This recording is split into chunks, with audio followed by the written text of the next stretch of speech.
just faster than you.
Wish we could learn how to love our mistakes, straight from the jump and away from answer.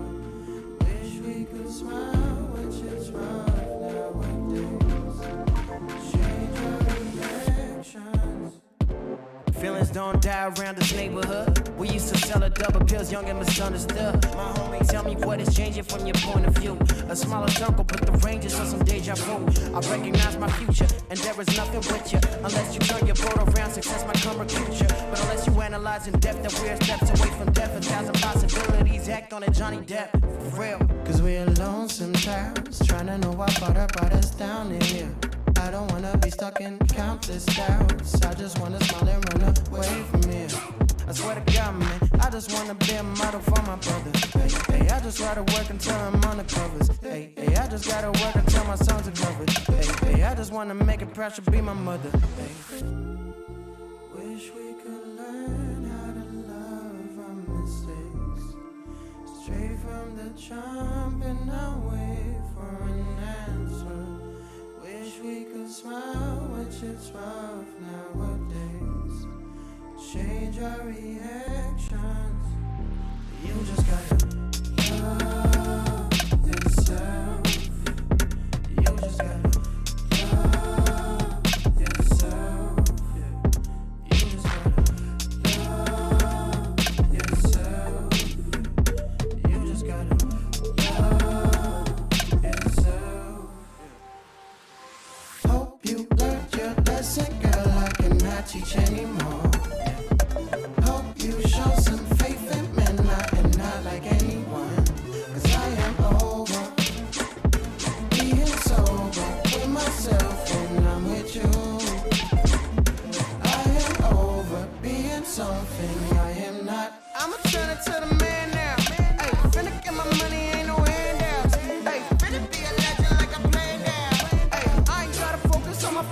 I,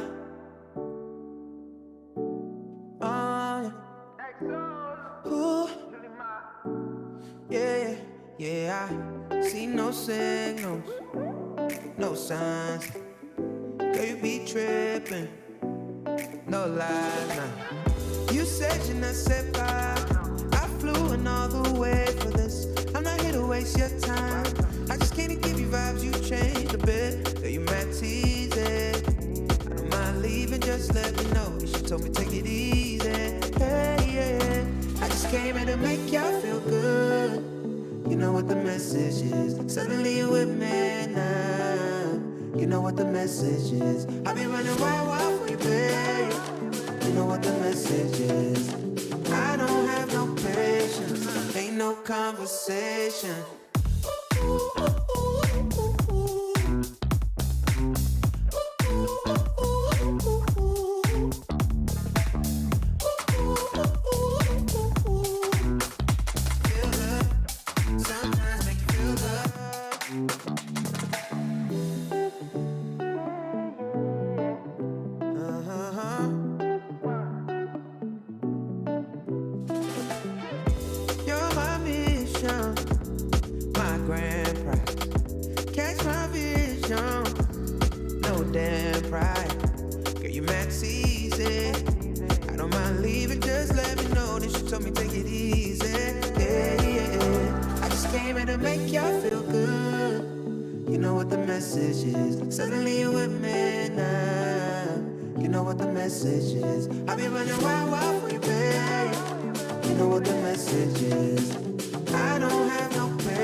Suddenly you're with me now. You know what the message is. I've been running wild for you, babe.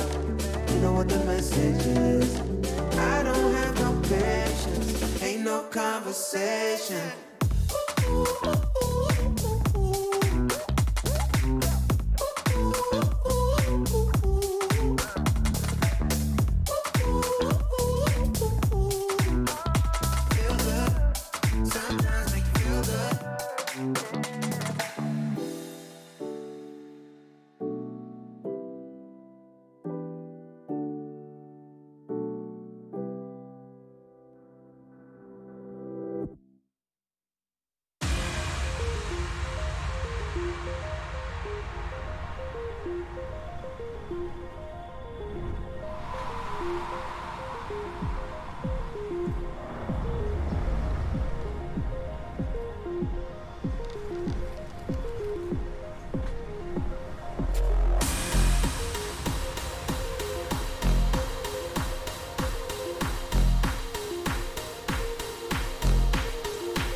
we've been friends for a long time now. Always have a good time whenever we go out. But you've been calling me up all the time and sending me signs and giving me them eyes. And you've been saying that you found the one, texting me junk and you wanna talk, but you can't say why. I can't get there and you know I've tried. You know I don't wanna waste your time. City lights, I'm looking in your eyes, but I can't say why. Doesn't feel right to call you mine. You know I don't wanna waste your time. I can't get there and you know I've tried, but I can't say why.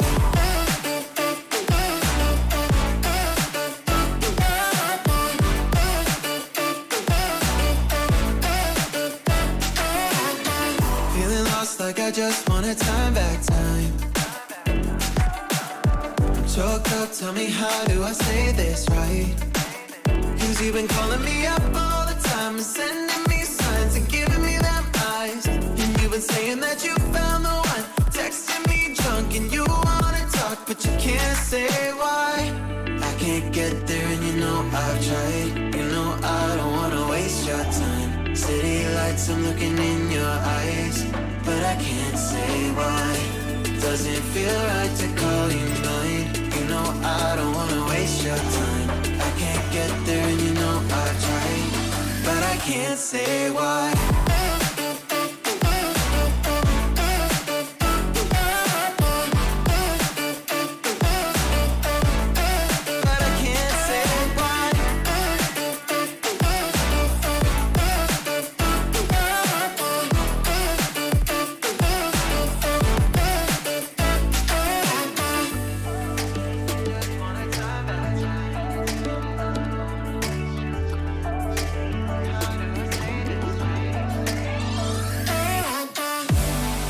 Get there and you know I've tried. You know I don't wanna waste your time. City lights, I'm looking in your eyes, but I can't say why.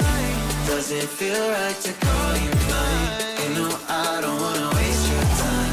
I can't get there and you know I've tried, but I can't say why.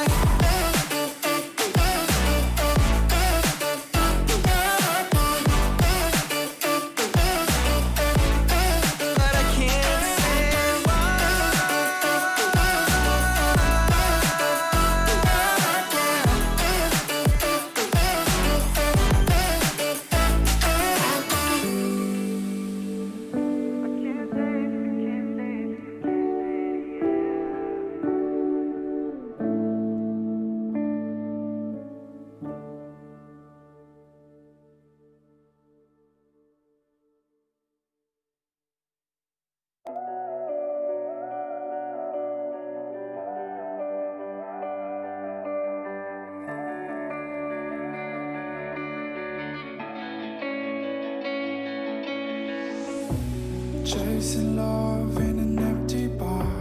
Pour a drink till I make it past. The midnight hour seems to come and go, but I know. Walk on up with a drink in hand, sipping mixers cause you can. And all the lights begin to switch off. You're chasing the light, holding on for life.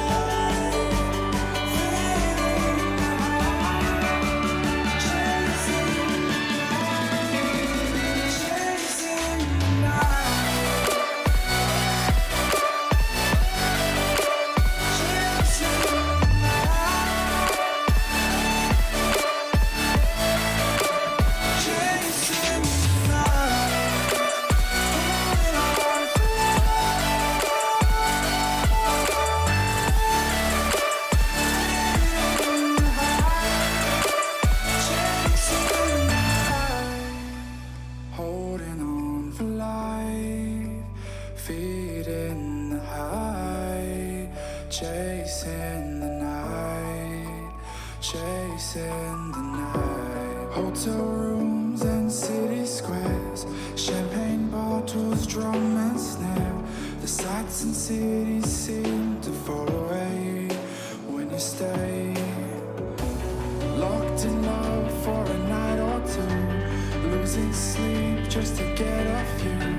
Day to day you wanna stay out. You're chasing the light, holding on for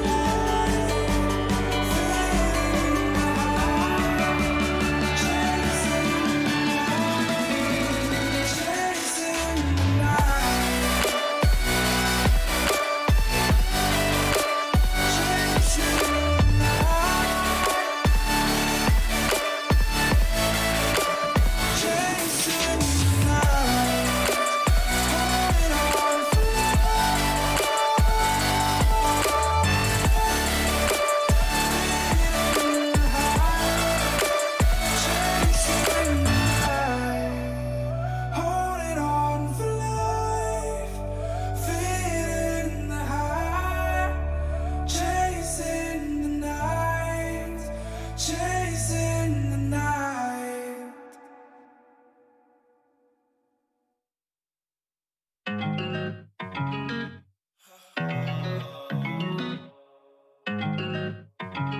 I've been so yeah, you're a bad chick and you know that. Eyes roll back every time you throw that. Love letter on your bed, I wrote that. I need you and I'm not afraid to show that. Anything, anything on your everything, everything on your anything, anything on your everything, everything. My world falls down when you pick me up. I came up from a small town, no one hit me up. Now they wanna be my friend. Everybody play pretend. But now pulling up in a Bentley. No, really ain't shit you can tell me. What? I just wish somebody would help me. This lifestyle is not healthy. I could buy you anything, anything on your everything, everything on your anything, anything on your everything. I could buy you anything, anything on your everything, everything on your anything, anything on your everything. She's a goth girl, welcome to my goth world. Fell in love with the diamonds and pearls. Yeah, we do what we want when we want. Sex fifth with the new Saint Laurent. Party too lit, get kicked out. All alone, that's the only way to live now. Yeah, we do what we want when we want. I'ma get you anything that you want. I could buy you anything, anything on your everything, everything on your anything, anything on your everything, everything.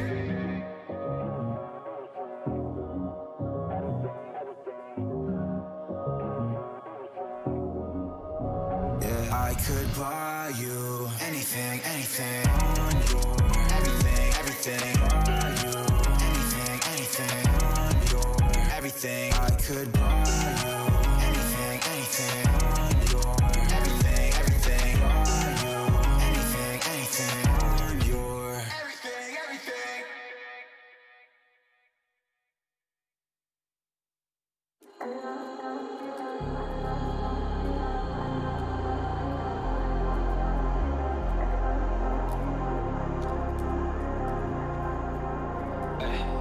I was in the field, realized I could make it. Sacrificed all my time towards greatness. Been alone in the dark, isolated. And my dreaming isn't real, what separates me. I never know, it's coming my way, yeah. Cold out of stone, stay out of my lane, yeah. Leave me alone, this is my moment. Finally found what lights up my fire.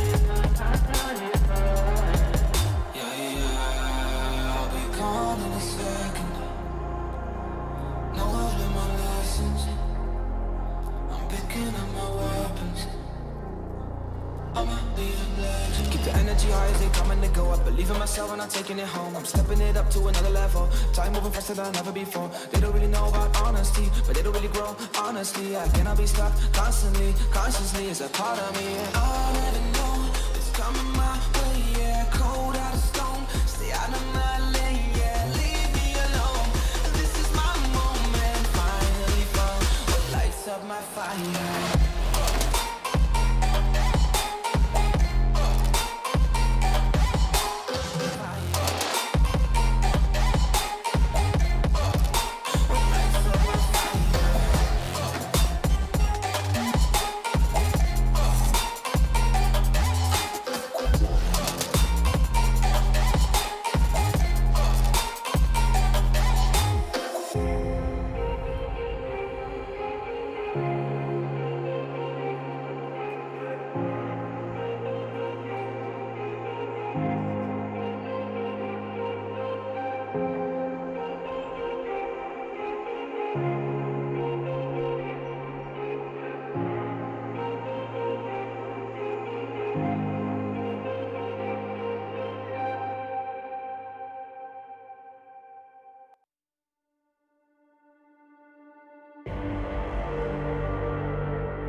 Rising of the ashes, coming from the ether. All I hear is static. Breathe a little deeper. Fallen, broken, a million light years away from home. My eyes opened, and now I've come to claim life. Oh, never let it go. These wings carry me. Live this fantasy. Running through the fire, fire. Gonna let it burn. I am the Messiah. Gonna let it burn. Running through the fire, fire. Gonna let it burn. I am the Messiah. Gonna let it burn. Gonna let it burn. Gonna let it burn. Gonna let it burn. Gonna let it burn. Found me in the darkness. Now they see me shining. Calling me a goddess. Thunder and the lightning. I'm falling, I'm faster. Making my way back, I'm close to home. I'm fighting harder because I've come to claim my throne. Never letting go. These wings carry me. Live this fantasy. Running through the fire, fire. Gonna let it burn. I am the Messiah. Gonna let it burn. I'm running through the fire. Gonna let it burn. I am the Messiah. And I live this fantasy. Running through the fire, fire. Gonna let it burn. I am the Messiah. Gonna let it burn. Running through the fire, fire. Gonna let it burn. I am the Messiah. Gonna let it burn.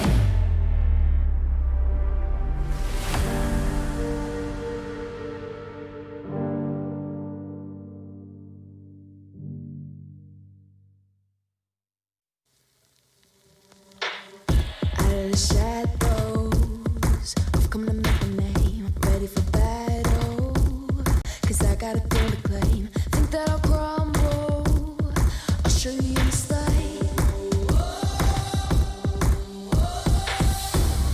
Where you see me coming, better run for cover, 'cause I'm not slowing down, I'm never going under. I survived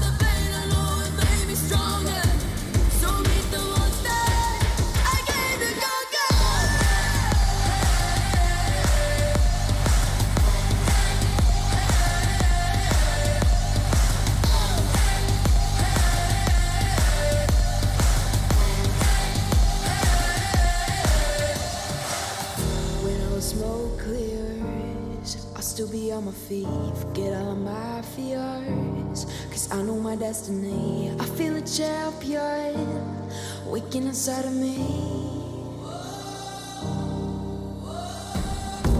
It's emotion, the legend spoken. This is my moment. Can't break my focus, know where I'm going. This is my moment. Where you see me coming, better run for cover. Cause I'm not slowing down, I'm never going under. I survived the pain, I know it made me stronger. So meet the monster, I came to conquer.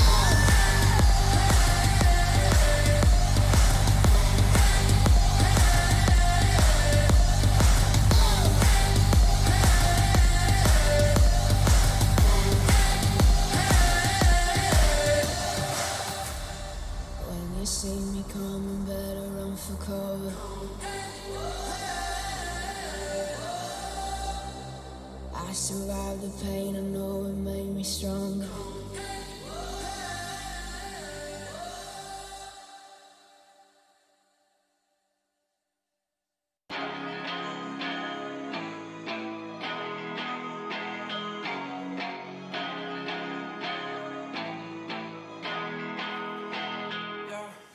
Talk to me, I just want a little bit of company.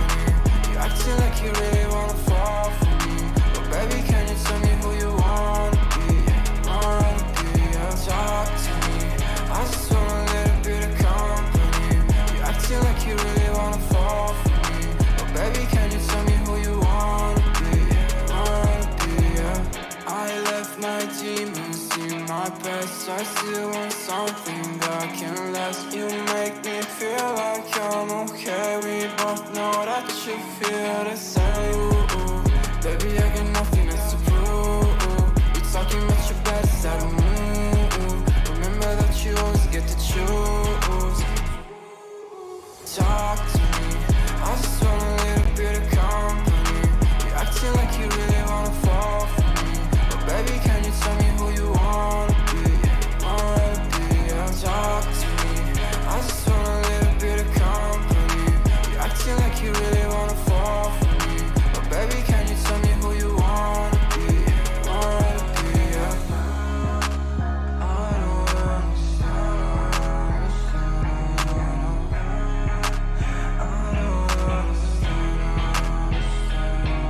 I don't wanna be friends, yeah, I guess you got my intention. Got no place I'd rather be, feel like another dimension. I don't wanna talk, baby, you should let it go. I don't wanna go, let me stay a little more. Now talk to me, I just want a little bit of company. You acting like you really wanna fall. ESL Community Clash is presented by Intel and official peripheral partner XPG.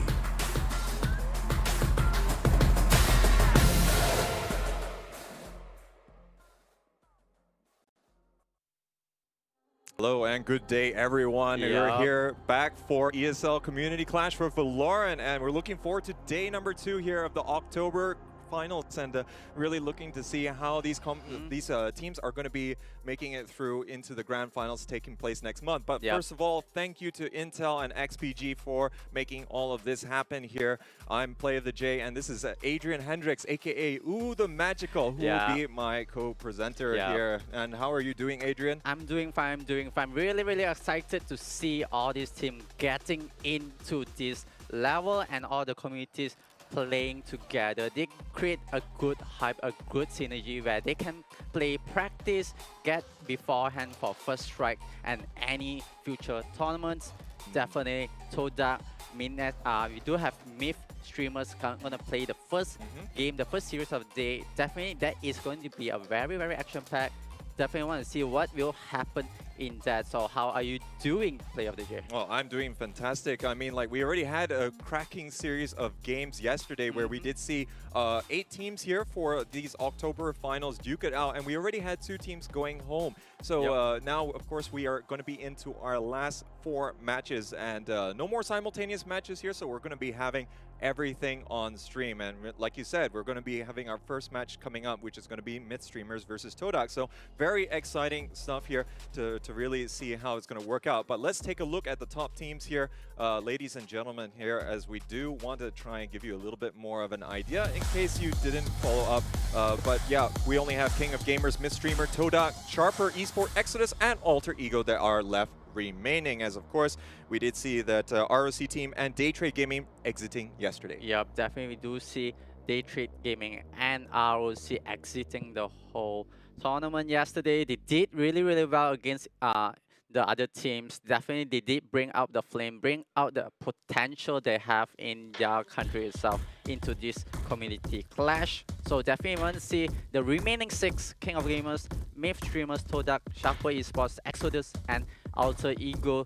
What can they bring to the table to bring themselves to the grand finals? Yeah, and we got quite the representation here from Indonesia, Thailand, Malaysia, and Singapore. So this is going to be exciting to see how they're going to be working out. But let's take a look at what all of these teams are fighting for. As of course, there is going to be this October finals, November finals, and they're going to go to the grand finals with a chance to win $10,000 in prize pool, 4,000 going to the champion. So everyone has got their sights firmly set on next month's final showdown. Yep, definitely. There is the breakdown for all of the prize, and definitely they are fighting for that slice of the pie. So this all team, they have to bring their A game right now. They can't drop a single map to the opponent, because when they're gonna face each other in next month, definitely it is going to be a bit of difference. And if I'm not mistaken, next month onwards it will be on the first strike patch, so that means we might see a new map and a new agent to be played. Yeah, indeed. I think, you know, there could be a lot of these factors in here. Of course, we'll have to see what is going to be the consensus in terms of the rules when it comes to the ESL community clash. But, you know, of course, I would love to see, you know, a little bit more of competition put in here. But, of course, let's take a look now at our brackets for how these remaining 6 teams for the October finals are going to be fitting in. Of course, we did have Day Trade Todak play off first yesterday. Then Todak made it through together with Myth Streamers, and they're going to be playing here in our first match of the day. Second match, of course, is going to be Alter Ego versus Exodus, as they were able to overcome their opponents KOG and Exodus respectively. Yep, and the lower brackets we do have Sharper Esports going up against the loser of Todak and Myth Streamer, and KOG is gonna face up with the loser of Alter Ego and Exodus, and that will qualify them to the grand finals itself. So definitely all of them have to bring the A game. They have to bring the best of the best from themselves into today itself.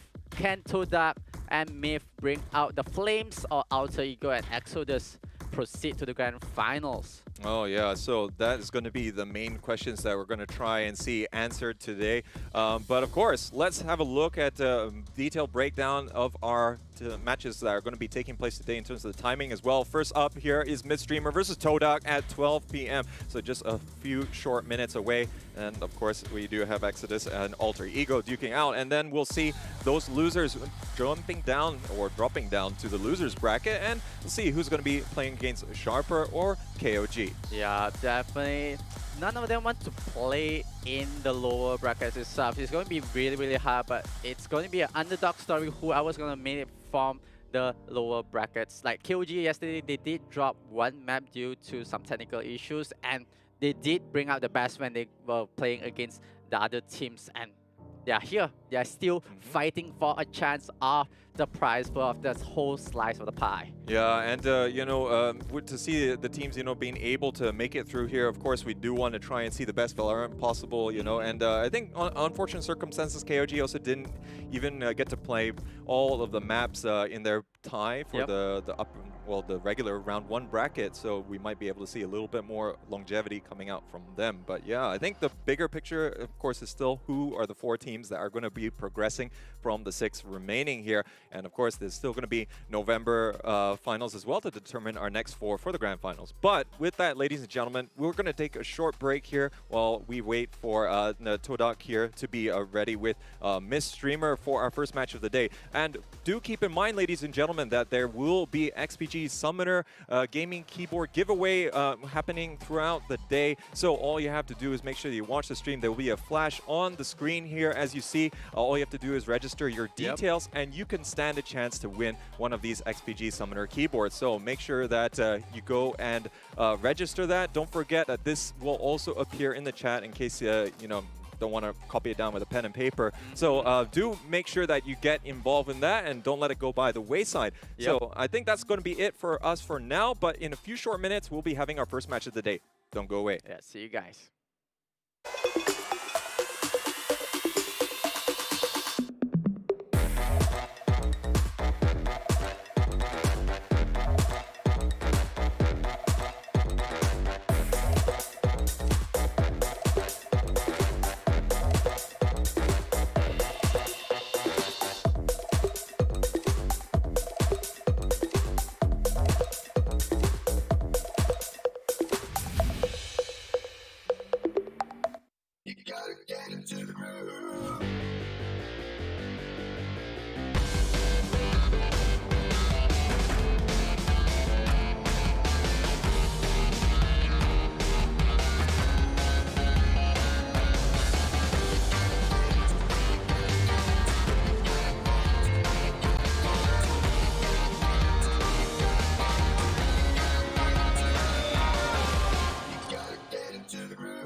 What's your style?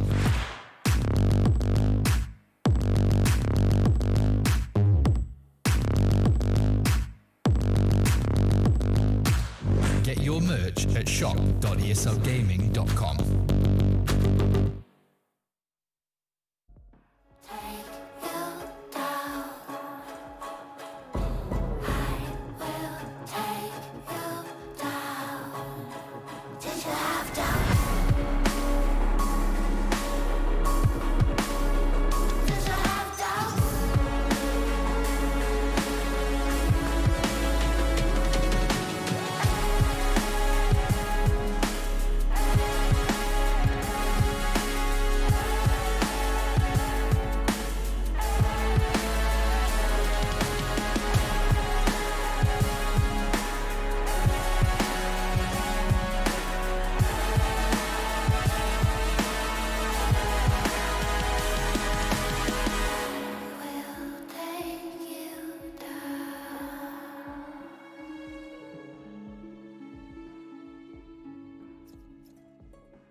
Wish we could learn how to love our mistakes, straight from the jump and not wait for an answer.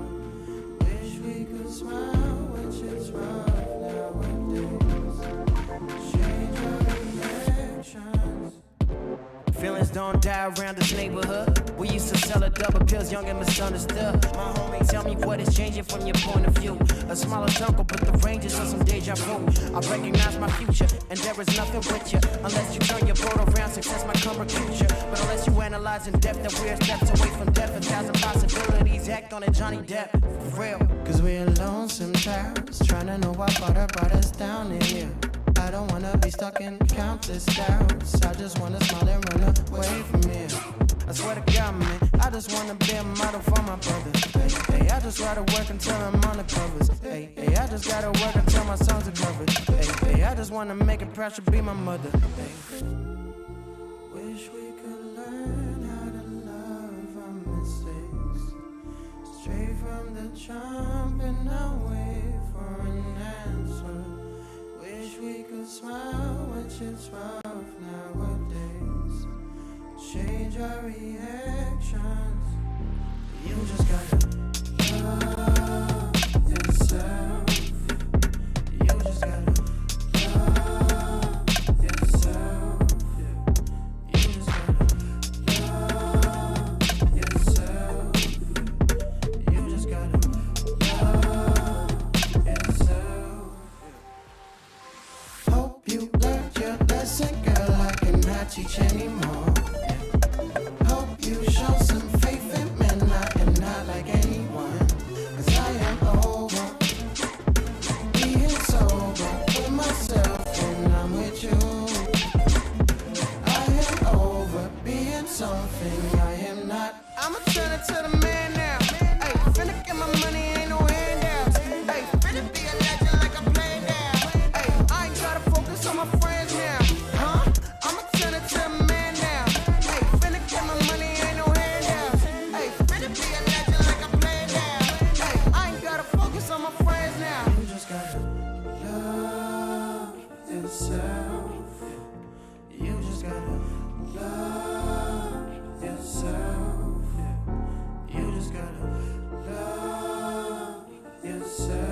I,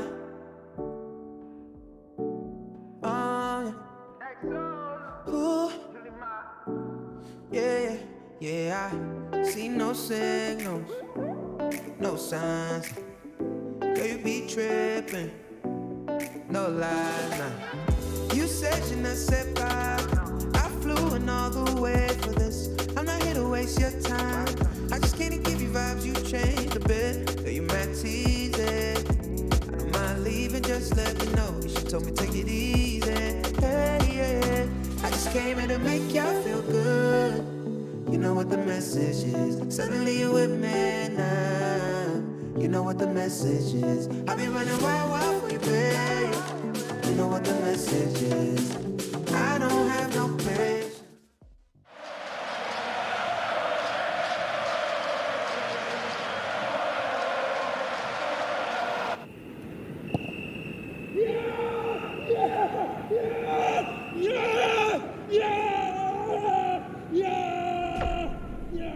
Start your esports career now at play.eslgaming.com.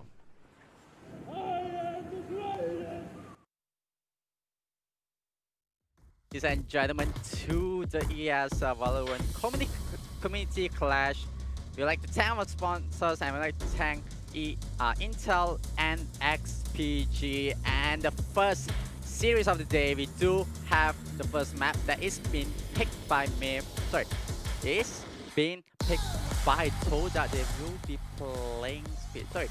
Actually, yeah. No, you're right. Myth is actually going to be picking Split here first, but I think what seems a bit weird is, of course, they're starting on defense because Todak has picked to start on attack first. And then we're going to be moving on to Todak's map pick, which will be Bind, and they're going to be starting on attack after Myth picking defense. So welcome back, ladies and gentlemen. I'm Play the J. He's Uwuthemagical, aka Adrian Hendriks, and we're looking forward to getting stuck into our first match of the day. It's looking absolutely well poised here to be quite the action-packed one, as both of these teams did win 2-0 in the first stage. So they'll be looking to continue with this 100% streak so far in this October finals. And if we're talking about which team is probably going to be set up quite rightly for this one, it's very difficult to say. It's very hard to put on a point where who has the lead, who has the advantage going into this. As you can see, the first map is being picked by Myth streamers. They pick Split, and attacker side is on the side of Toda. So they do have the confidence going into the first map going against Myth streamers that they want to go for the offense. They want to go on the pressure, putting on the whole lead for the first map.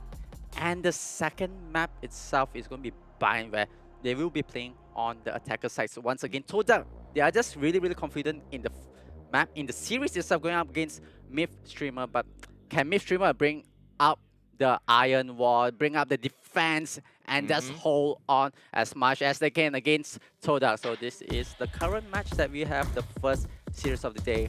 And we're about to start off here. So are you ready, ladies and gentlemen, as Community Clash resumes normal service? And let's see if Todak, as you said, is going to be able to get off to a great start on the attack. They look very comfortable in yesterday's competition, so they'll be looking to continue to bring the pain. Of course, Day Trade Gaming was the team that was having to face off against the Malaysian team, but we'll see how it's going to be panning out. Currently, EKR, he's going to be locking things down there with the dark cover, but the stack here is going to be trying to be as silent as possible, but I think they're going to realize something is up here, just given how much little information that there's going to be elsewhere. They're all streaming here on the site, all getting through here, but look at the 3 kills in quick succession. Veta's going to pick up a couple here. EKR is cleaning up the rest here, and that's going to be quite an emphatic round 1 win, as they're going to be cleaning out Todak, as that push there going to be seemingly under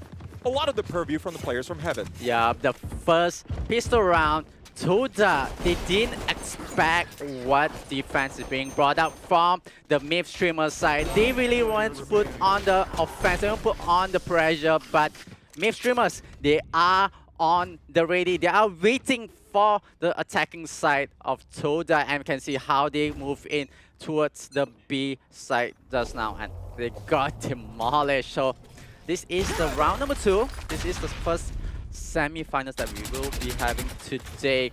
What can Todak bring once again? They are gonna play on the Brimstone Bridge, Raze, Cypher, and Sova.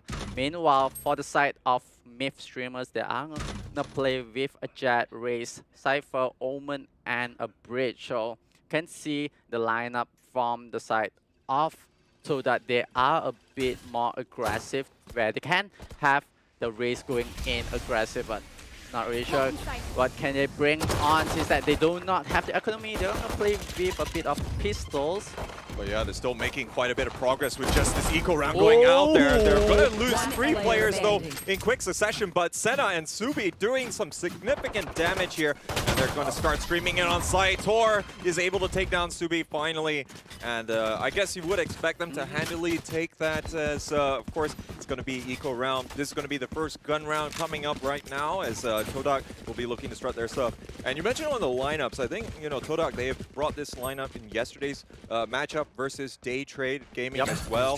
I think Myth streamers, this is quite the meta pick. Usually you would swap off the Sova for the Raze, which is going to be quite useful here on Split. But let's see how this next one is going to be panning out for these teams. Yeah, definitely we would like to see what will be the first half, but so that they do have the money, the finance to buy the guns they need. And in the second round itself, they are trying to just demolish it, trying to hurt the economy for the side of Myth.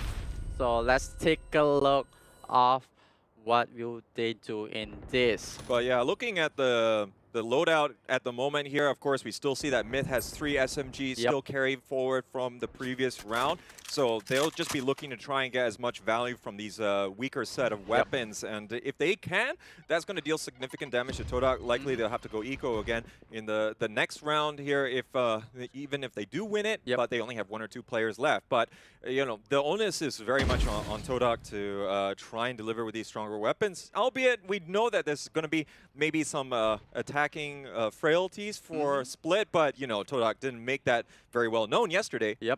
Definitely told that they did bring out the best out of the best from themselves. Ooh, Doctor getting ding right there. Needs some medical assistance.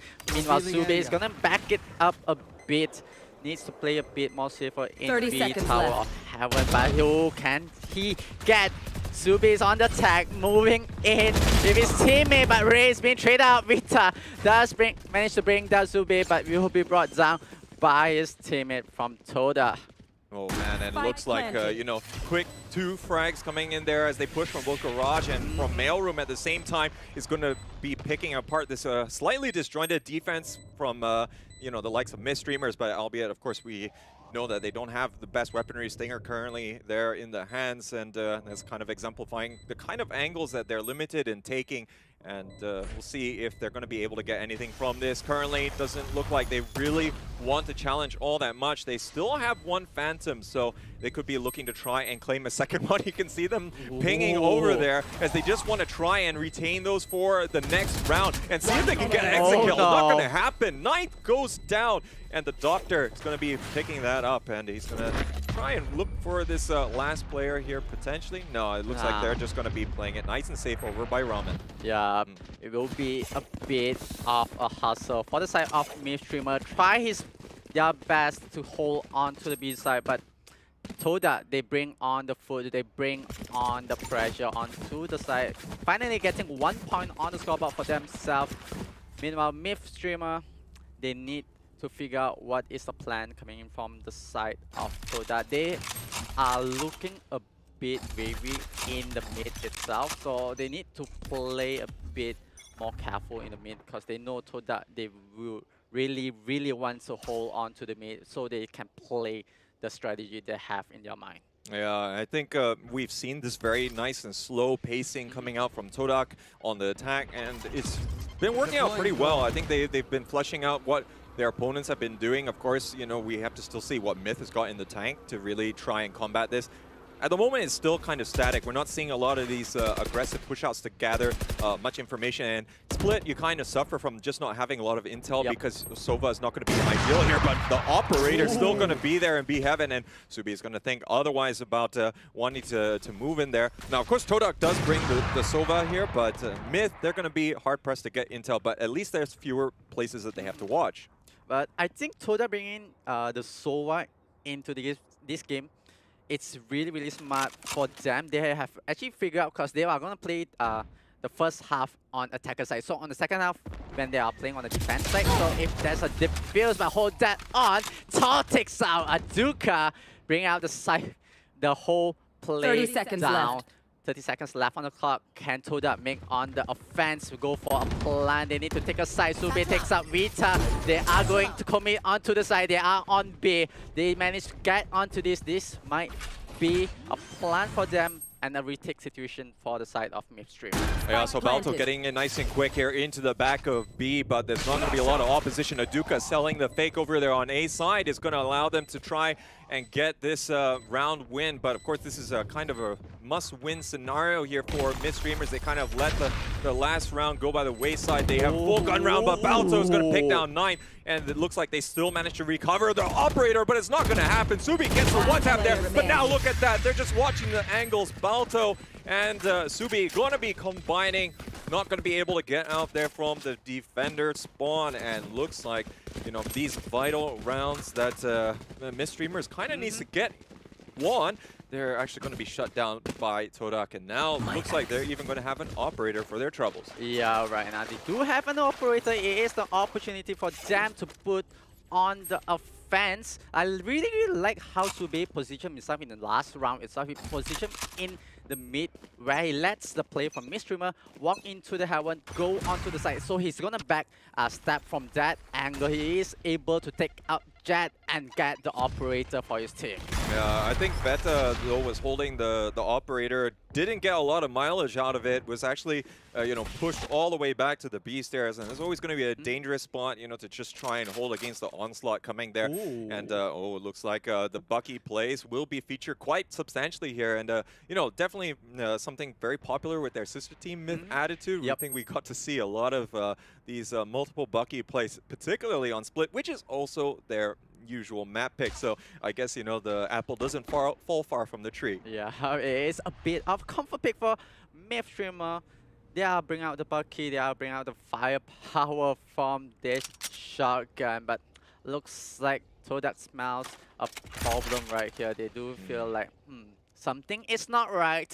Yeah. You do see Jet pushing out a bit more aggressive, going into the sewers. He might be able to get 4% if she is fast enough. Can Tor go and grab that 4K with the Bucky? This looks 30 seconds like left. it's going to be interesting. Tor coming at the right timing. Actually going to be waiting to see for rivalries to start here, but giving away the position. But I think that's exactly the plan here, as now you can see that the showstopper coming out is going to take down the Doctor. But look at the combination coming out here. Tor and also Ninth here, both going to claim the kills. But the Classic though is going to be working out. And now this is going to be a very difficult proposition. And this is actually a huge success for Midstreamers, as this eco round or a forced buy round is really going to be working in their favor. And that was a round that Todak needed to, you know, pick apart very carefully. But I think, you know, the flank coming out from Tor was absolutely instrumental in bringing them down. They knew exactly what they wanted to do. They isolated, they got the information as to where they were located. Yeah, that's really smart of Tor, pushing to mid,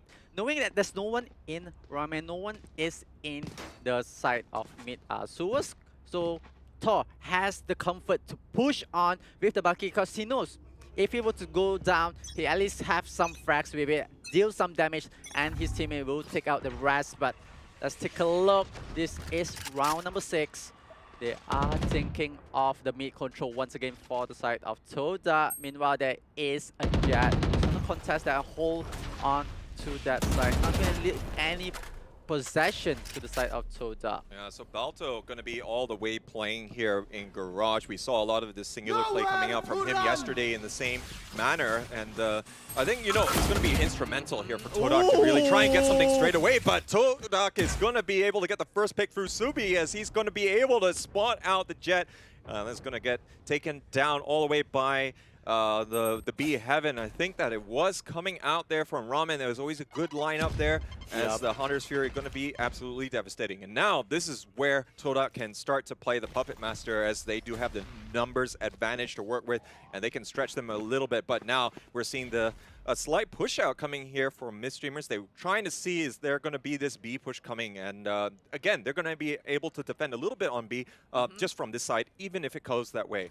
Yeah, they definitely can. 30 seconds left. For the side of B, but feels like it is going to be a bit hard. Players from the side of Todak, they are making the move. They're going to try and figure it out. Dr. being brought out by Nomad will be hurt, but Sube takes out 9. They are on to the offense. They are going to get A itself. They will manage to plan for them, but Raze sitting on a very comfortable angle. Can he get the last 3 players? And oh man, Veta coming in here, taking down Balto, and now it's a 3v3 scenario. The retake coming in here, but Senna is going to be locking things down, currently sitting in hell as well. They do have a Duka, just trying to get a bit more vision, but he's on his camera, not able to get his opposite number. Now it looks like Senna, he's going to be able to pick one up together with Subi, and it's a 2v1 scenario. Looks like they have him cornered there on site, but currently not watching out. Looks like information is going to be good here. Subi is going to be cleaning things up there with the 4K, and that was a real important round as Todak, you know, I mean, they needed a bounce back after losing against that eco round and get back to winning ways. Their economy looking pretty solid here, and now this is going to be, you know, again, an uphill task for the likes of Midstreamer. Albeit it's not terrible. It's a 3-3 scenario, but I know they would be wanting to win most of their defending rounds.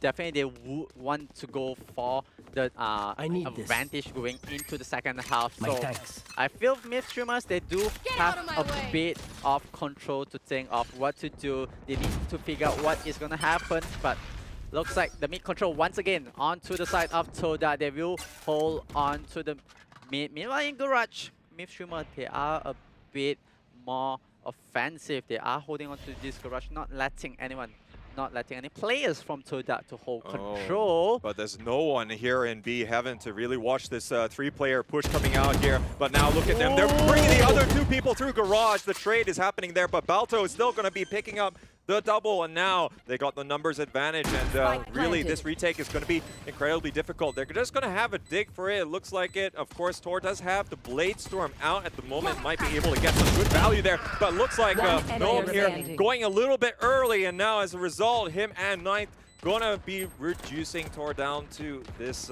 singular effort, but it's not gonna be wasted here. I do think he's gonna still have a dig. Any gun that he can take out of the hands of Todak will help in the long run, but you know, I mean, we're already halfway into, well, more than halfway after this round into this half, and you know, I think looking at the overall picture of things, you know, Todak, they're still looking very comfortable on attack. Yeah, they are really comfortable on the attack. They do have the finance to play with right now. They can go on the offensive. They know they can control the whole tempo of the game, forcing mid streamer to play their game style, forcing them to give up whatever possession they have. But mid streamer, I think they need a couple more rounds, recollect themselves. They are bringing out the operator in this round number 8, so they do feel like, okay, this time we will have this round. We want to go control for this, not letting, but the Boba match up each other here. We'll take down Balto, but Tor with the hit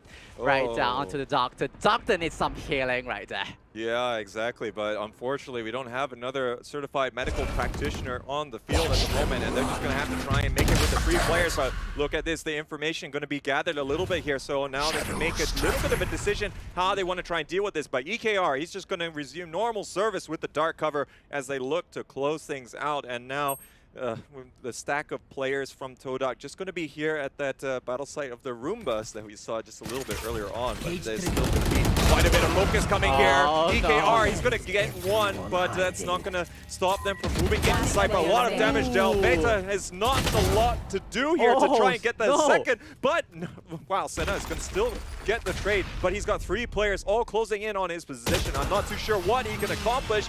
Gnome is going to actually take him down, so that's going to be a nice pick back up here for Myth, and now they stand a chance to really try and swing things back here as they're fighting tooth and nail. And I think, when we compare this split match versus Todak's previous one, definitely they're getting a little bit more of a fight than what we saw coming out from Day Trade Gaming. Yeah, definitely Todak getting more than they are bargaining for with Mythstreamer. Mythstreamer bringing their A game. They kind of know from yesterday that Todak will play this offensive style. They will play this aggressive onto the mid control. If they are able to take down the garage, force and choke them, give a crossfire angle for the side of Mythstreamer. Definitely that is the advantage, but once again, it is going to be a bit more slower pace.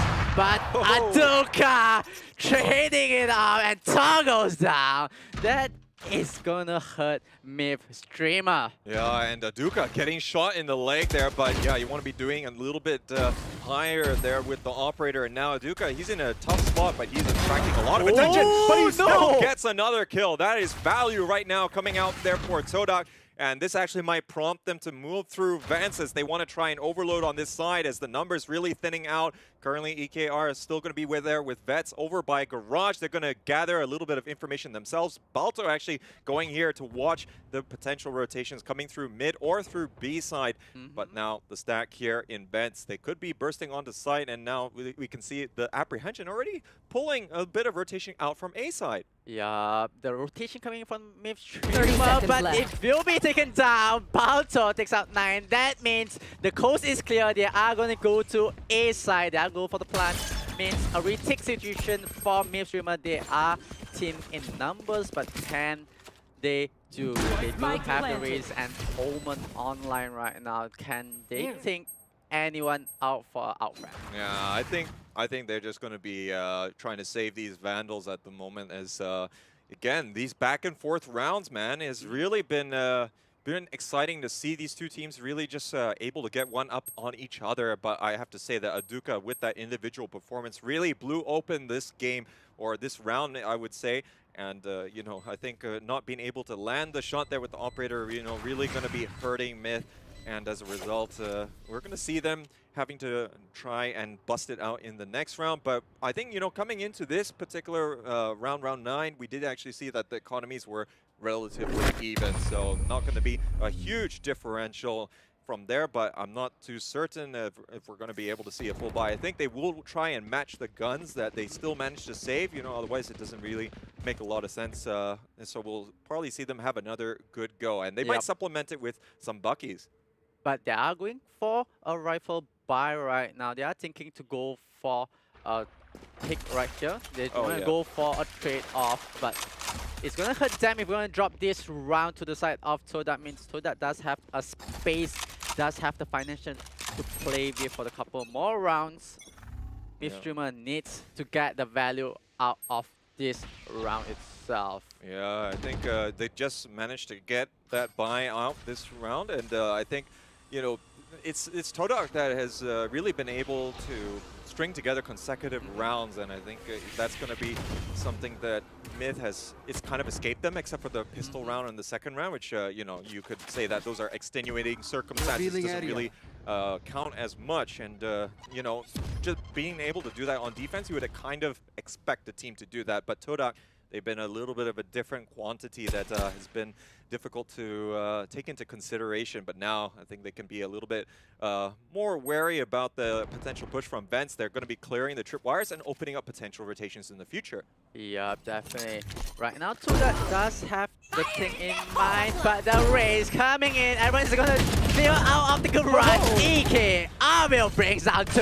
Aduka and Balto will be brought down, but there is the kill for the rest of the team coming in, but it will be traded off by Nomad. Subi managed to get 30 seconds left. Can he do any more damage? He can't go for the plant, he can't go for much, but needs to be a bit more careful. Yeah, I think this is going to be a round loss there, but I think that nice 2v2 battle that we saw on Garage side of things is going to be in the end a showstopper worth spending, even if it doesn't yield in the kill there. But 9 goes down, trying to hunt down Subi. And looks like he might even get the plant down here. So nice clutch play coming out. Now it still might be difficult to defend this post plant, but at least they're going to be getting that monetary bonus.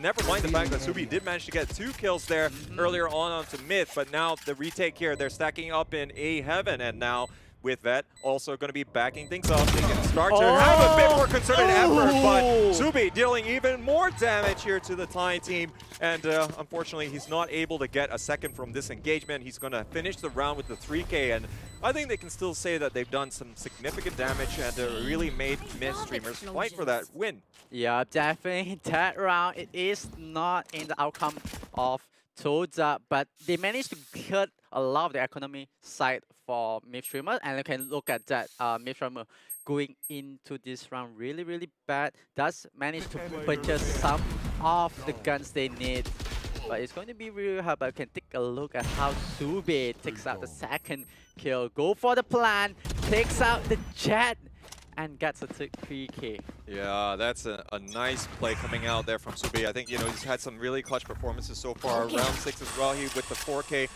really making it happen there for Todak. And, you know, even these rounds where they don't yield in a win, I think, you know, it's instrumental in winning the war. So let's see how they're going to be shaping up here. Of course, there's going to be a little bit more of a diverse spread coming out here from Todak. Balto, we haven't seen him take a lot of these individual gunfights as much on the garage side, but I think that's, you know, partly because the EKR is not really looking to try and take these fights. It's just using the dark cover to really halt any of these early game pushes coming out there. But now look at this, the Subi is pushing up here. He is the one filling it for the Malaysian team, and he's looking to get down EKR as well. Manages to catch down him before he can do anything versus Balto, and now looks like they have 5 players here gonna all be streaming towards site, and the 3 players back here for the defense trying to do what they can. One gets one for another, but the trades are working out well, and this is how you want to try and take advantage of the numbers at your disposal. Yeah, the firing line was that. Can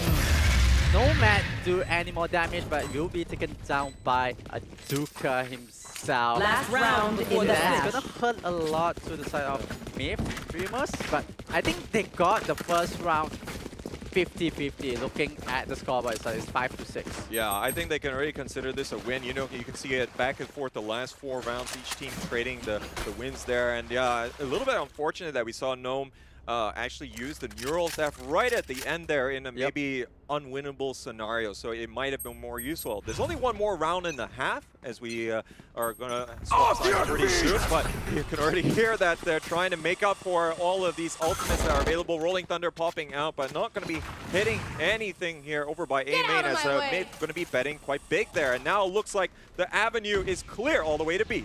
Yeah, the highway to the side is clear. Ooh, the rotation of the Omen and Wraith just got out of the timing. Means they do have the side, but Mita with the Singer does hit onto the Doctor. Oh, that's a little bit unfortunate. Losing that long-range fight versus the Stinger has got to feel bad, It's man. gonna sting. Oh yeah, I see what you did there. And now it looks like the trades coming out here in heaven as they're going to be thinning the numbers, but there's still 2 players here for the defense trying to retake from BA here. Vets moving in there, getting another Stinger kill. EKR continuing to follow up, but now it looks like Sube here, he is ready for this. He has the Hunter Fury lined up. He's going to be able to land 1 shot onto Vets, but that's not going to be enough. As EKR, he's going to be pushing through there. And Mid Streamers, they bring it back here. It's 6-6 at the half. Yeah, it's 6 in the first half. Switching sides. It is going to be a switch of sides. So that this time they have to play for the defense. Meanwhile, for the side of Myth Streamer, they will be playing on the attacker side. Means that it's time for Myth Streamer to bring on the A game, bring on the offense. Can they hold on to this lead that they have created themselves? It is a tie in the scoreboard, but can they have this advantage of being offensive? Well, man, Subby here has really been contributing quite substantially here for Todak. 16 kills and 7 deaths. It's a little bit more even if we look, of course, at Myth Streamers, as we're seeing even contributions. And I think, you know, Veta and EKR has been working wonders as that pairing has flourished over by the B side. But let's see how they do on attack. Second pistol round of the day. And we can see how everyone wants to try and deal with this. Currently, it's going to be a relatively slow pacing here. Balto going to get a little bit of intel, but you do tend to have that Cypher lurk hanging there by A main very typically. Yeah, we do have a Cypher playing by the angle with the cam if possible, but Myth is going to be a bit more sneaky. They are not revealing any more information other than the Cypher. But the rotation is coming in from the side of Myth streamer. They are thinking Spike drop. for this A take, but will the defense for the side of Toda enough to hold on to this? Yeah, right now Balto's all the way there in screens now. He did already get the orb and fall back. I think that's why the rotation came out. And now he can see the paranoia. This is going to prompt everyone to start moving back towards the A side here. But Balto, he's going to hold down the fort. Tor goes down and now looking to try and close things out. He spots on Dame here. Coming in. He gets a second there. And that's going to be huge there. So it's delaying a lot of time. But now moving in here, Senna is going to get one. He's going to get traded down straight away. But now it's a 2v2 scenario. Very winnable here for either team. If they're going to be able to come out with it currently, they're going to be a little bit disjointed, one by screens and one by heaven. Now Duka still trying to get those right clicks to work there with the classic, not being able to land anything, and with all this time spent here, no chance to get down the spike, and now it's a 2v1 scenario. Duka going to be coming up huge there, and looking for this next second, gets it onto Knight, and looks like Todak here going to take advantage in the second half. Yeah, Toda taking advantage, setting up turn eye wall. You can see how Balto playing, anchoring himself alone in the side of A. Managed to buy a lot of time for the rest of the teammates to rotate towards the side and retake whatever possession that they lost. There. Yeah, indeed, and I think that is going to set them on a good trajectory here, and we're going to see 3 Spectres being purchased straight away, and see if they can use those to great effect to really try and bring it to the rest of mid streamers. But they're going to be forced to go for this eco round as you would typically see. Again, going to be a lot of information to try to gather, contesting for these auras. Balto going to be the lone player again over by A side. Not too sure if he's going to really be aggressive there. Currently, still seeing that there's going to be quite heavy presence on B. Yeah, but the Jet is making a push. She does manage to be taken out by Sube. Sube saying, not today, not gonna rush into our side for the possession and get on to the side. But looks like Mistreamer is gonna play with one player down. Will be disadvantage for them, but they will try to make out of it. This is the eco round for them. They do have the information to do, since that they do have mid control right now, not giving any more space for the side of Toda. Toda, they're just gonna hang back, just wait for the time to count down. Yeah, I think even though they have the mid control, I think of course Toda can, you know, take a step back here. They do have the numbers advantage, so even if they're outnumbered on a site, as long as they trade evenly, they hold those high angles. 30 that's seconds be left. Enough there, as of course they're facing off against classics. They don't really have to worry too much. They want to try and maximize these weapons and bring them to the next round. Balto is going to take down EKR. Spike is dropped, and it's going to prompt all these players to move here. But it looks like Veta is still able to surprise the number, but not before Senna getting that covered. Knife, he's all by himself. Not going to be happening as the captain here. Senna is going to be pushing in and closing things out. Now that two-point advantage is going to work well in their favor, and they still have all 3 Spectres. Yeah, they do have all 3 Spectres in hand, but they need to be a bit more careful, not losing much of the numbers, because it's going to hurt their economy in a couple more rounds. But they do have the lead right now. They do have the 2 points on the scoreboard, leading against a streamer that has 6. Oh yeah, so this is going to start putting a little bit more pressure, but now first gun round of the second half is going to be absolutely crucial to get to winning ways. Now you would imagine that, you know, being on the attacking side on their own map, they will be able to string together some results. You know, I think you know, similarly to what we see from Kodak, but now the push coming in here in the B main is going to take down Veta straight away, and they're moving back here. They're going to prevent the refrag, and that is really going to be you know, putting a real showstopper there in terms of their aspirations of swinging the momentum of the game back in their favor. Yeah, that is going to hurt Midstreamer a bit, but I think they are going to rally up. They're going to think again what to do, but Balto is just going to put on another nail into them. It's going to hurt Knife, but meanwhile, mid is still open up. Jet is trying to think of a way to get onto the side, but it's going to be hard as the number games is an advantage for the side of Toda. Toda anchoring themselves really, really strong. But the movement from the side of Midstreamer, they are making the move. Oh man, but now they're bursting on the side with what numbers they have remaining. Aduka going to take down one here, but it looks like Cyber Cage is ready as well. As EKR, he's got nowhere to go. He does manage to take down one, but this is such a round win, and there's going to be a full upgrade of weapons here coming out from Todak. They did lose one player, but hey, you know, we're okay to lose that weapon. We want to just be able to have all rifles in the next round, so that's going to be working out just right for them. And yeah, I think, you know, that numbers at disadvantage really working against them. I think mid-streamer, they decided, okay, we just got to go for one location because we cannot fight it against all of these numbers that are going to be available. I mean, Balto came through sewer side to get the long-range shots onto 9th, and now looks like they're going to be facing against a little bit of apprehension. A lot of utility being expended. Tor going to be making quite a bit of space, but going to get taken down straight away, all the way from elbow side of things as, yeah, Duka going to be nice and ready there. Already 2 players down for the count. This eco round looks like it's going to be not getting too much traction here for the Thai team, and let's see if Veda can make anything happen. Yeah, looks like Midstreamer, they are on this eco run, but making that aggressive push. Toda was ready. They are holding every single angle, and the race, can he bring out any of the potential? But Vita just gonna fall back. Meanwhile, it's the rest of the teammates. They are gonna be taken down as Balto takes out 9, but Vita goes for the trade, takes out Subi. So little HP for the longest point in time there, and Balto, though, he's gonna finally take down his opposite number, but now EKR, he's the last person left, and he does manage to, of course, get a Spectre for this round that's getting a little bit of mileage, but not enough there. Balto, he's going to be winning it out, as that's going to be a commanding lead. The biggest lead that we've seen so far, as 4 unanswered rounds here from Todak, as they are looking incredibly solid on their defense. Yeah, totally.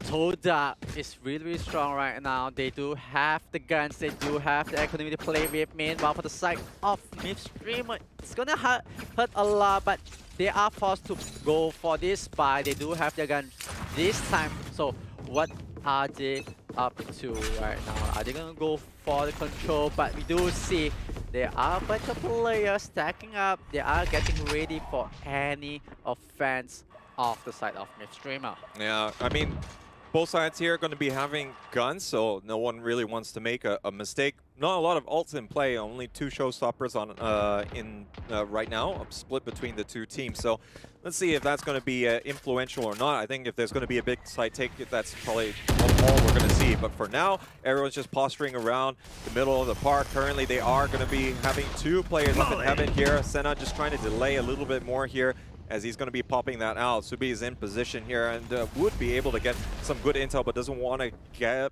give his position away too much. Yep, Subi definitely wants to hold on to that angle. Finally pushing out that many spot out, but the Doctor will take out Tor. EK will go for the trade, and David will have to go for the fallback. Aduka will bring down the race itself. So it's a 3v4 situation. What do they have left in the tank for Midstreamer? 30 seconds on the clock. 30 seconds left. Get this spike drop. No, I mean, it can still be winnable. Only 2 players here on the side of Todak in B, so they could still try and get the plant down, but I think they're not going to be giving it away too easily, as now Senna is going to be in a great spot on Raptors to be able to stop that. He falls back a little bit. EKR moving in there from the garage, but he's going to get spotted out by the tripwire. Now it looks like they're going to be closing in on the angles. Aduka picking up the last 2 frags here, and that's going to be a nice round win coming out from Todak, and a very crucial one at that, because now the economy is going to be in a little bit of tatters here for Myth. I can't help but feel that they could opt to force buy here. Yep, they are force buying as much as they can. And now, of course, you could really save if you really wanted to for the next one. But yeah, there's just no buffer here. They only have 1 round that they can afford to lose, essentially, you know, if they don't, well, if they leave it to the next round. But anyways, let's see whether or not they can pull the rabbit out of the hat. Yeah, definitely they need to make something magical right now. They can't lose any more rounds. This is a force buy on the side of Midstreamer, but Toda saying Aduka brings down Tor and Vita, bringing and thinning down the line of Midstreamer. Midstreamer leaving with 3 players, snipe on the fence, try to get, but Subi just turned around 180, taking down the 9th, leaving 2 players. The 180 is so good coming out here from Subi. He's definitely warmed One up for NA this first match of remaining. the day. Aduka picks up another, and oh man, looks like Gnome though, he's still trying to do his darndest, but it's not going to be enough in this round, and they're going to be shut down quite hard, you know. And I think, you know, after, you know, we saw maybe the lead extend to, you know, maybe 3 or 4 rounds, you know, it starts to look like Midstreamers is kind of like, you know, knocking their head against a brick wall kind of thing, you know. But I don't know. I think it's something that they just have to try and see how they want to adjust the play that's coming out from them, because if I were to look at it, you know, the last few rounds they have dropped a few of these frags, the opening picks, without being able to trade effectively, and I think that's really impacted their ability to win these rounds.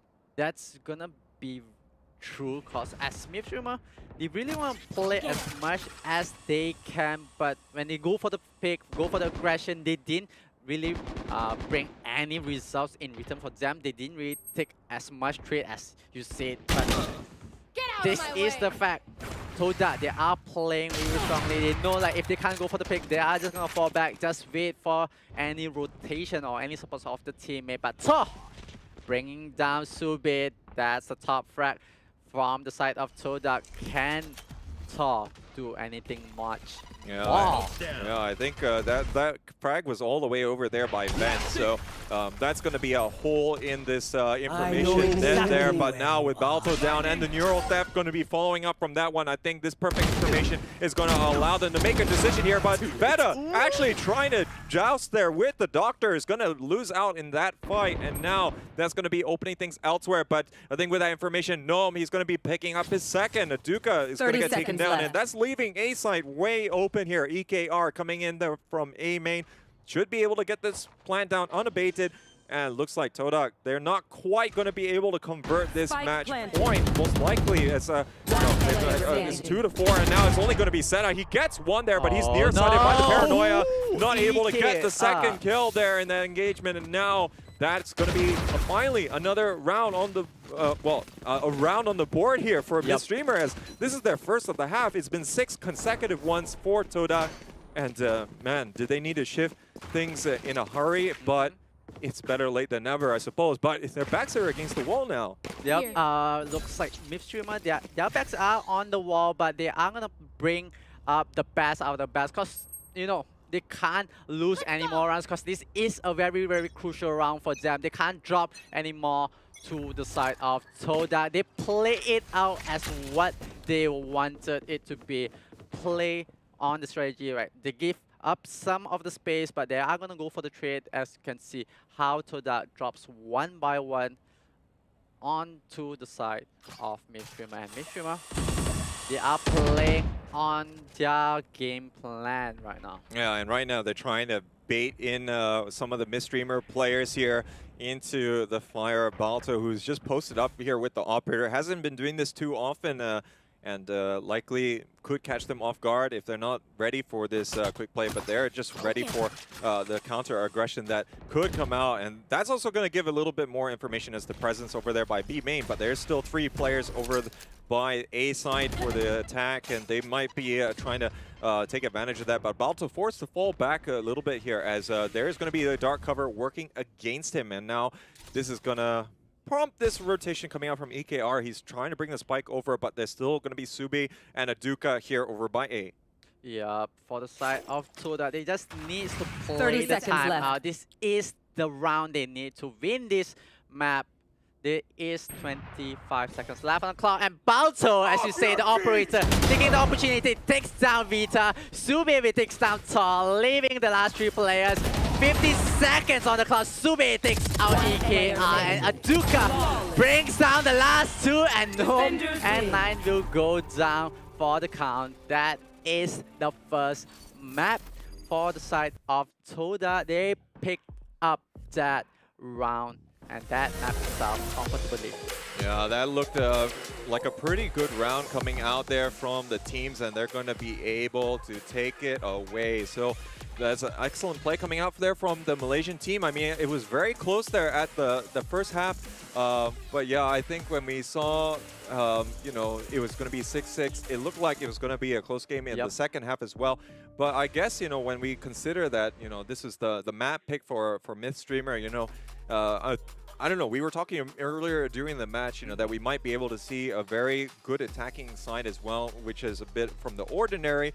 But of course, Subi here going to be really leading the line. And I think, you know, especially in the first half when Balto was not firing on all cylinders as we saw him play yesterday, he's going to be instrumental in winning some of these crucial rounds, or at least dealing enough of the damage. But I think once we got into the second half, Todak, yeah, they just unleashed it all. Yeah, on the second half itself, they were playing on the defense. They did bring out the best out of the best from themselves.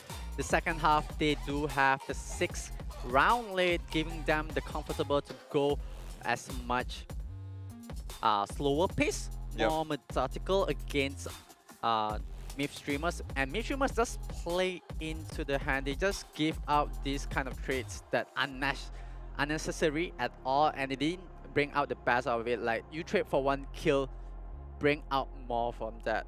Yeah, I think, yeah, we didn't see that enough. I think, you know, in their attacking side, they didn't quite set up for the trades as well. I think what really worked out for them in the defensive half, or the first half, it was definitely EKR and Veta able to pair up very well over by B side, because they were constantly being an absolute pain to Todak. There was numerous times that they were able to get the better of Balto. Balto, in yesterday's fight versus Daytrade, he was able to take a lot of these 1v1 or 1v2 scenarios where he was really able to win out in these engagements and really just lift a lot of weight off. But I think, you know, with these small little plays that they had in the pocket there, they really shut down a lot of the B presence, which Todak had quite a bit of that yesterday. So I think we saw those good moves coming out from Myth Streamer, but man, it didn't work for them in their attacking half, losing 6 straight right from the start of the half, in fact.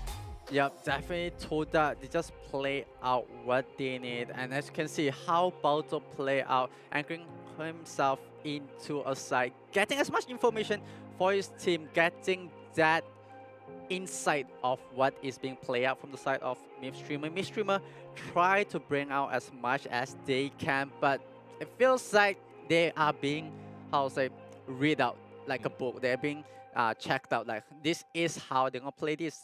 We are gonna be playing from. This is how Myth Streamers reacting. But they still have a map in hand where they will go for the second map itself. Yeah, and that's going to be on Bind, but it is going to be Todak's pick, and they looked pretty good yesterday on it as well. Well, similar to Split, they won 13-6 as well against Daytrade Gaming, but of course it's not going to be quite the same scoreline here, but definitely looks very convincing. But will they be doing that there on the Moroccan map?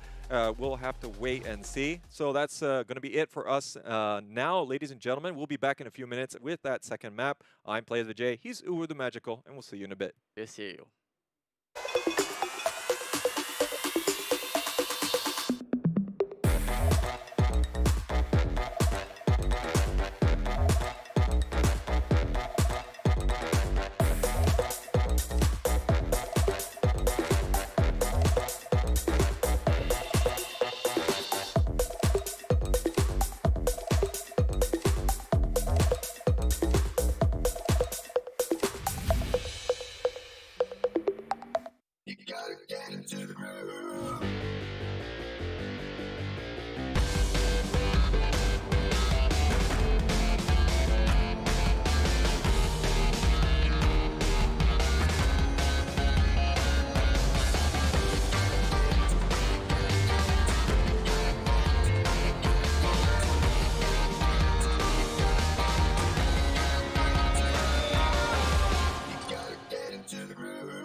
You love it, you wear it. What's your style? Get your merch at shop.eslgaming.com.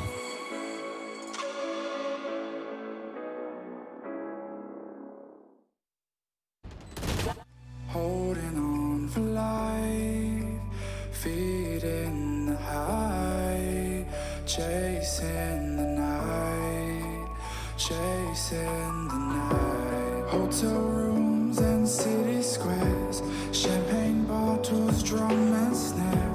The sights and cities seem to fall away when you stay. Locked in love for a night or two, losing sleep just to get off you.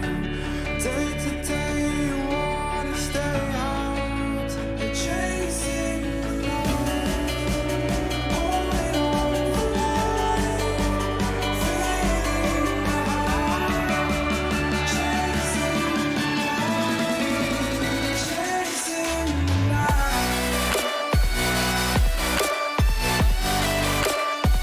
chasing the night,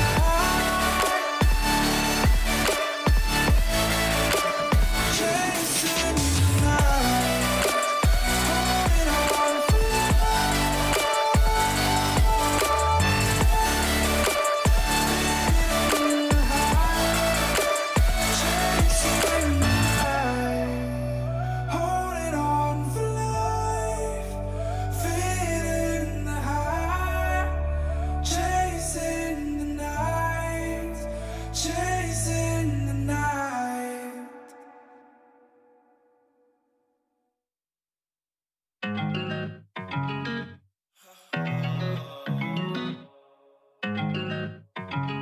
I've been so anti. Yeah, you're a bad chick and you know that. Eyes roll back every time you throw that. Love letter on your bed, I wrote that. I need you and I'm not afraid to show that. Buy you anything, anything on your everything, everything. Buy you anything, anything on your everything, everything. My world falls down when you pick me up. I came up from a small town, no one hit me up. Now they wanna be my friend. Everybody play pretend. But now pulling up in a Bentley. There really ain't shit you can tell me. What? I just wish somebody would help me.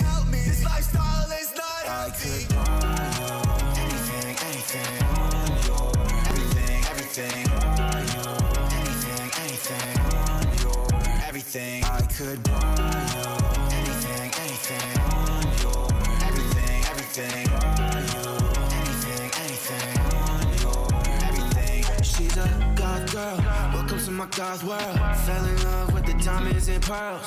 Yeah, we do what we want when we want. Sex faith with the new Saint Laurent. Party too lit, get kicked out.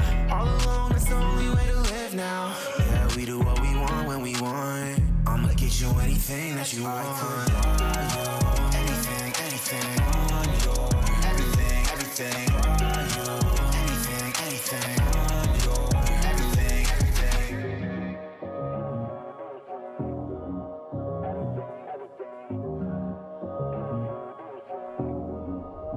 Yeah, I could buy you anything, anything on your everything, everything. Buy you anything, anything on your everything. I could buy you anything, anything on your everything, everything. Buy you anything, anything on your everything, everything.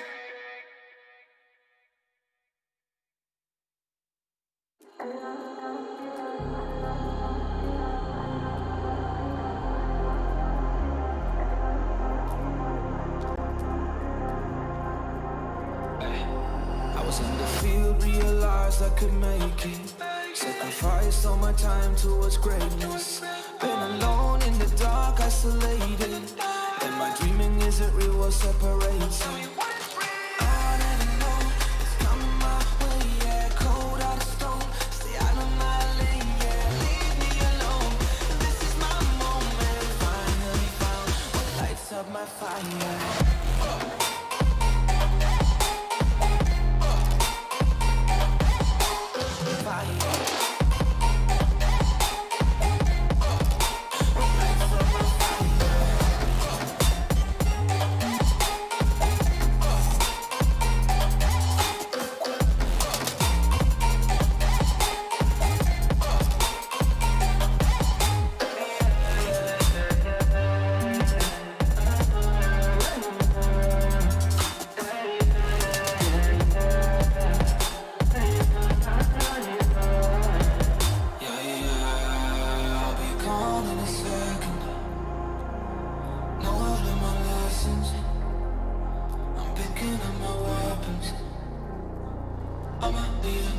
Keep the energy high as they come and they go. I believe in myself and I'm taking it home. I'm stepping it up to another level. Time moving faster than ever before. They don't really know about honesty, but they don't really grow. Honestly, I cannot be stopped constantly. Consciously is a part of me. And I'll never know what's coming my way. Yeah, cold out of stone. Stay out of my lane. Yeah, leave me alone.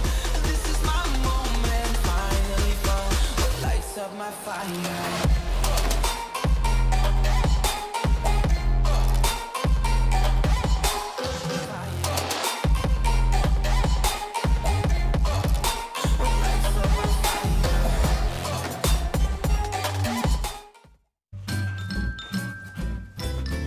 You ready? Huh?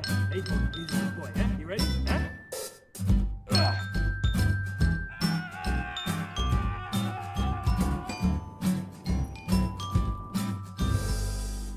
Start your esports career now at play.eslgaming.com. Hello, everyone, and welcome back to the ESL Community Clash. And looking forward to getting into our second map here of our first matchup in the upper bracket. So, of course, we did see an action-packed one versus mid streamers and the likes of Todak from Thailand and Malaysia, respectively. Excuse me. I'm Play of the J. He's Uwuthemagical, and we're pleased to bring you this Valorant broadcast brought to you by Intel and XPG. Yeah, definitely Todak against Myth Streamer. Game number 1. As you can see, it's really tie off in the first half, but in the second half, you can see it's really different. The pistol round for the side of Todak was dismantled in the first half, but Todak just bounced back, tall, getting that kill, getting all the information, trying to hold on as much as possible. It did end on a 6-6 for the first half, but on the second half, you can see how Todak just bring on the advantage, bring on to the aggression. Yeah, I think, you know, it was going to be back and forth in that first half quite significantly, and we saw a lot of great plays coming out from EKR and Veta as well over here, really stunting a lot of the plays that we saw Todak trying to bring to the table, but I mean, it could only last for so long, you know, well, as long as a half. But in this particular round, Aduka coming up absolutely huge and really swinging these rounds in their favor. And Subby, I think he was the player that stood out very much in that first half because we didn't really see too many of the attacking players from Todak really able to deliver. And Subi, even when he's not able to win the round, he's doing significant damage. He's getting the plant down, and that is really swinging things in their favor. Yeah, Subi dealing a lot of damage, dealing a lot of financial damage to the side of Myth Streamer. Myth Streamer trying to hold on as much as possible. Balto, I really like how Balto anchor himself onto one side, giving as much stronghold for the other side of B. Yeah. So Todak just fit on to how Balto being played off, like getting as much information on one side, giving as much freedom, as much strong firepower on the other side. Yeah, and yeah, I mean, looking at the second half, it was 6 rounds straight here for Todak, and you know, just really able to pull out all of the plays. Only one round, you know, that was going to be obtained there by mid streamers, but you know, it's not going to be enough. And I think, you know, I wouldn't dare say that they were tilted, but they looked as though that they weren't having that divine inspiration that was needed, you know, to dig deep and put some serious rounds on the board. And, you know, as a result, we're going to be having that big score disparity. But let's take a look at the map picks and remind ourselves what map we're going to be playing next. Yeah, the first map itself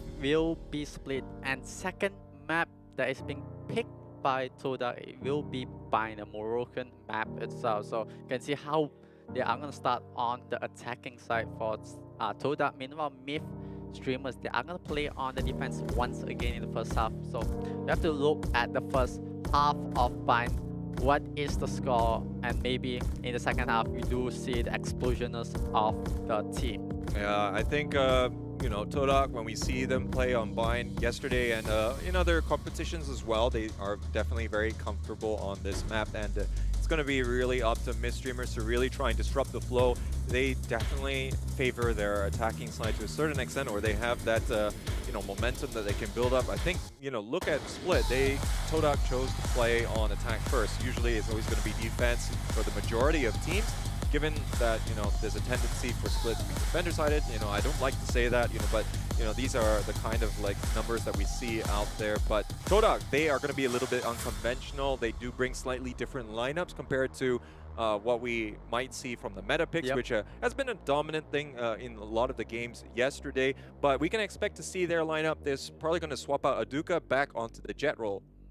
Definitely want to bring in the Jet for bind. For the side of Todak, they are just gonna do as much as possible damage in the first half, but it has to be seen as we can try to take a look. What is the lineup for the both team? Midstreamer against Todak. One in the lead for the side of Todak in this upper brackets.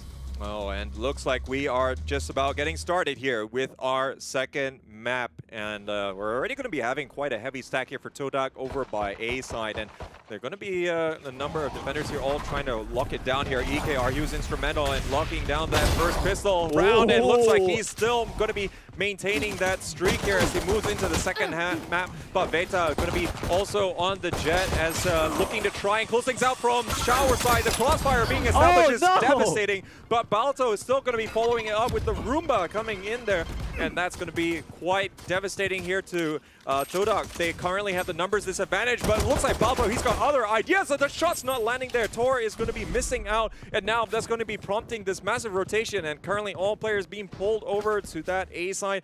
It's going to be devastating. Yeah, it's going to be devastating. It was an advantage for the side of Midstreamer. They do have the numbers game, but in this time, it is a 2v2. It's not that healthy on Senna, but Senna tried to bring out as much assistance to Balto, and Balto will try to do as much damage, but Tor will try to go for the defuse, but it will not be enough as Balto will take him down. That is the third kill for him in the first round. Well, they are, really having that clear mindset of what they wanted to do there. But Knight, he's going to be the last player. Balto, though, he's come all the way over from that B alongside now, and he had so little HP before. He has 3 at the moment, but that proves to be decisive. And they're going to plan it in such a position that even though the low HP was very prevalent on the 2 players from Todak, it wasn't going to matter all that much. And it looks like the Malaysian team, they will take the lead in the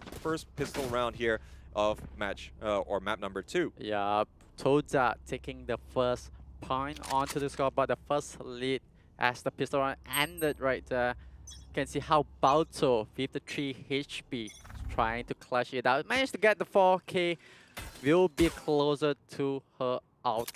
So they are going to play a bit more slower this time. They are going to play the time at all costs. Meanwhile, for the side of Midstreamer, they are setting up as much stack in the bathhouse. Yeah, they are holding it back. Yeah, I think they want to try and just make sure that they contest these orbs quite a bit. They're relinquishing control on B side, but now with Veta dashing here into Showers, going to be harder to get out, and they're actually forced to pull up the dark cover as a result just to get her out, but taking a little bit of damage there as a spray coming in from Subi, but now still trying to land the shots there. Oh, but it looks like going to be using the updraft. Aduka will be able to take down Tor, however, as he gets a little bit too overzealous over by A short. Yeah, that's gonna sting a bit in the A shot itself as Tor goes down, but can Aduka get the second one with the spray? Will not connect onto the Jet. Jet managed to get out as much as possible. Oh, and she actually managed to pick up the Bucky there, so again, we're seeing a lot of this early game shotgun play coming to the forefront. So let's see how this is going to be shaping out. Balto, though, after gathering a lot of information, he's going to be moving over here to this B side through the teleporter. And now space being created by Aduka, looking to try and close things out. Veta, not much luck there with the Bucky. He's going to get taken down by Balto, who's got that shotgun at the moment. Looks to try and bring it to bear, but Aduka is going to take that away from him. As if now Heaven also not going to be a safe haven, and now that's going to be a full clear out from Todak as they're going to be taking this second round. You would expect them to do that, but again, the mileage not being obtained there from the Bucky. Yeah, Toda just cleaning the streets of the Moroccan map of Fine and just not giving any advantage for the side of Midstreamer. Midstreamer did their best to hold on, but they will drop that map. The round number 2 is up to the side of Toda, and Toda, they are sitting really, really comfortable. They are bringing out one operator, does have 4 SMG in hand. Yeah, I think this is similar to what Balto did yesterday as well. He did go for the Ghost in the second round after the pistol round win against Daytrade. And most likely going to just be waiting here for anyone to move up. But we haven't seen a lot of aggression coming out from B long side shown by Myth so far. So they're going to continue doing the same. I'm pretty sure if they reviewed the footage from yesterday, they're going to see the same plays coming out there. So they don't want to fall foul. But what this enables them to do is to really just close off that entire side. Aduka is watching from Hookah.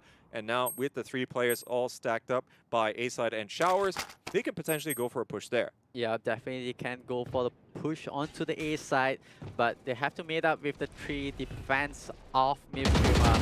Needs to be a bit more careful. EK are just putting out a couple shots, giving a warning, telling them not to get onto the side. But there is still time, 45 seconds on the clock for Toda to enter a site. So they are still thinking they are going for a rotation. Senna almost getting popped right there. I think they're a little bit apprehensive about pushing down A short. EKR has shown to really hold back on the dark 30 covers seconds for left. the later time.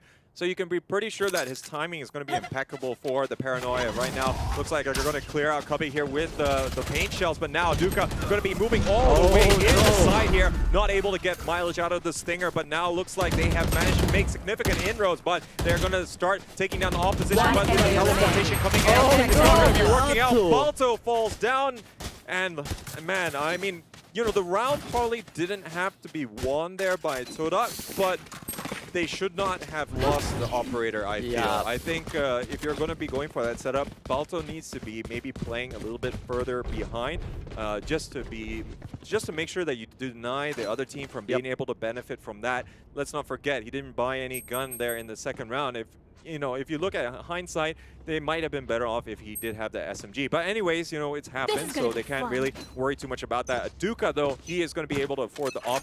Vita, on the other hand, will pop up the out and just gonna hit the air with every knife. Oh, actually, sorry. I mean, it was the semi-glass cannon is actually Aduka. Aduka does have the operator, but yeah, Veta also did manage to pick it up from Balto in the previous round. But now that's going to force them away there from Showers. And Sobi is going to be thanking his lucky stars. He didn't get shot down there by the Jet. Now looks like they're going to re-posture and see how they want to stack up. This is effectively the first real measure of these teams on this half, as really they just want to try and get these opening picks. They can see that there's going to be quite a lot invested, but 3 ults on the board here already for Toda could be proving to be influential. Yeah, they will try to go in and try to pick a side with 3 ults on hand. Meanwhile, for the side of Get out of my way! They are trying to take 30 seconds left. And try to find out where is the players from the side of Toda. That is the info that there is a race at long for on B.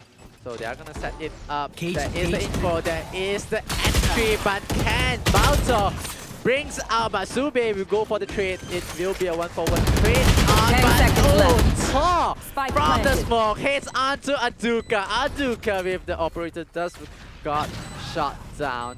Can the rest, but they do manage to get the spike down. Oh, but still, it's a 3v4 post-plant defense coming out here from Todak. Subi, though, he's going to get spotted out as we're going to have Tor going all the way through the spawn side of things. But now, Veda going to get shot down, but the trade's still coming out. It's a 1v2 situation. Senna, though, he is in that 1v2 clutch scenario. He only has one more player. He is waiting for him, but Senna knows what's up. He is absolutely waiting for the clutch moment. He bumps through and gets the 3K. And what looked incredibly unlikely, Toda managed to pull it out of the hat. Yeah, Toda pulling out of the hat, something unexpected. And Senna managed to get the operator up for his team. That means they will have that firepower in hand. They will have this advantage going to round number 5. Yeah, that was an incredibly important round for KOG to win, just given the kind of investment from both of the teams. And as a result, they're going to be very much in the lead for this one. It's 3-1, but of course, you know, you have to look at the economy as well. And you can see that shotgun's already going to be purchased here by Myth, as they do want to try and stem the tides. But I think that was still a relatively expensive round from both of the teams, as of course Senna is the only one get through, and yeah, the operator, definitely something that they have to be a little bit mindful of. And you can see that Aduka only has the Bulldog available, as just really trying to get whatever it is from this here. Gonna be able to slow down fans here. Gonna actually be able to get down Tor, not able to get the land the right click there. Picks up the 3K as EKR goes down. This is leaving A side completely open, and man, looks like it's going to be a tough one here for Myth. Yeah, a hard retake situation for the side of Myth Streamer. Spike planted. They bring out as much as possible. They did invest a bit, but it will not be much.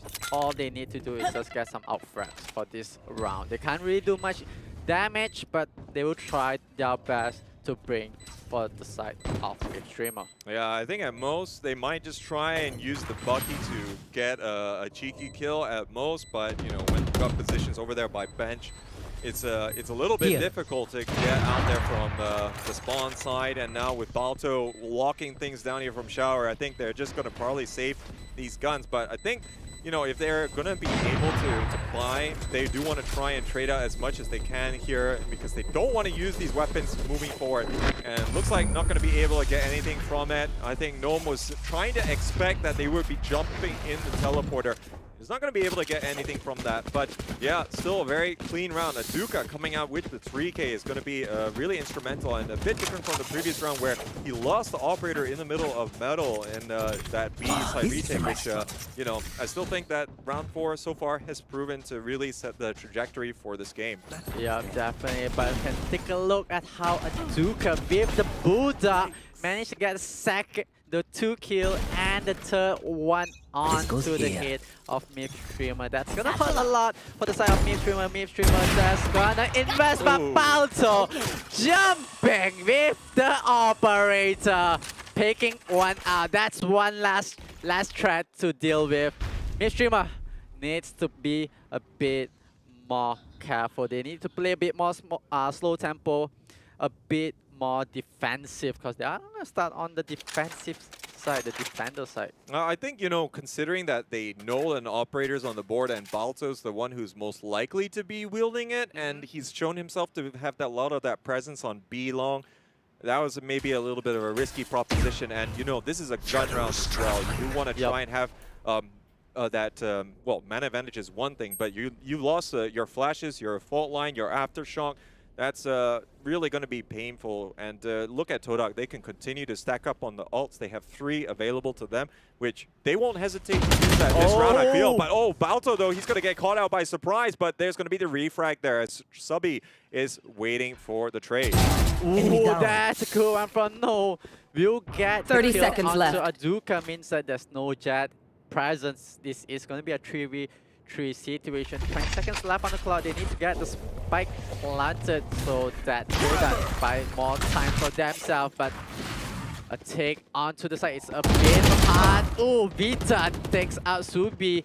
And 10 seconds leaving left. the last 2 players. They are on remaining. the strike. They are on the push. The last Senna can not do as much damage, but will last player. Doctor deal the damage, but 9 will take that out. Does hurt a bit on the Myth Streamer side. Yeah, well, I think they're going to be happy they managed to put a second round on the board. That's managed to, you know, try and hold the momentum that KOG was building there, and it was a must-win round. And you got to be lucky that, you know, there wasn't a lot of ultimate usage coming out there from KOG, which could have really swung it. But there were 2 key fights there. I mean, we saw Gnome peek out from Hookah, was able to get the kill onto Aduka, I do believe. And then, of course, we saw Veta as well getting the pick there through Showers. So I think those 2 1v1s really reversing some of their early round tragedies after Balto was able to get the opening pick. But now you can see them stacking up here, and we're already seeing that Hunter's Fury going to be popped off here, taking down one player, not able to get Veta as well. But Veta did take some significant damage, and Sube, you know, not holding back with the opportunities that are presented to him. Yeah, Sube trying to get more out of it, but Vita does have the anger, does have the firepower to take the player out. Means that it is a 4v4, but hurt a lot. But Aduka through the wall, through the fire and flames, gets onto 9. 9 goes down, leaving a 3v4 situation. 50 seconds left on the clock. Yeah, and now with this, though, it's still giving a lot of space and real estate as B-Sign is going to be wide open and clear. I think, you know, with that presence Aduka has in U-Haul, it is actually really drawing a lot of the attention there from the Thai team. And as a result, Plant going to be successful. But there's potential 3v3 here if they can flush out Aduka, but he can do well if he just stays alive as much as possible. One going through the teleporter. No. Tor actually is going to be waiting for him.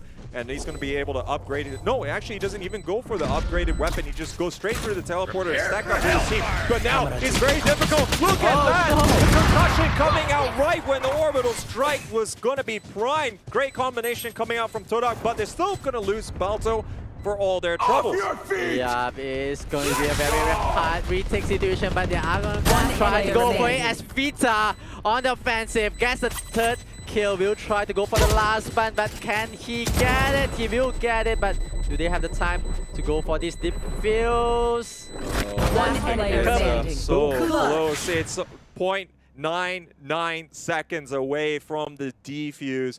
And yeah, that was a nice try coming out from Myth. I think, you know, they've overcome the odds. They lost the first pick in that 3v3, as of course, you know, there was that great combination of the fault line and also the orbital strike coming in. But I think, you know, all things considered, they also had some pretty good ult usage as well, as they had a trade of rolling thunders as well, able to spot out the doctor that was residing there by the lab side. But yeah, unfortunately, not enough time remaining there. Only going to get one player out for their troubles. Yeah, definitely. It is a win round for the side of Toda, but the economy for Toda is in really, really deep water. As you can see, they are buying out everything. On the side of Mist, they are going to go for the save. Yeah, that was a little bit of expensive round, as you said, you know, not just for Todak, but also for Myth, you know, and not even going for, well, I'm not sure if they have a Bucky or not. I didn't quite see it there. So now Balto going to be holding the tight angle there in Octagon. He's going to be able to spot out Nom as he tries to come around the side. Going to be getting out straight away here before the aftershock is going to be doing any significant damage. And, you know, with that early pick, it's just going to start to swing this anti-eco round a little bit more in the favor of the Malaysian team. And now they have firmly got this stack over here. You can see so many lines of sight here being watched over for the potential flank. EKR, though, he's going to get spotted out by Senna. They know what is up here, and that's actually going to prompt them to go all the way to A side. They know that it's going to be relatively clear, and they can overload it. Veta is trying to get into position. You can see that 30 the rotation seconds is left. being prompted all the way out from B side, but Veta, he is going to be able to get Balto. The intel is there. He's going to be here in U-Haul, currently trying to close in on him, but the doctor is going to be eliminated here. They're all going to be hiding out by truck side of things. And Vera just trying to get a little bit of better angle. He gets the 3K so far. Senna goes down. It's going to be back down to a 3v1 scenario, 2v1 now, as it looks like Todak relinquishing a lot of the control. Tor goes all the way in there, and he's going to be taking down Aduka in close range. Yup, a face of buckshot with the Bucky right there. The last pop onto the head of Toda. It's gonna hurt a lot, and right now they are forced to go for the eco. Meanwhile, for the side of Myth Streamer, they do have the guns in hand. They have the economy to play with.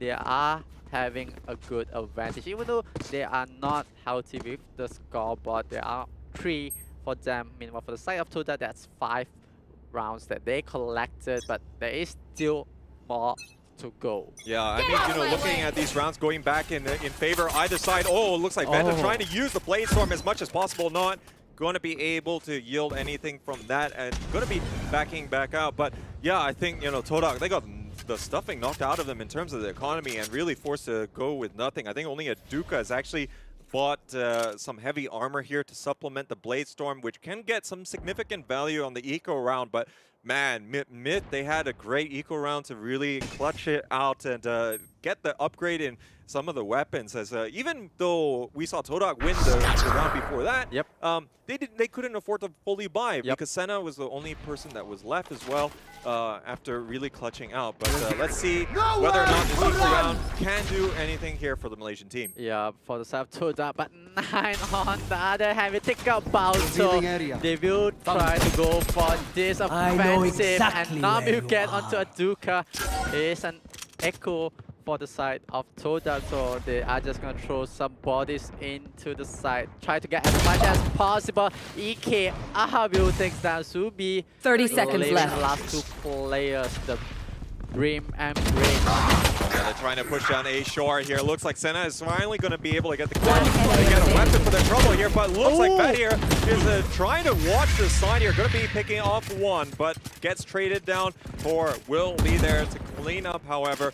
And it looks like Mistreamer, they're going to solidify their position, having 3 of the weapons carrying forward. And now Todak, if they want to try and win this half, they have to succeed here. Otherwise, it's really going to, again, be a little bit of a slide. But, you know, losing 2 rounds in a row, they're going to start to get a little bit more of that money bonus. So, you know, they can still afford to have a fairly decent buy moving out from this one, even though they got less than 1,000 each in the bank. So it's going to be a bit hard this time. They are going to buy out on the Vandals itself, so they will try to do the best, but the Doctor connects the shot, takes out Tar. There's no mid for them, for the side of Myth Streamer. Meanwhile, Myth Streamer, they are really well known for their defense. As you can see how they take the retake onto the side of Todak. So Todak needs to be a bit more careful about the retake situation, but Subi will take out EKR.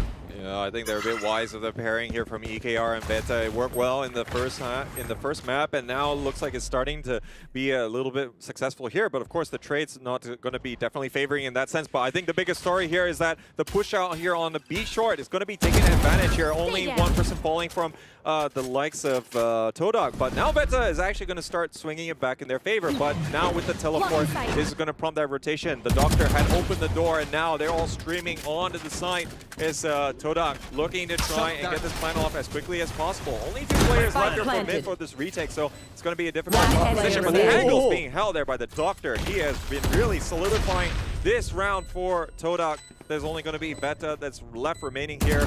And this window side is going to be carefully watched here by the rest of the team. There's just not a lot they can do. 2 players in Octagon, and still going to be a Duca watching things from spawn. Yeah, I think the best for the side of Mistreamer right now is just gonna save for Vita. Vita just needs to hold on to any weapons that he has, because they do have the economic play with the next round. Meanwhile, for the side of Todak, they just want to get this pull, the spike done with it and go for the next round, go for the offensive. They are just gonna force Mistreamer to play their aggression. Yeah, and looks like Veta at least able to collect the operator here, which gonna salvage a miserable round, I think, you know, for Myth. I mean, they still managed to do some significant damage, but I think the timing of it couldn't have been worse. And this means that Todak, they're gonna at least end the half even Stevens, but they'll be looking to push it some more, and they don't want to moving on to that attacking side, you know, going to be having such a big deficit, because I think it's going to be a little bit on the daunting side. But have to definitely give that round to the Doctor. I mean, with that crucial 2v2 fight at B short, able to take down the initial operator wielder as well was going to be absolutely crucial. Yeah, the Doctor dealt a lot of damage in the patient, but this round, round number 11, is going to be a different story. But Vita pushing out in the bathhouse once again, trying to get this angle and the advantage. Yeah, so this big stack here, relatively speaking, here is going to be quite significant. They're going to pick out EKR. He's not able to have a little bit more of those clutch moments here in this round, as he's going to be giving up advantage here. As now Todak all creeping on the side here. Sky smokes down, but right now that trade is going to be working against them. Duca, he's going to get taken out. Beta now coming in from the side, not going to be able to get a second for his troubles, but there's still going to be 2 players here on the side. Gnome is trying to spot out these positions, but there's just so much to check here. And now it looks like it's going to be a tragedy here for him, as now there's also going to be the orbital strike used just to make sure that they can confirm this round and try and stem the tide coming through U-Haul. Yeah, trying to do as much as possible for the side of Toda, but it will be a win round for them. Meanwhile, MIP Streamer, they were in an advantage, but they just dropped the ball to the court of Toda. And Toda, they do have the money, they have the guns to go with, they can buy out anything they need right now for this first half. Yeah, and you can already see that this is going to be, final round. So it's a forced buy coming out from the Thai team. And still going to be quite the task. Balto and the Doctor both have ultimates available to them. And you can see that Subby here already going to be stacking up by the shower side together with Senna, as they do want to try and get the orb control and get a third ultimate on the board. But look at this aggressive push out coming out here from A Short. Veta is going to be able to get the first pick there. Watching out by the showers, they're going to be able to catch Subby and Senna off guard. And these individual fights really working out well. There's still going to be another player taken down as Tor coming in through for that flank on market side. Doctor will be able to prevent him from dealing much more damage. But I think, you know, it's already been pretty significant with 3 players down here from Toda. Yeah, Toda in the number stack up against them. 4 against 2, the spike is being dropped in the side of MIP Streamer. So Vita will cover the bomb, the spike as long as possible before it will be recovered by the side of Toda. So Toda needs to think out the plan. What can they do? The Doctor is in the house. Can they bring this into a clutch? Yeah, I think Balto just getting caught off guard. EKR holding that tight angle just from outside of showers and not able to bring the operator to bear. And there's not going to be enough working out for the Doctor, as the trades are going to be there for Myth. They are going to be able to at least finish out the half with 5 points on the board. And now they're going to be swapping over. I hope that they're going to be able to have a bit more in the tank on the attacking side. Otherwise, this is going to be a little bit difficult. I mean, they've been able to stick it through on defense, but I think, you know, they're definitely more comfortable on that side. That's why they chose it on Todok's map pick.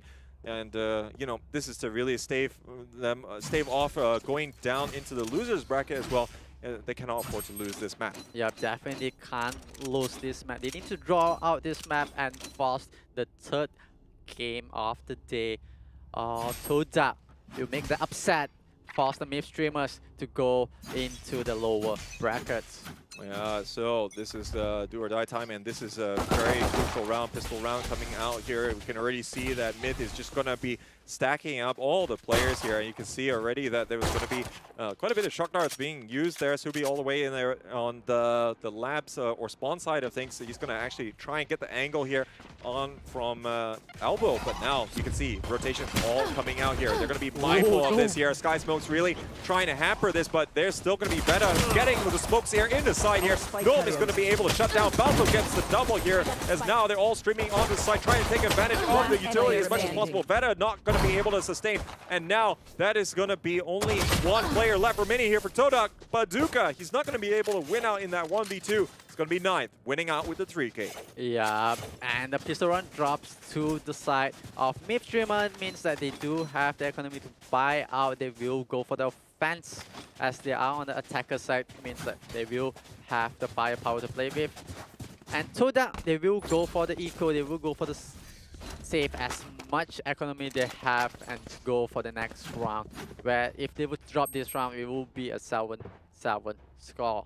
Yeah, so that is really the start that they needed for the second half. So the Thai team going to be looking to go this anti-eco and really close things out, because I don't think that we're going to be seeing the same force buy tactics that we saw from some teams coming out from Todak. So they're going to be fairly comfortable that they can, you know, stem the tide and come back into the later stages. But they just want to try and keep their eyes on the prize in terms of dealing some significant damage here to really just make sure the economy is not going to be such a big factor moving forwards. Yeah, but it is going to be hard for the side of Todak. They will try to do the best, and they will get into the windows. They will take out 2. Can they take out the last one? They will take out the Doctor, leaving 2 players left on the side of Todak. Meanwhile, they only lost 1 for the side of MIP streamers, they will get onto the side and plant the spike.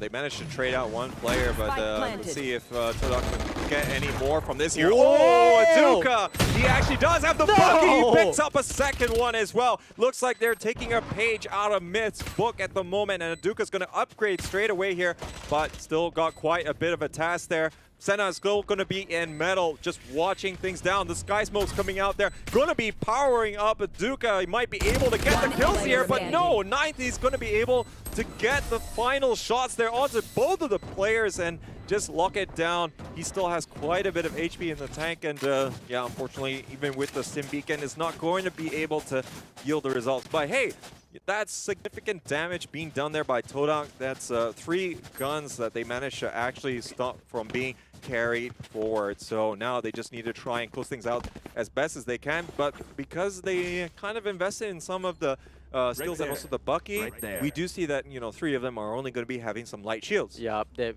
will be not enough, but they will try to make the best out of it. And Vita is still sticking onto the Stinger. They are thinking about it. They are at a shot. They are thinking to go for this contest, or maybe they want to figure it out. They want to play the time, play as much information gathering in this phase. Oh, but you can see that Myth is definitely betting on A here. They are swinging more players here, and they're only going to be having the singular presence there over by B, but yeah, I think they already know what is up here, and they're going to be all advancing over. Now looks like the attack here fully coming out here from Myth. They want to try and get this presence in U-Haul, but they are all trapped here except for one player, so I'm not too sure if this is going to give them the kind of width that they need to really try and come out with this here, but it doesn't matter, as there's still going to be able to get the opening one here onto Banto, as he's going to be over by bench, and now moving in here, Subi's going to get one while being stunned there. Now this is going to stall the defense from trying to get this retake. Doctor and Aduka are both going down. This is an absolute tragedy here, as Todok, they're going to be falling down against this very weakened weapon side coming out from Myth, and you know, Myth, they have got it going here in the second half, and this is exactly what they need to try and bring this back. 4 consecutive rounds and 3 here in the attacking side. Yeah, 3 on the attacking side. As you say, 4 consecutive rounds. That is the momentum that they need to swing things back and draw things out on map number 2, which is fine. So it will be an equal round for the side of Toda. They will try to do as much damage. Oh, that's gonna pop a bit, but Aduka brings out 9. That is 1 player down, 4 more to go for Toda to bring things into a draw of the scoreboard. So Myth Streamer, they will try to recollect. They are gonna try to regroup and think, what are they gonna do? Are they gonna play for this B take, or they will want to fake it out, play the time and force a bit of offensive from the side of Toda? Yeah, I think they can try and evaluate the options there. They don't want to try and throw away this kind of momentum they have now. They still have the better weapons, so I think they still got that going for them, as really the stuffing got knocked out of Todok in the preceding round, so they managed to get some utility to work in their favor against the Tiny team, and I think they're just going to be trying to wait a little bit more. I think, you know, with the kind of information that they've been gathering here, they might have an inkling that there's more players here, but now they can see that the dark covers are going to be coming out. But this is them just trying to draw them in, and they're going to be taking the teleport. Look at them all coming from showers. Aduka currently going to be holding that tight angle. He's got the Blade Storm, not even able to get one. Veta is going to land the headshot, and now that is them going to be able to get the plant. This is going to be bit difficult for them to retake, but they're just going to try and see what can they get here. They're actually expecting here. Subi is going to be able to get with the Hunter's Fury moving in here, but looks like Nomi's trying to lock things down from U-Haul, but they're getting that presence over there onto the spawn side of things. EKR gets one, but he can't get another. And that's going to be a 2v2. I think this is going to be a very good round here for Todok so far. They just need to see, have they got a little bit more in the tank? Yeah, Toda, they just try to bring out the best of Myth Streamer, and Myth Streamer is getting hurt, but they are still standing tall with 2. Nomi will get onto Subi, but Balto will go for the trade-off, but Tor will end the things off, clearing every players on the side of Toda. Oh, and yeah, looks like Myth here. They're going to actually prevent that from turning into a complete tragedy. I mean, they still managed to win the round, and you know, it's only one gun, but I think the bank that they managed to get, you know, was pretty okay, considering that that third round of the half. I think that was still the most crucial so far for these last 4 rounds, as of course they did manage to win with a lot of that close range weaponry, lulling Todak into that false sense of security then, but they're going to finally be able to come out with what should have been a relatively straightforward round, I feel. Definitely do agree with you, but this round, Todak, they forced the operator onto the hands of Jet, so can they make the best out of it? Or Midstreamer just gonna do what they do best on the attacking side for Bind. Just need to be a bit more careful for 9, making that move. That spots out Jet. Will make a backtrack, a back drop all the way to safety. Oh, they're going to move in right at the crucial moment here, as they're going to be able to pick them off. But look at this, Senai's got other ideas. He's going to be able to pick up 2. He's looking for the next here. 9th, he's stuck out there outside of showers at the moment. And Todak, they managed to fully swing this quite decisively.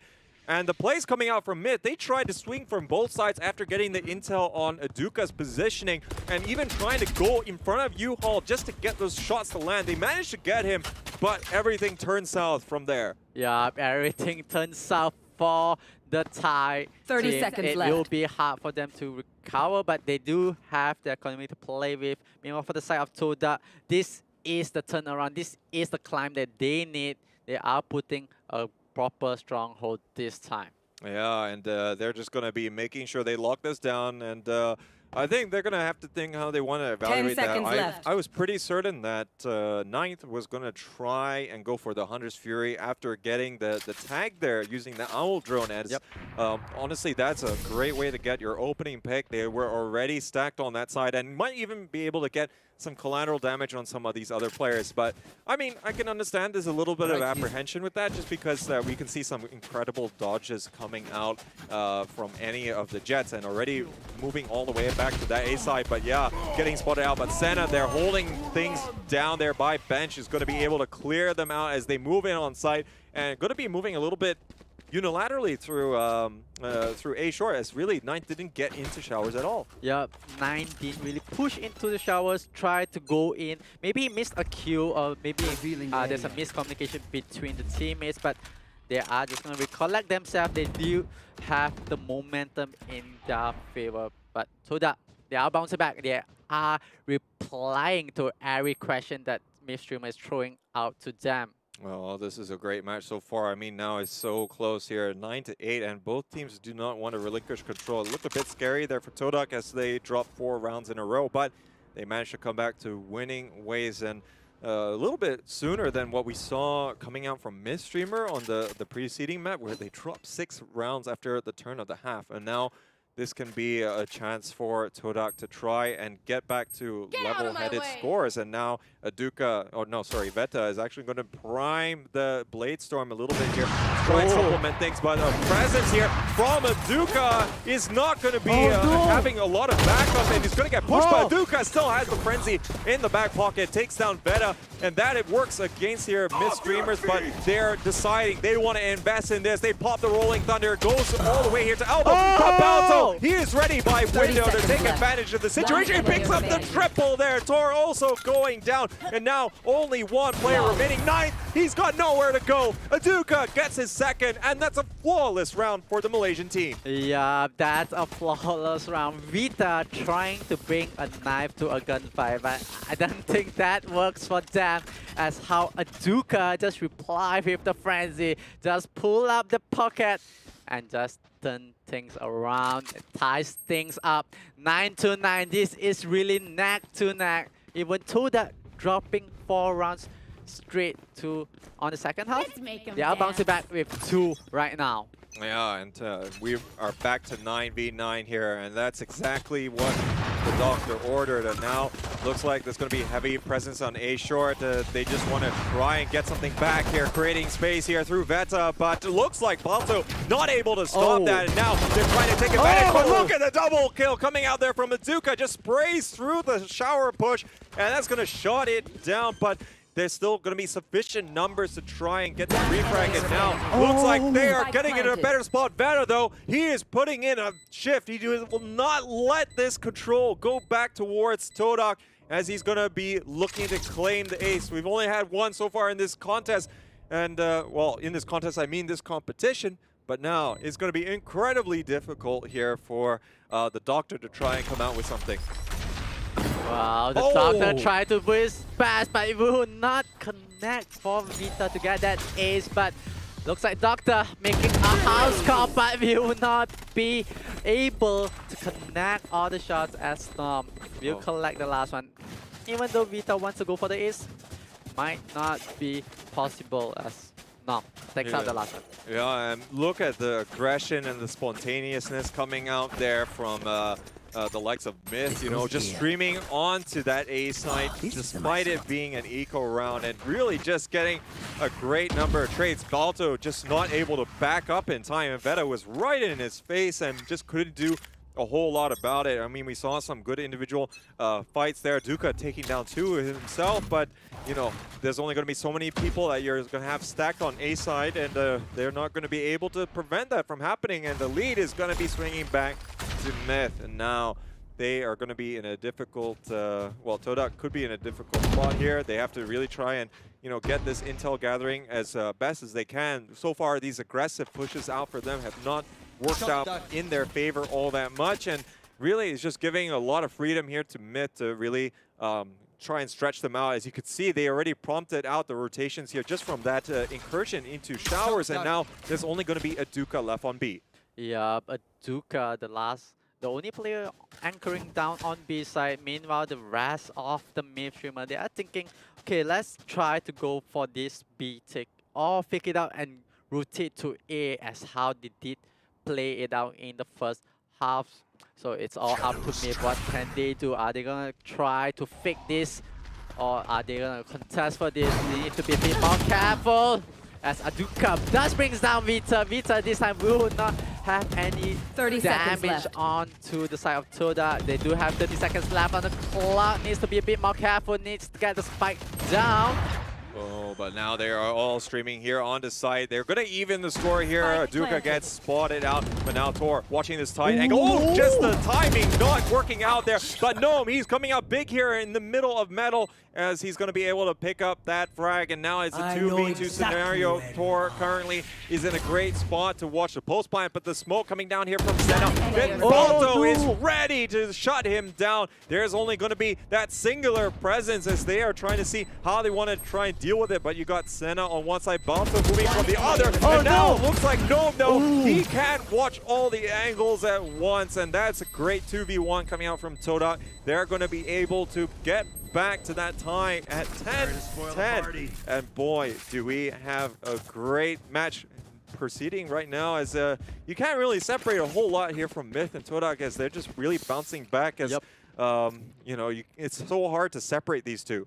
It's really, really hard to gauge on these two teams. On the second half itself, both of the team, they are on neck to neck. They are on each other neck, try to win this map. It's really, really important for Myth streamer to get into this map. They try to pick this map up and force a third map itself. But meanwhile, for the side of Toda, they are trying to claw themselves and just deny any wins from Myth streamer. Yeah, I think that round, of course, we saw quite a bit of a pressure all coming at once here from Myth. But yeah, it's just to update you all, ladies and gentlemen, as you might have noticed, that we paused just for a short while, as I think we had to, or one of the players from Todak had to try and fix his headset a little bit, but now we are A-okay. So we are good to proceed onwards here to round 21 and see if anything's going to happen. We did see that site execute very heavily weighted onto that B side. Aduka still able to win out with the opening frags there. Veta just not using the kind of cloud burst available to him, but now looks like the opposite kind of stack is going to be happening on A side, but it is going to be a little bit of a gamble coming out here from Todak, but looks like the distraction working out well. Gnome not caring about the molly, going to take down Senna. Now that opening pick is going to start to erode a little bit of that man advantage that they, heavier player placement onto A side, but now looks like Aduka, he's going to be able to catch out Veta as he's trying to move down that short side. There's still going to be Doctor all the way loading bay. He picks up a couple. They can't even get out of showers at the moment here,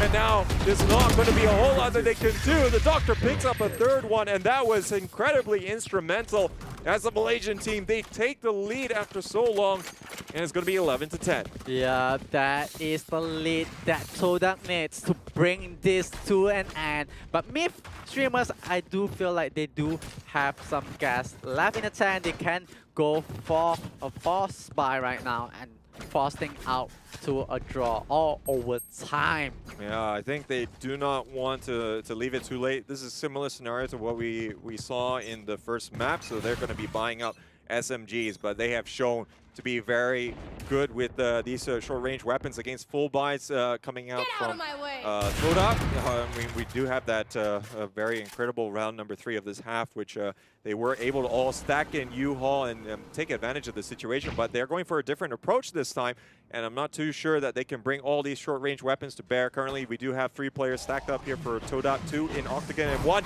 here in Kabe. Balto trying to get the shots here, but currently Beth moving all the way in there, and Gnome gonna make that range irrelevant, but Sui picks up 3 kills there as he is really slowing down this push here, but he's gonna have someone right behind him. EKR is gonna peek through that dark cover in elbow.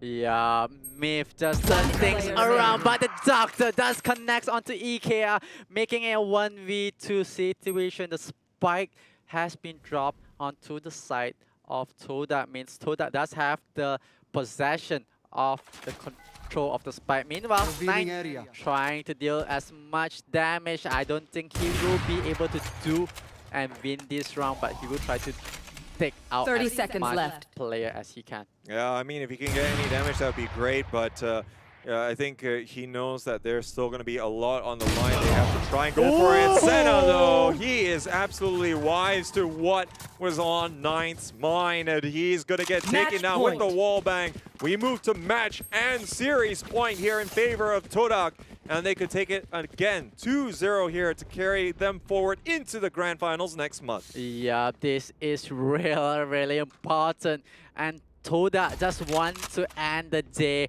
with a win. If not, they do still have a bit of financial to go for the next round if they drop this round itself. So it really needs to be a bit more careful. Just play the time, play the strategy, or get played. But this is Aduka pushing out, trying to contest for this. Managed to get one. 9 goes down. That is 4 players left. Will this be the end for Myth Streamer, or Myth Streamer will bounce back? No, Vita drops down. Doctor will takes out top, leaving the last 2 players alive for Myth Streamer. This is going to be really hard. They will try the best to get this round into a draw. But it's so difficult now. They are down to 1 player, and right now Todak is on the precipice of moving on. They're going to be able to take that in scintillating fashion, and my goodness, that was absolutely crucial. The set play coming out there, the Doctor with the flashpoint over by Showers, allowing Aduka to make full use of the space that he was able to garner, and ultimately that was going to get the opening pick. You saw that Myth actually expended their Rolling Thunder as a result to be able to, you know, try and prevent that push, but little did they know that they were going to recede all the way back there into Showers, and you know, I think they felt that they had to act there, and all pushing down that A short, but yeah, just couldn't make it happen here. And in you know, a very close affair here, they're going to be dropping down 10-13, and that's them going to be in the losers bracket now. Yeah, Myth Streamer will be playing later on the lower brackets itself. But meanwhile, congratulations to Todak. They are moving into the grand finals itself on next month. Do really good from the side of Myth Streamer. They tried to bring things into a draw, but unfortunately Todak just outplayed themselves, outplay Myth Streamer on the second half and deal as much as they can. Yeah, indeed, and I think that's going to be some good plays here from Todak. They dug deep a little bit and made sure that they stemmed the tide, and you know, they finished their attacking half quite well, but I think that it was going to be, you know, the second half where things just got a little bit more sticky for them, and you know, luckily for them that after losing 4 rounds in a row, they managed to bounce back in great style, because I think, you know, there were certain rounds that looked very dangerous. The third round of the second half in particular, I think we talked about that before during the match. Pretty much all SMGs still coming out there from Myth, but they were going to be having all of that close range presence over by U-Haul and really just lulled Todak in there, and they all kind of gave up their weapons. They got all these free upgrades, and that kind of set them also to win the next round. But yeah, I think these round 3s have not worked out perfectly, you know, for Todak, you know, on both sides of the divide. Definitely. Myth, well, talking about the second half, the third round, as you said, Myth Streamer, I think they throw out the bait to lure in the fishes, lure in Todak, the fish himself, into the U-Haul, and just definitely just play the close range fight and force them to like fight in a really, really uncomfortable position, especially in the U-Haul itself. It is so compact, it is so small itself. It forced Todak into a very, very hard position. Yeah, and you know, looking at both of these teams, you know, they both you know, had some difficulties, you know, facing off against eco rounds coming out from their opponents. You know, I think that has led to a lot of the excitement that we've been able to see, and quite blessed to be able to witness today so far. But I mean, you know, there's still going to be only one outcome here in the end, so that's going to be you know, the likes of Todak going to be moving onwards. But let's take a look, ladies and gentlemen, who was the MVP here from that match, and it's going to be none other than Aduka, just creating so much space and being able to have a lot of these crucial kills to really influence proceedings. And I think, you know, it's going to be hats off to him for being able to claim this award. Yeah, Todak does have a really, really strong lineup, and Aduka does deserve the MVP for map number 2, which is Bind, and definitely with the 21 kills on the board for himself. He dealt a lot of damage, managed to get as much information, and denies a lot of Vita Blade Storm. Yeah, and I think, you know, Aduka, he did have 7 first bloods as well. And, you know, while we don't see a huge like KDA here, I mean, it's still pretty significant in terms of the volume of kills. It's still going to be the impactful ones, you know, these opening frags. I mean, we saw there in the very final round, he was able to go and dash out there with the support of the Doctor, able to get that frag, which prompted the Myth to try and do something about it. Let's not even forget, of course, first map as well, that we did see that Aduka was able to get, you know, as the Cypher, you know, a couple kills on A side that opened things up. But we do have an interview here with Senna, the captain from Team Todak, coming up here, as he's going to be sharing with us a few words, as you know, he's been able to really captain the team to another success. Yeah, definitely. We will be talking to Senna. Hi, Senna. Hello, guys. Hey, Senna, how are you doing? Congratulations on making it through to the grand finals. How are you feeling, man? Thank you, Tiku. We're feeling very excited. We're feeling very thankful. Everyone was doing very good. Yeah, I think you guys really pulled in a great performance. I think, you know, of course, when you compare this versus your round 1 match against Daytrade, I think, you know, probably Miss Streamers gave you a little bit more of a run for your money. But how do you guys feel your performance was? I think you alluded to yesterday that you wanted to play Miss Streamer and see how it was going to be. Did it kind of play out as you pictured? Yes, it played out very perfectly. Our communications were very on point. Our trade kills were on point. Minor mistakes like eco rounds and stuff. Yeah, I think eco rounds, you know, were a bit of a feature. I think we saw that eco rounds didn't work out for both teams on occasion, you know, and it really was, well, I mean, you know, from a neutral standpoint, you know, I mean, it's quite entertaining for us, you know, but at the same time, you know, I know it's nerve-wracking for you guys, and everyone who's backing you guys. But I think, of course, there's going to be you guys moving on to the grand final. So I think between now and then, probably you're just going to continue with the same level of activity. I think yesterday you mentioned that you're scrimming every day. You're making sure that you guys put in the effort, right? Are you guys going to do anything differently now, moving now until 1 month from now? Yeah, we're definitely gonna find some new stuff because we're expecting some teams that are gonna watch our VODs and stuff. So yeah. Yeah, I think looking at the plays that you guys have, I mean, it's definitely refreshing to see. I think it's a little bit different from like maybe the meta picks. I think like with Balto as well, picking slightly different agents, and I think apart from Split, you guys don't bring Cypher like everyone else, so I think that's always refreshing to see, and breath of fresh air. Yep, definitely. I feel like Toda bringing up a really different lineup of agents into the gameplay. Will you guys be bringing the Viper back in next month? Maybe in the future, for sure.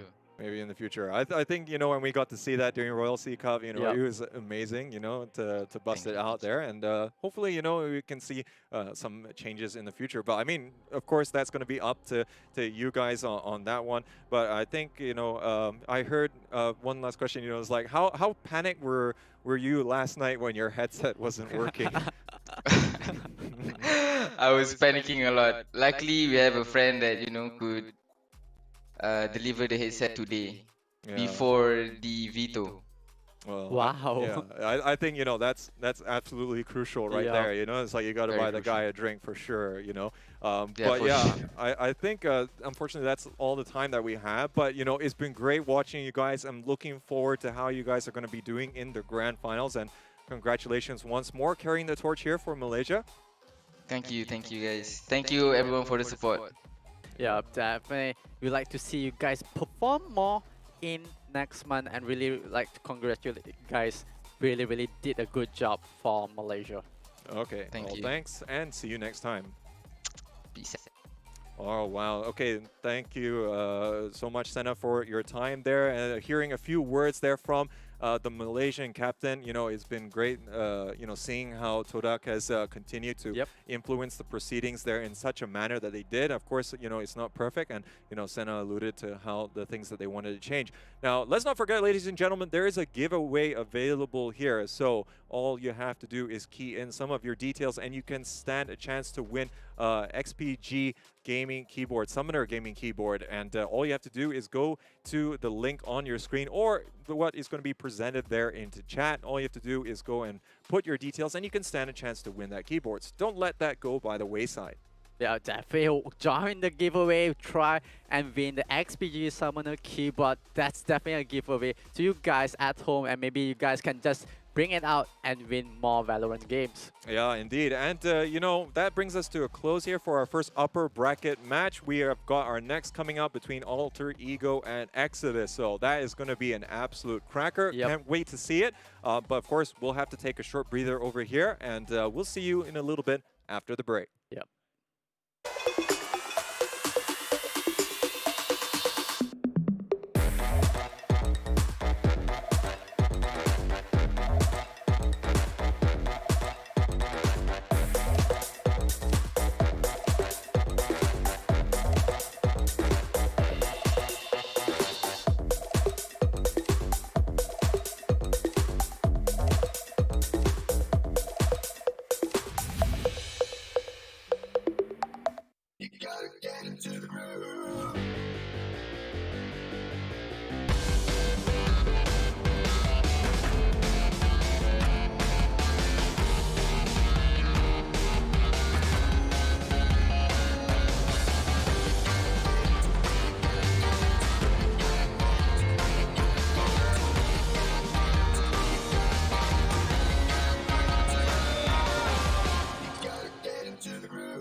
What's your style?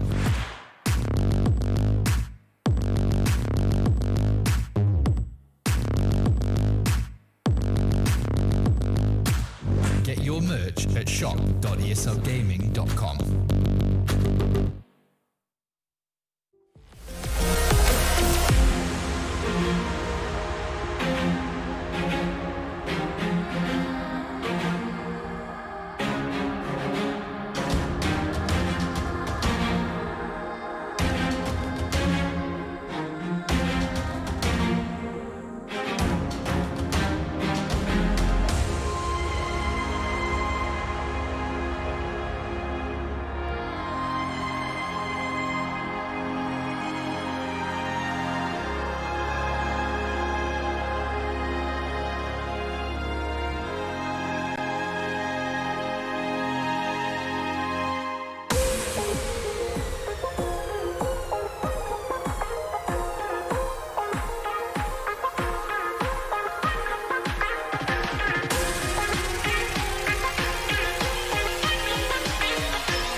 been friends for a long time now. Always have a good time whenever we go out. But you've been calling me up all the time and sending me signs and giving me them eyes. And you've been saying that you found the one, texting me junk and you wanna talk, but you can't say why. I can't get there and you know I've tried. You know I don't wanna waste your time. City lights, I'm looking in your eyes, but I can't say why. Doesn't feel right to call you mine. You know I don't wanna waste your time.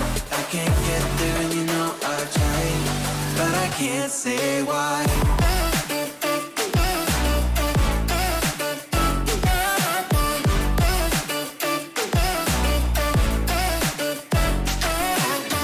Feeling lost like I just wanna time back time.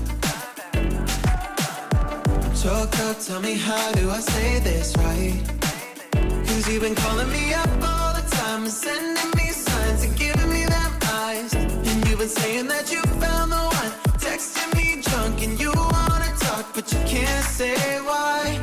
I can't get there and you know I've tried. You know I don't wanna waste your time. City lights, I'm looking in your eyes, but I can't say why. Doesn't feel right to call you mine. You know I don't wanna waste your time. I can't get there and you know I've tried, but I can't say why.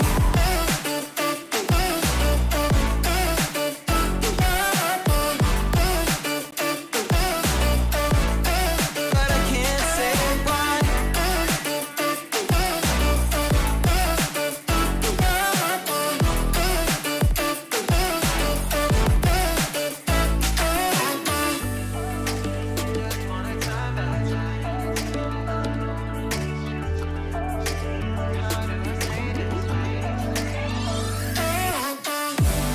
Can't get there and you know I've tried. You know I don't wanna waste your time. City lights, I'm looking in your eyes, but I can't say why.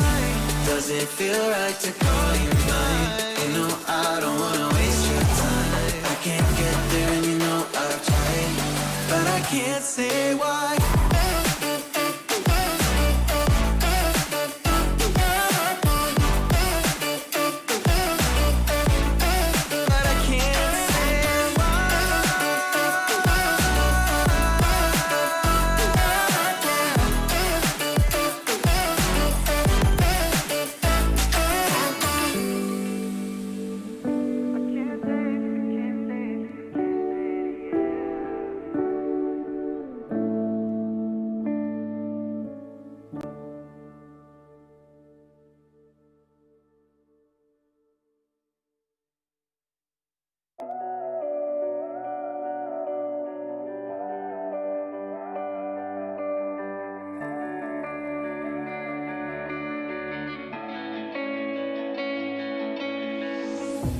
Chasing love in an empty bar.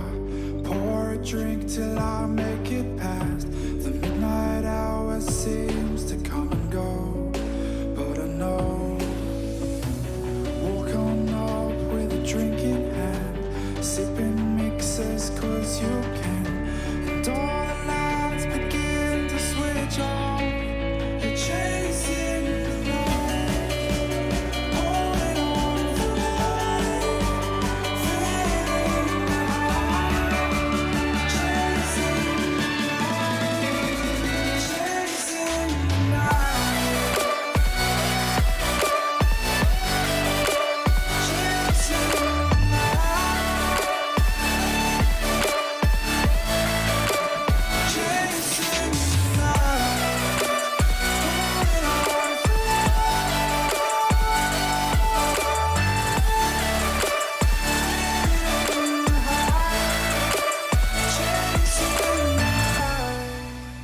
Holding on for life, feeding the high, chasing the night, chasing the night. Hotel rooms and cities. ESL Community Clash is presented by Intel and official peripheral partner XPG.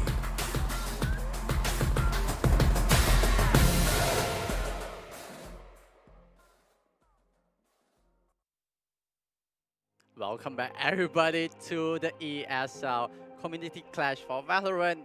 We'd like to thank Intel and XPG for bringing this all the way to all the communities in Valorant. Yeah, indeed, and really happy to have everyone here watching the show, as we already had one match today, which was an absolute cracker. And yeah, I think, you know, we've been quite blessed to be able to catch it. I'm Play of the J. He's Adrian Hendriks, aka Uwuthemagical, and we're going to be bringing to you the second match of the day. And it's going to be our other upper bracket semifinal. And it's going to be a cracker here, as we have Alter Ego from Indonesia going to be duking out with Exodus from Singapore. Yeah, definitely these two teams that's going to represent their country, and this is going to be really, really important for them to get into the grand finals. Yeah, indeed. But let's take a look first at the highlights from the previous matchup. And, you know, it was quite close here in, I think, a couple of the opening halves and, of course, the whole of the second map. But, yeah, Todak, I mean, they showed their attacking prowess again here on split attack side, which is going to be a little bit of a departure from the norm. But Aduka coming up with the MVP as, you know, these individual performances that you see here, these are impact kills, which really just open up entire rounds. And, you know, Balto, he was the MVP yesterday, but it looks as though Aduka is stepping up today. Yeah, Aduka stepping up to the plate, bringing the whole team into the win. Both maps itself. That means that Todak, they are bringing up the A game against teams that is in the other countries in this whole community clash. This is really, really important for all team and even teammates to try to bring up the whole next level to the team play.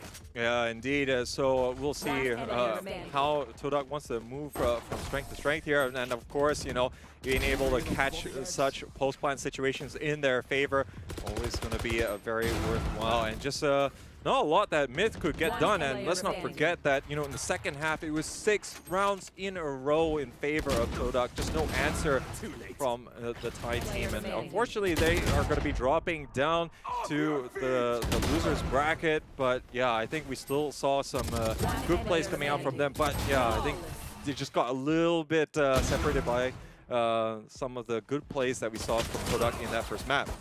Definitely all the teams that's gonna go up against Myth Streamer, they need to be aware of how Myth Streamer is really, really little in the close range. They are able to bring out the fight, bring out the firepower from that team into the game itself.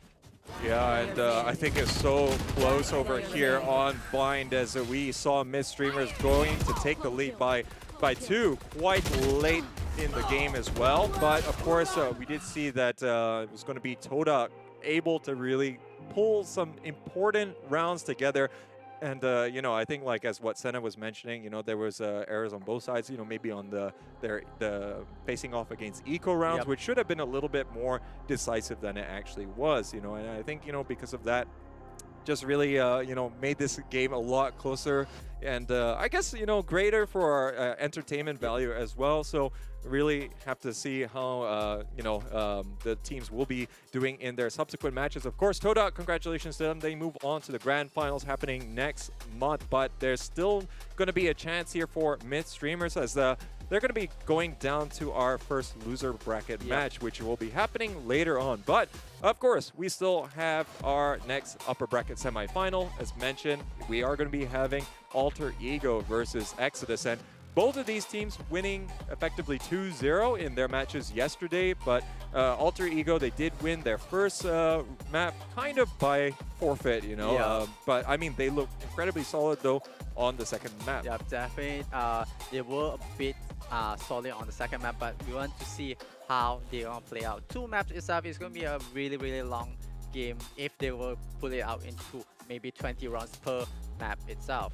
Yeah, indeed. And that was against King of Gamers. But yeah, Exodus, again, no slouches. They faced off against Sharper, and they managed to win out 2-0. And we only managed to catch here on Stream A little bit. But let's take a look at the map picks, ladies and gentlemen, as we'll see how we're going to be facing off between these two opponents. Currently, Ascent going to be the first one picked here. Alter Ego's pick, and they're going to start on attack, as we're going to be having Exodus favoring the defensive side, as you would expect on Ascent. But yeah, split as well. Going to be Exodus's pick, and looks like they're going to have to start an attack as well. Yeah, looks like Exodus picking up the split. Meanwhile, Alter Ego, they are picking up the Ascent. They are a bit more comfortable playing in this map, but they are going to start on the attacking side. Meanwhile, defending will be in favor of Exodus because Ascent is a very, it's not a heavy defender map, but then there is an advantage for the defender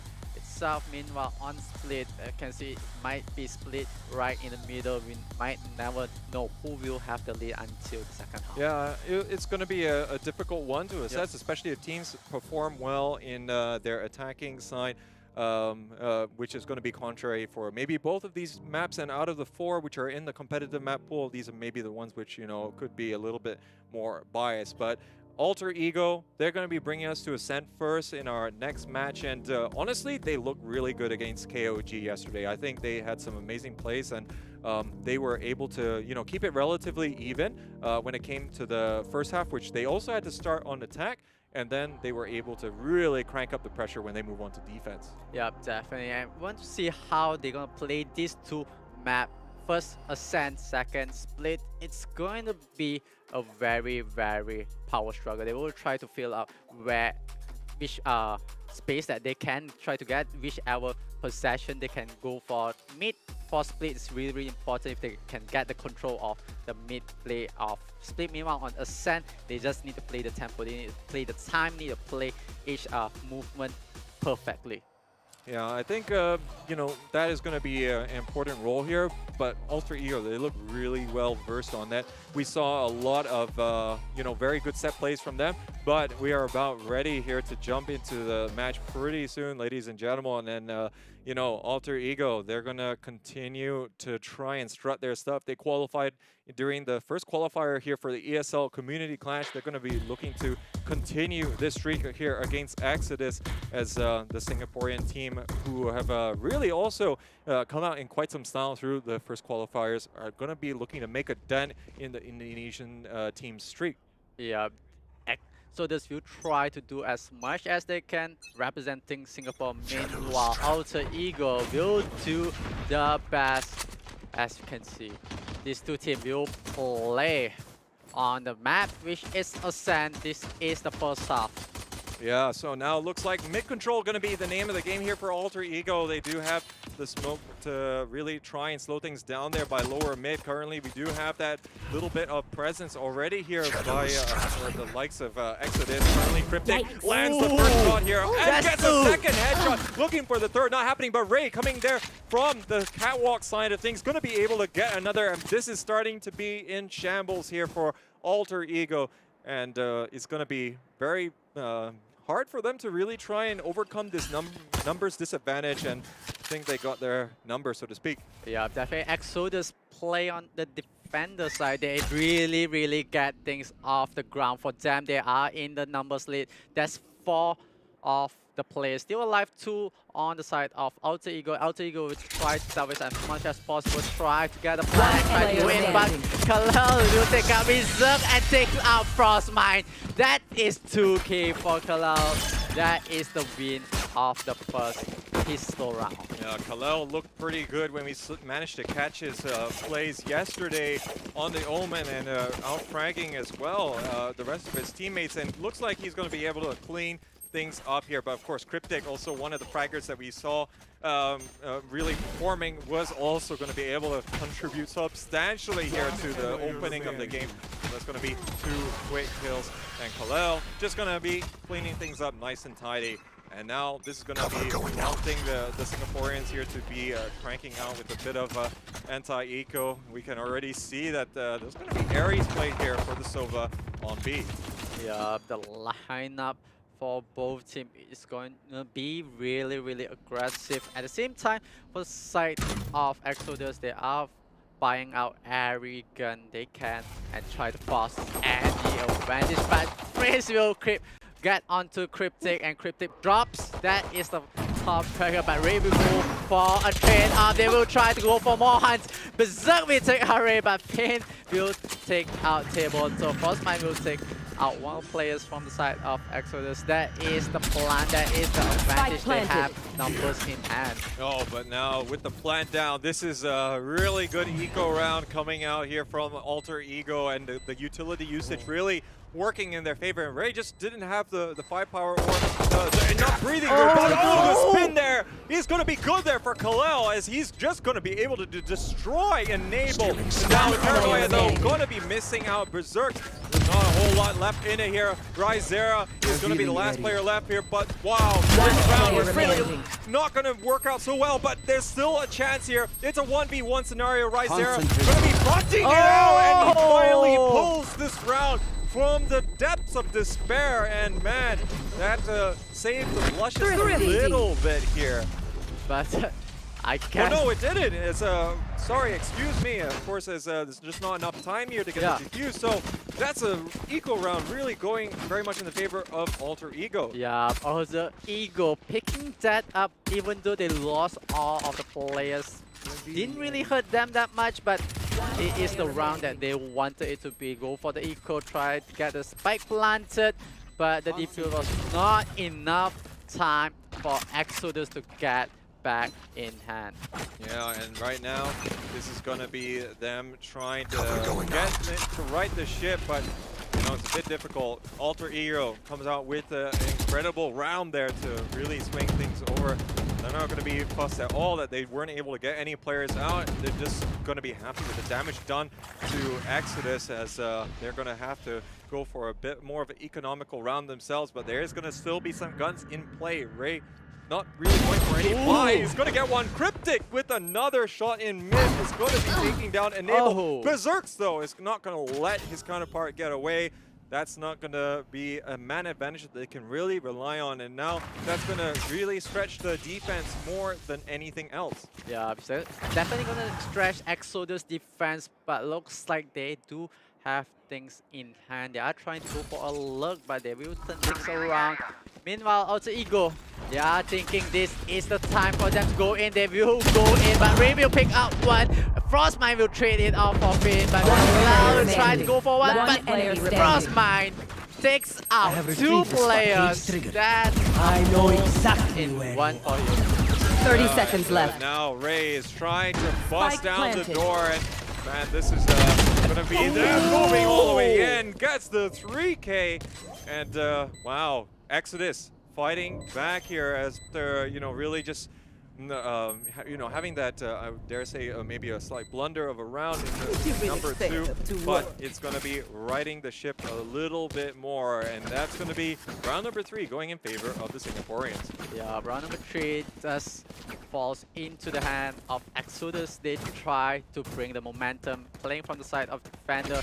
Definitely they want to create the space, create the momentum, and the lead, the big gap away from Alter Ego, and Alter Ego just needs to think what they can do. They are going to go for a Marshall buy and a Frenzy, but will that be enough for them? Can they go get close enough and get the kill? Yeah, and right now we are going to be seeing how they want to try and play this one out. Currently quite spread out, and Ray is going to be going for the aggressive peek, and you know, this is the kind of play that you want to see from your Reyna coming out, is really going to try and take these aggressive duels to try and win out as best as he can, but this is going to be putting a lot of pressure on Alter Ego, especially when Cryptic is also hitting his shots there, this time with the blaze bomb, looking to try and steal it, managed to get Berserk with seemingly the last dagger, but this is going to be so difficult for him to get out of the position. Fane is going to come and clean up together with Khalil.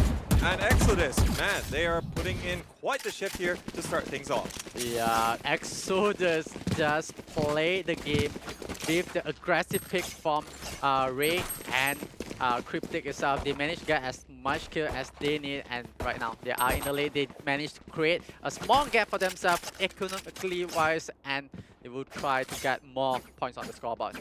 Yeah, and I think, you know, this is still going to be very much doable for Alter Ego. I think, you know, they're no strangers to, you know, facing a little bit of adversity. I think against KOG yesterday, we did see them also have a very tight first half. They also started on attack, so You know, you're going to give them the time and space here to express themselves. I think there were a couple opening duels there that really just went against them and kind of spiraled out of control. But they are going to have guns this round, looking to try and do what they can. Currently, the Ares is still in play as Rizera still retaining it all the way there from round number 2. And of course, like he's been able to stay on the field for that long.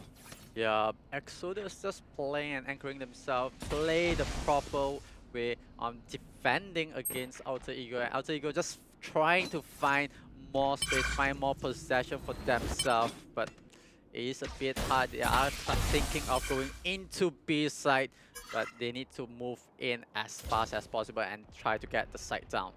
Yeah, and now with this little bit of obstruction here in outside Pizza, gonna stop the defenders from really seeing, but there's not really a lot of presence there. There are 2 players on side. Rizera goes down here after getting one, but looks like 2 more in backside here are gonna get taken down as they're gonna overpower the defenders. It's a 2v2 scenario still though, so this is still gonna be very much within Team Exodus's capability to really try and take back the site. Currently, Sova is going to be using that Owl drone to get a little bit more information, as is Fein. And that's actually going to be prompting there. The Hunters here going to be guessing the second one, but the third is going to land there. In the meantime, Enable, he's going to clean up Fein.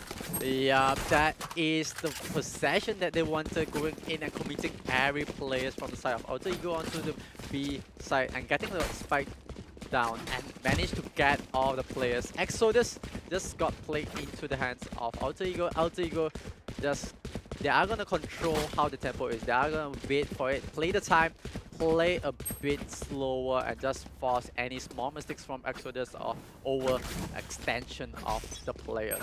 Yeah, so far though, Exodus, you know, being a bit tapered with their expectations here, but we can already see that Rizera is going to be knowing that there's impending doom coming here as they're all streaking here on the side. Berserks though, going to get his ultimate frag to work though. Friznaz will be able to at least refrag, as now there's going to be 2 bodies relinquished there by the defenders. They're going to be playing retake, but it's still going to be an uphill task.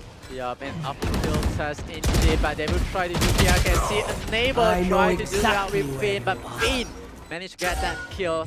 3v3 situation. It is a retake situation. And Exodus, Fein gets the second one. Can he cleans up the remaining 2 players? Yeah, but now Rolling Thunder coming out there, but it's not going to be very influential as Fein has already made such significant inroads. And man, that was an incredible round coming out there from Exodus. 3v4 scenario, and they're still able to make it work. And yeah, the cherry on top is just that Rolling Thunder had to be expended there from Alter Ego, and that's going to peg them right back down. They might just go for a Sheriff round, have to try and stem the tide. And yeah, I think Cryptic is still going to be able to retain the operator as well here into the next. Yeah, definitely. Alter Ego, I do feel like they really play it by the plan. They really want to commit onto B. They commit all 5 men onto the side, try to deal as much damage. But Exodus, on the other hand, they figure out how it's being played out from the side of Alter Ego. So they are gonna play a bit slow, go for the retake, go for the pick, get 1 by 1 as Cryptic managed to get the up onto the player from Alter Ego. Yeah, he was just trying to again go for that a little bit of aggression while the other 2 teammates go and get the ultimate ore, but unfortunately not going to be really able to contest with the operator in the hands of Cryptic, but they are still putting that pressure. Ray going to be able to take down Tay Bottle as his sheriff really not going to be yielding much results. Fein though, he's going to be knocking Berserk straight in the head, and that's thinning down the numbers quite substantially. So looks as though there's going to be a quite comprehensive hold so far coming out from Exodus on this eco round from the Indonesians. Yeah, Exodus not actually going for the hunt yet. They will try to play the time, play until everything is done, but Frostmine spotted that camp and try to do the most, and enables his team to go onto the side and try to get the down. But Cryptic is still going to be 30 able to seconds shut left. down Frostmine there, not able to get in. But now looks like his position is spotted out. He's over by Generator, not able to get the shots there onto Ray, but it's going to be Cryptic that has the final say in this one, as that's going to be a 3K on the round. And yeah, the coverage just going to be very comprehensive from Exodus, and not a whole lot that Alter Ego could do, but they are going to be coming out with the full buy. But so far, you know, Exodus has been really stringing together these rounds on the defensive side. You kind of would expect them, given the kind of sidedness that you might get on this map, but I think Alter Ego, you know, they're still coming out with some interesting plays, and especially like a few rounds ago when they did manage to take B and get the flank. Yeah, Alter Ego try the best to go for this B take because they are comfortable with this aggression, but going for A, they might need to think about it again, and Enable will take out Cryptic. The aggression will be over, but Kalal tries to go for the repair, will manage to get Enable, but Freeze Nats will pick up Kalal, leaving 2 players. One enemy remaining. Soldiers. Spike planted. But man, the aggression, you know, just coming out there from Exodus going to bite them in the butt as they are all waiting there and ready. And that was a very decisive gun round coming out here from Alter Ego, and it's exactly what the doctor ordered. But we'll see if there's still going to be quite a significant economy or not for the Exodus players. Currently, they are going to be able to afford this full buy, but this is already starting to stretch it, and they could actually be broken if they actually do lose this next one. So they have to be just a little bit careful. But yeah, I mean, we saw that round being blown open there. Cryptic not able to spawn out that Enable, was hiding there, and yeah, just going for that Jiggle Peek, able to take full advantage. Yeah, I do feel Exodus wants to hang back behind, play the time, just stop making the aggression, just force Alter Ego to go for the offensive, go into the angles that Exodus already set up. They can set up a crossfire, they can set up a kill box where force Alter Ego to just sit into there, and they will land all the shots. Yeah, indeed, and looks like this stack here going to be coming up onto A-main, and I think, you know, with the Owl drone, they spot him out there. Fein, he's in so much trouble there. He's trying to survive as much as he can. It goes for the spray. It's not going to land too much over on the A-main, but this is going to at least give a little bit of time for the rest. I think he can kind of guess based on the amount of gunfire there was, how many players there are, and currently they're all moving on to side. Cryptic currently can't do a full line. He's going to get nearsighted and taken down with extreme prejudice here as the rest of Alter Ego all standing on site. They're going to eliminate everyone bar Rysera, who's coming in maybe a little bit later on. Going to be trying to get the arrow to land there. It actually misses the gun turret, so it's not going to be able to offer him the vision by Generator. Might just opt to get any of these exit kills as they try and challenge him here on the heaven side, but looks like Tay-Bottle, he is more than up for the task, and he gets his 3rd kill. Yeah, the train of Alter Ego, everyone comes in line and comes into the aggression when they commit to a side. They commit all 5 men instead of splitting up the players. That's really is working out for the side of Alter Ego. On the other hand, Exodus, I do feel like they really need to go back to their plan, where just hand back, force the mistakes of Alter Ego, force the overpicking, the overextension of the players. So yeah. Exodus just needs to play the patience, needs to play the time, and just hold on to this. Get out of my way! Yeah, this is going to put a stall here onto Exodus, but look at the amount of utility here. Berserk coming all the way in, picks up 2 kills straight away, gets the wall bang to boot, and now they have got complete control on this round. But of course, we do know that they bought Sheriff, so you can't really fault them too much. But man, Berserk still coming out with the plays. Yeah, Berserk managed to get that, but that's the 4th one. Can he get the last one? But Fein will deny that. Tay-Bottle will get the last kill. Yeah, Berserk's denied the ace there by Fein, but still an amazing play coming out from him, creating so much space, and you could see the amount of utility usage all coming there at the perfect time. I mean, we saw the flashpoints as well, going to be exposing quite a number of the players, and just all hanging out there by the ledge side. I think it's just nowhere to go. Berserks knowing exactly where that they will position themselves on top of the box over by B side. And now let's see how they are going to be able to react. It's 5-5, and Alter Ego, this could be really good for them. Yeah, definitely. Alter Ego playing on hand, but they drop Berserk to the hands of Exodus.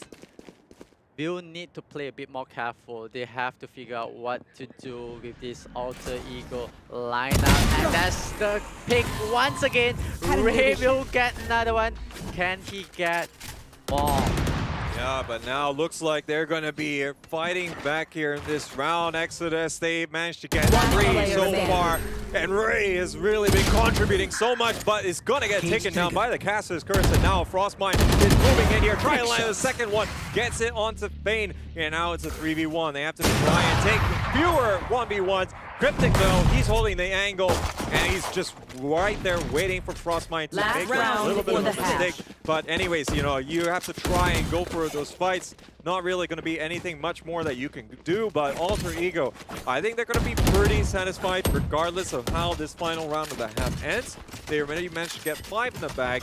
And honestly, they look as though that they're stringing together a lot of these good rounds. And I think, you know, it's a lot of these individual opening duels, which is working well for Exodus. I think Cryptic and Ray really coming up big for their teams to swing certain rounds in their favor.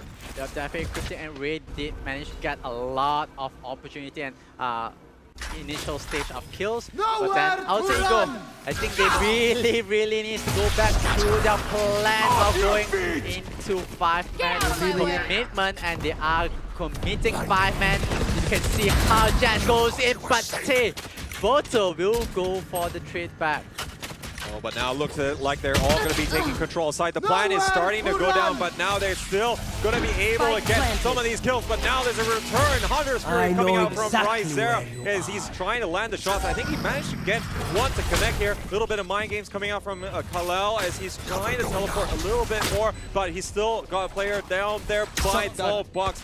And they're going to be a little bit careful that he actually teleported across. That's why you see Prisoners trying to go for the shock dart, but it's not working. Ryzera is going to be able to surprise Team Moto, but they are running out of time. There's only going to be this one singular attack coming out from the Heaven. Is not even able to connect there on the player playing underneath, and there's not a whole lot that can happen as he got that numbers disadvantage as it was so decisively taken there by Alter Ego. Switching sides. And they're going to be able to tie the half 6-6. Yeah, the first half 6-6. Alter Ego played as what they planned it for. It is a really good offense, a really good commitment coming in from all the players of Alter Ego. They commit to one side, they commit all the players without anyone pulling back. On the side of Exodus, when they went for the defense, they kind of spread themselves out, but then the rotation was not fast enough to get any of the players that is coming from the side. Yeah, indeed. And I think now let's see how this side swap is going to be faring for both teams. I think this is the moment in the match that we saw yesterday with King of Gamers, where they got turned inside out by Alter Ego. As you know, on their defensive side, they look very comfortable. But currently, Exodus, they're not jumping the gun too far. They're just going to be trying to gather a little bit more information. But we can see that Friznas, he's sitting all the way back there by spawn side and going to be leaving B vacant. They're stacking up on A side. As a pistol round, you can do this a lot. You can try and go for a little bit more of a man advantage for that retake 5-on-5. For side of Alter Ego, they're only anchoring one player, but feels like they want to go for the retake situation instead of just defending it. And it is going to be a retake as the spike is going to be planted, but Kalal is in position to get one of the players. And it's enable as well, so the paranoia is not going to be playing a factor here. Very crucial for these pistol round retakes, as there's just not a lot of utility available, but of course we have to see how many flashes are available. But now look at Reserves, he's getting in nice and close here. Alter Ego going to take down 2 of them, but Ryzera coming up big together with Ray to clutch out these last few frags, and that is going to be benefiting them substantially. And it looks like it's going to be 2 pistol round wins in a row going in favor of the Singaporeans. That, you know, that's always going to be such a significant leg up, but of course they did drop the subsequent round in the first half, so they have to make sure that they try and close this out with extreme prejudice and not really losing too much weapons. Yeah, and I do feel like Exodus is just giving the same treatment back to Alter Ego as how they were receiving it in the first half, just committing 5-man onto the side without having most players split up. Revealing area.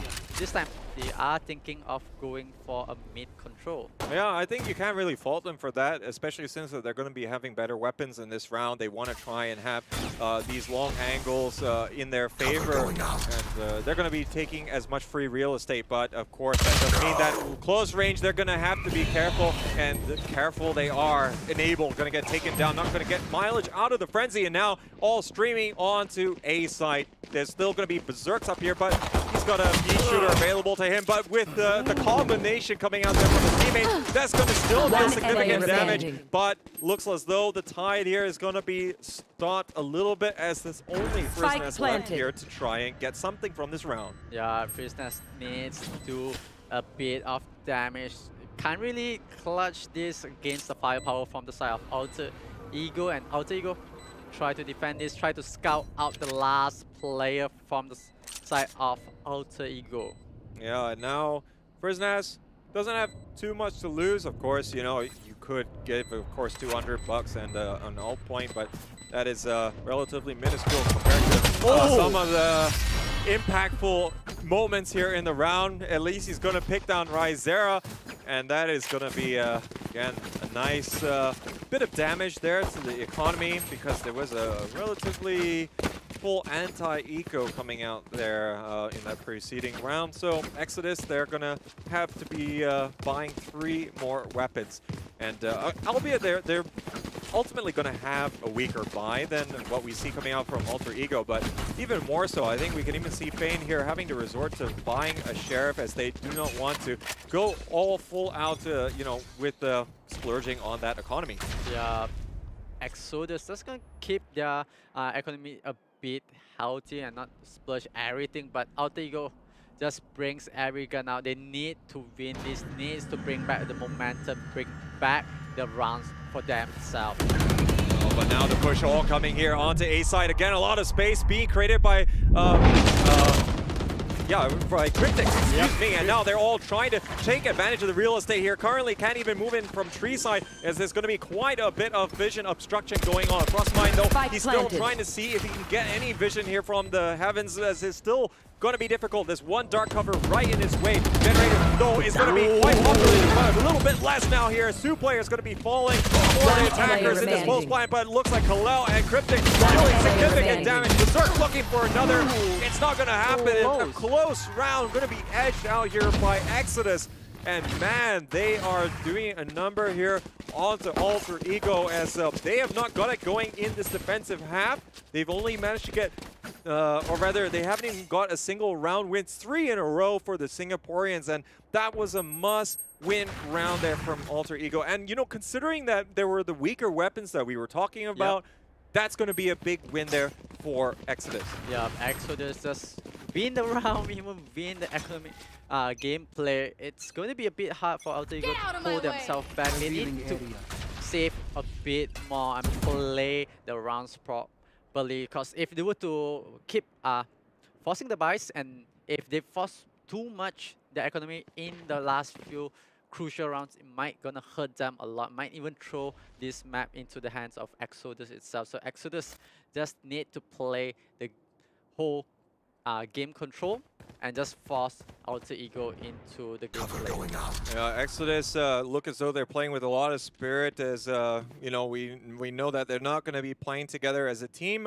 after this competition. A little bit unfortunate to hear, but that means that they are giving it their all right now. They're going to stream on the side here. Cryptic, again, making a lot of space, and that's going to be very difficult here for the eco round to try and succeed. Currently trying to take down his opposite number. Berserk's not able to get mileage out of the Blade Storm, and now looks like they have that full control going for them. 2 picks here, going to be really relinquishing quite a bit of that real estate. Now 2 players stacked up here on market side, though. They will get 1 for their trouble, but Cryptic is there for the refrag. Getting the second, can he get the third here? No, he will, and that's 4 on the round for him. So wow, looks like Exodus going to be putting another. This is their biggest lead of the game. It's now 10-6. Yep, 10-6, 4 rounds in a row for Exodus, and Exodus is just in a commanding lead, especially right now. They are playing on the attacker side. They are playing together. Meanwhile, for the side of Alter Ego, they are forced to buy out everything they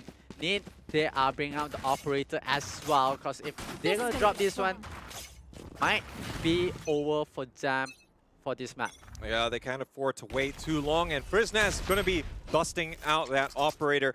Maybe not something that they would have wanted to do, but they need to try and do something a little bit different if they want to try and have some success. And probably to stunt, you know, a lot of these assaults that we're seeing coming out, they are coming in with very well-coordinated site takes, which has really been the bane. But Friznaz, he can't even get one frag here with the operator, and that is going to be a huge loss for them. And but looks like Bottle, he is ready to stand up to the challenge. He takes down Rizera in the middle of the park. He's going to recede back towards Market and see if he can try and reset. But I think the reset button goes both ways. Exodus looking to stack up here on B main. Yeah, Exodus just gonna rotate around, play onto B, commit once again. The same plan in rinse, repeat. If it's not broken, don't fix it. They are onto the side. Ray brings down Frostmine, meaning that there's 3 players left on the side of Alter Ego. Alter Ego retake situation, it might be a bit hard.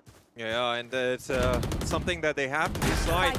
Do they want to try and go for it now? They could opt to save some of these guns, but Bottle, he's got other ideas. He's going to even the score, and it looks like Cryptic, he's going to pick up a couple here, not getting spotted out. He picks up all 3 remaining players of Alter Ego, and now all of their weapons have gone to the wind, and they are pretty much going to have to try and go for a forced buy here because, you know, it's that round 11 win already under the belts of Exodus, and because of that, they're just not going to have a whole lot left in the tank, but we can already see that they are just going to be up. Oh, no, looks like they will be coming up with that force buy. But yeah, I think Exodus, they are looking very comfortable so far and not phased by the great performance that we saw coming out from Alter Ego on this map yesterday. Yeah, definitely. Alter Ego did their best, but I do feel Exodus is the better team in this map, and you can see they have not dropped a single round to the side of Alter Ego in the second half itself. Yeah, indeed, and this is something that,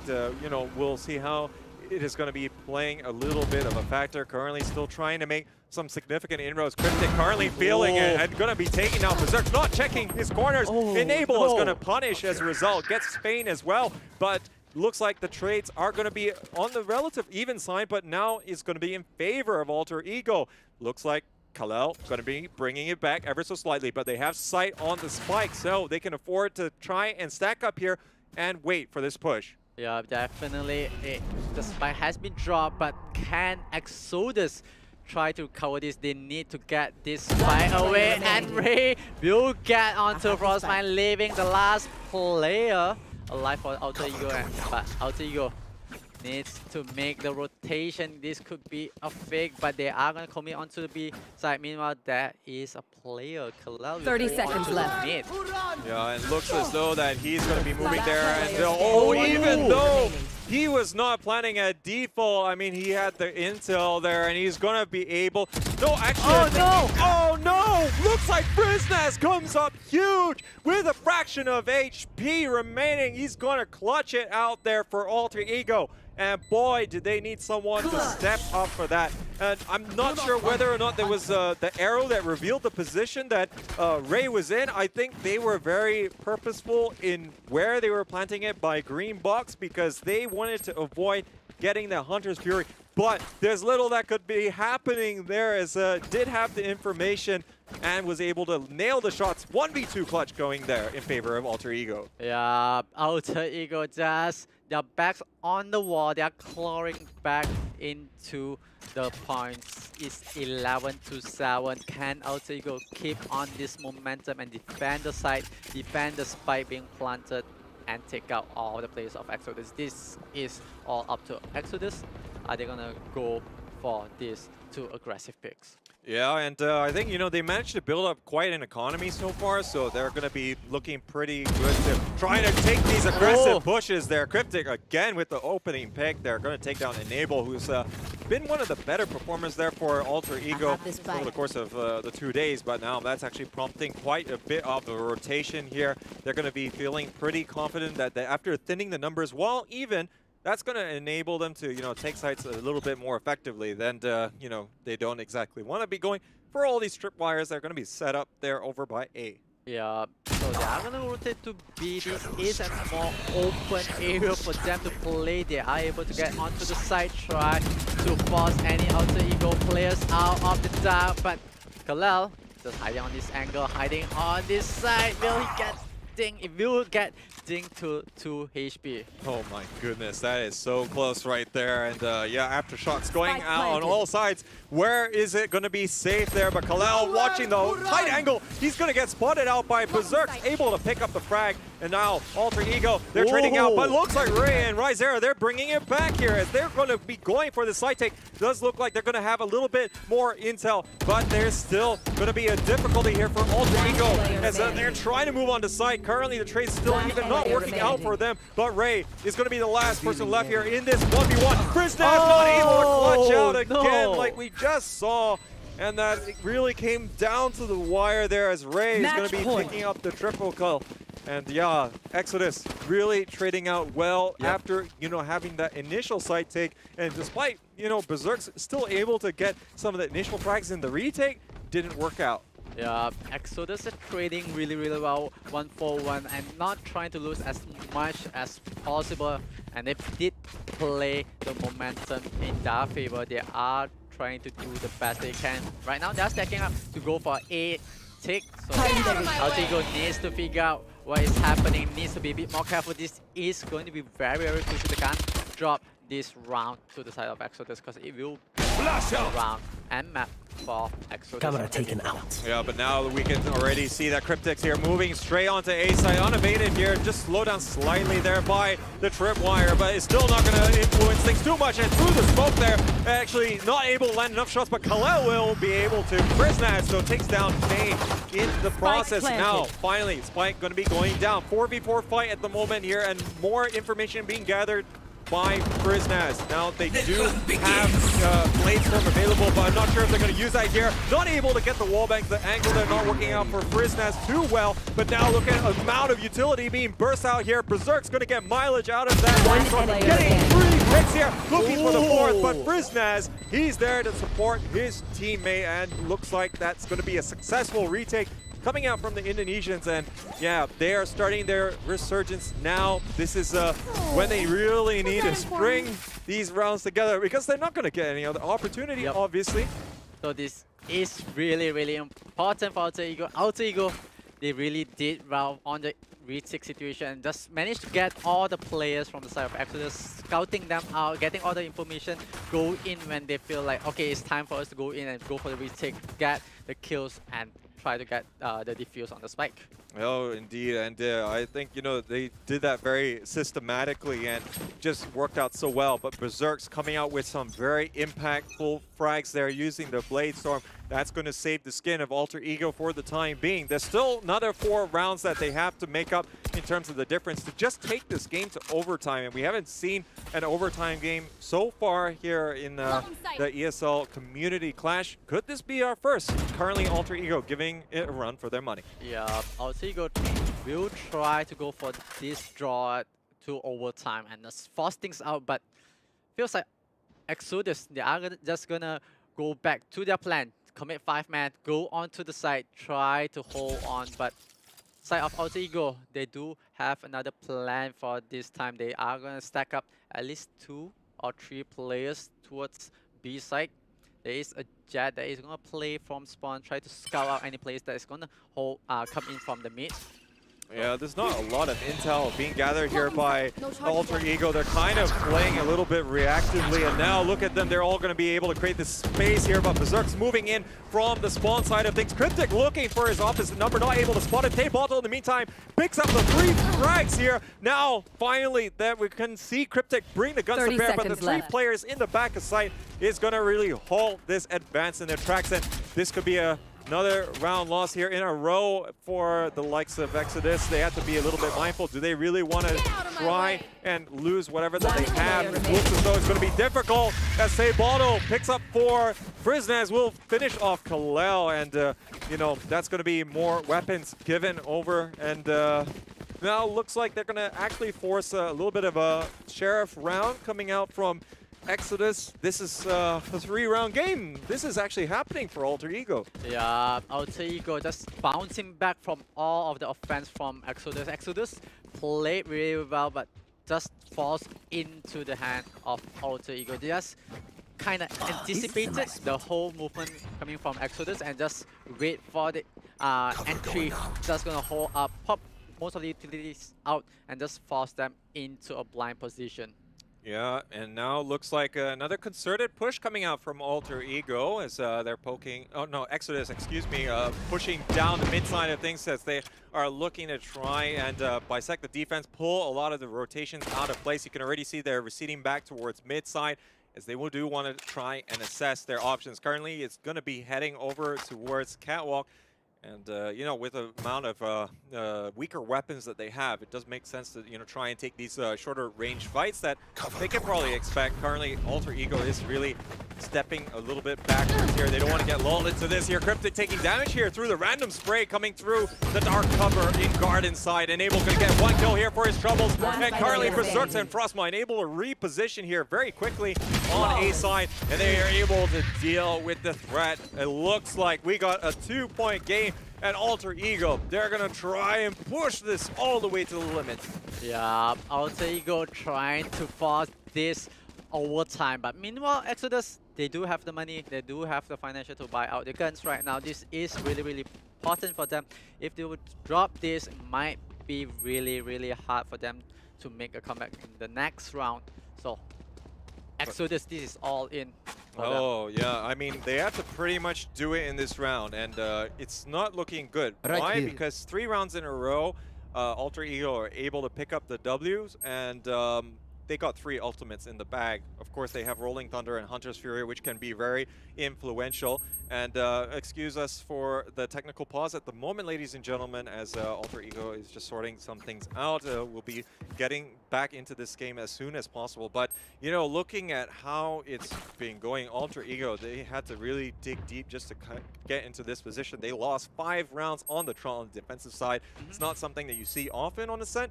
And, you know, they still managed to try and fight back. And maybe a little bit of wavering coming out from Exodus after having such a dominant game so far. Maybe I do feel like Exodus is like too overconfident, but the round is starting. This is round number 23. Berserk gets one. They will try for the killing. The set play is just working out so brilliantly for Alter Ego, but it's down to 1v1. Taybalta moving in. He's gonna be able to spot out right, Zera. Can this happen right here? They are on the precipice of forcing this to overtime. Our first of the competition. And man, Alter Ego, they are hungry for it. And they didn't even have to expend a lot of their ultimates. But again, we're seeing this kind of set plays which led to some of the fastest rounds that we've seen so far in this competition where, you know, they just really bring it to them on B lobby. And yeah, they fall foul of that. And looks like Exodus not going to heed the warning of whoever suffered from that. I think it was Alter Ego doing against KOG yesterday, if not mistaken. Yeah, they are pulling back the tricks from the back, and I do feel like Alter Ego just putting out the 200 IQ. Like, you don't get attacked if you attack first. Oh, indeed, and Berserk's really just doing an absolute number there. And this is going to have to be a decisive win here if the likes of Exodus do want to try and avoid this from going to extra time. It's going to be a little bit dicey for them. They have gone for the force by not having the full armor, but now we can already see Hunter's Fury being utilized. No. He is ready for the challenge, but he's finally gets taken down there from the third opponent. This is going to be that full rotation coming down through mid here, but Berserks, though, he's still able to exact that vengeance there for his teammates, and now this 2v4 is so difficult as all of the attackers here gonna get violated there by Neural Effect. We're going to overtime, ladies and gentlemen, as Alter Ego is gonna be bringing it right to the end. Switching sides. Yeah, Alter Ego just forced the overtime onto Exodus. It's gonna hurt Exodus a lot as they were playing on a very big lead and control. Alter Ego just turn things around. It means that Exodus needs to be a bit more careful. They are playing on the defender side. Meanwhile, Alter Ego they need to figure out what can they do on the attacker side now. Oh, for sure. I think, you know, looking at this, while they do swap sides here, as we will be having each team play one on each side here, and we'll see whether this goes to another overtime. But at the moment, Alter Ego, they're going to be having momentum on their side. Even if it wasn't on the attacking aspect, I think they're still going to be benefiting from that. So we're taking a short pause here for the time being. I think just getting ready here for this overtime segment. And yeah, just going to be having a little bit of a pause more from the Alter Ego side. So we'll be looking to try and get this going as soon as possible. But man, I think Exodus, they're going to look at the lead that they squandered here and, you know, look back and cringe a little bit. But of course, you know, this is all, you know, all part of the competitive process, and they can still come out with this. They just need to really try and have a concerted effort. But what do you think that, you know, we're going to have to see coming out from Exodus to really try and change the trajectory of this game? I think Exodus needs to play the time, play it slow, not to commit all the way into the side when they play on the attacker side, but on the defense, they are playing fairly well, just not being too aggressive on the overpicking, because once they were being too aggressive, they are getting punished a lot. But when they're playing on the defender side for Exodus, when they play it more far back, just gonna stay back at the behind and get more information, they are getting what they are asking for. Oh yeah, Ray is again reprising his role, getting some of these opening frags. It's been a little bit quiet coming from him in recent rounds, but it's good to see him back to his old stuff, and the no trade in sight. So that does mean it's going to be an uphill pass here for Alter Ego. They're streaming here from short side into tree, getting a little bit more information currently. Ray taking a very close one, but looks like Fein here. He's going to get punished there as the flank coming down from Amy is going to allow them to get the flank down. But it's a 3v3, and looks like Cryptic not waiting for his teammates. Going to get spotted right there through the cloudburst. And now this is a little bit of a difficult one here. I think Exodus going to be sweating a little bit as they got limited options here. Really going to have to see some clutch performances from Khalil and Rizera. Yeah, they need to play and enter at the same time to try to pick out any of the players from Alter Ego. Khalil collecting what? That is 2v2 situation. And I think, you know, looking at where the bomb, or excuse me, the spike is planted at the moment, they try to know that they're going to be there aiming, but no, it looks like Khalil is going to lose that initial engagement, and there's nothing that Rizera can do on that one here. 2v1, Berserk's going to becoming the MVP of that round. Match point. And now, Alter Ego, from the depths of despair, they have put 6 rounds in a row to put themselves into a position to take advantage and take their map. It looked absolutely dire for quite a long period of time as, you know, Exodus just thoroughly impressing on their attacking side, but weren't really able to close things out. And I think Alter Ego, they just had to continue with this momentum that they have. Yeah, Alter Ego just continue with the momentum. They definitely have everything in mind. They do have the whole momentum swing in their hand, as how you can see. They have not dropped a lead at all. They have been crawling back, and this is it for them. They just need to hold on to this offensive Exodus. Exodus, on the other hand, they really needs to play right on the dot, on the spot for them. Oh yeah, so we're seeing that we're moving into B side unabated here. Trade coming out here, but there's still going to be sufficient bodies to get enough of the trades going, but it's going to be added disadvantage to Alter Ego. They only have 3, but I think, you know, with some of these clutch performances we've seen coming out from them, they can definitely do it. And of course, they're going to have a dig. This is overtime. They have to do or die with what they have available. And no ultimates to really swing it in these extra time segments either. Yeah, definitely they have to play on their skill, on the point for themselves. It's definitely going to be hard, but they will try the best. Entry from Berserk will not be successful as Khalil sees the in, and Khalil collects the second one. Can he finish things out? Oh, Khalil being an absolute rock here. Flames too. There's not much time remaining, and he finally is able to get it. And looks like Exodus finally, they're able to put a round on the board. And what an important time it was to stave off losing the first map of this series, and now that's going to bring us to our second overtime. And I guess, you know, for the fact that we didn't have any overtime so far, we're making up for lost time in that sense. Yeah, definitely. I do feel like that, but feels like someone needs to break this stalemate. Can Exodus turn things around, or Alter Ego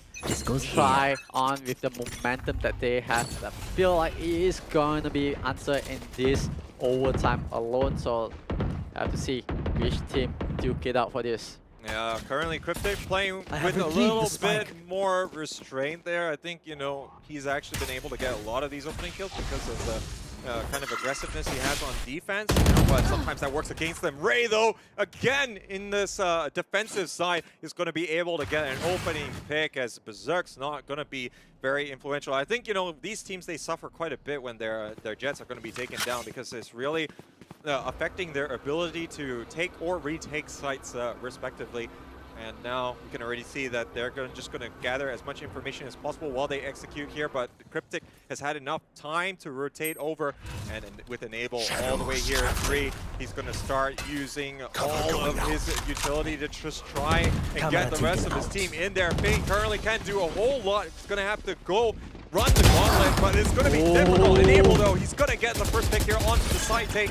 Currently, Frostmine in quite a nice position here to really prevent anyone coming 30 seconds left. But there's still going to be a lot of options available here to Exodus. They have that spread going for them, 2v2 scenario on both sides. And this is going to be absolutely even. Rizera needs to get this arrow to land perfectly on the target there, but Fane, though, is going to go and get eliminated here just a little bit early on and not able to influence things. That arrow giving so much information, but with only 2 people with almost no HP remaining, this is looking incredibly difficult. I really like how they're able to make the rotation all the way from the side towards the shot, and definitely managed to get our switching sides. Kill. That Match is point. where it pushed the whole team to the next level, to the next edge, and you can see there are 1 more point to the winning of this map. Oh, indeed. And, you know, like Alter Ego in these attacking overtime rounds, they do lose the first player in the engagements. Ray has come up pretty big in that sense, but of course, you know what they're able to still pull out later on. There's very little that you know, Exodus has been able to do, as they've been actually trying to halt their advances as much as possible. But now looks like it's going to be Exodus to try and bring this back from the brink, but advantage definitely towards the Indonesian team at the moment, as they are going to be trying to lock things down here on A side currently. Lots of utility being used. Frostbite ready there to catch them. Clever, loses 3 players. Frostbite with the triple with the quad. He is incredible right now. He can't get the pit, but this is so out of their reach, as Exodus just can't do it. When you can't take down Frostmine, he's going to shut you down from that position. We saw some great results coming out from Frostmine in the matchup yesterday against KOG. And man, that's exactly what they need from him. So yeah, I mean, man, this was an incredibly close game, but just not being able to get the information on them being behind tall box on Heaven, it's going to be absolutely devastating. Yeah, I do agree with you that Frostmine is just on a killing spree. He managed to do as much as he can for his team, for Alter Ego, and Alter Ego managed to claw back from the ground into a win. It's 15-13.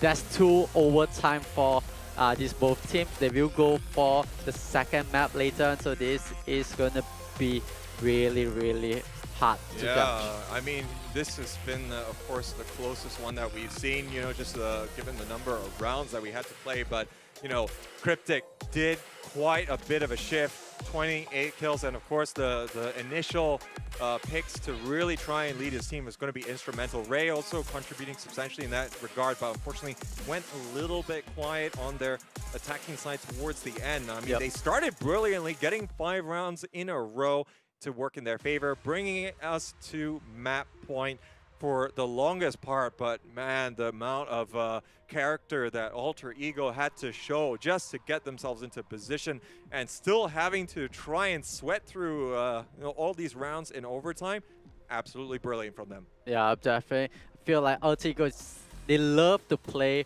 from the back itself. They love to play with the backs on the wall, just force themselves into the next level, force all the players to put up the next level in themselves, push up more commitment, more understanding of what is happening of the whole situation. So definitely Altigo just outplayed Exodus in this map.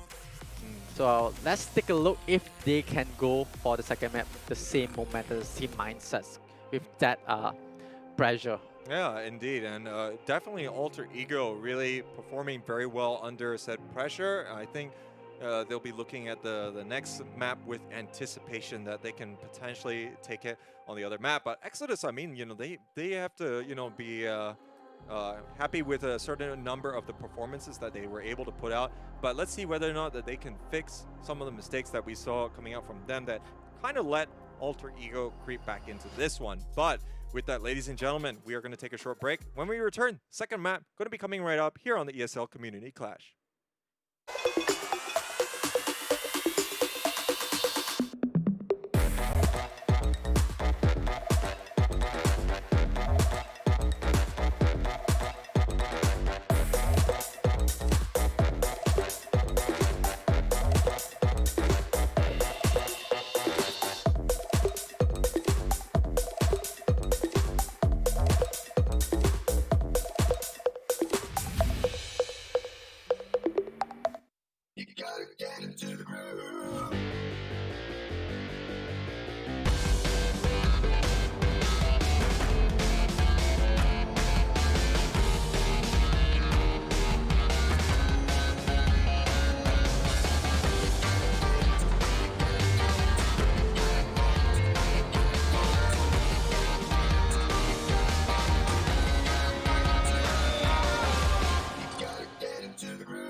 You love it, you wear it. What's your style? Get your merch at shop.eslgaming.com.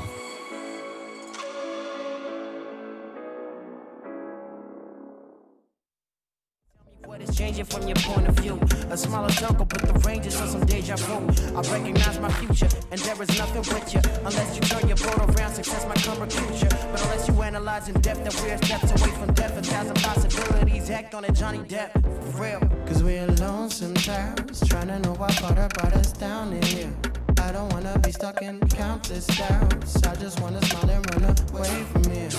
I swear to God, man, I just wanna be a model for my brother. Hey, hey, I just gotta work until I'm on the covers. Hey, hey, I just gotta work until my songs are covered. Hey, hey, I just wanna make it proud to be my mother. Hey. Wish we could learn how to love our mistakes. Straight from the jump and not wait for an answer. Wish we could smile, which it's rough nowadays. Change our reactions. You just gotta love yourself. You just gotta love yourself. You just gotta love yourself. You just gotta love yourself. Hope you learned your lesson, girl. I cannot teach anymore. You show some faith in men, I am not like anyone. Cause I am over being sober with myself when I'm with you. I am over being something I am not. I'ma turn it to the man now. Hey, finna get my money, ain't no handouts. Hey, finna be a legend like I'm playing down. Hey, I ain't try to focus on my friends now. Huh? I'ma turn it to the man now. Hey, finna get my money, ain't no handouts. Hey, finna be a legend like I'm playing down. Hey, I ain't gotta focus on my friends now. You just gotta love yourself. You just gotta love yourself. You just gotta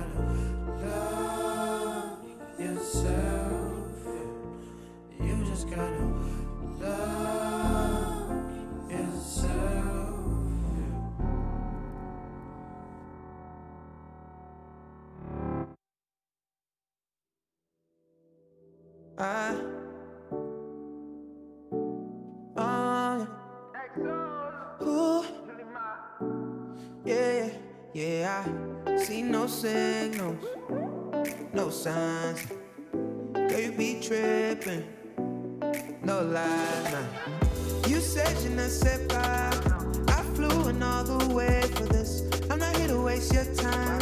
I just can't give you vibes, you changed a bit. Girl, you mad teasing. I don't mind leaving, just let me know. You should told me take it easy. Hey, yeah. I just came here to make y'all feel good. You know what the message is. Suddenly you with me now. You know what the message is. I be running wild for you, babe. You know what the message is. I don't have no patience. Ain't no conversation.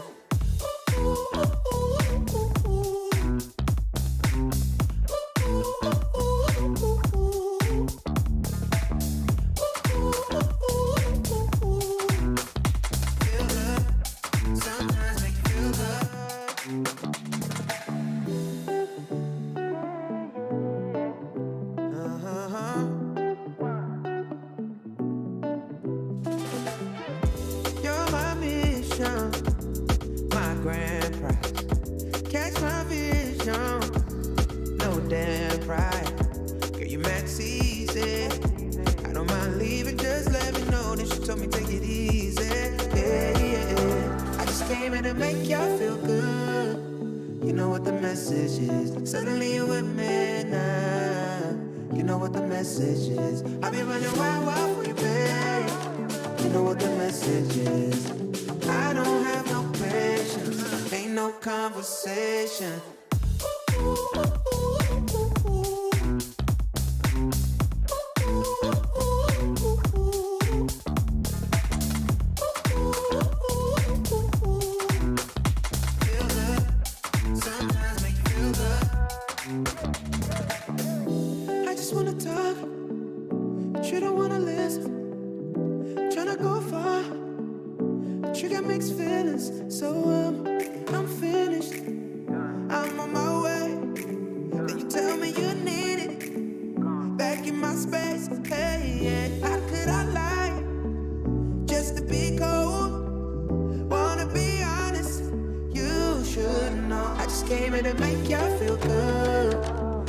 now. You know what the message is. I be running wild for you, babe. You know what the message is. I don't have no patience. Ain't no conversation.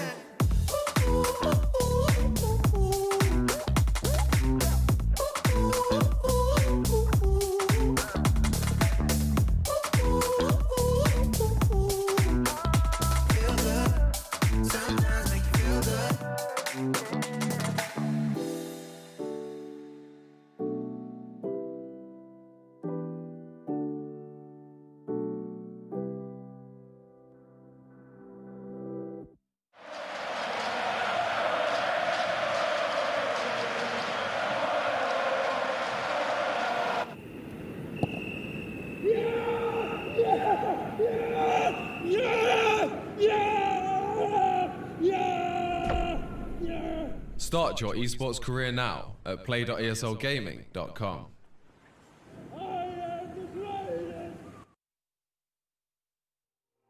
And welcome back to ESL Community Clash. We are Intel and XPG. I'm Uwuthemagical, and joined next to me is Play of the J. Yeah, and man, we just had a real tight game there. Alter Ego and Exodus really going ham at one another, but that's going to be also our first overtime map that we've seen so far in the competition. Well, at least for the October finals, it was 13-15 in favor of Alter Ego. So that's going to be awesome result coming out from them. Let's take a look at the highlights in case you didn't catch all the action. Yeah, you can see how Alter Ego ascending from the bottom up to the overtime. They managed to grab a lot of points in the second half. In the first half, they managed to try to get tie things around against Exodus, but Exodus just tried their best, but in the second half, everything just went in favor for Alter Ego. Yeah, and I mean, this the second round, 30 unfortunately, seconds or left. third round, you know, started to swing right back towards the Singaporeans, and you know, they were actually able to get quite a bit for their mileage though. But Alter Ego was gonna keep it relatively close there in the first half, and yeah, it looked as though that Exodus had their number, really able to string together these results, but Berserk's just so good here on a lot of these space creating opportunities, as was Cryptic. Both Jets really just doing quite the number on each other.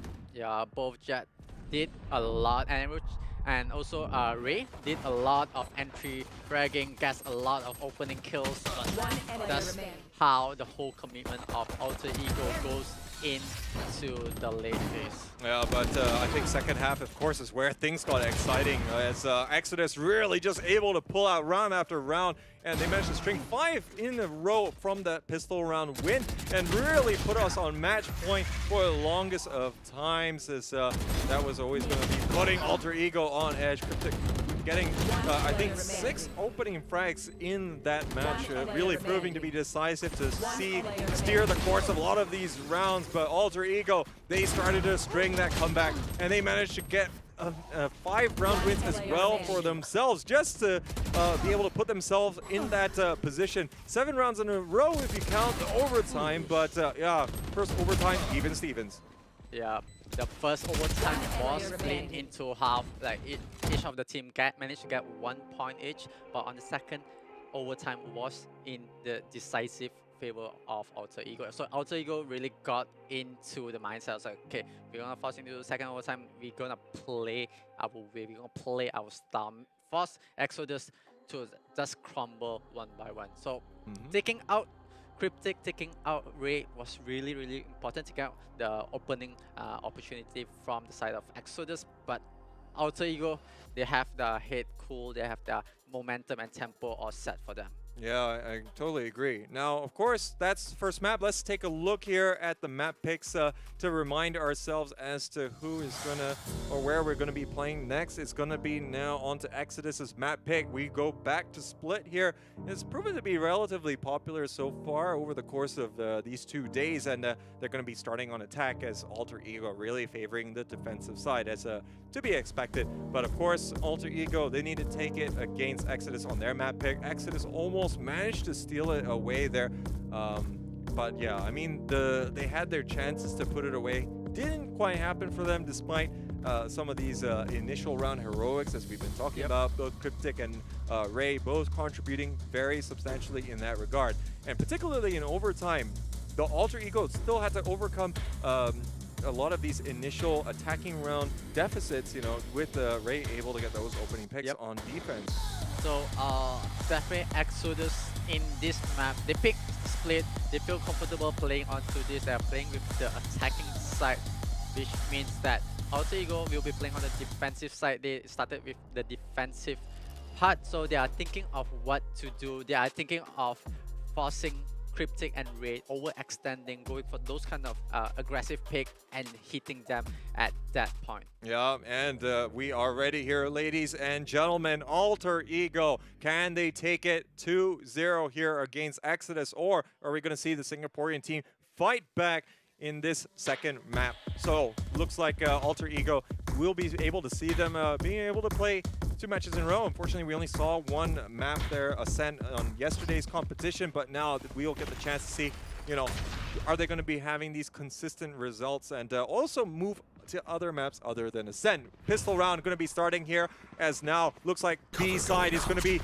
very crowded here, as all of the attackers all going to be streaming here on the site. Currently, Cyber Cage going to be working very much in the favor of Exodus, as they're going to be able to get this first plant down. Yeah, there's no casualty on the first look for this first pistol round for both teams yet, but they are going to go for the retake execution for the side of Alter Ego. Alter Ego will try to cover from what they have, but they bottom, a blast to the future.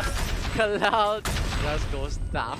Oh man, and the utility all popping out here for Alter Ego as they're creating so much space off the back of that after kill. Now looking for all of them. They're able to clear out almost all of the players here. And now with the Cloud Burst, that's going to allow this defuse to go down. But Cryptic scaring Berserk's off it is not going to be able to convert on that final kill.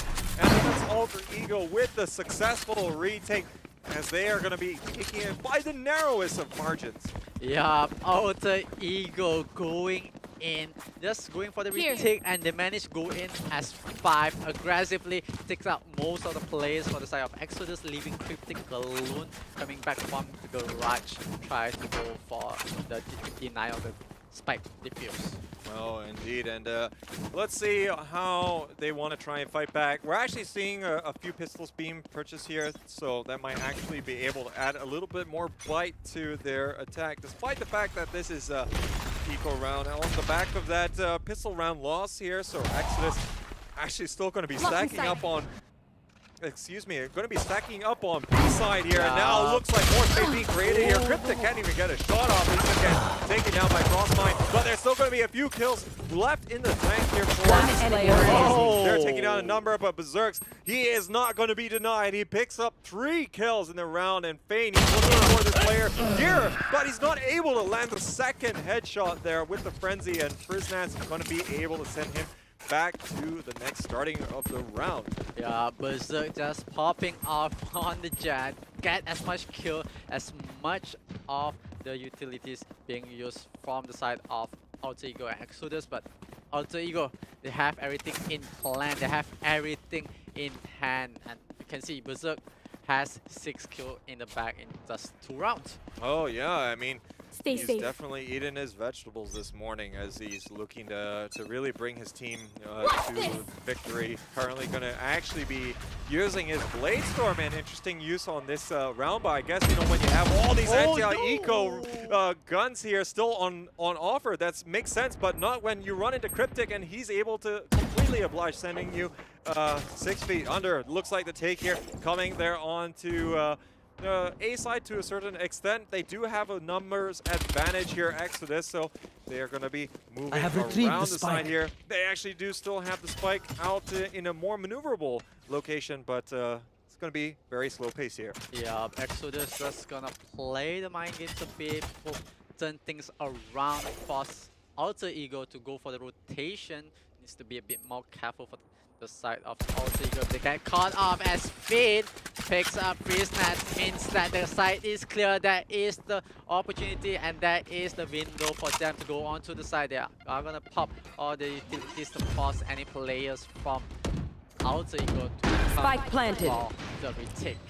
Yeah, and now looks like Alter Ego, they are going to try and do what they can. Currently, they do manage to even the tie a little bit here as Ray goes down, but there's still going to be at least 2 bodies left here, but there's not a lot of width available to them, and with this combination from Heaven and also from Green, it's going to be working out, but they're going to isolate the 1v1, and that's not going to be easy for it. They bottle the help here, and he's getting caught out in no man's land as he's trying to drop down from the high ground. Yeah, a really good retake situation from Alter Ego, but Exodus they just hold on to the angle, hold on to the side, just wait up for the players to make a pick out of the sides into that. That goes there.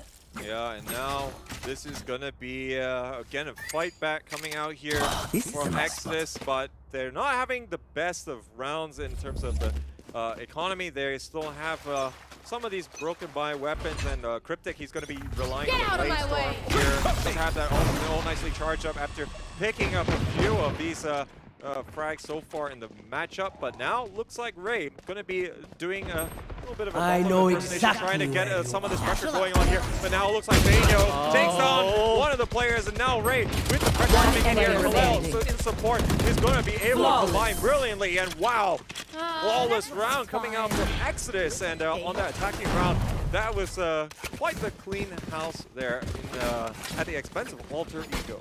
Yeah.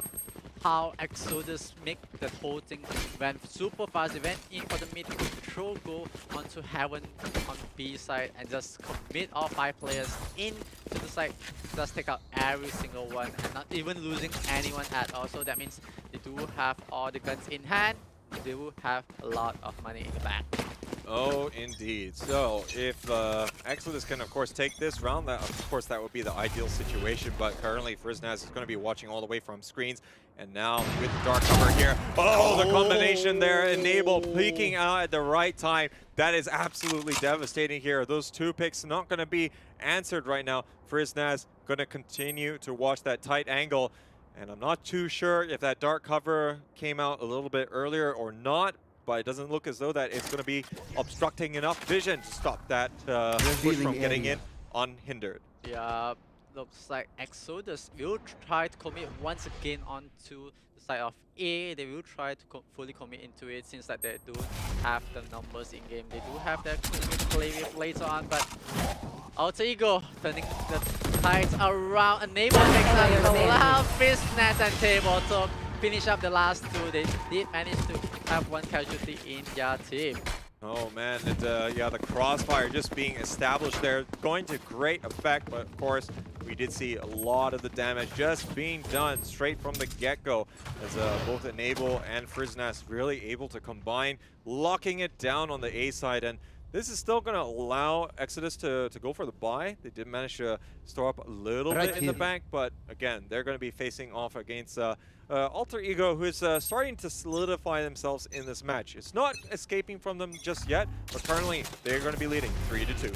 Yeah, they are trying to create that big gap against Exodus, but they have to be a bit more careful if they were to overextend, get caught off on the crosshair of Exodus, they might get in punish. But I do really like how Alter Ego set up the kill box where they set up the crossfire, try to pick up as much, and they managed to get 2 players in the first few seconds in the previous round. Yeah, indeed, and that can be all the difference maker. Currently, a lot slower pacing coming out here from Exodus. They do not want to give away a couple of picks just like that. Friznaz actually has rotated around the side, but we can already see Rolling Thunder popping out, and we can see the defensive rotations coming in here. Cryptic though trying to take advantage of the situation, able to take down Enable, still concussed at the moment, looking like he's going to try and focus very much on Heaven here. He's going to be able to get down Friznaz. At the same time, Daybottle not able to win out in his fight. Finally, Berserk able to influence things, but it's not going to be too influential here for Frostbite. Berserk continues to frag out, looking for more, but there's only going to be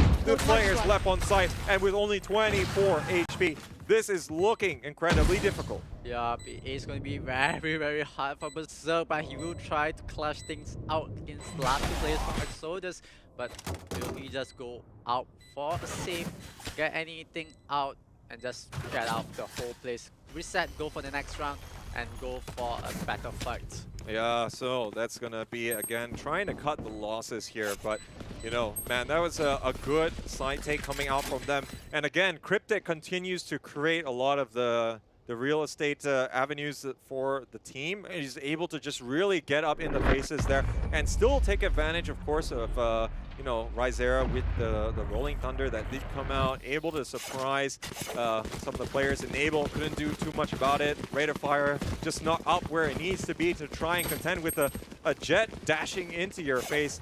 And of course, you know, that pressure over here by screen side, absolutely devastating. Cryptic still going to pull out quite a bit of pressure relief here by actually taking down Friznaz as well. Yeah, Cryptic just on point, going in for the entries, going really, really aggressive. Alter Ego needs to address this. They need to address Cryptic and Wave aggression. They have to address that these 2 players, they are really, really strong, really, really aggressive. They have to be careful of getting caught, as you can see right there. Oh, man, looks like it was almost there for Cryptic, almost getting down his opposite number, but the right click not working out well for the Bladestorm. And now look at this, Alter Ego absolutely queen sweeping here, and they're going to be fighting back. Man, these 2 teams, they have it in for each other. It's just not able to separate each other by all that much. Alter Ego will be bouncing back. Yeah, I do feel like Cryptic just... He's on the trigger happy where he just goes on for the killings and everything, making a really, really aggressive. I'm not sure is his teammate able to catch up with him, able to come in for the support, like trade out any kills that if Cryptic is getting caught out. Is there any trade-off from there? Yeah, I think he was just trying to take advantage of the stack utility that they were trying to stop Berserks from getting away. Of course, he did expose himself at mid-side. Things almost worked there, but of course, not ultimately. Ray, though, he's going to get shot in the back.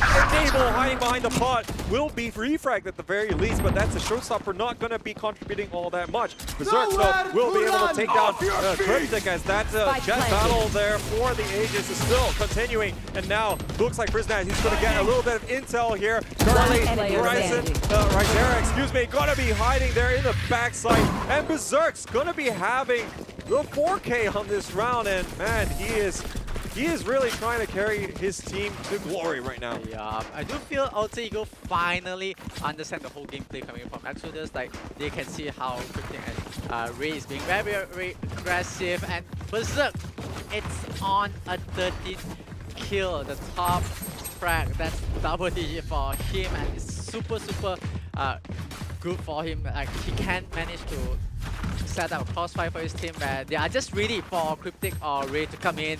You have the jet whipping into the side, just too aggressive. I think Exodus needs to tone it down, needs to stop the aggression, because I think they are just really confident going into the side. Like, we are aggressive enough to go for the tick. I think, of course, we did see a lot of these good moments coming out from Exodus in the previous map. Of course, how it translates here is a bit inconsistent, because we've seen some good rounds. I mean, 2 rounds ago, we saw Cryptic being able to create so much space here for, not 2 rounds, 3 rounds ago, able to create so much space for his team taking that A site. But yeah, I think Alter Ego going to be a little bit more wise as to how they're going to be playing. And now it's an all-Sheriff round coming out from Exodus. Let's see if they're going to be able to get much value. They're all pushing up here to Heaven and Garage.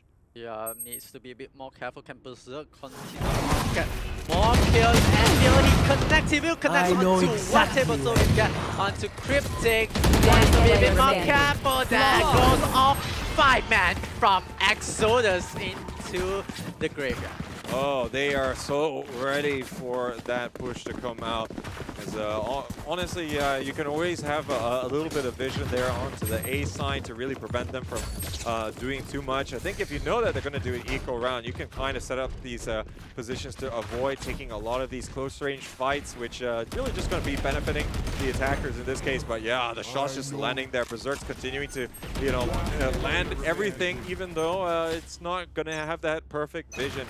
But yeah, the combination of the crossfire set up here on the B side, absolutely exemplary, as Alter Ego is currently going to extend their lead up to 3 points. Yeah, Alter Ego just need to continue with this momentum. Frostmite takes a Kalal. They just need to set up like a pair, just get any of the kills and get onto the head of Cryptic and Ray. Oh, with Kalel getting absolutely destroyed there on the garage side of things. They're going to have to move fast. They don't have a lot of the dark covers available to them now, and that's going to stress them to try and close things out as much as possible. But the post plan is still going to be difficult, even if they can get there. But Berserk, he's got other ideas. Cryptic, he's going to go down. He gets the second there. He's looking to try and continue this onslaught against the attackers. Currently, they're getting absolutely repelled. Berserk, he's going absolutely mental right now. Yeah, Berserk is just on a killing spree, just going out for blood. Exodus, they just keep on playing into the hand of Alter Ego. Alter Ego, 2 rounds, they did not lose any of the players at all. And look at the money they have. They can buy every single thing, anything they want from the candy shop. Yeah, this is almost a mission accomplished for their first half, but of course they would want to see a bit better than 7. It's already going to be victory there. I think they will have some ideas how they want to play on attack, but you do want to place as much pressure as possible. Currently Exodus, not a lot of breathing room. They are already 1 map down. And you know, when you compare it to the first map where they were in that match point scenario for 5 rounds in a row, they're going to be ruining that missed opportunity. But again, they can still focus on this one very carefully and still come out with this if they can. Yeah, let's take a look at what they are going to bring in the first half, but second half will be coming out real soon. Ray managed to get 1 kill with the Sheriff. Oh, the 1-tap working brilliant there for Ray, as going gonna be finally getting the opening pick once again. And now looks like here we got the stack all gonna be moving through the sewer side of things. But Friznaz, you know, he's just watching this angle nice and tight, so there's very little that can be done. But there's going to be the dark cover coming out. Don't this push. He moves up here into elbow, right? Good for the whole movement, but not able to land the second shot. No, looks like he's not going to get punished until after he's taken down Rizera. Looks like Enable going to be pushing down here for Brandon. See if he can control Ray. Not able to do anything about it. Now, there's only Fane 30 here seconds left on left. side. He's got an operator in his hands, but still got a whole lot to do. He doesn't even have the spike to really try and plant it, but I think that the two players here from Alter Ego, they're not too aware of what's that situation. Yeah, Alter Ego right now, the last two players, Enable and Frostmine needs to think. 10 what is seconds happening. left. They do hear the spike being planted, planted. and will be planted. And he'll try his best with this operator. Can he get the last two? He will get the last two player from Alter Ego. Oh man, Last Fane round in the really half. stemming the tide there from going away from them, and real big kudos for him as he is able to prevent them from getting into sight and really destroying any further chance of Exodus getting into this game. But that was a vital round. They're going to have the operator in hands, but still, it's going to be a difficult task. There's definitely the full buy available to Alter Ego. I mean, they've had so many rounds to really build up such a bank, but yeah, the 2 kills working out brilliantly. And it's like, it makes you wonder whether or not Enable could have used the dark cover to at least make some inroads. But oh, looks like Cryptic gets the shot there onto Friznaz, not able to land it. Yeah, that one pixel that Cryptic managed to hit onto Friznaz means that there is 4 players left. They are on the rotation, but you can see how Bridge rotating into mid, getting really aggressive, but going on to the wrong direction. Uh-oh, and yeah, this is going away from them, but looks like Enable at least will be able to grant some intel. But all the players here from Alter Ego are all stacked up here, except for Enable. Oh, on that B side, Cryptic is going to be able to rush into side here. Bladestorm will be able to take down the player. It's a 3v4 retake at the moment, not looking too good, but now getting up close and personal. Cryptic will finally get some revenge on Berserks, gets 4 kills on the round, looking for the ace. As Carly, there's not a whole lot that he can do. Carly K-Bottle is coming out there. He picks up another 2 kills here for his trouble. And now looking to pop his own ultimate here. Rizera standing from the side, but it's going to be Kalel still on site, able to get the shots there to land on Heaven. And looks like Exodus, they're bringing this back. And they finished the half quite decently, 5-7. They managed to salvage any rounds left for them. They managed to get the last 2 rounds in the first half. That is what they need when they turn to the other side when they are playing on the defenders. Meanwhile, Alternate Ego, they did their best. They did most of what they can.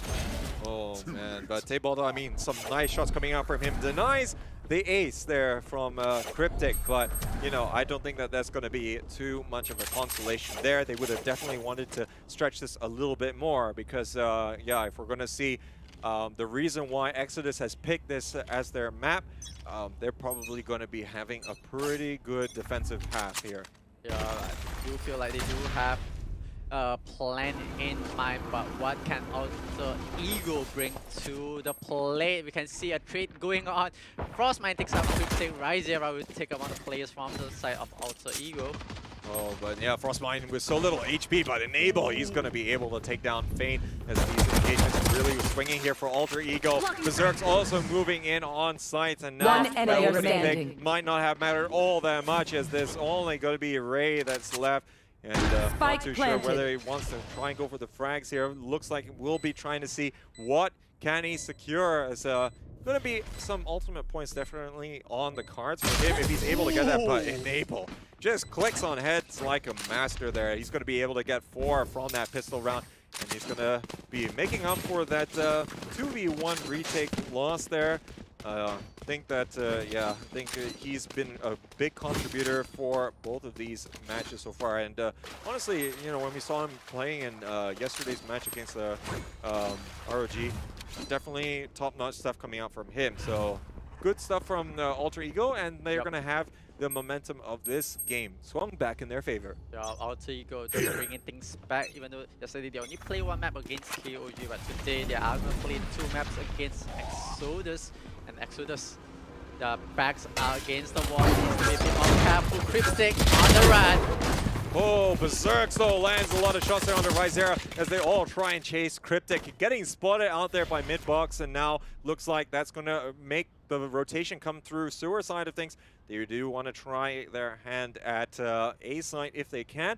With the man advantage, they can afford to really stretch the members of Exodus pretty thin here, as they kind of have to stay a little bit honest. Of course, they do still have the Cypher Cam over on B side, and now I think they know what's up here. Paranoia coming out. Ray, though, will be able to punish Berserks there for really stepping into that territory, hanging out all the way by elbow. Now Khalil over there with the Stinger is going to be fighting back here. Now Fane will be moving in. He upgrades there from the Bucky, but I'm not sure that's going to be the right choice here, as he's taking so much damage. Might have to revert back to that, but he doesn't matter. He's going to still take down Tay Bottle. It's a 2v2 scenario with some no HP remaining, but this is exactly what Exodus needed. They needed to, or no, yeah, this is what Exodus needed to, what they needed to be able to come out with it.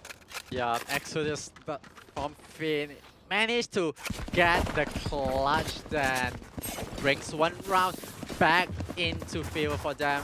1 for each in the second half. But I feel Alter Ego do have something in mind. They do have something to do with it. So they will try their best to bring out in this defense. They are going for a buy. Yeah, indeed. So I think we'll see how things will bounce back. But, you know, I guess, you know, this is going to be Exodus getting that second round from the half, you know, working in their favor. This is kind of what happened in the first map by Cryptic. He's going to shut down Berserks, as he's not going to be able to let him make his moves into the center of the park. But the Bucky's not going to get the second, but enough damage here that it's not going to even matter. Rizera is going to be able to punish him, and that's going to be Alter Ego. 2 men down here to start things off. Yeah, very cheeky from Cryptic with the Bucky right there, taking out one of the players on the side of Alter Ego. Meanwhile, Teboto has to salvage this Bucky in hand. They will try to bring things away, but Ray will take out Enable, leaving the last 2 players for the side of Alter Ego. They do have the spike in hand. Yeah, and going to be taking a lot of this territory that's being relinquished here by Exodus. Currently, still have quite a bit of utility in the tank, but it's not going to matter. Fane is going to be able to pick up the double, and yeah, just not being able to make any moves off the flash points being expended there. And that's Alter Ego starting to, you know, get a little bit hot under the collar here. Yeah. They're only going to be having 1 point lead left in this one after 2 consecutive ones coming out for our defenders. Yeah, I think they are gassing out a bit, but it was an echo round, except one of the players did manage to force buy, but right now they do have all the guns they have in hand, so they will want to go for a try for a plan or for a place. Yeah, but now look at this aggressive push coming out. Cryptic not going to be benefiting from that one, as he's so done many times in the past games, but that's still going to be offering the defensive side a chance here. But they, again, you know, are just trying to make a lot of use out of some of the weapons that they managed to collect from the last anti-eco that's still in play here. And at the moment, Alter Ego, they're just trying to clear out as much as they can, and then they can start to, you know, make some inroads here in unexpected ways. Ray gonna get caught between the eyes there. Yeah, and right now they managed to get 1 player and get business, but will not be able to survive much longer, as Berserk will take him down, leaving 2 players left on the side of Exodus. Alter Ego will have the spike planted. They will have to defend this side from the last 2 players. Yeah, and both are coming from heaven. Not too sure if they're going to have enough angles to work with at the moment.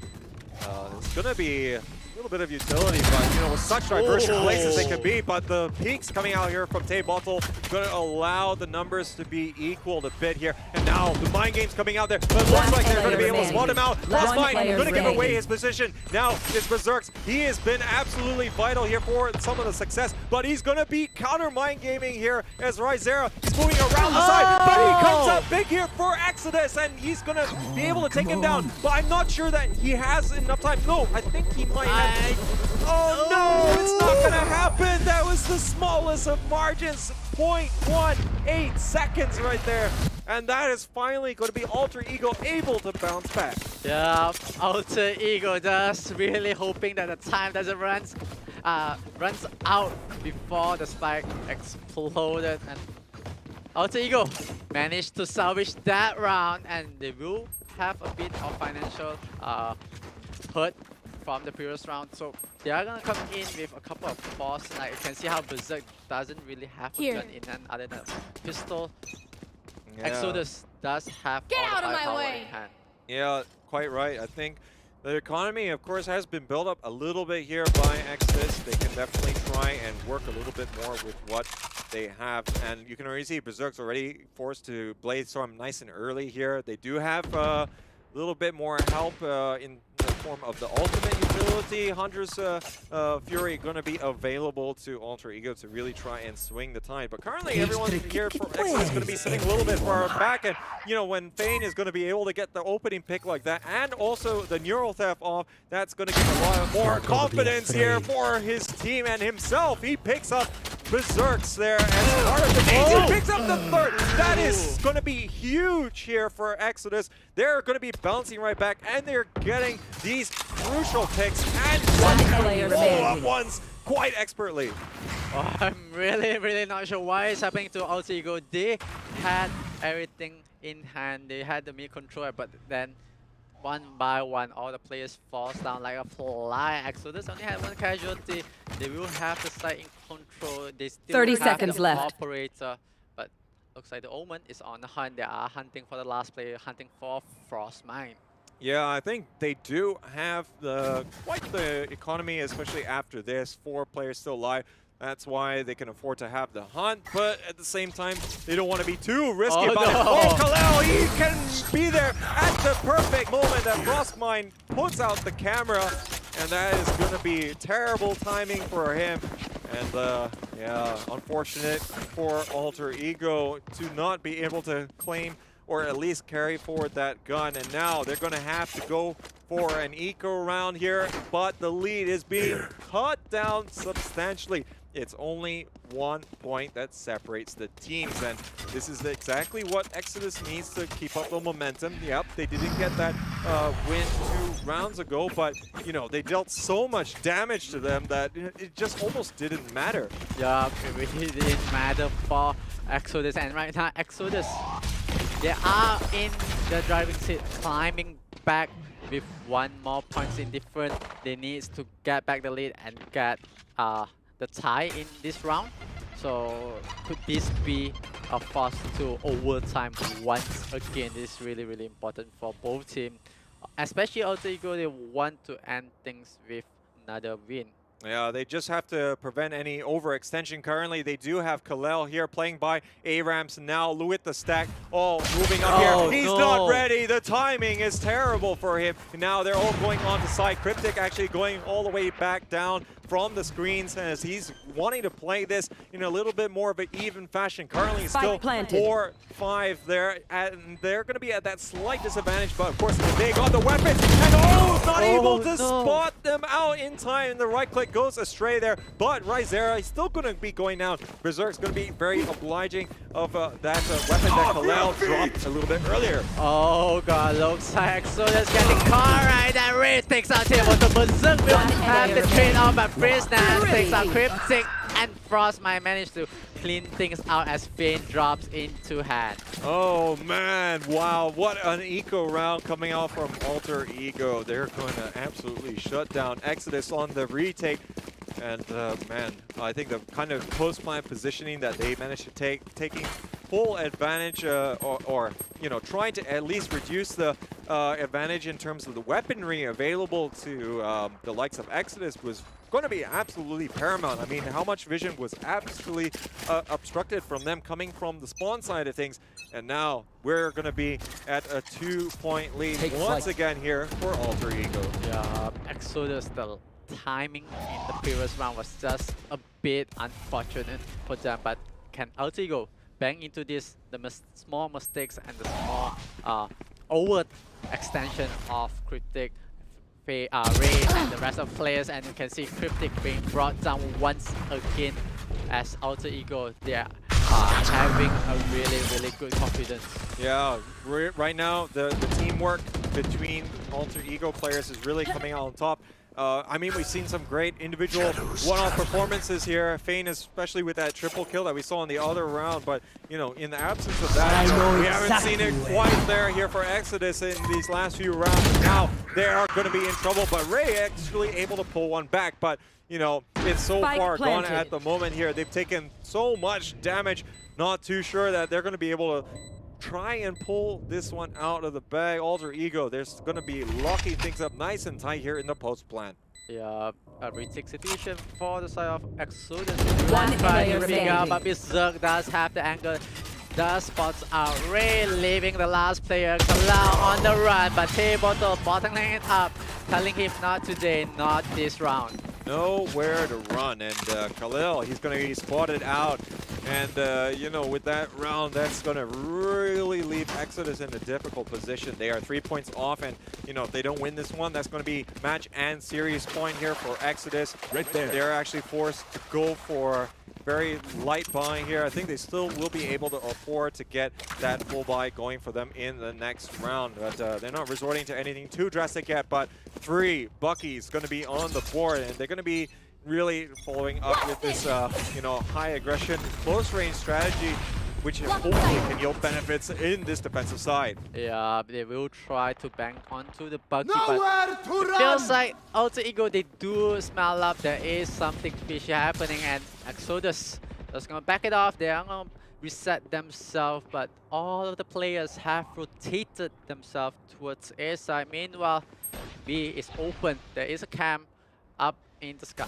Yeah, and they're kind of betting on this A take, which so far looks as though it's going to be correct if Alter Ego follows through. But, oh, they're going to be a bit indecisive. 2 of the players are going to be moving there. But I think, you know, with some of the pressure coming out from here, Friznaz is, you know, trying to make it obvious that this is like a fake or something that he's trying to sell. But, you know, I think they're not buying this bait, and they're going to be counter mind gaming and all stacking up here. Currently 2 players on top of A ramps, but now they're going to be starting to stream on the side here. Looks like Berserk's going to take down Cryptic, and now he's going to combine greatly 30 with seconds Enable, left. closing up the distance, but there's going to be enough pressure here onto A ramps, but not enough to really prevent them from doing all that much. And this is going to be prompting the rotation out. They don't want to have to try and fight these guys in close range with the Buckies available. Of course, B-side is going to be absolutely clear for the taking. 10 seconds left. B-side is open up for damage. They Spike will have the planted. spike planted. Meanwhile, the rotation from the side of Exodus finally making a move. They have only 2 players alive. Both of them should be having the Bucky in hand. But Alter Ego does have an angle in hand, and Ray goes down, leaving Rizera, the last player, does have a Vandal in hand, so might go for the save. Oh, indeed. And, you know, this is, this tie, you know, is going to be, again, you know, seeing a little bit of a reverse of what we saw in the first map. And now it's going to be Alter Ego that's going to be on map point, and going to have quite a bit of buffer as well. It's a 4-round difference here, but this is still going to be a chance for Exodus. Let's not forget that they kind of went for a light buy in this one, so they can still afford to have this full buy. They have the full max money bonus rise there. They're actually facing quite a bit of pressure, and they could be able to get some of these initial fights to work in their way. Cryptic not able to really replicate maybe some of the opening frags that you know, we've been seeing him bust out time and time again over the course of this tie. So that could be a little bit of a factor. And you know, when they don't get these opening picks working off the back a lot of these individual plays, you know, I think we tend to see Exodus suffer a little bit. Yeah, Exodus, like, they ride on Cryptic and Ray became the opening, but in this map, as you said, they didn't really have this Cryptic and Ray picking up this opening. They were falling into the hands of Alter Ego. Alter Ego was really prepared for this. They pop up 2-3% to face one of the players, and you can see how right now Fein has to back up. Same goes to Frostmine. They are still indecisive of where to go yet for both teams. Exodus just gonna bunker down and try to hold up as much as possible. So you feel Alter Ego still have 1 minute on the clock to play with. They do have some time to think where to execute too. Yeah, at the moment, they are not going to be committing too much just yet. There's still going to be a lot of information gathering coming out here from Exodus currently. They have to be a little bit concerned about that B side. They do have at least one tripwire up here in heaven, but it's not going to really be stopping all three players. There's still going to be that garage presence as well, and the timing could probably be quite dangerous here. Fein has to be careful. He doesn't get caught out by two different sides, and now they're going to be aware of this. There's only going to be Ray that's going to be left there on the A side currently. Cryptic going to be hanging 30 out seconds here. left. Now looks like the recon bolt is going to be going out, getting the information. Cryptic can't get the first kill in this fight, and now looks like Berserk, he's moving in here, and this could be really devastating, but Fein gets the three packs here. And now we are into a 2v1 situation. Fein coming up huge for his team, but it looks like Berserk, he goes down as Rizera will be able to pick it up. And yeah, with the backs against the wall, Exodus managed to pull out from this one, and they're going to be trying to force this to a second successive overtime game. Yeah, looks like Exodus is trying to go for this force of overtime, but feels like Alter Ego, they still have some money to play with. They do have some time to think about. They're still in the lead of 3 rounds. Can they pull this off? This is all up on Alter Ego. But if Exodus makes another upset, it's going to be a bit hard for them. Yeah, and looks like Cryptic, he's going to be doing this for the second round in a row, not able to take down Berserk. Last round he got spotted out, so there's not going to be much of a surprise that the Exodus player was going to try something similar. And now that man advantage really going by the wayside, not helping them out too much. Fein looking to try and get the advantage here. Able to get the shots to land on Berserk, who is already going to be swinging all the way inside and going to be exposing himself. And now with the teleport all the way to the back B, they're going to be overloading on this side. Fein gets taken down straight away. Rizera trying to see if he can influence things. Enable going to be in the backside influencing things, and now looks like the crossfire is established. This is looking incredibly dire here for the Singaporeans, as they might not be able to come out from this one. Ray and Kalel holding it back. Kalel gets shot in the back here. The short buffer working out. It's a 1v1. Can he get Enable? Ray, it's going to be all on his shoulders, but he's only got 30 HP remaining. Enable trying to get into a better spot, but there's not a lot you can do. Enable will close things out here as Alter Ego. They're going to win it 2-0. They advance here to our grand finals. Wow, what a game and what a series coming out from both of these teams. Yup, Alter Ego just putting on a show, stopping every players from the side of Exodus. Exodus, they just got read out. How Alter Ego just totally understand the gameplay from Cryptic, from Ray, how the remaining players are Kalal and Rizera, and the anchoring of Fein. Definitely they understand the whole mindset from the players of Exodus. So Alter Ego totally heads up to them. In the first map itself, they tried to figure out how the gameplay is. They tried to understand, and they got caught off a lot. But in the second half, in the first map, they managed to bounce back, force the overtime, and win the overtime. In map 2 itself on split, they kind of read out like, okay, definitely we do have Cryptic and Ray, the intro fraggers for the team. And when you take out Cryptic, when you take out Ray, they are being ineffective at all. Exodus totally like combos. They only rely on Fein, Kalal, and Rizera to try to turn things around. Yeah, and you know, I think they had maybe some difficulty in the earlier stages, as you mentioned, you know, but yeah, figuring out the opponents and stuff really working out well. But I think Berserk, so you have to highlight his performance, and of course we'll be announcing the MVP as well. But I think, you know, he's putting up a real good case. I think he's managed to really swing a lot of the rounds and fights into their favor, either through opening picks, only 4 in this one, but honestly, he has been an absolute beast as he's been able to move on the site. I think especially in this second map, where we actually saw Alter Ego, having to really fight tooth and nail. Berserks, I think, able to get a lot of the site retakes going for them and getting multi-kill after multi-kill and just really streaking ahead. You know, I think he did get, what was it, 15 or 16 kills to 2 or 3 deaths in the early stages? In the early stage, 13 kills and a couple of 1-2 deaths in the early stage. So, I mean, that was absolutely crazy. But, I mean, still have to give overall huge props to Exodus. I mean, like, they really pushed this really all the way to the end. But, you know, they got to rue the fact that they weren't able to convert on the, you know, 5 rounds in a go they had that first map point, you know, and could have really swung this very much in their favor. But Alter Ego, you know, really digging deep there in that one as, you know, it could have been easy to crumble, but, you know, they managed to really sustain under the pressure.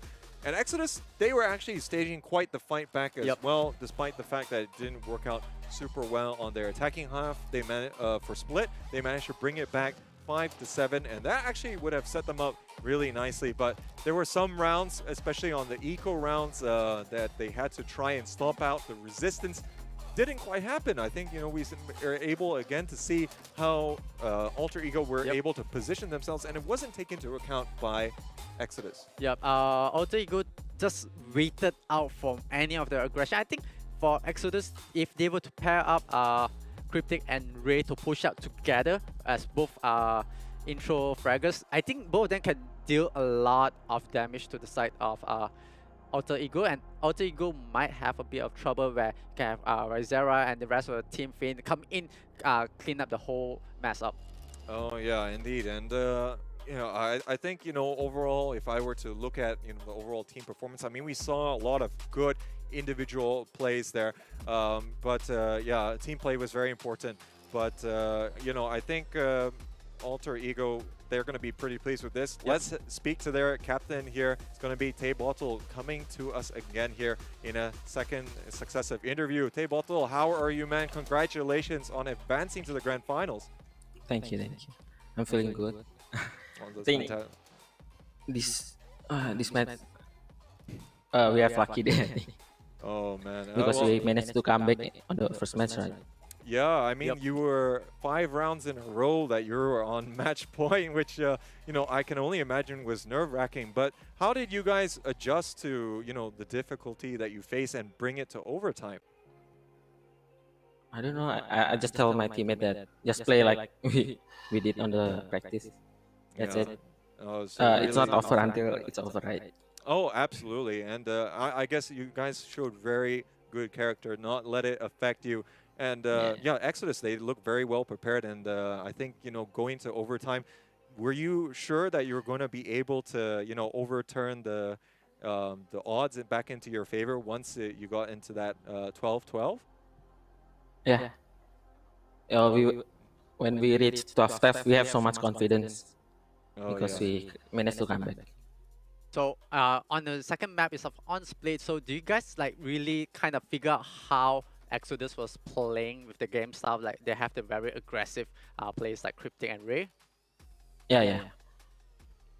Yeah, so I think that was quite instrumental in, you know, being able to overcome. I think you guys still focus a lot on the teamwork, you know, but, you know, I think, you know, Berserks, he absolutely lived up to his name. What are you guys feeding him? Is he like absolutely crazy or what? I don't know. It's his lucky day. He never do that before. Oh, he never does that before. So, oh wow! So it so happens that he's on Jet, right? Yeah. So it's good that he's able. I see that you know, his entries, you know, it just creates a lot of space for your team. You know, I think. Overall, it looks as though that you guys have really pulled out all the stops, and now, of course, this does mean that you guys advance to the grand final. So you got to be pretty pleased with that. Are you going to keep up your stringent training, you know, and continue to practice in the lead up? That's great to hear. And I think, you know, looking at this performance, you know, do you guys have anything to say to your fans, you know, before we sign off here for today? Thank you for supporting us. I know we don't have thing. But I guess you guys are representing your country in this ESL community clash. I think you guys should be proud of you guys. Like, you managed to do a lot in this tournament. Yeah, so I mean, of course, it's going to be building even more fan base following you guys. But I think from us, huge congratulations on making it through to the grand finals. That was an incredible game, very tight. I'm pretty sure you guys need to change your shirts after sweating as much as you did on the first map in particular.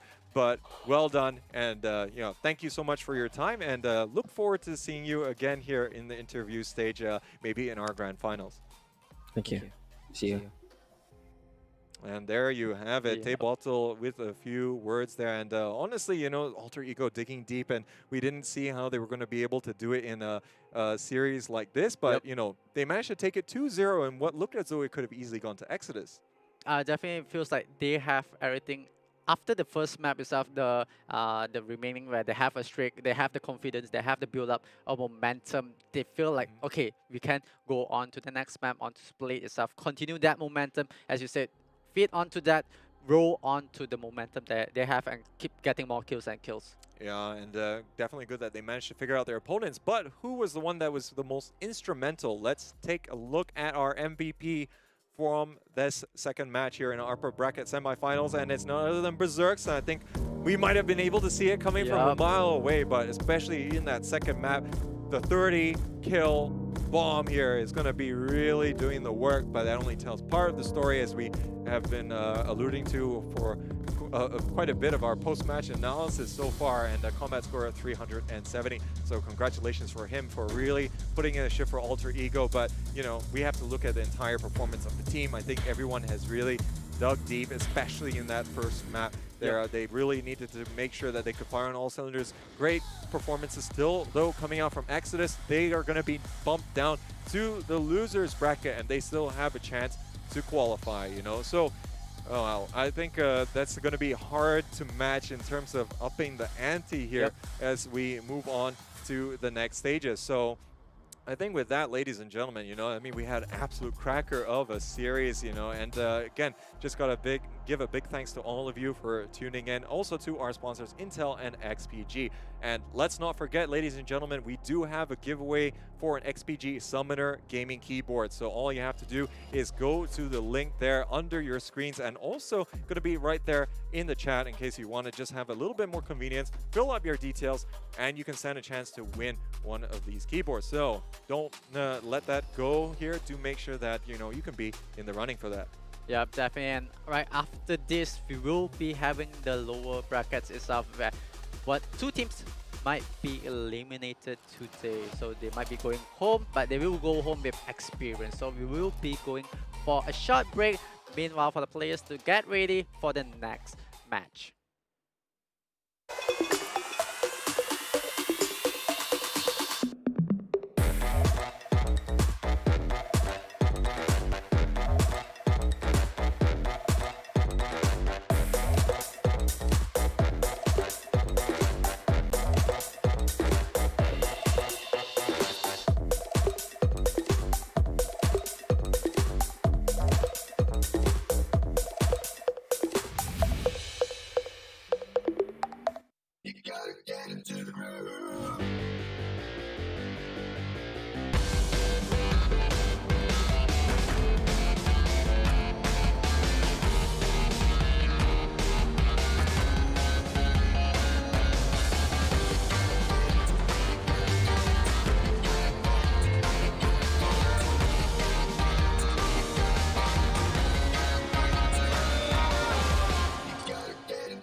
You love it, you wear it.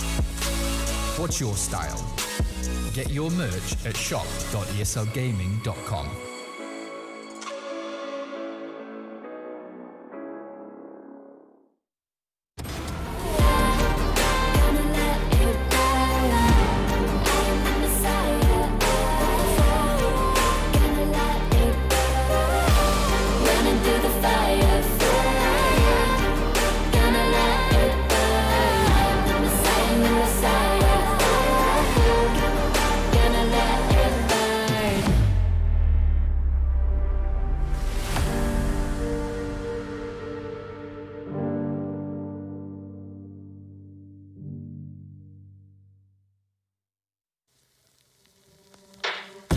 of the shadows, I've come to make a name. Ready for battle, cause I got a thrill to claim. Think that I'll crumble, I'll show you your mistake. Where you see me coming, better run for cover, cause I'm not slowing down, I'm never going under. I survived the pain, I know it made me stronger. So meet the monster, I came to conquer.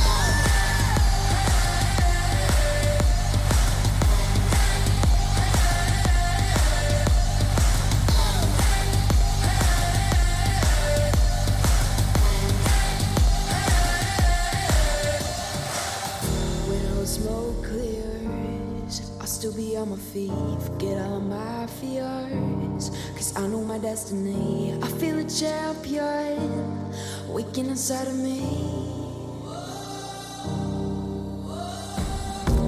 It's emotion, the legend's spoken. This is my moment. Can't break my focus, know where I'm going. This is my moment.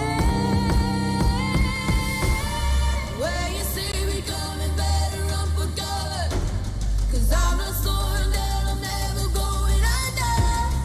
I survived the pain, I know it made me stronger. So meet the monster, I came to conquer.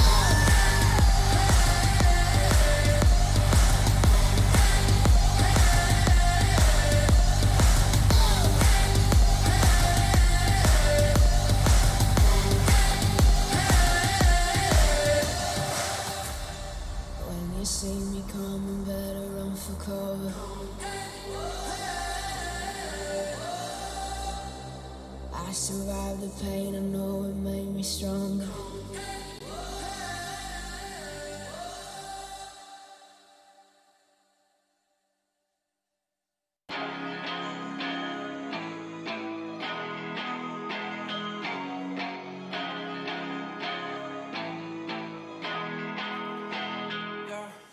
Talk to me, I just want a little bit of company. You acting like you really wanna fall for me, but baby, can you tell me who you wanna be? Yeah. Talk to me, I just want a little bit of company. You acting like you really wanna fall for me, but baby, can you tell me who you wanna be? Yeah.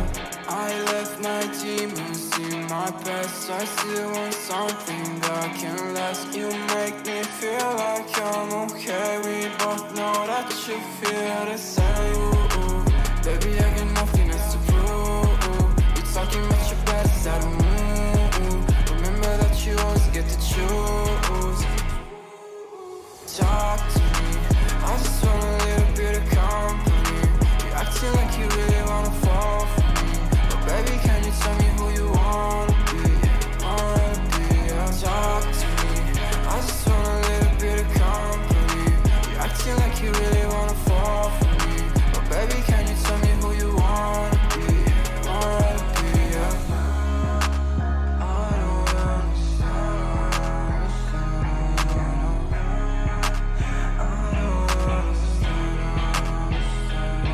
I don't friends, yeah, I guess you got my intention. Got no place I'd rather be, feel like another dimension.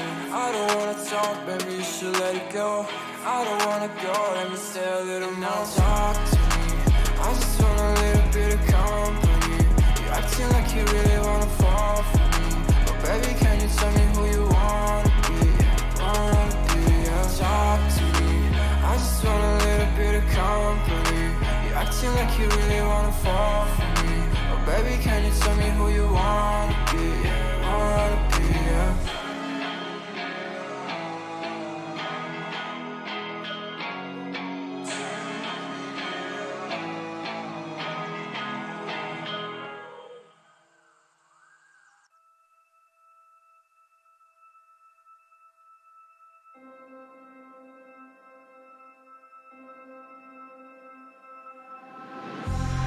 It's been a while, yeah.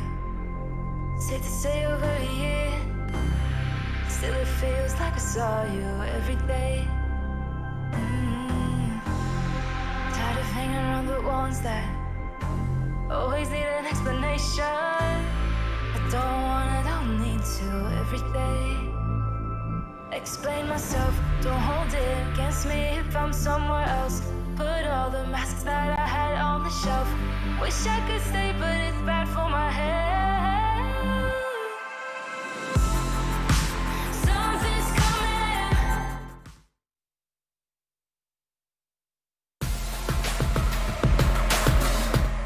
coming. ESL Community Clash is presented by Intel and official peripheral partner XPG.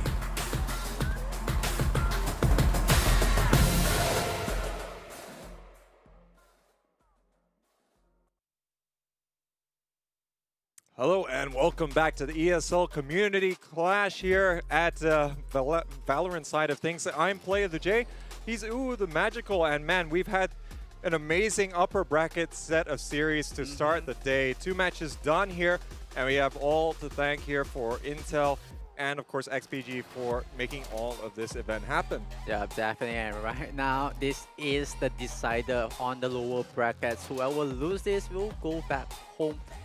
But they will go back home with some extra result. But whoever wins will proceed to next month, where they proceed to the grand finals and stand a chance to fight for the prize pool. Yeah, so $10,000 prize pool in the grand finals at stake. But let's take a look at the highlights from our preceding match, ladies and gentlemen. As boy, was it action-packed between these teams. Yeah, definitely. Like the first map itself, it is really action-packed. On Ascent, you can see that we got to overtime in the first map. On the second map, it will be split, but on Ascent, you can see how Alter Ego make a comeback on the second half. On the first half, they managed to get a lot of rounds in the back for themselves, but in the second half is where they come back from a really close game. No, indeed, and I think, you know, it was going to be absolutely nail-biting stuff there. Alter Ego, though, we're going to be able to dig deep, but man, do they have to work for it. As yeah, it took them a while, but they were able to figure out how the plays were coming out there. And yeah, the end Exodus going to be falling a little bit short. They had 5 rounds of a match point as well to boot, so I think, you know, that's going to be playing on their minds to a certain extent. But for Alter Ego to dig deep and, you know, make sure that they can force it to that overtime in the first place, man, that's some character from them. Yeah, I could see how Cryptic and Rim they just pop up in the first map itself. They made a lot of entry, and in the second map they were playing on split, and you can see how Alter Ego just kind of like figure everything. Like they play in a whole position where it is so hard for Exodus to hit the line at all. Yeah, and I think when we look at, of course, you know, how Exodus is playing, you know, I think we still have to commend them. We saw a lot of good plays, but, you know, a lot of the very decisive rounds or pulling some rounds from the depths of despair, you know, it was going to be a lot of these individual performances that was going to be carrying them forward. Cryptic and Ray were absolute beasts there. We saw a couple rounds with like even Fane, you know, picking up the triple kill over there by Garage, going to be absolutely instrumental. But ultimately, you know, it was going to be very difficult for them to catch up to Alter Ego, who are going to start to put it beyond doubt. And they were able to take it 2-0 in what could have very easily been our first 3-match series. Yep. But yeah, I think you look at the score lines here of 2-0 so far, all the way here for all our teams. Doesn't tell the whole story. Yeah, definitely. It was really close onto the line, but Alter Ego really, as you say, dig deep and just had the confidence and move on and just keep on fighting against Exodus and just bring in the win for the whole series. Yeah, indeed. And, you know, we got to commend Alter Ego for making it there. But now we, of course, have our loser bracket matches. So this is where we're going to decide where who are going to be the next 2 teams that advance to our grand finals and which ones will not be able to proceed on forwards. But let's take a look at our map picks here to set things up for our 3rd match of the day. So the map picks is Heaven in the first map. The second map will be Ascent. The map pick for first will be by Myth. We'll start on attacking, but it will be picked up by Sharper. Meanwhile, map number 2 it is on Ascent. Sharper will start on the defense. Yeah, so Myth actually picking to start on attack on Ascent first. Not the most common thing that you would see, but you know, that's the kind of trend that we see coming out from teams like Kodak, who are not shying away from playing attack first at all. And in particular, on those maps that you wouldn't expect to see, this is going to be our first time seeing Haven being played so far, as you know, everyone has really been preferring all these other maps to go and actually be played here. But now this is going to be a nice matchup here between Myth Streamers and Sharper, two Thai teams here who do want to try and book their place into the grand finals, but still going to be quite difficult. Another best of 3 series to see who is going to separate, or what are the differences going to be separating these two. Yeah, definitely it will be really, really hard. The first map is Heaven, where it's so hard to gauge like where is the attacking side is coming in from, where are they going to go for a plan. We've been talking about this during the break time, like it is a bit unconventional to be played, but right now we do have this map to be played, which is Heaven. You can see Sharper playing on the defense, Myth Streamers gonna play on the attacker side. So you have all the players playing around, trying to gather much information, but there's no players being spotted out yet. Yeah, and we did see that Sharper played on this map yesterday, so they actually fell to Exodus. It was a relatively close match. We were only able to catch that second one here over on Stream A, but Sharper looked pretty good. It was just a bit unfortunate. I think Exodus had it a little bit more together, but now you can see them already starting to apply more pressure here on the mid. They're all going to be stacked up here in Sewer, moving all the way through here, going to be able to take down Alert. Veta is going to be pushing forward, and all 3 of them going to be in great position here to be able to get the subsequent frag. Currently, the 3 players going to be all moving back towards the connector side of things, trying to reposition over to Heaven, but that's going to be 5 players setting up for the post plant here for mid. Yeah, the timing for Myth Streamers coming into the site was really on point from the Suicide. Managed to get 2 players, and Ninth will get the 3rd player, leaving the last 2 players for the side of Sharper. It's going to be a bit hard for a retake situation. They do have Heaven. SP will manage to get 1 player. Nope, will goes down. Now it looks like it's going to be 2 players left here for the retake. They might as well have a dig with the numbers that they do have, but it's going to be difficult. Currently, all these right clicks waiting to come out here. And now, with no time left, it's purely just to get some kills. And it looks like EKR is going to irk it out there together with Ninth as they take out those extra bits of cash for them. That's going to help them on their way. And now it's 1-0 here in favor of Myth. Yeah, Myth starting really good. They will go for the buy. Meanwhile, for the side of Sharper, they will have some money to bank on. They will try to go for some save. Will stay with the pistol they have, but they need to read out how Myth Streamers move is, the momentum and the movement is, because Heaven, it's a very, very big map. You have 3 sides to defend. It is going to be a bit hard. Yeah, I suppose that, you know, there's going to be a bit more dynamism to the plays from both of these teams.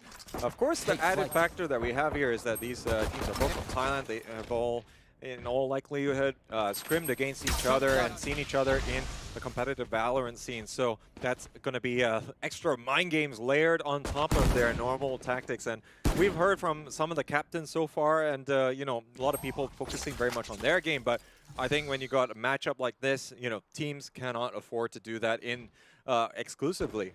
Yeah, definitely. But you can see right now, Myth Streamers does have the first round in the back.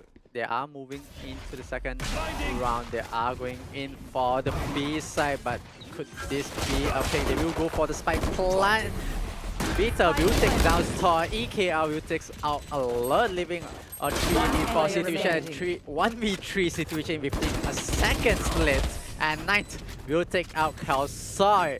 That means Myth Streamer will get another round in the back. Yeah, Myth gonna be pretty okay with that one. Only 3 guns retained, however, on the anti-eco. They don't know if they're going to be matching those weapons, or they're going to be trying to go for some upgrades here. Just getting shut down. Alert, no option there to really get the tailwind to go into full force, but EKR will be picking up that bit of damage to be exercised. They will be able to pick up 2 Phantoms there, as they do want to try and have as much oomph here in this defensive side. Currently, there's only going to be the one player hanging out here in C site currently with the dark cover. It's going to be moving up here, but the shots coming through is going to be giving away the position. Rotation's coming out here, but Beta getting into a great spot to take down Khew, and looks like this is going to again be swinging very much into mid-favor.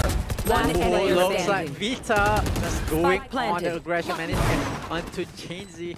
EKR will manage to get one of the players, leaving the last player alert on the run. Yeah, and you can already see some mind games coming up from Beta there, tailwinding elsewhere, but Alert will still eventually get the kill. But it's going to be proving to be inconsequential. And Mid, they're going to make it 3 in a row, and yeah, they're looking pretty confident so far. And I think they have to thank that, well, okay, I know they got knocked down to the losers bracket, but, you know, thankful that they had a very good competitive warm-up here to really lead them into this first match of the day for Sharper. Definitely, Streamer does have one series. They played one series against Toda. Definitely is a warm up for them, and definitely right here against Sharper, they do have a better understanding. They do have a better gameplay since that they did play today. They will be continue playing against Sharper. Sharper trying their best to go into this game hot with Engine.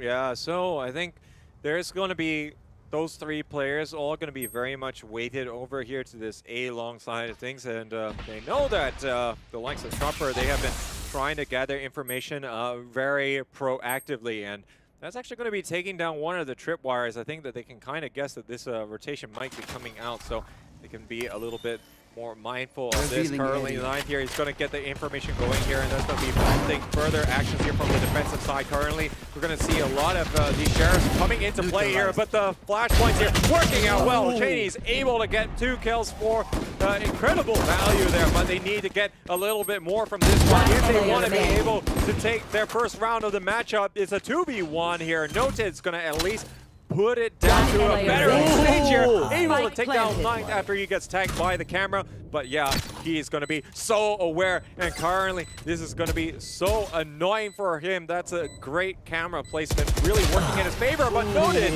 he can't add to the tally there. That's 4 rounds in a row here. Right. Sharper Note really did his best right there, trying to get all the players with the Sheriff. But in the end, EKR managed to clutch things out, stopping the momentum for Sharper to get any more advancement. But Sharper is just struggling right now with the defense. They are trying really hard to get a point. They are playing on the defense. They need to understand like the aggression coming from the side of Mid-Streamer. Mid-Streamer always committing on the A side. If they fail to go for the A, they will try to go for a B take all towards the garage. I think, you know, Mid-Streamers, they're keeping things nice and fluid here. They're very much playing off the what is being given to them, and Cheney's is going to be giving his life here, it would so seem, as there's going to be an aggressive peek coming out here from Garage. I know that you need to do this sometimes to get a little bit of intel, but it's going to be working against them. Neural Theft comes out there on that body, and they're going to be trying to take advantage. They kind of know that there's going to be all the pressure in heaven, and currently that's going to be the teleport straight into hell, and this is going to give them site control once again on A, and this is looking like deja vu. Yeah, once again, it's heavy planter right at 90. Managed to get alert. Khew have the trade off, but Torville brings down Khew, leaving the last 2 players for Sharper on the run. They will try to think, should they go for this contest or they are gonna go for a save. Yeah, and man, they're doing quite a number here, and you can already see that the players here from Sharper, they kind of standing back from this one. They don't really want to try and donate even more dollars to the Myth cause here, as they really need to try and rethink how they want to approach this one, because this is already looking very different here in terms of the scoreline. Beta, though, will at least solve a little bit of that disparity here, as he does manage to take down one of the players. but it's still going to be quite the lead here coming out from mid streamers. Yeah, mid streamers getting this lead. This is what they want before going to the second half with the switch of sides. So they need to get as much rounds in the back for themselves. They do have a lot of money in the bank. Meanwhile, for the side of Sharper, they are feeling a bit back. So they are thinking, what can they do? But all they can do is try their best. They need to get a couple of rounds in the back from themselves on the defensive side. Meanwhile, players is still stacking up. They do have a plan. They are going to commit and rinse, repeat any plans they have in for themselves. Yeah, and right now, again, Myth, they can look for these opening picks that have really been working so well for them, but we're not going to be seeing Cheney's giving his life again.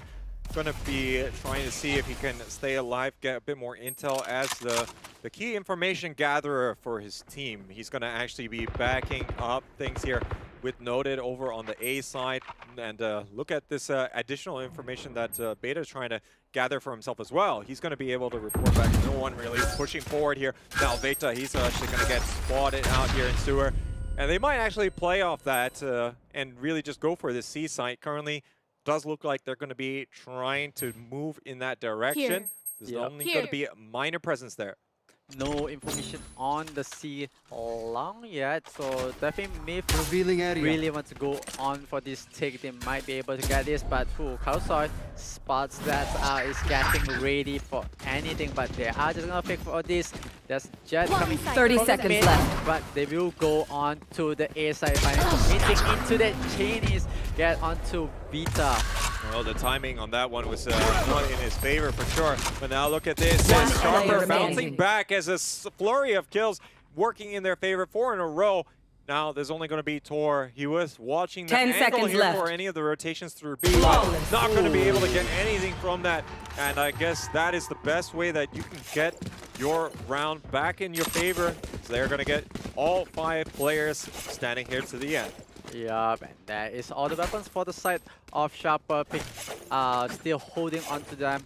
They do have some money in the bag, but meanwhile, mid-streamer, they can buy out. They can go for this play where they can go for a fight, but feels like Sharper, they do feel like holding the line, pushing back Myth, not letting them go once, give them the momentum, just holding aside, force for the time, force Myth streamer to like panic for the time, like, oh, we need to get the spike planted, we need to go in for a side, but Beta picks out 9. Oh, look at this aggressive push out here on C-Long. Going to be working so well. Alert working with his breach. Going to be offering quite a bit of robust counter offensive there to really bolster that defense. And as a result, going to be rewarded for the 2 kills. And no trades actually coming out. And, you know, we're actually seeing that there's still going to be this push coming from Veta. He does want to try and explore a little bit, but nothing really going to happen from there. Repositioning a little bit while the rest of his teammates are going to be holding firm. Yeah, side for Sharper, they are playing based on the plan. They are playing with all the information they have, not letting any advancement, but Myth, they will try to do their best. They managed to get into B side. This is the side that has 3 entrances to go in, but Gnome, can he get onto Kaosai? Ooh, he will manage to get onto Kaosai. Will go for 1 kill. There is 4 players still alive for the side of Sharper. Alert will claim back that kill. Yeah, they're really trying to swing it back in their favor here. And Veta not landing the shots. You gotta be able to convert on that as Tor. He's gonna be able to catch that rotation coming out from Alert, but he's blind there, not able to take advantage of that great positioning. Ooh. But it doesn't even matter. Cheney's is gonna go for the right click, and it's gonna be working out. A 2nd round win in a row, and that's exactly what Sharper needed. And it's, you know, I think just really controlling a lot of these engagements, you know, and taking the initiative on the defensive side is working out wonders. That double kill there at the start, really going to be working for them. And, you know, when you're forcing the opponents to go for the plant on B, it's always going to be very a little bit easier here when it comes to the retakes if we compare it to both C and A.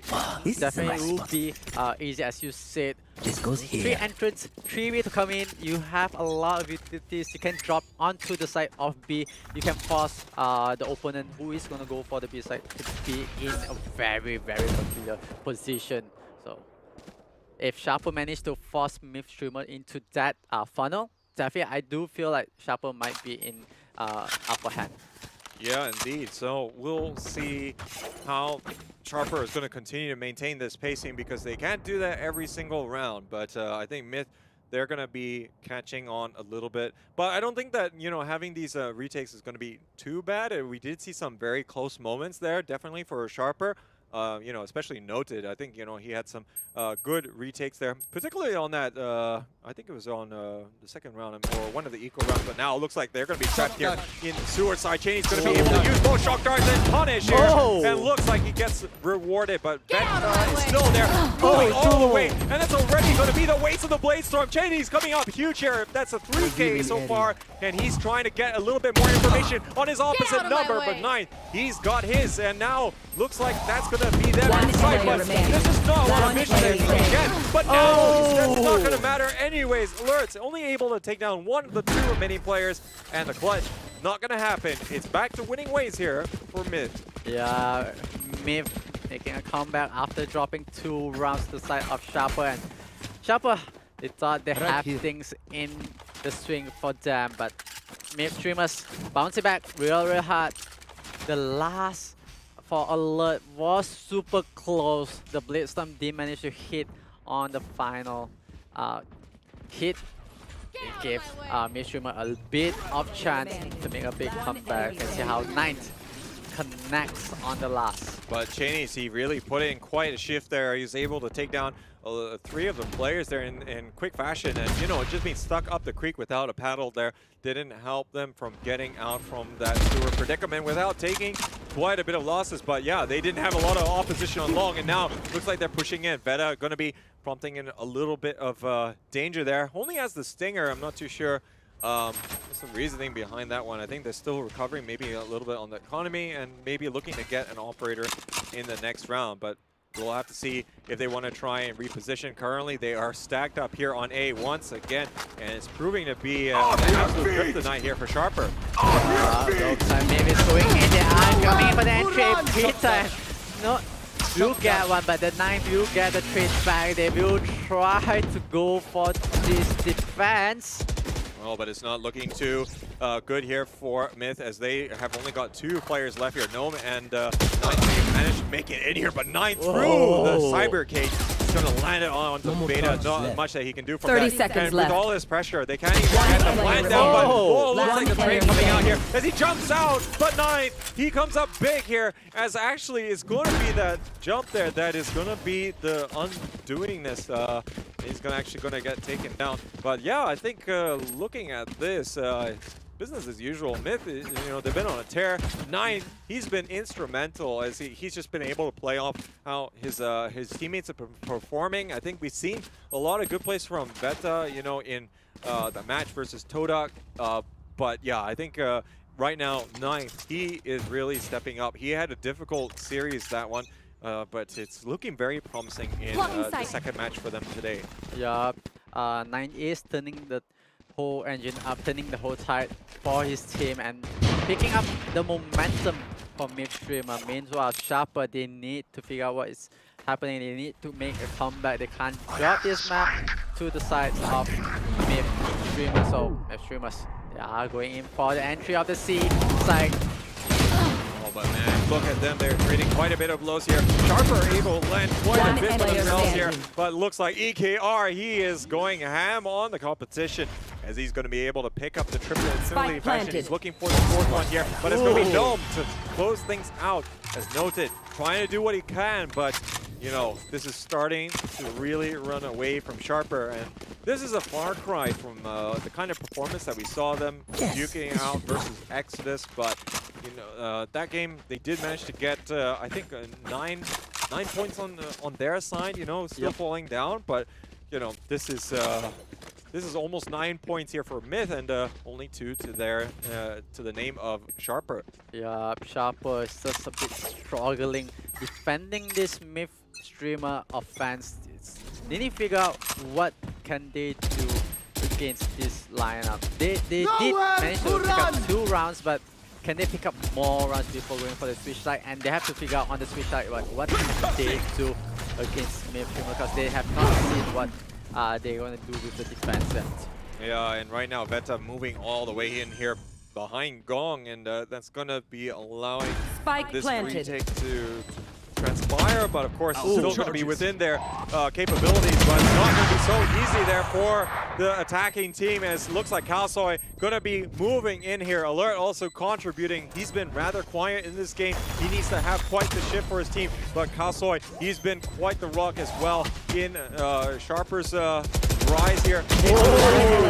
Round 2, but it's going to be him continuing with that streak there. Gets the 3 kills there. Runs out of ammo there at the crucial moment, but looks like it's not going to matter as Alert is able to still pick it up there. Last round in the going to half. be proving influential in preventing him getting that final kill, and they're going to be able to escape with the operator as well. Yeah, getting the operator in hand is the it's the final round for the first half. It's really what they need for the side of Sharper to make a comeback. They have to bounce back as much as possible, get this last round, go into the next half with a swap with 4 points behind. Indeed, and it's going to still be a difficult proposition, so even if you're able to string a couple of rounds here, I mean, it can still change on a dime, or rather turn back to the old ways there into the next half. But now, looks like the pressure here, they're going to try and mind game with the tailwind, but I think they're not going to fall for it too much. But Cheney's is there to help his teammate. And now, look at that! Alert, absolutely in the right place here, able to still penalize the player. One enemy now, remaining. they're clearing them all out around lobby side. 5 players still remaining, but it's not going to be without a shout there. Still trying to do what he can. Not going to happen. And it looks like Alert will be able to finish things out here on the stronger side here for Sharper, but it's 4-8, Adrian. I don't know what are they going to be. They have to really pull out something on their attacking side. Yeah, Sharper really needs to do a lot in this half where they are playing on the attacker side. They need to understand what can they pull out and force Myth streamers to make any mistakes like overextension. This is really on the Sharper side where they have to pull whatever they can. They have to force all the cheese strats out. Yeah, well, I mean, they also have to, you know, make sure that they're feeling a little bit more crispy. Currently, you know, Alert, we saw him playing yesterday, and he was definitely looking like one of the players that needs to perform for Sharper if they're going to, you know, have positive outcomes in a lot of these matches. And you can already see that A side is again going to be quite popular on the attack, and they're going to be spotting out 9th. One of the key players there for Myth, not able to really have a good transition here in this one. As now looks like they are going to apply a little bit more pressure, but looks like they're changing their mind.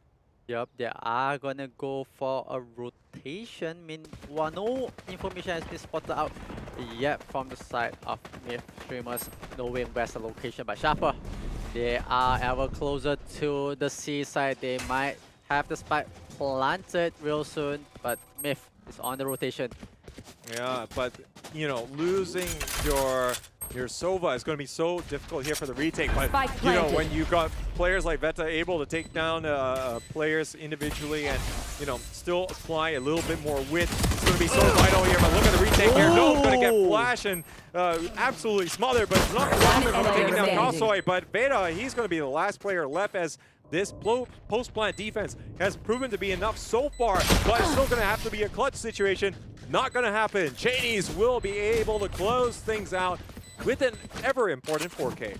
Yeah, right now Sharper, they are answering back to the question that we are throwing onto them, like what can they do to pull things back, and they are pulling their weight right now. They are pulling everything what they can in this second half and try to shut down the defense of Myth streamers.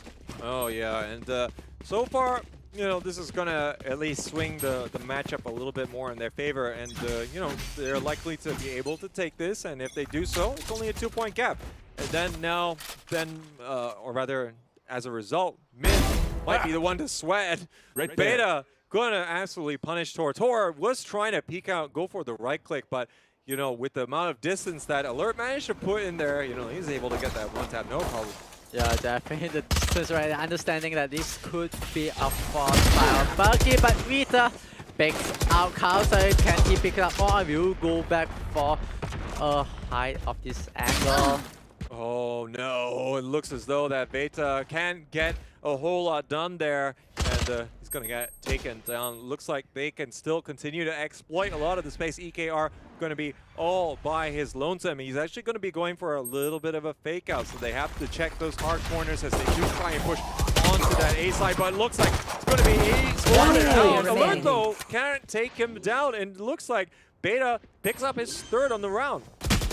Oh no, looks like not quick. He does get one, he gets two! Shots coming out from Gnome, are you crazy? Can he get the turn?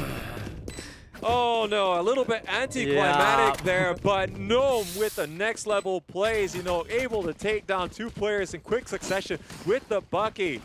Man, he's going to feel a little bit unfortunate that that didn't work out better. He's leading the way over his team, but, you know, that might not be enough. Currently, Sharper looking like they're on the rise. Look at the replay here. Two headshots. Just going to be absolutely perfect there from the Bucky play. Yeah, but it did manage to hurt a lot of the economic for the side of Sharper. Sharper definitely have one person stay alive. That means probably it has to buy out a lot of money is being used there.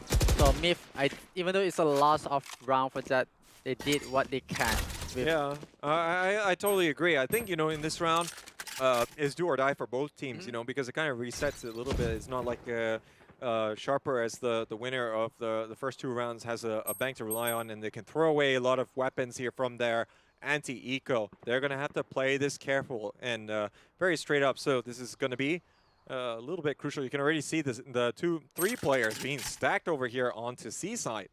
Yeah, the side of Midstreamer, they are stacking out as much because, you know, if they are not going to go for the A side from the sewers, they could be coming in from Garage or from the C long side. So Sharper trying to fake out and pull as long as possible right now.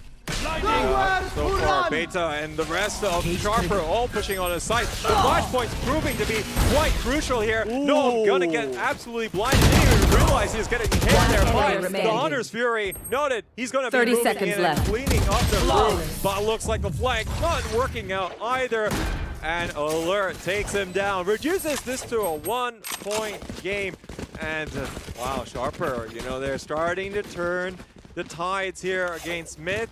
This is not their map pick, so I mean, if they're able to get the big W on this one, they're going to be absolutely chuffed. Moving into the next. Yeah, moving into the next map itself will be Ascent. So if Sharper, they pick this one up, definitely going into the second map, the map pick for their side, they are going to go in really, really confident. They just need to keep on to this momentum. No more charges left. Not dropping any more players to the side of Myth streamers. This is what they really need to do. Just play slow, understand the whole movement from the side of Myth streamer, understand the momentum, and play with what they have. Yeah, and so far it looks as though, you know, we're going to see C side becoming the new favorite. First half, we saw A after A after A, but this is going to be a crucial moment here. Alert is actually going to be waking up in this match, but only for Gnome to shut him down again, and more Bucky play coming out from the Cypher player, which has proven to be very decisive. The angles there are almost perfect there, but trigonometry class not going to be absolutely perfect. And at the very least, we're seeing EKR getting into a better spot. Yeah, and so the takes out top means that there is 4 players still alive for the side of Sharper, 3 on the side of Myth. Streamer Smith is in the number disadvantage. Last player alive for the side of Myth streamer. Can Spike planted. take back what they have been taken from the side of Sharper?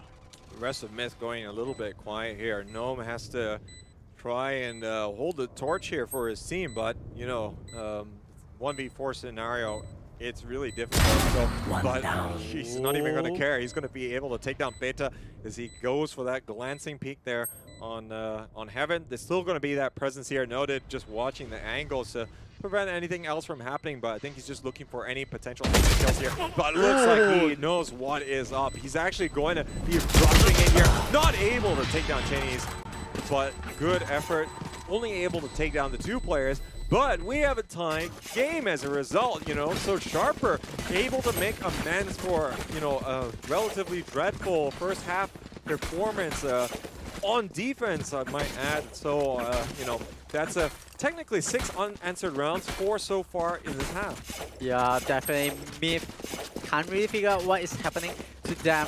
They might be having like a short burnout right now. They need to recollect themselves, just think back what they can do in the first half that they are making it happen for them. So cool it down for the side of Myth streamers. They take a bit of slower pace, just wait it out by Vita. This is what they need to do, and he managed to get it. And he was, you know, dodging the recon balls. It's going to not quite catch him out, and a whole sense of security going to lull them in there. But I think they're all just looking to hold the angle, but it's going to be a big punish. 3 kills in a row. Veda is on her tear and looking to see, can he exact a little bit more? They're starting to fill a little bit more over here on the A-long. Still got quite a bit of pressure, and I think now they're going to know where that came from. Cheney's he's not going to be denied, but, you know, 9th, he's there to pick up the pieces, and only Noted is left in this one, and it's going to be the other Cypher here who's going to be the last player remaining. Yeah, Noted just going to try to get as much damage as he can, but EK will shut him down. Well, the timing on that one was, you know, a little bit unfortunate, as he just managed to walk up the stairs there to Heaven, but yeah, EKR knows what is up. He's going to be able to get that nice peek, and he's actually got 10 assists, but actually Beta's even got more, you know, so kudos to them for really helping out their teammates, you know, but Beta here did manage to prevent himself from getting scanned and, you know, that piece of information. But, I mean, you know, the follow-up attempts there to just try and force the angle. Don't know Get out if, of my way. you know, that was the wisest of moves. Yeah, definitely it's hard for the side of Sharper, but Sharper, this time they are on an alert, they are on the aggression, but needs to be a bit careful for alert. If Vita has the angle, might be very, very dangerous. We're holding this aggressive one with the Blade Storm, able to surprise down Veda, looking for more, but oh no, not paying attention here to the connector side of things, and that's going to allow him to, you know, get shot in the back of the head on a pulse, and this is actually going to have to be re-evaluated just a little bit here from Sharper. Currently, it is 3 versus 3, so not going to be too bad for either team, but now, of course, this is where the attack will be looking to try and stretch the positions there from Myth. Most likely, they are going to be facing scenarios. Oh, he gets the information straight away. So that's going to be able to influence some of the rotations coming out from the defensive side. Yeah, influence a lot. A bit of the movement from Myth, and Tor gets 30 seconds left. Noted, leaving the last 2 players. One of it is really, really low. Could get dinged by any of the shots. Yeah, so Tor has to just be a little bit careful, but again, you know, that's still able to get that initial frag, which could be all the difference, and he's watching a nice 10 long seconds angle left. there over onto A-long, so it's going to be a bit precarious for him. He does have EKR to help him out there if there's going to be any push coming out from short, but looks like the save going to be the name of the game here for Sharper. They're going to be falling back 2 rounds after pulling a back level just now. Yeah, Sharper just dropping the ball to the court of Myth, but Myth finally getting back the momentum that they need to pull themselves away from Sharper. And Sharper, definitely, they did their best, but they have a hill to climb back right now. Oh, and yeah, it's going to be a small one for now, but I think, you know, they can still pull themselves back. I mean, they managed to already do as much as they had, but, you know, there was a lot of momentum on their side. This could be very much that Myth is regaining that. They're going to be a little bit more confident in their own abilities to, you know, increase the lead as we saw in the first half. It was 8-4, of course, much closer now. But yeah, I think anything can happen in this one, as we can already see Sharper plotting their next move very carefully. Yeah, both teams gonna make a very, very slow move, slow pace. They are gonna play the time. There is still 70 seconds on the clock, so they can play all the time they need, but they need to be careful of Vita holding this angle. Oh, they're going to be wise to actually use the flashpoint, not just the arrow alone. Beta is going to be able to catch down Beta as he's still trying to go for the peaks. AKR, in the meantime, is going to catch that lurking push there coming out from Noted. So most likely, we're going to see that Sharper is going to be following through with this aggression. Currently, we don't see that. Actually, there's going to be a little bit more reinforcement on the A side. Currently, enough information just being denied, just barely.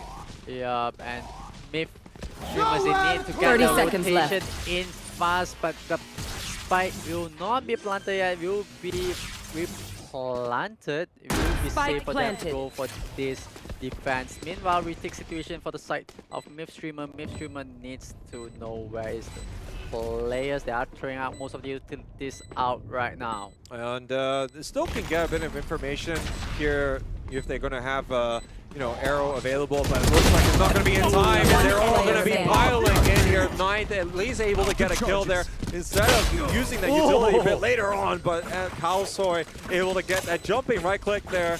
And it looks like that's going to be Sharper advancing once again here to be able to tie this game up. Yeah, good Sharper does draw things out and force both teams to go for an overtime. It's definitely going to be really, really close to save. Yeah, and looking at this, you know, Chinese and the rest of Sharper, I mean, you know, they've constantly have to pull themselves back in this one. I think at the same time they're getting a better feel of how Myth is approaching this game. Of course, we will see how things are going to develop later on. Yeah, we definitely need to see for this, but ooh, can Vita try to do it fast? Meanwhile, most of the players are just gonna hold back and hang back, waiting for any information gathered from Alert. Yeah, so right now we are going to be seeing how they want to try and sack out. Veta is actually taking an even more aggressive angle here, trying to watch all the way to A lobby. Might just hold on to this for the longest part, but there's still going to be that bit of presence in mid-side over by B window. Currently, Beta still trying to, you know, work out a little bit of a response here from the defensive side that's pushed all the way into this aggressive position. But I think Beta is going to be fully aware what Ninth wants to try and accomplish. And Beta now, without having any trading potential, he's going to be falling all the way back. And this is not resulting in the rotations that the likes of Sharper would have imagined from this one here, as they're going to be moving on to C, but there's still plenty of presence here. EKR is going to earn one out. 30 looks seconds like left. Arrow is still going to be giving a little bit of information, and currently that's going to be catching Alert as he tries to get in here through the draw side, but he's got a lot of cover here. So there's a lot of cover in the meantime as well from the other side, as that's going to be Beta coming in right, Veta is coming in right at the nick of time. He's going to be able to get that final pick onto the attacking side. Yeah, Vita coming in on the last second, managed to get the last player and still having the operator on hand. But most of the team might not have much financial after this purchase. But for the side of Sharper, they are going to go to force themselves for an eco. The next round might be very, very important for themselves, because if they were to drop this, the next round they have to clutch all the way to a draw.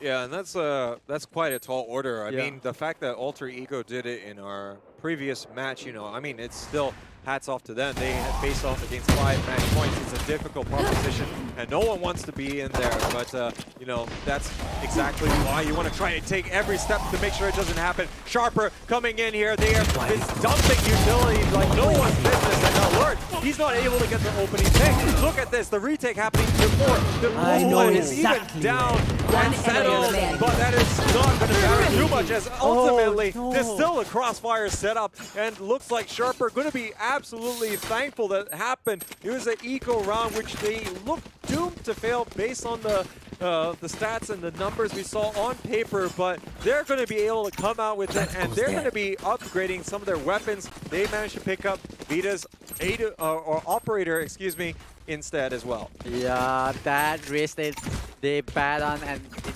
brings them into one round for them.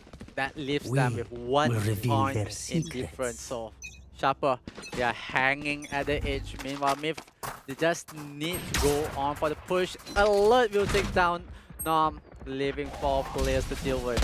Oh, so now the pressure is continuing to build here on C. Cheney's got the second kill, and Myth, they are looking like they're going to be in a bit of trouble. The arrow coming in here at the right timing there as they are pushing on the site. Currently, that's going to be Veda trying to get into the fight, but it's going to be difficult. He's only got a stinger available to him, and you know, it's going to be one big open site, and he even gets caught out there. As noted, he's just ready to cover all of the avenues coming in from there.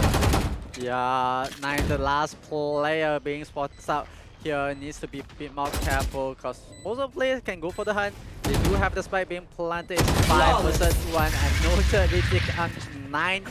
Means that we are at a stalemate of 11-11. Oh, but yeah, this half is definitely working better for Sharper. I think they would fancy their chances to take this in regulation. And of course, to do that, you know, they have to pick up both of these rounds. And, you know, when they also have a couple of ultimates, you know, that's definitely going to help sway things in their favor. Of course, they are most likely to be used in this round, well, especially for the Hunter's Fury, just because this is a full buy coming out here from Myth. If they can break them here, most likely they might be able to take the next one. Yeah, Sharper just needs to hold on to this, play the time, play the patience against Midstreamer. Meanwhile, Midstreamer just needs to be on alert of what is happening. They need to play a bit more careful, a bit more defensive. But let's take a look what they do right now.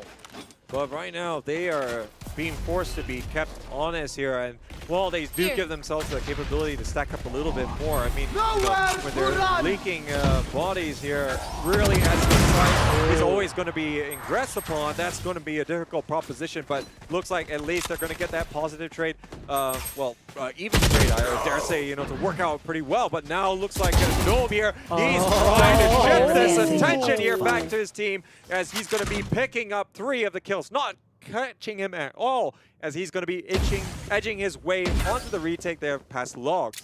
Yeah, now Myth Streamers, they know the last player is in garage alone, so they are just going to wait for him to make further push, as the spike will be next to Vita. 30 seconds left.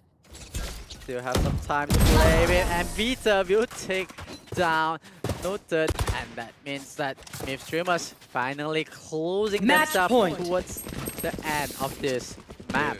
Yeah, indeed, and wow, that's again gonna be setting us up here for another overtime game. We already had a double overtime between Alter Ego and Exodus, so we could be seeing that again, you know, as there's just not a lot separating these two Thai teams currently. It is still going to be the onus over onto Sharper, as they need to be able to tie this up and send us into that overtime. Yeah, Sharper just needs to edge this, needs to add Myth Streamers into overtime, but I do feel like Myth Streamer, okay, we are not going to take this risk, we are going to play a bit more safer, but Vita telling us that he's going to go a bit more aggressive. And right now, they are just going to be biding their time. You can already see that they're a little bit wary of all these takes are on C side. Still going to be stacking up quite a number. That's going to be the Owl Drone spotted out by Veda. He's going to be trying to take a little bit of a reposition over here by A-Long, but there's going to be enough dark cover available that's going to be preventing him from getting too much information. Now they have to kind of guess whether or not that did they pile down into sewer. They're not going to really know just yet until they try and get some vision, and that's why you saw the rotation coming out there for some of the defenders. But I think they realize that there's not really going to be anyone else, because they won't all just pile down that sewer side. Yeah, walking into sewers might be an advantage, but they will be spotted out in B right now, as they know there is players going in. 9 take out house, so Feisal will take out Saw, and the Hunters will be used. So there will be 4v4 right now. Well, dealing significant damage there as well. Able to connect on another, but Gnome here, he's starting to take them down. He gets two. It's only two more players for this retake. And Beta trying his hardest to get everything going here, but Beta is forced to get the Rolling Thunder out. This is a do or die moment here for Sharper, or they're going to be losing this map. It's going to be 1-0 here in favor of Myth. Yeah, 1-0 Defenders win. in favor of Myth, as Myth clutching it at the end. It was so close to overtime, but in the end, it was the final break that they can do to break down the attacks of SP. Yeah, and it looks as though, you know, they managed to break the Camel's back there with pretty much the final straw. Otherwise, we were going to be having our second overtime game. And, you know, as we heard a little bit earlier on, you know, from Tay Bottle, you know, those are not exciting experiences to go through. I mean, exhilarating, yes, but, you know, maybe not for the right reasons, you know, as there's just going to be a lot of things thrown up in the air. But, you know, I think both teams here really putting in quite a good game here. Gnome, of course, he really did quite a substantial amount here, and he's playing as the Cypher as well. Beta not able to, you know, really frag out as much as you might expect, you know, from some of the jet plays that we've seen over the course of today and yesterday. But no, really coming out big. I think, you know, if not for him, there would be definitely some rounds where, you know, just wouldn't be able to get a lot going here. But I mean, Sharper, they were doing very well as well, and I think, you know, can't really fault them from not being able to do that. They also had to dig deep after going down 4-8 at the half. Yep, the first half 4-8 for them, but on the second half, as I said, they dig deep and they really brought everything back to a tie. It was so close that we might even force it to overtime. But Myth streamers, they managed to hold on to what they know. They managed to hold on to what they can and just force this to an end for them. Yeah, indeed, and you know, GG, well played to them. But of course, that's only the first map. I mean, we will still be, of course, seeing how these teams want to fare on the next one. And I think, you know, anything can happen. Of course, Sharper is not their map pick, so we'll see what they're going to be able to pull out in the next one. Yeah, Sharper, they just need to play out the second map, since that this map itself is a bit hard to be played on, and they did really well. It is a really close game, and if they manage to force the first map into overtime, means that the second map might be in favor for them, and they can go for it, they can go for the win, and they have the confidence to go for it. Oh, for sure. And you know, I mean, like, Myth streamers, you know, they did do pretty well as well in yesterday to get to where they are now. But of course, you know, after dropping out in such a fashion against Todak, where, you know, they were really able to make it a little bit more on the one-sided things, except for the second one, which they, on Vine, they managed to even up a bit more. Yep. You know, it's like it's starting to look up for them once again. And you know, ladies and gentlemen, that's going to be it for the first map here. Going to be quite all the way to the end, requiring all rounds in regulation, you know, to really come to the forefront before we can come out with that decider. But we are going to be taking a short break while we wait for the players to get ready here for our second map of this series here in our round 2 lower bracket semifinal. So don't go away. We'll see you in just a little bit.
What's your style?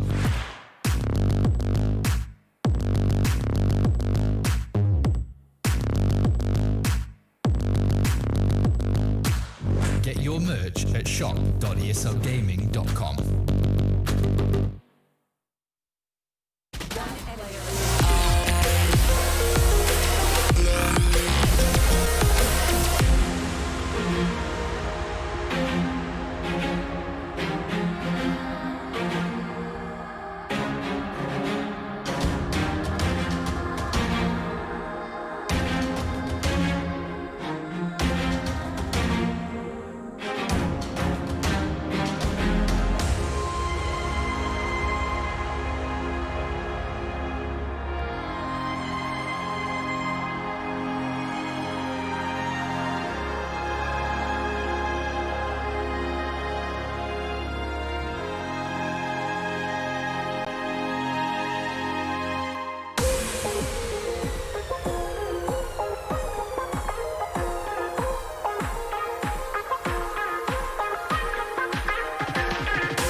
been friends for a long time now. Always have a good time whenever we go out. But you've been calling me up all the time and sending me signs and giving me them eyes. And you've been saying that you found the one, texting me junk and you wanna talk, but you can't say why. I can't get there and you know I've tried. You know I don't wanna waste your time. City lights, I'm looking in your eyes, but I can't say why. It doesn't feel right to call you mine. You know I don't wanna waste your time. I can't get there and you know I've tried, but I can't say why.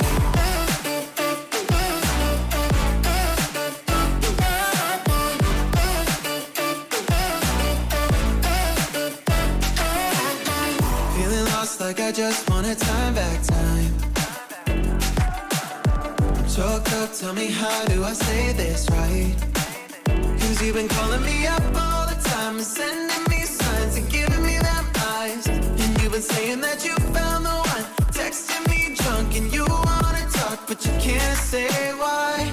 I can't get there and you know I've tried. You know I don't wanna waste your time. City lights, I'm looking in your eyes, but I can't say why. Doesn't feel right to call you mine. You know I don't wanna waste your time. I can't get there and you know I've tried, but I can't say why.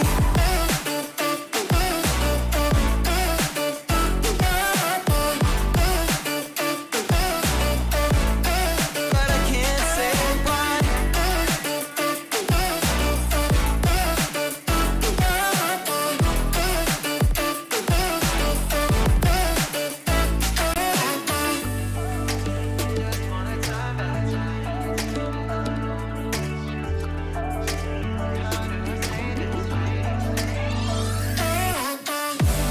Can't get there and you know I've tried. You know I don't wanna waste your time. City lights, I'm looking in your eyes, but I can't say why. Doesn't feel right to call you mine. You know I don't wanna waste your time. I can't get there and you know I've tried, but I can't say why.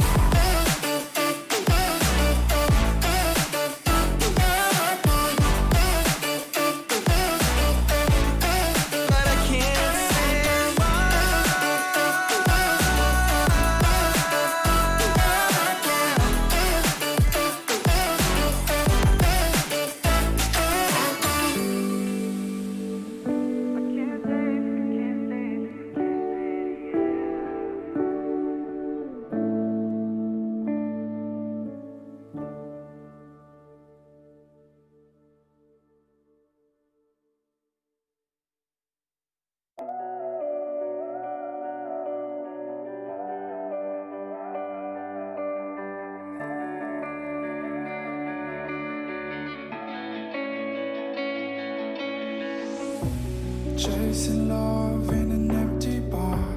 Pour a drink till I make it past. The midnight hour seems to come and go, but I know. Walk on up with a drink in hand, sipping.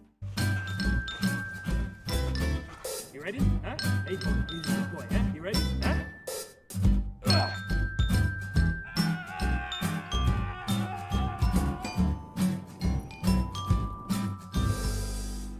Start your esports career now at play.eslgaming.com. Welcome back to ESL Community Clash. I'm Uwuthemagical and joined by me is Play of the J. And we are back for more Valorant action. As you have seen, Sharper Esports went up against Mip Streamer. Mip Streamer really did their best. Same goes to Sharper, but can they turn the tide around in the second map?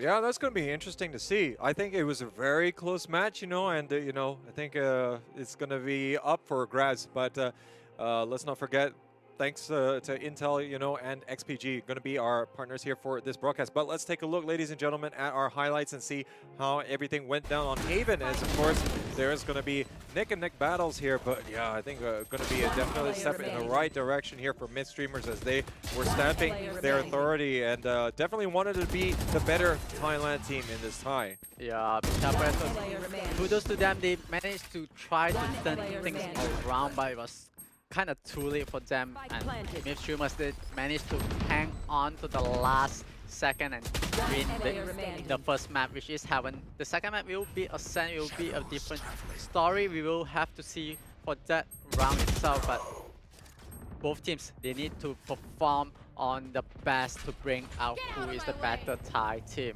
Yeah, I mean, we saw some good performances all around, you know, Gnome in particular from mid. I mean, man, he was doing quite substantial work for his team, but ultimately there's going to be quite a number of factors going to be influencing.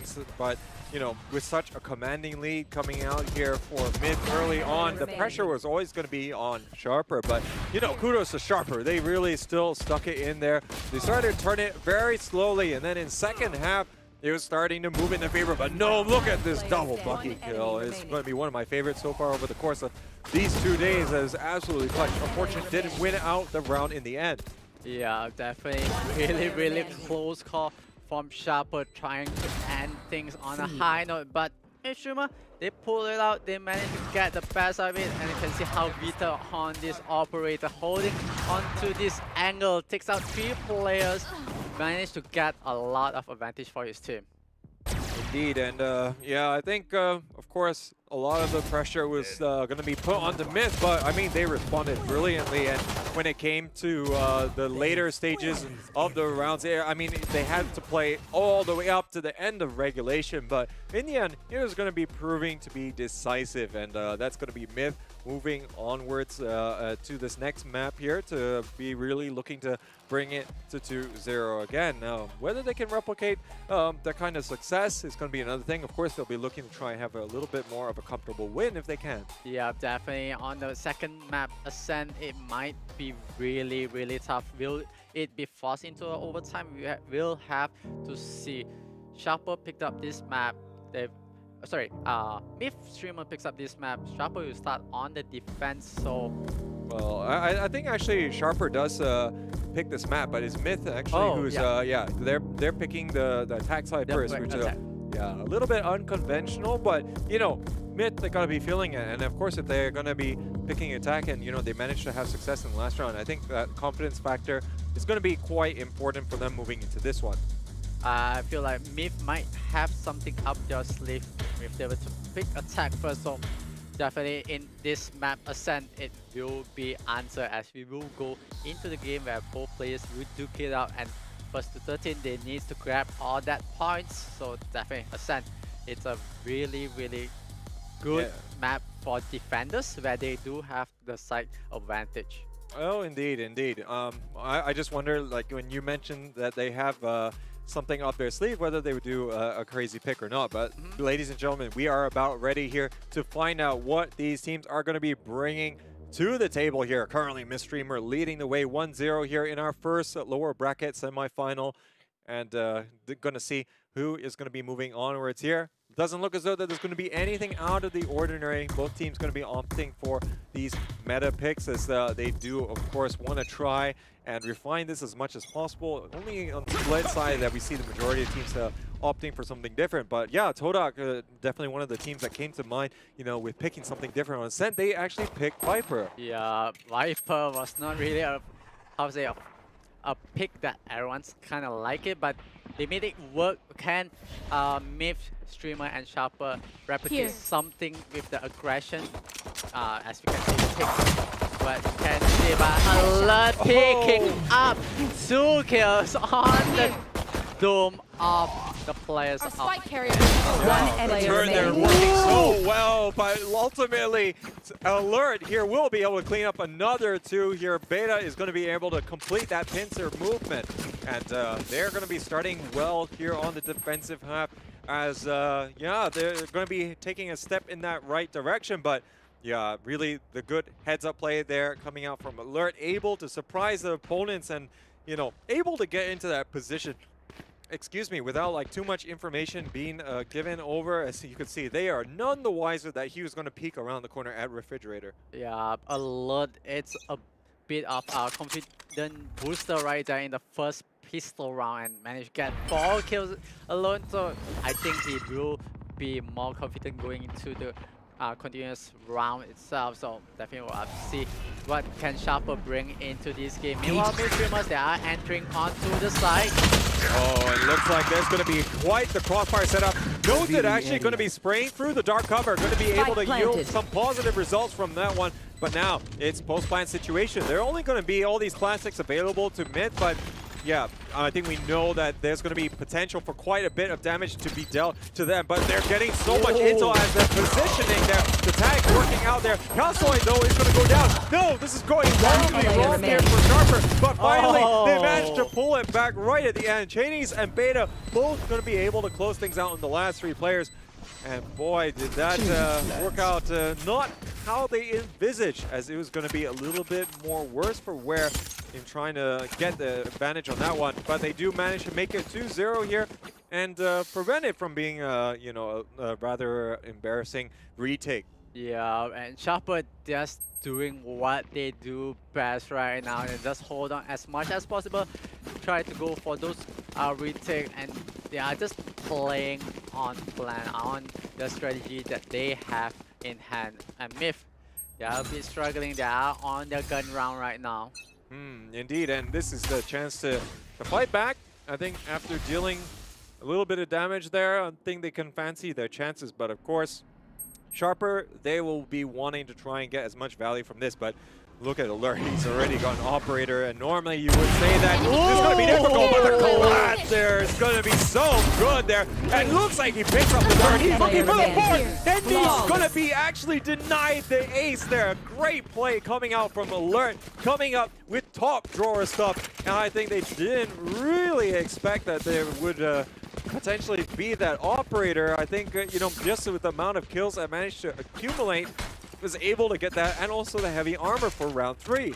Yeah, Sharper Esports just bouncing back on this map. Ascend, they are just showing that MIP streamers, this is the map that we can control. But that switch kebab by a lot will manage to get 2 players at 1 bullet. Yeah, and this is exactly what Sharper needs to really get a foothold in the second map if they want to try and force this to a map number 3, which we haven't had yet so far these 2 days, but we could be having it here if they're going to keep this up. But Beta, he's going to be pushing in the players there from Sharper, as he does want to try and confirm the orb, but there's not going to be a lot of people behind, but Beta is not going to care. He's still going to push in, but there's good coverage there. Combination there from Beta, and Cheney is going to be working out very well. And now this is actually opening up an opportunity for Mid. They're following up behind that. They didn't see them before, and they're going to try and take advantage of that fact. But in the meantime, he's not going to care. He's just going to mow them down with the Ares. And now Tor, he's coming all the way down from the side of things, and he's actually going to be able to take down the Sova. Yeah, Kenny is with the Harris right there, managed to mow down 2, but will be traded out, and this is the situation that they have to go for the retake for the side of Sharper, and Sharper is moving in. Will strong outside, takes out the knife, and managed to get the trade out. Can he get his ace? Ooh, so close, but no cherry on top. Alert will get the defuse on the spike. Yeah, Alert, he couldn't get the ace in that previous round, but he's going to be influential in preventing someone else from getting their own ace. And, you know, that could have been a very good play coming out from Tor. I think, you know, they can really look to that as a little bit of positivity. He was able to use the Rolling Thunder as well to make sure that they could get the plant down. But unfortunately, it's too little there right at the end. And now this is going to be slightly back to, you know, square one in the sense that they weren't able to get around, but this is going to be that full buy round coming out. But they still have to be a little bit careful. Currently, Alert is just moving around the park, going to be keeping them guessing as to his positioning and trying to hold this aggressive angle here on a B main. Currently, there's not a lot of biting. Veda going to be hanging out here by B lobby. Yeah, definitely. Maybe streamers right now needs to figure out and play a bit more careful because everything has to go for a reset. But that is a positive round for them in the previous one. They did manage to hurt the economic of Sharper a bit. in the previous one. So coming into round number 5, they can hope to go on for that damage. Yeah, and right now you can already see that there's going to be a little bit more presence over here by B lobby. I think, you know, after that initial little burst of activity, now they've kind of fallen off. But who's fallen off? It's Beta, and looks like Thor is going to be joining him as well. Not able to get the updraft here, waiting for the next player, but going to be a little bit motion, or rather in motion there. So it's going to really be impacting that accuracy. That's going to allow them to make their way into the site. Only 2 players to try and defend this post plant, but they're not going to care. They got that extra money bonus. They're going to be looking to try and continue to punish Sharper. Yeah, and Sharper having 3 players alive for their side. Meanwhile, Myth Streamers does have 2 players. I think situation is going to be a bit hard since that they have solidified themselves with that angle. They are just waiting for the players from the side of Sharper to come in, and goes the player. But Kausai takes up. DK are leaving the last player to be hunted, and Kausai will get the last kill. Oh, way to use the numbers there, but it could have really gone the other direction. Kausai going to be right in the middle of the dark cover, and if he dissipated at the wrong time, you know, he was going to be in a bit of trouble. But he did manage to, you know, maneuver that situation to his benefit. And Sharper, they're showing why, you know, they're going to be pretty comfortable with how this one is going so far. You know, I think they're really punishing Mid for wanting to pick attack first, because can't quite see based on these rounds, which apart from one hasn't really been too close, why they chose the side first. Yeah, definitely. Sharper will do their best to punish Myth Streamer for this decision. But Myth Streamer does have to face the fact they pick this side. They have to deal with it. But DK managed to get one. Notion will get onto Vita. That's a trade-off. Makes a 4v4 situation. Here comes the whole team coming into the site. And now they're trying to move in here, but it looks like Nine picks up a double kill there off the back of the Hunter's Fury, coming up absolutely clutch. And man, this retake was stopped even before it's really got started. Now noted, he's all by his lonesome there. He's still trying to figure out. The plan hasn't even gone down, but it looks like it's only a matter of time here before Mid does manage to put around on the board. Going to be backing out to save that operator. He's going to be, you know, having to really rethink with the rest of his team how they want to try and stack up with that. That was a good series of ultimates coming out there from Myth. It wasn't just the Hunter's Fury picking up the double kill on the retake that was coming through market side. It was also the ultimate that we saw coming out from EKR, who actually teleported right next to his counterpart Kausai in the back of B. Kausai, none the wiser, he didn't even turn around. He got nailed right in the head. Right, and how Sharper right now, they are at the back, but they still have this lead by 4 points, 4 rounds. Myth, they are trying to go for the slow climb right now. They have to go for this proper, but Sharper, they do have the operator in hand, so Myth Streamer needs to be a bit more careful. Yeah, that has to be a factor that's playing on their minds. And, you know, given the fact that they won the last 5 rounds, I think they can be pretty certain with the fact that their economy is going to be good up to a certain extent. Chinese here is getting into position here on B main, and, you know, getting all these wallbang shots going to be working out well. But Veta, if you have not seen, he's always getting the cloud burst there onto where the Sova Dart is going to be placed, and that's preventing any of this information from coming out. But there's still going to be plenty of flashpoints coming out here, as that's going to stem the tide a little bit here. But Veta gets peeked there by Veta, as he's going to be going around the cloud burst. But there's not a lot that Chinese can do about the situation. He's forced into a corner, and he's going to get mowed down, as the rest of them all pushing there on the site. Currently, 3 players still alive for both I know teams. exactly where you are. Man, the 3 players holding on to the side. They do have the spike being planted. They do know what is happening from the side. Dreamers, alert, try to deny as much as possible. He will get the last goodness, alert! He has been putting in the work here for his team. He has been trying to dig all of these rounds out of the clutches of Myth. and he is absolutely hammering them as a result. The 3K with the Flamestorm coming out absolutely crucial. I guess you could say that the rest of his team ran some interference, but he was left with that 1v3 scenario, getting the shots to land in scintillating fashion, and he's going to be able to get that defuse. Yeah, Sharper alert. He's just on point, getting all those blades on, and they are on the lead with 5 points, 5 rounds in the bag for them. Meanwhile, Myth Streamer, they just need to try again. We need to make it work for them. They managed to get one. They can go on to go for more, but they have to be alert.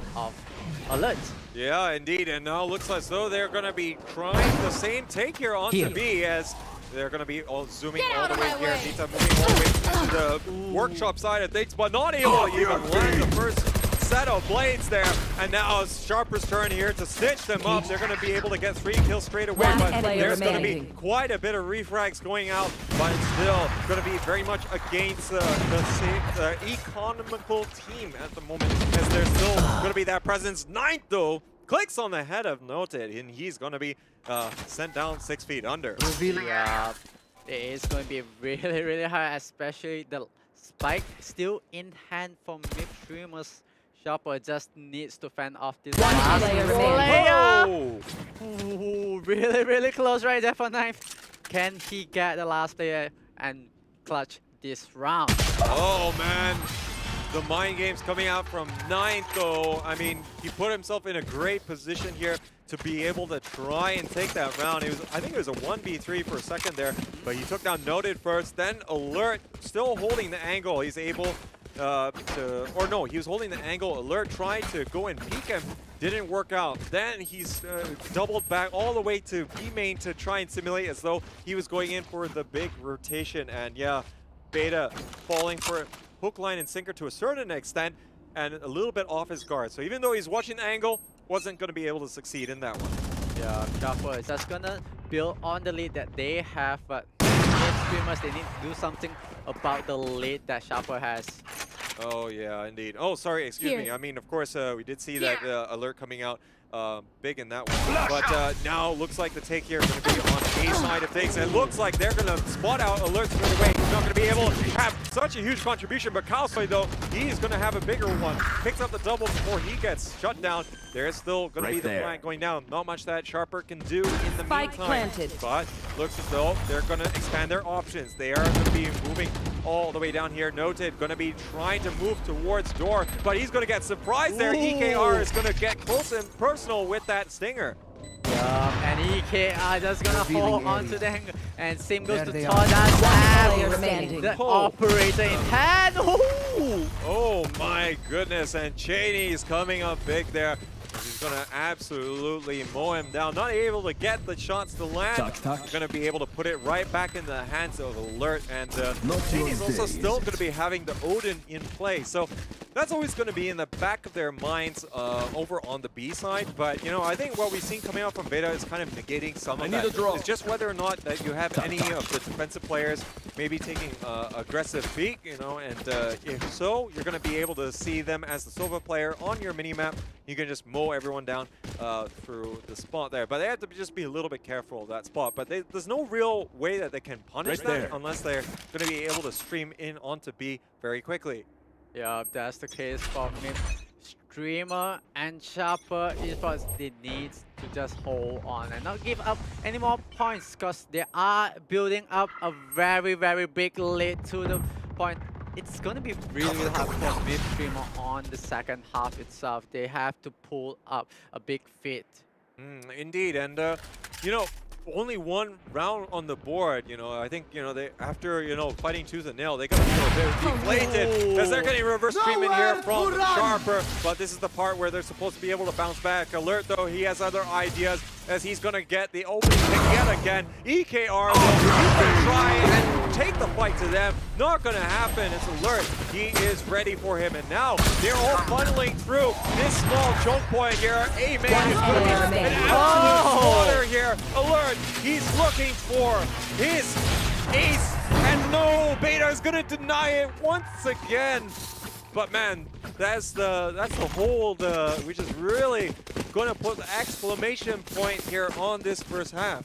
Yeah, Alert is just so close to getting his ace twice in the same map. But that is the whole point. They are going to go for the win for the whole team. Is 9-1 right now. This is round number 11. Can Sharper continue to break that big lead? Man, this is devastating coming out here from Alert. 19-5 so far. He wants to try and get this match MVP. They're going to be looking to force this map 3 in our first lower bracket semifinals. Currently, Veda is going to be moving all the way. Chinese is shooting blind a little bit here. He's already expended the recon bolt. Not able to get too much from it, but I think Veda is kind of wise to the positioning he has it. It's going to be quite the common arrow spot as well, and looks like he's managed to gather enough information. Force the fallback, can't really go for all of these wallbang shots there without fear of reprisal, but looks like a lot of vision here going to be obstructed. Veda going to be able to spot out where his opposite number is, but Alert not able to be accurate with those set of blades, and he's going to get taken down. But now Chinese is going to at least be able to get the flanks to work in their favor. But look at this, 3 players still stacked here on A side, and despite all that pressure, we haven't actually seen any of the further rotations coming out until now, where I think we're still going to have Carlson a little bit uncertain, moving back up towards A. Yeah, and right now 30 Sharper, seconds they are left. just thinking what to do. Mip Streamer on the other hand is trying to push in, and can they get it? EKR will take down Carlson. Means that it's 3v2 situation. They do have the site in hand. Can they take out Noted? Will be taken down, and Chinese will be eliminated in this round. Oh man, I think he got caught Last by round surprise. in the That half. EKR was going to be in that position, and he's going to pay for it, but it's not going to be hugely impactful, I think, here for Sharper. They currently have this commanding lead, 9-2. They have to make sure that they can close things out as best as they can. This is the final round of the half, so you don't really have to worry about the longer-term consequences from that round loss. But again, still momentum that is being built here by Myth. They do want to try and force this back to the tie. Most likely they have to go for something like overtime if they're going to be able to pull it out. Yeah, definitely. Mip Streamer wants to force this into overtime, but Kausar denies of anything. Vita will have to face for Chinese. Beta will take out Beta, leaving a 4v3 situation right now. Oh, but with that pick there onto Chinese, though, that is going to allow the teleport all the way back here by EKR. Ooh. He's going to be in backside, but he has to worry about all these rotations coming out here. And I think with the investment, they're going to be wise of that. Alert going to be able to pick him up. Now EKR, he's left all by himself, and he was already surrounded before. He's even more alone now, as everyone is closing in on the position here. Noted. He comes in at the right time, all the way from Market, and they close things out. A commanding first half lead of 10-2. Going to be absolutely dominating Myth here. Sharper, they got one eye already on our decider match. Yeah, Sharper is just going to force this into the third map, but does have to rely on Myth streamers right now. What can they do on this side? So definitely it's going to be really, really hard. Oh yeah, but I think this is of course going to be their chance to bounce back, and if they win this, most likely they can win the next one as well, so that would be 10-4. But that's still going to be another 6 rounds that they have to try and get on top, just to bring it to a tie, and there's just not a lot of buffer room. They pretty much have to keep buying as best as they can for almost every single round. If they lose this pistol, you know, I think this is going to be good intuition for Sharper, that they're going to be expecting a force buy coming out already at such an early stage of the second half. Yeah, definitely. It will force into a force buy real immediately, but do have to play out this pistol round. Everyone's just going to hang back, play around, but do see all the players that are gathering at the side of the entrance of going in. They are still holding back, still have time, 60 seconds on the clock. They are still gonna play the time, play a bit slower, but finally making a move. But yeah, I mean, Sharper, they're no stranger to close games here on Sen. They had one yesterday. They don't want to try and repeat that and give themselves a little bit of a panic. And it looks like the right click here working out pretty well. But it's going to be quite the overwhelming presence here to try and push their onto site. Does look like the attackers here going to be favoring these set of circumstances, but coming in for the moves there by Cheney's. Not going to be able to benefit from that one, despite the fact that Extra did actually have that fault line trying to work in his favor, but not going to be landing there. Veta actually moving off in the nick of time. Yeah, and Sharper, they really want to get this. It's really close. But Nip Streamer holding everything at bay. They are trying to get this, win this pistol round. What can they do? They have to force Sharper on the back foot. Yeah, and I think it's just like what Tay Bottle was saying during his winner's interview. These kind of moments, you just have to take it one round at a time. You know, there's no other way to do it. But of course, you know, Tay Bottle, maybe they were in slightly different circumstances, given the fact that they were 5 times on match point. So that could be something to consider here. But I mean, you know, with a scoreline disparity of 10-3, you know, it's like it's not too far from you know, a similar comparison being very relevant in this situation. And already fault line here going to be working well in conjunction over on B main side, as they're just going to be forcing the attacks a little bit back. Yeah, that's really true. And Sharper, they really want to close things off with this big lead. Maybe Streamer, on the other hand, they don't want to give up anything at all. So they are going to hang back a bit more, but you can see how the bridge is pushing out real aggressively. He does manage to spot out player by the cat. Well, Vita managed to get onto alert.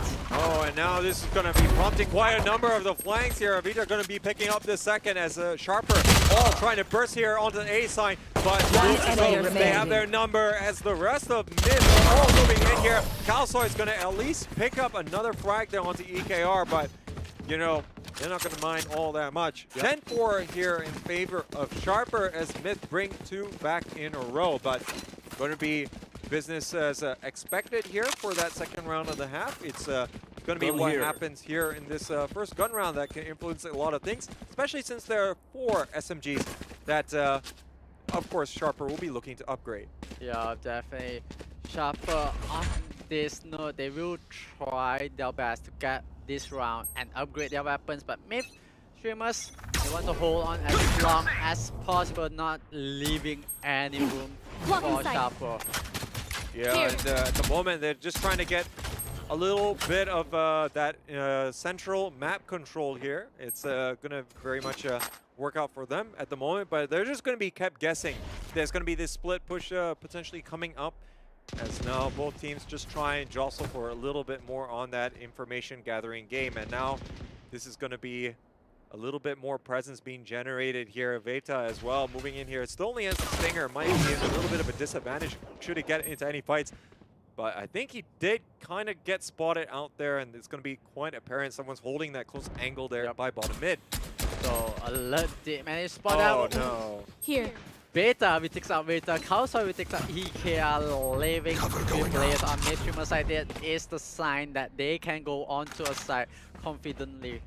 Oh yeah, and now, you know, I mean, there are 2 men down for mid. That's not how they wanted this one to go, but it looks like a no here. He's looking to still carry his team as best he can. 30 seconds can't left. Quite get the reload in time. Cheney's will be able to take him down, and it's a 1 enemy remaining. scenario. Last Beta player will take him out. standing. 9.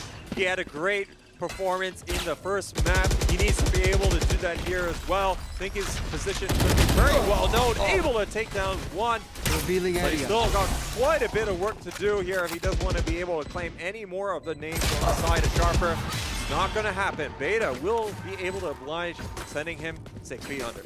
Yeah, Sharper Esports closing themselves towards the match point. This is what they really wants to go for. Meanwhile, Myth streamers, they really want that back. Once make the gap smaller and closer for them to make a real strong comeback. Oh, indeed. And mid, you know, they're going to be in this position where, you know, they're just really trying to dig out what they can. Now, of course, they do have the guns to work with here, but, you know, that's going to be very steep hill to climb. I mean, we've been talking about that for a while, you know, and, you know, they might be able to pull 2 rounds back with the pistol and everything, but, you know, it's like straight away you're going to get that third round of the half going to be much go in their favor. And we have just a little bit of a pause here. We're going to be resuming the game here in just a little bit more of a moment here as waiting for all the players here to be ready. Pause being called out by one of the teams. And now looking at this, Myth, they look as though they are a little bit disjointed, not as cohesive or having that master game plan that we saw them, you know, employing in the first map. What do you think that they have on their minds at the moment? I think right now, since that they picked on the attacker side, they just had the confidence to go into this, but I think they underestimated Sharper Esports to be like maybe a team that doesn't really deal well in Ascent on the attacker side, so they're trying to bang on to the late game on the second phase where Myth Streamers playing on the defense, they can get in hand, but Sharper Esports turns out like they will try to deny what our hopes that Myth Streamers has in this map. So yeah, because I mean, if we look at Sharper when they played Ascent yesterday, they won it 13-11, but they won their attacking half 7-5 against ROC. So they are not going to be real slouches at this one. So I guess that's maybe to the detriment of Myth. But who knows? Maybe Myth, they typically play a lot of this attacker side first. But yeah, not really coming to the forefront right here. And I think with this, you know, we could very much be on the edge of going into our third matchup, and it's going to be decided by coin toss. Yep. The remaining team, the team that wins that is going to be able to pick the map, and the other team will be able to pick the side. So for those of you not aware, Icebox is not in the competitive cycle at the moment, so we're only going to be having that choice between bind and split if it so comes to that.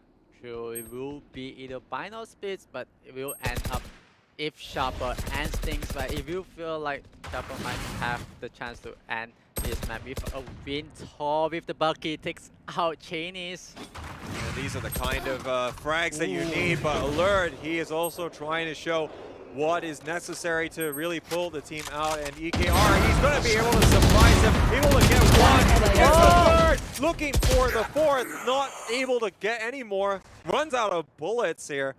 And man, Sharper, they're going to be in a difficult spot, but Beta, he's trying to also clutch this one out. He manages to get the flank, not able to catch him off guard, is going to be able to retrieve the spike. Now he's moving with a little bit of apprehension. He doesn't know how many players are still going to be over there on A. I think he only saw there's going to be the one player able to get the 4K, but now everyone else is going to be rotating around. 30 seconds left. Yeah, definitely. The last player for the side of Sharper Esports will try to go for this plan. Meanwhile, Myth Streamer, they are just going to hang on to A side. If they know the spike is being planted, it will be on the B side. They can go in with the rotation together and entry at the same time. That will be a big thing for Beta to hold off. Oh yeah, and I think it looks as though that you know, they rather face this 2v1 situation together. That's why you see them actually both play on A rather than sending one over to B, as they do not want to risk it.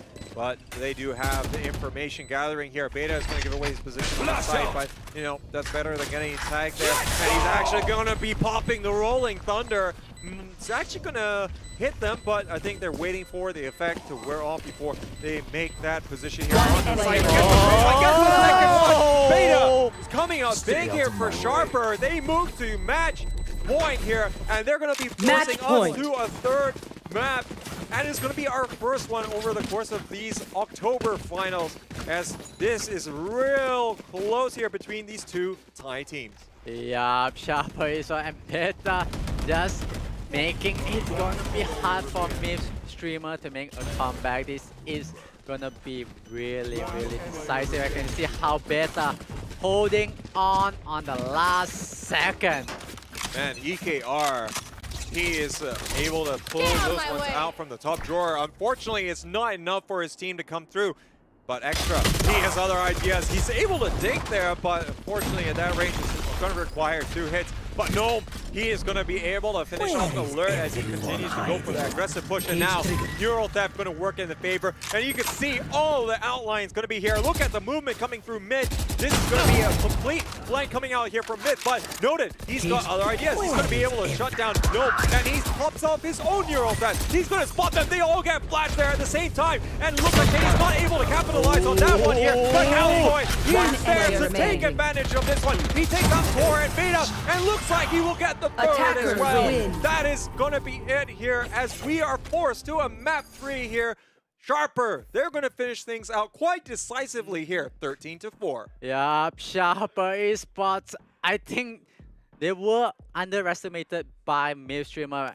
Midstreamer just did not expect that Sharper Esports playing on point on Ascent, so that's why they took on attackers, but in the end, Sharper Esports a better team, bringing out between these two on this map. It will be going on to map number 3. It will be a coin toss to decide what map to be chosen by who and which side will be chosen by the other team. Yeah, and I mean, of course, we got 2 maps to see how these guys are going to perform.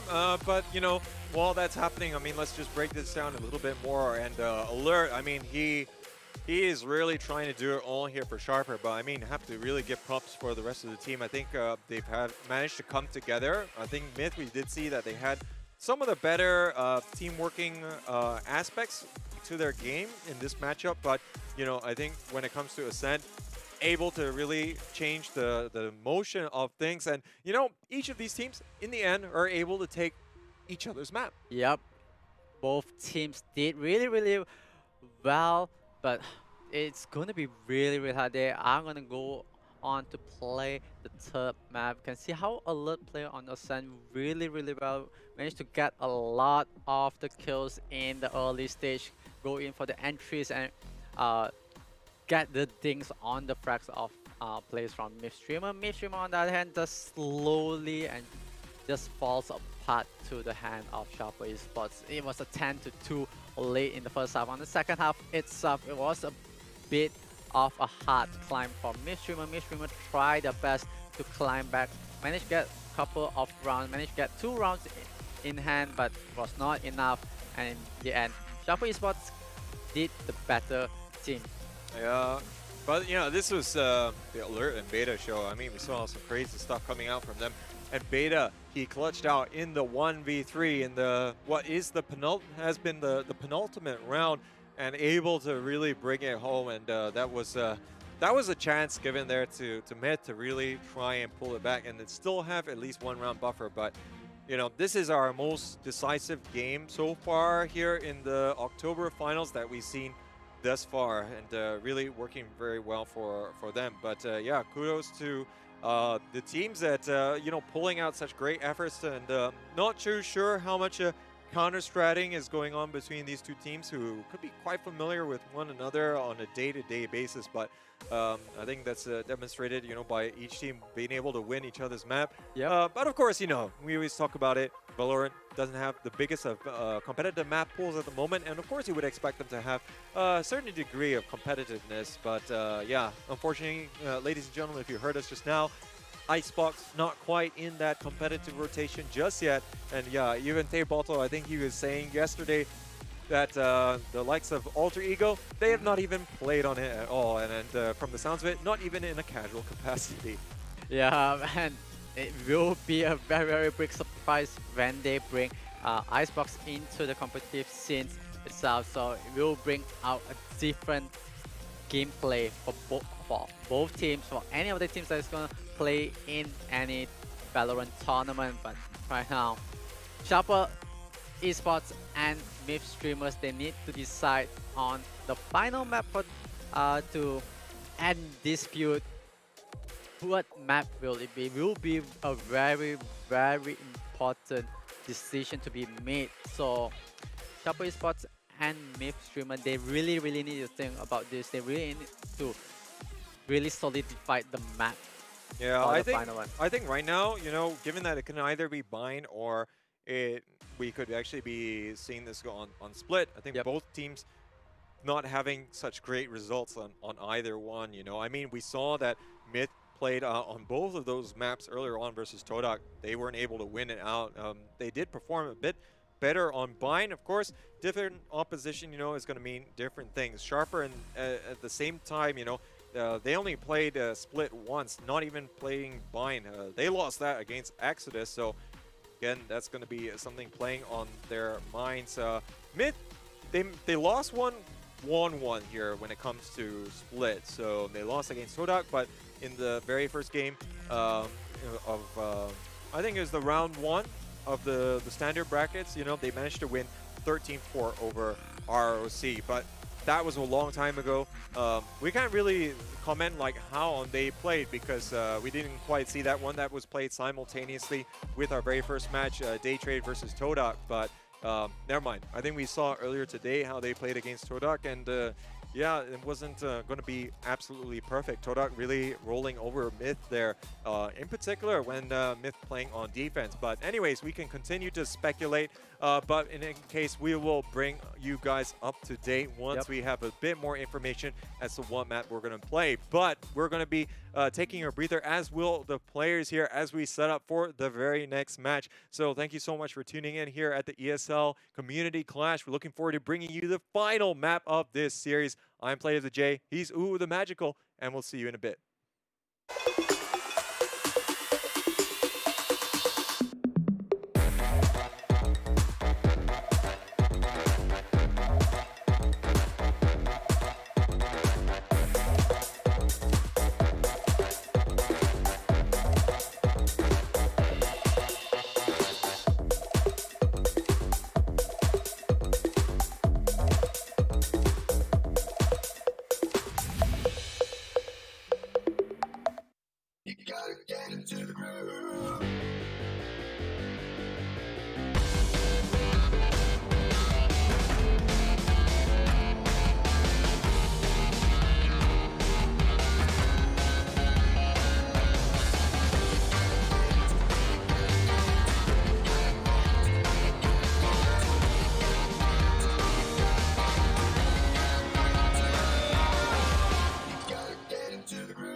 You love it, you wear it. What's your style? Get your merch at shop.eslgaming.com.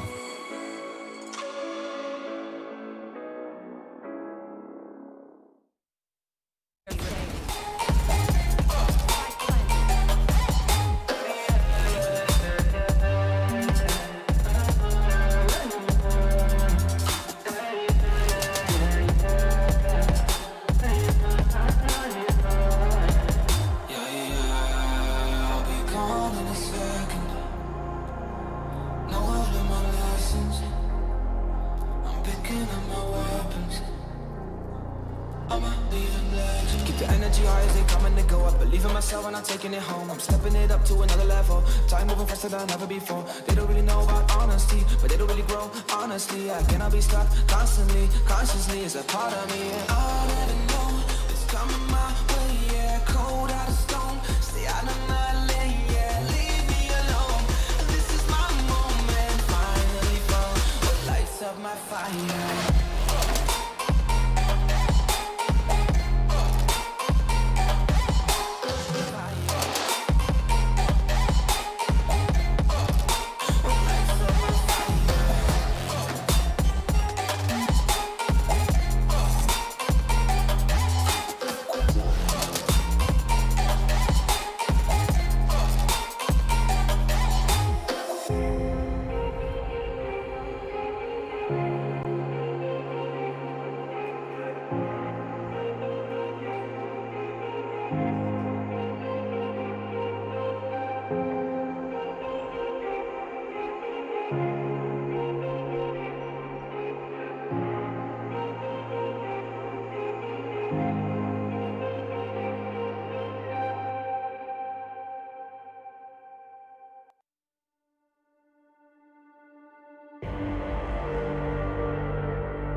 the ashes coming from the ether.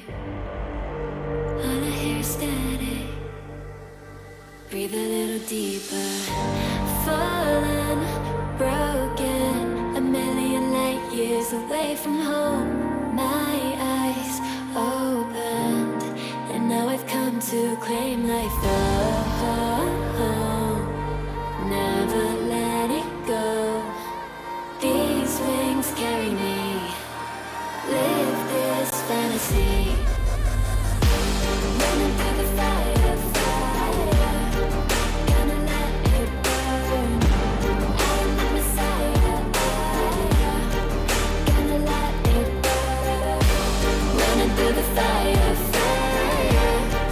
Gonna let it burn. I'm the Messiah.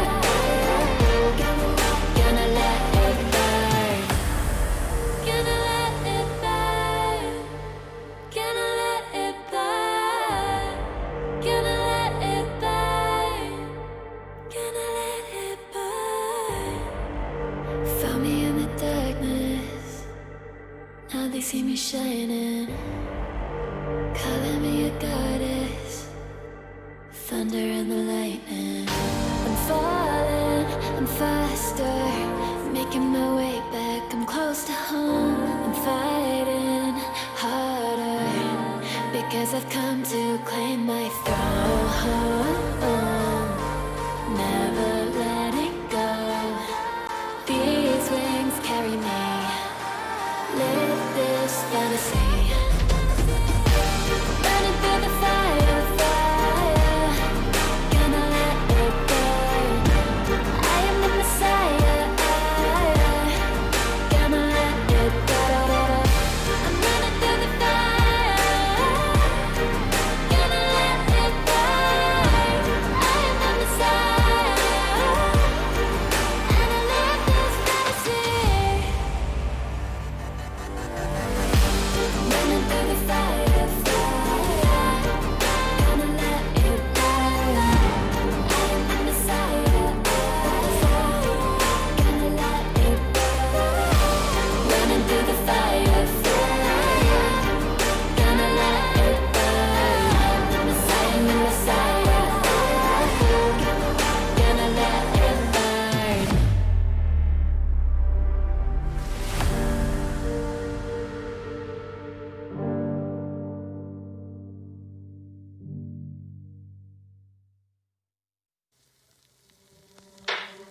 Out of the shadows, I've come to make a name. Ready for battle, 'cause I got a thing to claim. Think that I'll crumble, I'll show you a mistake.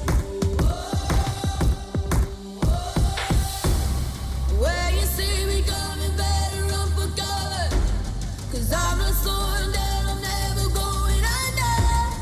I survived the pain, I know it made me stronger. So meet the monster, I came to conquer.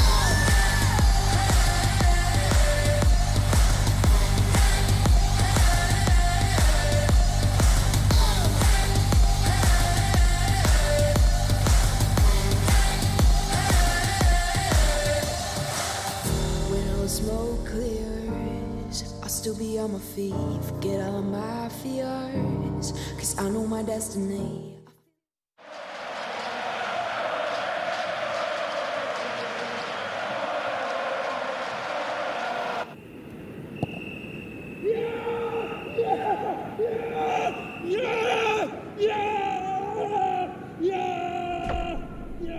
Start your esports career now at play.eslgaming.com.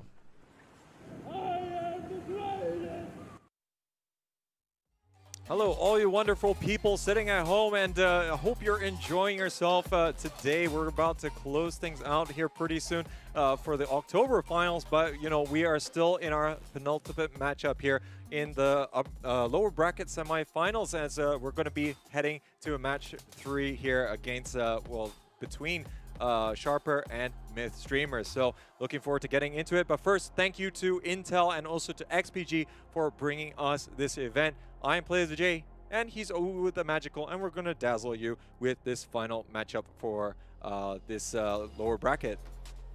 and we'll see what will be played by these both teams. It's going to be really, really decisive because Midstreamer, they did play on both maps. We don't really see Sharper playing on both maps, so everything's like in the dark under the blanket. So Midstreamers needs to like kind of guess how is the gameplay is from Sharper Esports and how it's being played. But the last map itself, Ascent, it is in the favor of Sharper Esports, and you can see how Sharper Esports being very dominant with the score.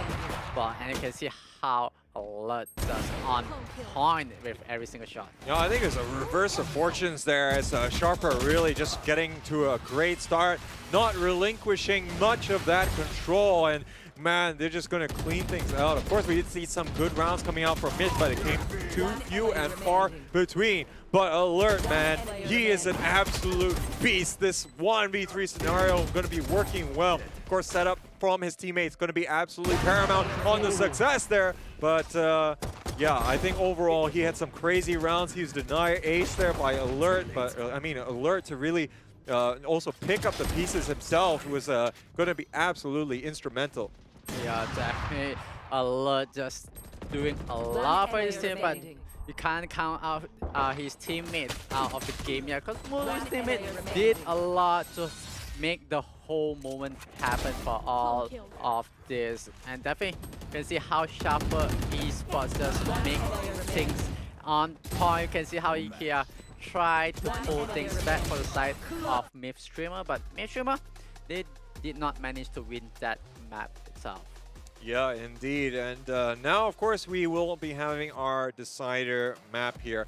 And excuse my mistake earlier on. It's not based on a coin toss, but we're looking at which team had the superior round differential across the two matches. But now let's take a look at what is going to be the map that we are going to be playing on. Sharper, because they had the better round differential, they're going to be able to pick our third map, and it's going to be on Bind, and looks as though Myth, they're going to be opting to start on defense. So we're going to be seeing a repeat here for Myth. This is where they were really giving Todak a run for their money.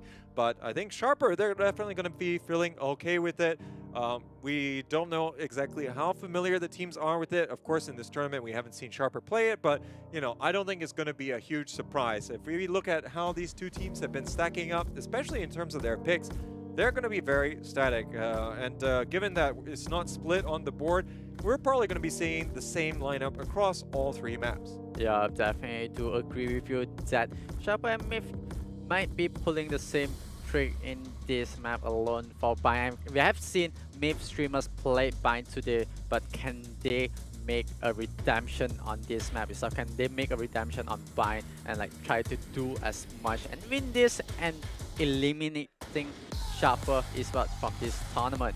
Yeah, thing is, Sharper, with that you know, extra footage, if they were watching earlier on in the Todak match against Myth streamers, they're going to be maybe a little bit wise of the little tactics and plays that they want to be pulling out in this one. But we'll see whether or not that's going to come to the forefront. Let's move into our game, ladies and gentlemen, and see how this series is going to be closing out here between Myth streamers and Sharper. And honestly, you know, it's been action-packed here. But, you know, Adrian, if you had to pick a team here, who do you think will be progressing to our grand finals? I feel like Sharper Esports might have a little small lead in this matchup. So we do have to see between these two teams duke it out on this map of Bind. Oh, indeed. And now with Myth, they're going to try and gather a little bit of intel already here on the B long side of things. I think, you know, they've been trying to contest for the orb as much as possible, and they're going to already be tagging up Cheney's here. He's going to be all the way back in the fountain, but not really going to have too much movement. I think they're going to be trying to feign a little bit of that rotation over to A side. And they're just going to be very mindful of the potential flanks. They're very aware based on the tripwires available to them. Alert already moving up all the way to Octagon. Now they're going to have that information. This is going to be prompting to execute, as we're already seeing that the Brimstone Sky Scopes are going to be coming down. And that's going to be opening up a little bit of angles of opportunity here. Ninth currently forced it back all the way here into elbow. Might not be able to do too much there, but it looks like Tor, he's actually going to get taken down. He's playing on the jet this round, but looks like he's going to not be very influential in this very first one. Cheney's here, still trying to land those right clicks, but Ryan is also trying to get some of his own. But it's going to be Veta here to even up the score a little bit here, as they're all moving in onto site here. Cheney's has got a lot to do. He actually ran out of ammo, I think, on that classic, and now with the man advantage, they're going to try and get this up here. He will get a little bit of intel, but it's not going to help too much here. It's left for 1v1.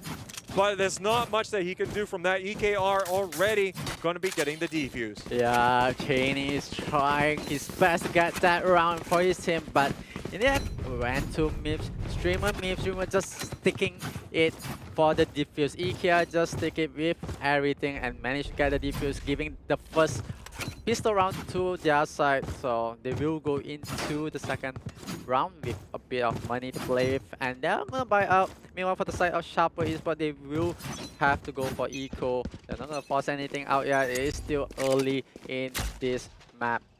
Indeed it is, and you know, we were talking about lineups in the pre-match. We're actually going to be seeing some differences here. Brimstone definitely a popular pick here instead of Omen, as it does allow for more decisive sites to be taken, and of course, you know, using the Molotov as well, going to enable a lot of these attacking round wins. So this is of course where Sharper, you would expect them to convert a bit more, and actually not going to have a breach there on the side of mid, so not too sure about that one. They're going to be bringing Raze as well, but now they're all streaming it on the side here, and they're going to be absolutely mowing down all of the players there.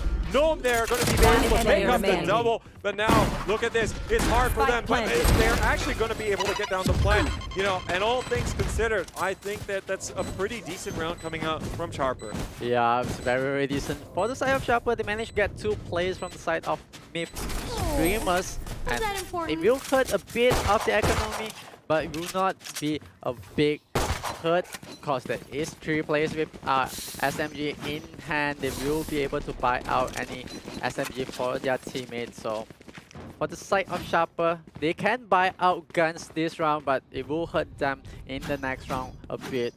Unless they can take it quite decisively, and you know, I think we can see the buys being completed here by Mid. They're going for the full SMG or light buy suite here, as they don't want to break up their buy for the next round. But if they can take away some of these expensive rifles from Sharper, that's going to already be considered quite an advantage for them, while they're going to be moving up towards getting their ults. Currently not even able to bring them to bear here, as no one has been able to get enough kills, and that could be proving decisive for round 4 onwards. Yeah, it will be very, very crucial. If Sharper loses their gun, it's going to be really, really hard for them. But if they will try the best to defend for this, they will have the SMG in hand, so they will try to play out as much as they can. Does look like that the rotation going to be moving over to B, as not really going to have too much about it. But now look at this here in market side of things. Noted is going to be able to catch up Tor, trying to bring the SMG to bear at close range, and is going to be able to catch him out. Currently, Gnome, though, also trying to capitalize on that very tight angle. But I think that they should be able to be a little bit wise of that. I think now they know that there's going to be the potential for that to be Cypher's dead, and they're going to be backing away here. 30 seconds left. There's a lot of real estate given to them over on A side, as we're actually seeing Beta actually move all the way out here from Showers and outside the receiving teleporter from B.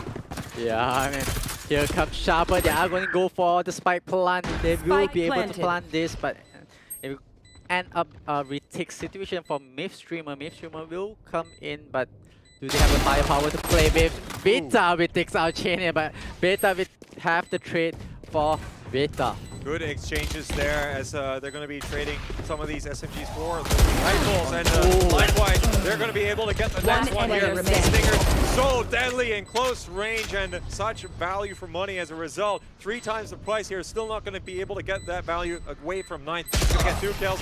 Not going to be able to get the 3rd. Beta will close it out, but that will prove to be a very expensive round here for Sharper just to rebuy these weapons.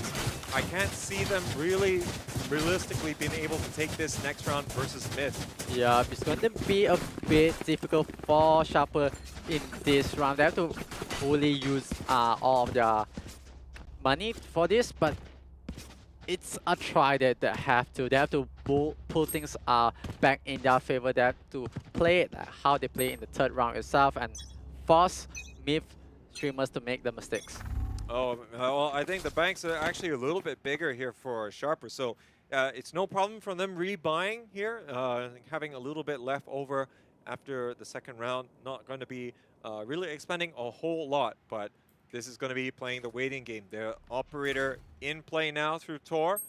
We haven't really been seeing him play there on the Jet, so there'll be an interesting quantity to see if he can come out with that. This is a slightly different lineup from what we saw going against Todak in our first match of the day.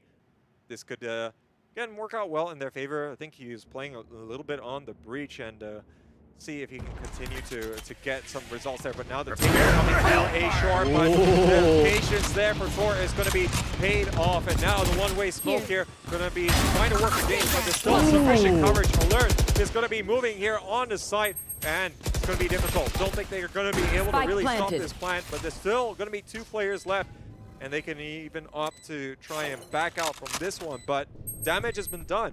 Only 2 players here with the rifles. Yeah, Damage has been done, as you said, but Myth streamer, they will try to get a bit more out of this. Meanwhile, Sharper, they're just gonna defend this plant. They have planted the spike in their side, but North will get the kill onto Chinese. Kaosai will have the trade-off. The last player will be taken off by Alert. Yeah, he's gonna slap 9th right back down. So Sharper doing pretty well, and now we're going to have to see a little bit of hardship coming out here from Myth streamers, as of course they're not going to be having the best of economies at the moment. And you know, the bank at the very least is not that crazy here already for Sharper. I think, you know, they're able to rebuy. Yeah, true. I mean, they're able to rebuy quite well for those 2 players that got eliminated. Yep, if they were to drop this round, they still can buy out in the next round, but it will be a bit hurtful for Myth streamer to buy out in the next round. They did manage to go for a force buy. I do see a stinger in hand, so Myth streamer trying their best, try to pull themselves back into the point, but they have to face up against the Phantoms from the side of Sharper Esports. Yeah, a little bit of a difficult proposition, but you know, as we saw in that Myth versus Todak game, there's a lot of anti-eco or eco rounds which didn't go as planned for the superior side in terms of the weaponry. And you know, let's see if Myth can continue to bring that kind of experience in here. They did go for a little bit of a light buy here, but they got some Buckies. They do have SMGs, including Stingers. Beta is looking to try and turn that into a big advantage. Actually able to spot out one of the players there. But look at that Hunter's Fury landing there onto Alert. Not going to be able to do a whole lot there. Plant has gone down, but Beta will be able to pick up the kill. And this is starting to swing here towards Myth. They just need to keep up the pressure. 2 players going to be stuck here in the shower side and things that might not be able to defend this post plant so effectively. Ooh, Chinese from the corner managed to get on to Tor. Vita coming in and eliminating Kaosai, leaving a 1v1 situation. The defuse being ongoing, and Noted takes out 9th. Yeah, his position gonna be concealed there right the last moment, and in the meantime, 9 thought he would stick it there, but unfortunately, just still not getting enough time.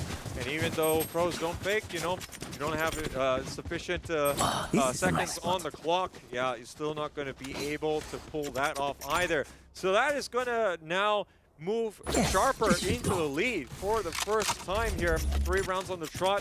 They don't look as though they're skipping a beat, and Myth not going to quite succeed, but still significant damage done to prevent them from really running away with this. Yeah, definitely. It's a very, very hard for Myth streamers. They will try their best, but Sharper looking on point, looking on form, and making the lead, as you said. This is what they need to do. They just need to go for the plan, go for what they have been doing for the past 5 rounds. Even though they dropped 2 rounds to the side Right of there. MIF streamers, 3 rounds, they managed to do what they need and get the point for them. Yeah, but now it looks like the take is coming here with a very quick speed here. Alert able to take down Tor straight away. Elbow control is going to go towards the attacker. Smoked off, and not a lot that they could do to try and progress out from there. But now look, back to sight here. Going to be absolutely clear out. Not going to yield any kills though, but it doesn't even matter as they will have that sight control. Alert able to pick one up. He spots the player all the way there in One cover, player but remaining. doesn't have the utility to deal with it. Spike planted. DKR, he's going to go down in this one, and there's only left with Veta, not even able to come out with that quick rotation and flank. And you can already see Sharper, they're bursting out here, and they are going to fancy their chances in being able to try and catch him off guard. Yeah, they are trying to go for the hunt. They are trying to get on Vita, making the lead bigger for themselves. Sharper is in the confidence, in the driver's seat, putting on the foot on the pedal. So they are going on to this. Can they spot out Vita, who is hiding by this box out of the buff? Yeah, and I think, of course, you know, with Sharper, they're now going to be having a very superior economy, but now looks as though they're going to be popping through here. Vita are going to be able to punish, and looks like not able to get out there with the gun, and that's going to be 2-round lead being established here by Sharper, and that's 4 rounds on the trot, and they have to be really thankful with the kind of performance that they've had. I think, you know, as you said, they've either managed to get the plant down or they've managed to eliminate all of the members from Myth, and you know, all of that, you know, really just forcing them to the kind of struggles that they're facing. Yep. You know, that's exactly how they need to try and approach this. Currently, Sharper looking like the pointy of the two teams. Yeah, Sharper is on the foot right now, but they need to be careful in this round itself, because you can see the bucket is being brought out from the side of Midstreamer. That means that they can't try to contest or fight anything in the close range. So Sharper is needs to be a bit more careful. Midstreamer on the other hand, looking around. Vita takes out Noted, and he's gonna upgrade himself to a better weapon. Oh, indeed, and but at the same time, that does leave them a little bit exposed here on B.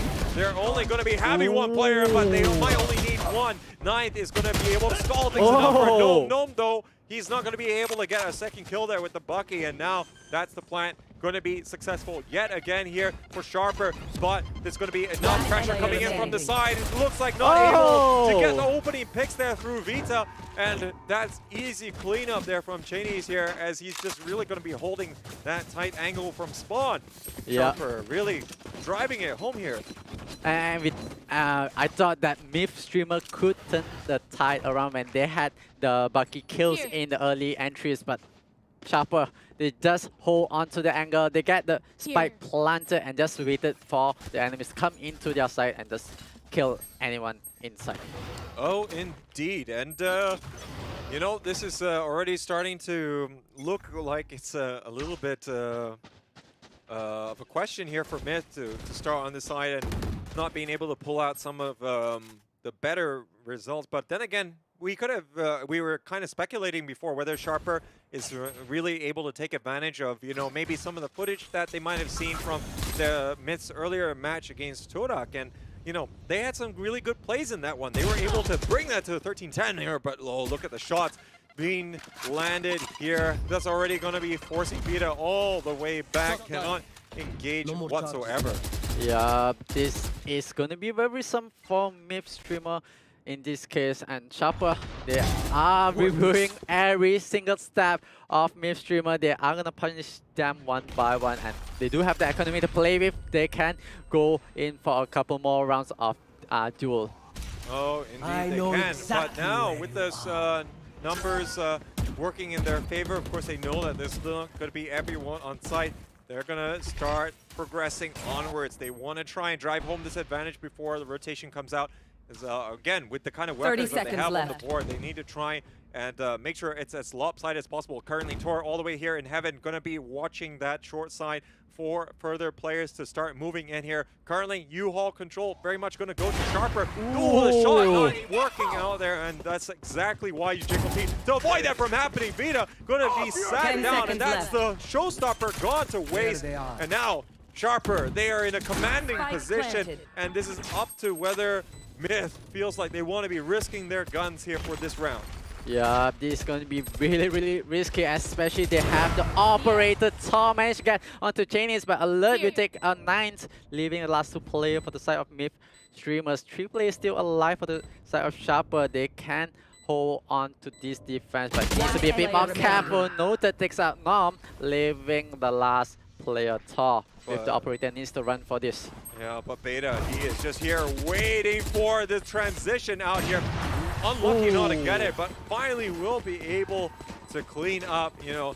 And I think Tor, he kind of knew his days were numbered after, I think it was Gnome was going to be that second to last player eliminated there from mid. And yeah, had to punch his ticket out of there. But really, yeah, I kind of felt that because the number of rounds that are still in the half, maybe they could have tried to back out. And it's going to really hurting them in the long run here. Again, they're going to be opting for this light buy, but it's still going to be really difficult. The bank is being built up here quite substantially by Sharper, so it's going to be a very difficult proposition for them to swing this back in their favor. Yeah, definitely agree with you that the last 3 players for the side of Myth Streamer, they could have actually back off from the last round and save up the operator and some of the weapons for themselves for this round, but end up they try to take the risk, try to gamble for a retake situation. It was too hard because they don't really have the angle, even though the operator is still up for them, but just way too hard for them to go onto the side, facing the firepower from the side of Sharper. And Sharper right now, they are in a commanding lead.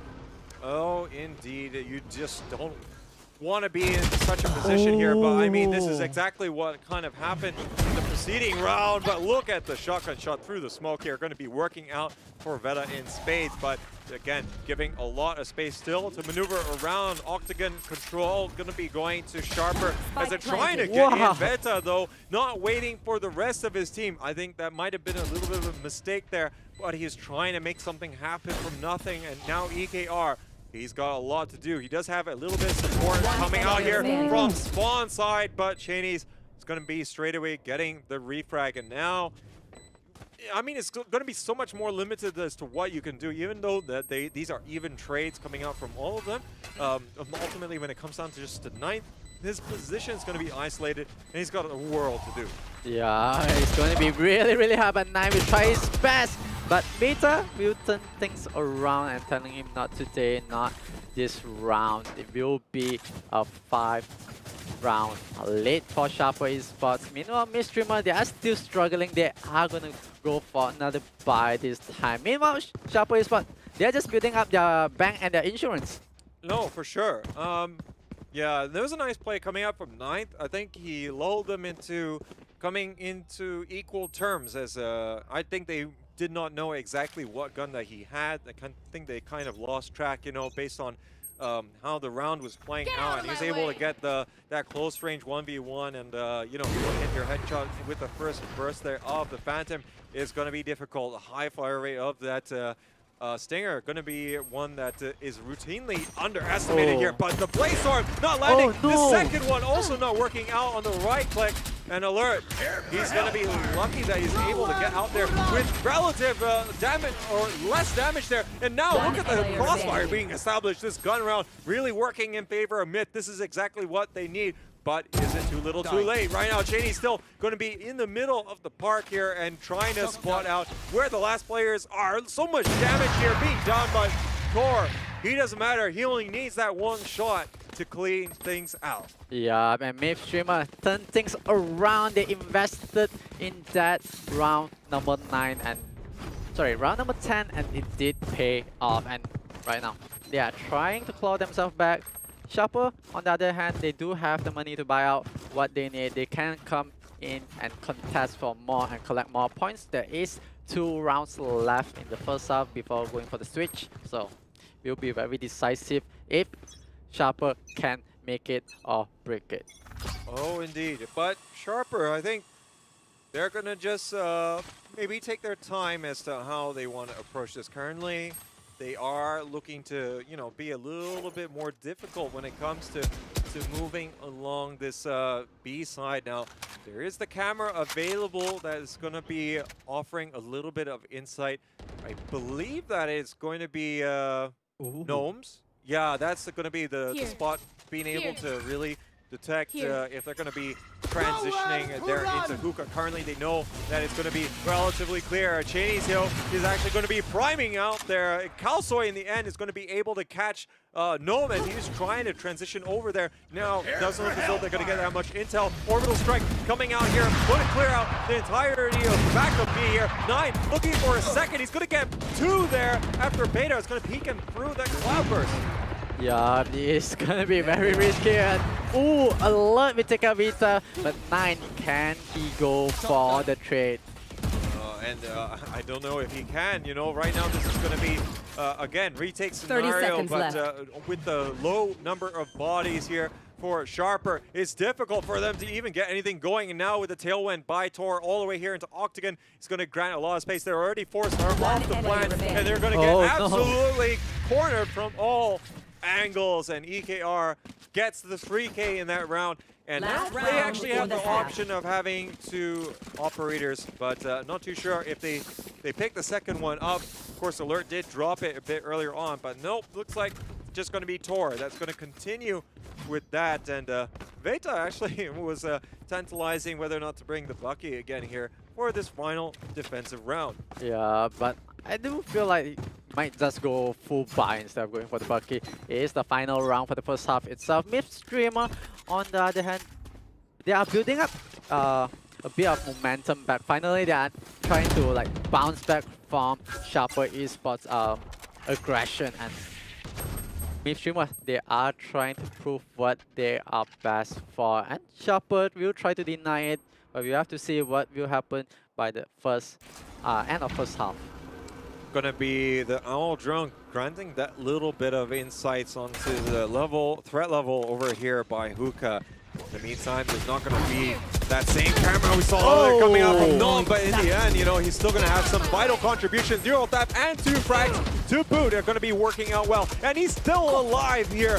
Now, looks like he picks up the third. He's looking for 4. Can he get the ace here? He's moving here on towards the last player. He gets the wall bang. The ace comes through here for Nom, and he is gonna swing the tides of this battle here in favor of Myth. Yeah, that is the second ace in this tournament alone. This is something really, really interesting between Midstreamer against Sharper Esports. They managed to do a lot more than we expected it to be. Yeah, no, I mean, you know, he is trying to do a number, you know. I mean, we've seen some great performances coming out from him so far, but oh my goodness, you know, that ace proving to be absolutely instrumental there in closing that half out on a positive note. They managed to break that 7-game cycle. I mean, that is just the cherry on the top as they're looking to build their own momentum. It's 3 so far here in favor of Mid. Let's see what they can do. Look at the set play coming out here for Sharper. They are ready. Alert is going to be taking down 2. No, not able to influence things. Kalsoy also coming in there. And look at this. This is going to be a clean sweep. Alert going to be picking up the 3K. And that is a nice set play that, I mean, we've seen a lot of those over the course of yesterday and today, but first time on a pistol round. Yeah, I was really not expecting that. I was about to ask you that, can Midstreamer turn things around in the second half, since that they ended the first half with the last 3 rounds in the back? Can they make that momentum in that favor? But looks like Sharper, they are answering back to that question. You being aggressive, we can turn things around, and we are playing on the defender. We are going to be aggressive as well. Man, and that is really going to kill the momentum here for Myth. Hopefully not, and they're going to be able to catch up. But that's exactly the kind of play that Sharper needed to have in the back pocket if they wanted to, you know, prevent a team from, you know, becoming too hot. And As a result, they are starting to be a little bit more adventurous here, and on the defensive side, they are starting things well. They're going to also get that first pick, as not going to have too much luck there, as Tor getting a little bit too overzealous. Going to be taking the peek up by window, not going to be able to benefit too much, but on the back of that, we are still going to be having this transition here through B short. Yeah, it will be coming from mid. Streamers coming into this needs to be a bit more careful, trying to be a bit more sneaky, but EK just revealed themselves. They are in the presence, so play from Sharper. They do know that there is play coming from Indo. Alert takes out 2 players. Kalsoy will take out 9. The last player is still alive. What can they do? They will try to wallbang it, and Beta will manage to get that kill. And that's a nice cleanup over there by Sharper, as they're going to be working the anti-eco pretty well. But this is where it's going to be crucial for them. If they can continue to do this damage against these Phantoms and Vandals, that's going to be the name of the game. And ultimately, you know, this is still going to be only 4 rounds in it, and we can see that, you know, this kind of momentum can change on a dime. But you know, Sharper, they knew how to really try and bring this in their favor. But first gun round of the second half is going to be, of course, very crucial. And you can already see that there's going to be another set play out here from Sharper. Gnome going to be a little bit wise of that. The camera going to be proving decisive and gathering that little bit of early round intel. Yeah, that move from Sharper is what they wanted to go for the aggression, but Mid Streamer, they managed to spot out the aggression from the side of Sharper and just deny any momentum. For meanwhile, they will go back, go for the reset, go play with a slower momentum. Ooh. Oh, Alert still gonna punish Gnome there. And that's exactly when you need your players to really step up against Gnome, cool him down a little bit. Because yeah, that ace that he had, we're still ringing from that here. But oh, the flash still not going to stop Veda. I don't think he was fully flashed in that instance, as he's going to be able to react in time. But now it's still a little bit difficult. He's trying to clear out Metal here with that perfectly angled nade here. He's forced out in the open, but he's not ready to take advantage. No. Kalsoy as well is going to be able to offer that covering 30 fire seconds all left. the way from spawn. Yep, Kalsoy just having the angle, stopping any momentum from Mid Streamer. And see, last 2 players still alive.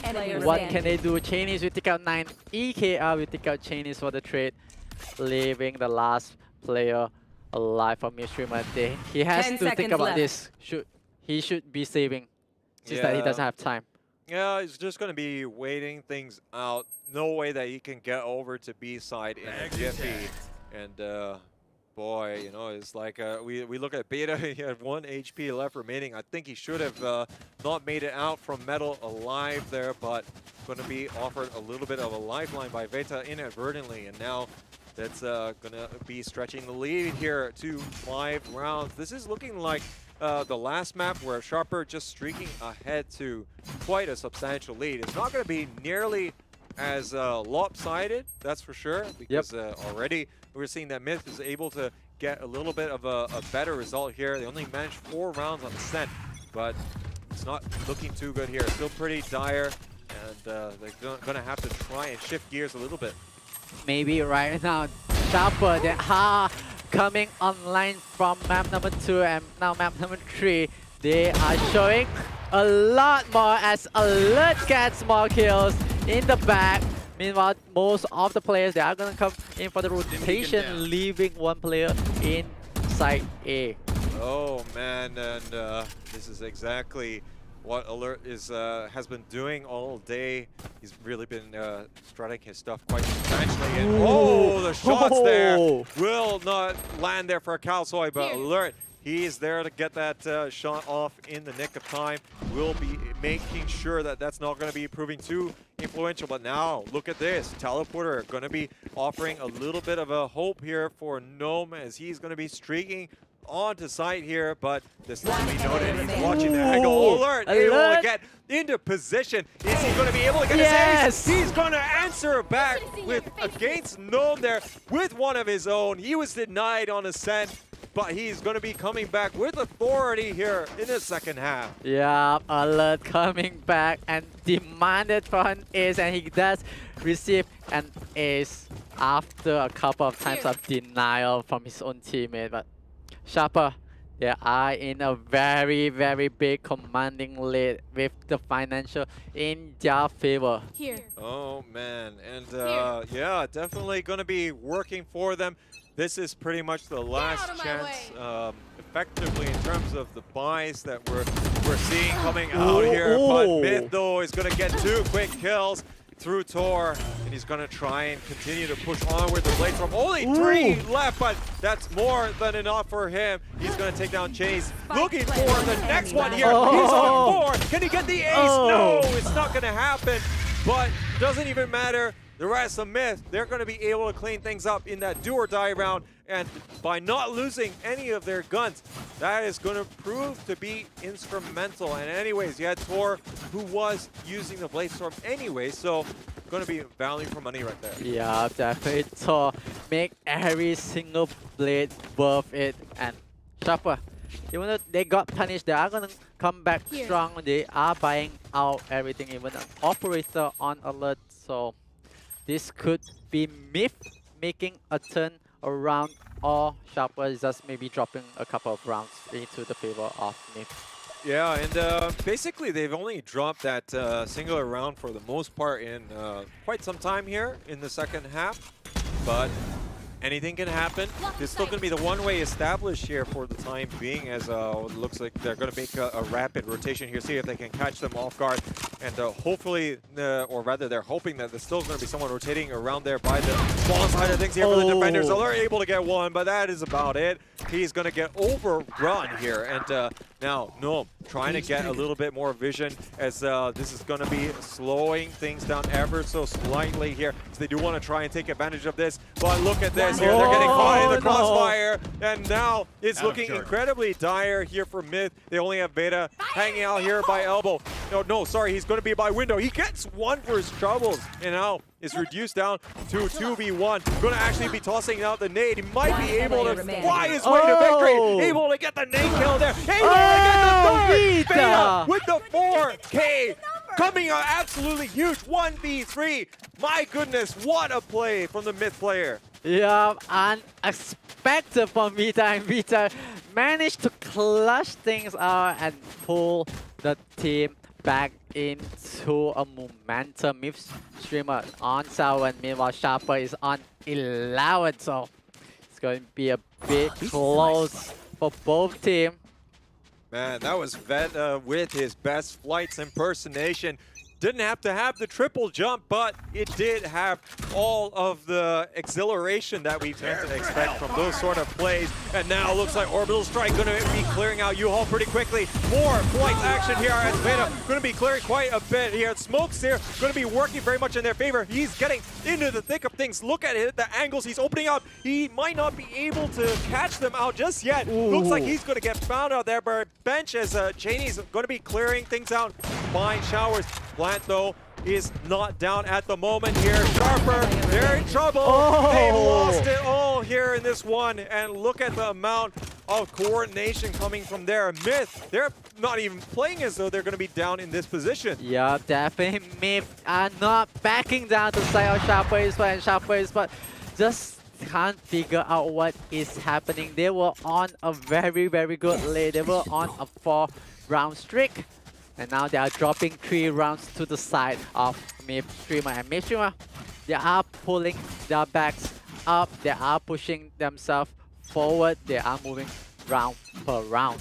Yeah, indeed. And they have managed to cut it down to 3. And given the fact that they still have a little bit of buffer, you know, I can easily see this going to overtime right now. Yep. It's, with this momentum that Myth is building up here, this could definitely be working very well. Now, looks like there's going to be the 5-man stack here. There's a bit of a trade here. Veda is going to be trying to clear some space on A, but that is preventing the rotation from coming out too soon. Right now, they are not too aware of how many players are going to be here, but it's not enough here to prevent them from rushing on his side, as that's going to be Alert. Getting taken down straight away. Noted, though, he's holding down the fort. He's going to be able to get the double. The plan here is going to be denied for the time might be. Mid, though, they are going to be bouncing back. It's a 2v2 scenario at the moment here. And know that he's still in the back of sight. No, in Cubby, but matters not. He's still going to be turned to ashes there. And Myth, they bring it within 2 points here as they string together another 4 rounds in a row for themselves. Yeah, and Myth Streamer, they are pulling back really strongly. They are not giving up. Sharper is fast into an eco round. They have to rethink about their strategy of defending this. I guess Myth Streamer, they finally figure how bind works, how to make it aggressive for themselves, the whole plan for them if they were to face any other team up against themselves. Oh, indeed. And they are 1 round away here from matching the score tally that they managed to accomplish against Torak. Of course, they'll be looking to increase that tally ever so much here to 13 as they do want to make it through to the grand finals. So little separating these teams as now we're going to still have Beta trying to apply a lot of pressure here, not having too much of backup. There's going to be the Cypher Cam above, you know, but I mean, with not enough eyes to really catch out Kalsoy, he's going to be in that decent spot to really put a dampener on the parade that Myth is trying to set sail here. And at the very same time, this is going to force all 3 players to stay here. Kalsoy takes advantage here. He gets the second with 5 HP remaining. But in the meantime, there's still another couple frags going in the direction there for Myth. And it's still going to be a bit more of a difficult proposition. They are trying to bring all guns to bear here. But Beta is going to land the 1 tap. 9th goes down. There's still going to be this pressure coming down from A-Short. And they are completely distracted by Beta's attack right now to really try and fend off this other angle that might be opening up. Yeah, looks like Beta trying to do as much as possible, making Myth Streamer players running for the other side. Can they put the spike down? Oh, I think that camera there really exposed it. Noted. He's going to be well aware. He lands the headshot. Can they get the defuse? They are nowhere inside here. Thor is going all the way around for the rotation, but I think that might have gone a little bit too soon. But it looks like the tripwire is going to stop him from getting in position. He's going to be able to get the defuse. Sharper moves on to match and series point. Match point. Yeah, the last round itself was so close, and Noted managed to get the defuse and the kill as well. That's gonna break Myth momentum. That's gonna break their mindset. It's like we were having that round in the back. We were having that advantage and just threw it away. Sharper on the other hand, they were doing really well. They read out the whole situation well. Well, they managed to get into position, the right place at the right time, and Thor not able to get into a spot as well to deal with that. And in the end, he could not only stop the plant, but he also lost the gun. And now this is do or die. Only 3 rounds to make up straight away. Venom coming all the way in. Cheney's gonna deny from the side, in the back of sight. And now this is difficult. Thor looking to try and catch his opposite number over there by Showers. Not gonna be inside there. Now the sky smokes are gonna be dissipating in just a short few moments here. So Plan going down with a little bit of urgency. Strike is coming in here. Kalsoy gets the kill there, and looks like Plan, while it's successful, it's not going to be working out in the long run. It's a 2v3 though, as Tor and Knight both trying to claw their way back in. Yeah, they are trying to deny this. They want to come back. They want to make themselves alive for another round for a fight back. A 2v2 situation, a 2v1. No, it's such a dire position here. How much pressure is on Thor right now? The defuse is going off there. He's going to be able to get it. He pulls one back, and now we are down to a 2-point lead. But man, Myth, they're playing with our hearts right here. Yeah. This is going down to the wire. This is really important for Myth Streamer, because if they were to lose this round, that means they are out of this tournament. Meanwhile, Sharper just wants to end this, just want to end Myth Streamer's momentum. They have to do all they can for this.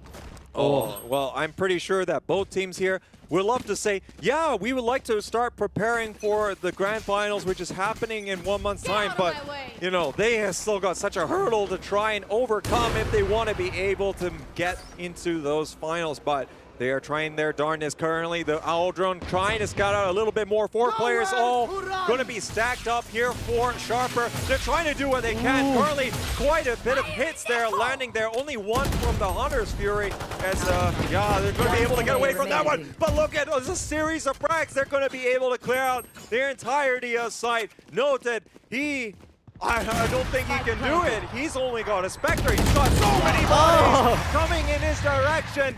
Flawless round from mid.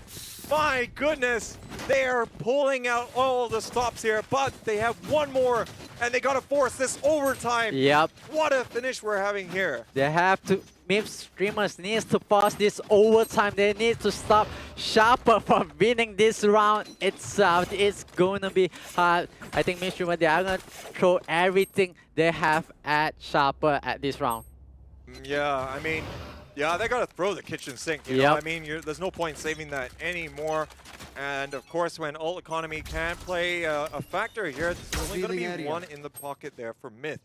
But if they do manage to get the first pick to be able to use it, I mean, they're probably gonna be in good spirits regardless. Yeah, MIP streamer needs to keep calm, keep their minds clear, and not make a mistake against Sharper if they want this overtime. Oh no, huge mistake there from Beta, not able to get the boost there to work there with the double satchel pack. But looks like Ninth and EKR, they're going to work out something here as they're going to be able to pick a couple back. It's a 3v3 scenario. They're trying to focus here on clearing out coming. It's going to be another trade 2v2 situation, and the HP is currently on the side of Myth. Kalsoy still has some Sky Smokes available to him. Currently noted, going to be in metal, and look at this. They're getting in position. They're going to move all the way over here onto A side. They are going to be caught out here. If they can get onto site pretty quickly, that's still going to be that tripwire, but you kind of would expect them to be able to get there. No problem. Currently won't be punished here. Even with the camera there, going to be able to spot out the position. The plan is going to go down here for Myth. 30 seconds left. This is really, really important for both our teams and both players. They really needs to get this. Must shot connect. Nice and so. The finish coming out here from Myth. We're going to overtime, ladies and gentlemen. Yeah, overtime. We are going into overtime once again. Can Myth break this? Or Sharper gonna deny the momentum for Myth streamers? Oh my goodness. I mean, you know, I know it's broken up by one win by Sharper, but that's essentially 7 rounds in a row there by Myth. And they got the chance here. And, you know, these two teams, you know, there's not a lot to separate them at all. And, you know, we are just able to be blessed here to be seeing such great Valorant at the moment. But this is where crunch time really comes into play, and they're going to be swapping sides as they're going to be dueling out in these juice rounds, and they have to win both if they want to be able to step foot into our grand finals next month. Yeah, both teams just going to play a bit more slower. They're going to play with a very, very slow tempo. Not going to make any more mistakes. This is overtime. You need to win by 2 rounds. If you drop the first round, you might be in the chance of dropping the other round. Alert picking up on Vita, leaving 4 players for Myth. Meanwhile, Sharper still have all 5 players in hand. Oh man, and that first pick is really going to be weighing heavily there onto Myth's minds right now, as they're going to have to try and make a decision. Do we try and maintain this 2-2 split that we have between A and B? Because if the full push comes in, they're not going to stand much chance against it. But of course, we've seen some great individual plays, and looks like Alert here, he's going to show us his, as he's going to move all the way through. Not able to spot out Nom on the rotate, and now Looks like it's another post-plant scenario, but it's Myth this time who's going to be facing off against this one here. Only 2 players to try and retake. Gnome, though, he's not able to land the shots, but his position well telegraphed at the moment. 2v1 scenario. This is a difficult proposition to try and overcome. Carlson is going to be able to take him down. Yeah, Thor needs to be careful. He has to face up against 4 players, and Noted will eliminate Thor. This is 1 round left on the first overtime. We might be able to go to second overtime if MIP streamers can clutch this round. Yeah, I mean, of course, that's going to be Sharper, you know, having the better round for them based on how we saw them play out in regulation. They look more comfortable on the attacking side. I mean, they got 7 rounds in a row, but of course, the attacking side now going to be going towards Myth. This is exactly what they were playing just now, and just before then they were on quite the roll there, taking it to Sharper, but they are going to have to do this without any mistakes. Look at this, 3 players there from Sharper, all going to be with the play. We've seen this before. Alert, he's going to go down first instead this time. This is going to be incredibly difficult. Thor moving all the way in. He gets 2 of the players, and look at this fight. It's swinging so much in favor of Myth. They're going to go for the teleport, pile in towards B. There's no one here. Noted trying to rotate as fast as he can. Yeah, Noted try to make as much force, but they will get onto one. Will be traded by Vita. Vita will pick up that kill, leaving the last player. Beta needs to be a bit more careful going to this. He will be spotted out by Vita. Beta 1v3 scenario, and I mean, we've seen a lot of clutches from these players, but this is looking incredibly difficult, especially if he's going to force his way here. But it's not really going to happen. He doesn't even make it into the site. We're into second overtime here as this, again, nothing separating these teams. Both able to win their attacking sides as it's proving to be, you know, very little that can separate these guys, just given their prowess at being able to maneuver around between the sites and reallocate themselves. I mean, that last round, we just saw them, you know, take the teleporter at the crucial moment, get the plan down without any opposition. But hey, a lot of the work was already done there. We saw ambitious play coming out from Sharper. It didn't pay off there by Showers, and Alert went down first this time. Yeah, that was a very ambitious play by Alert, but that punished them a lot. They were so close of getting it, but Myth pulling themselves back. Alert redemption, picking Toss down, leaving them with another opportunity. Sharper, they are on the hunt. And man, that's an operator as well, you know, that goes by the wayside. And now with the nerf to the operator, that means that, you know, you're pretty much spending one player's entire thing of money there just to be able to get it. Didn't quite catch whether or not that was his only purchase tours or whether someone bought it for him, and he still has all the rest of his gear. But currently, it's looking a little bit dire here at the moment, as it's going to be a bit more difficult. They're going to be stacking up here on the A short side of things, but now with Veta, he does still have the paint shells available, going to actually delay them and prevent them from ingressing onto the site. But they're going to have to transition here quite quickly here. But look at this. They're going to be pushing back and trading out. Not quite so evenly, however, as Myth is only going to have 2 players for this retake. Yeah, it's going to be really hard for Myth streamer. They need to take this retake situation, but the number is not in favor for them. Oh, and again, this is looking like deja vu as DC trying to do it here, but oh no, he's going to have a better outcome than the last time he was here on the retake. He's going to get 1, but not the second. Now look at this here. 9 is trying to also pull it out. He gets 2 players, but Noted. He's going to close things down.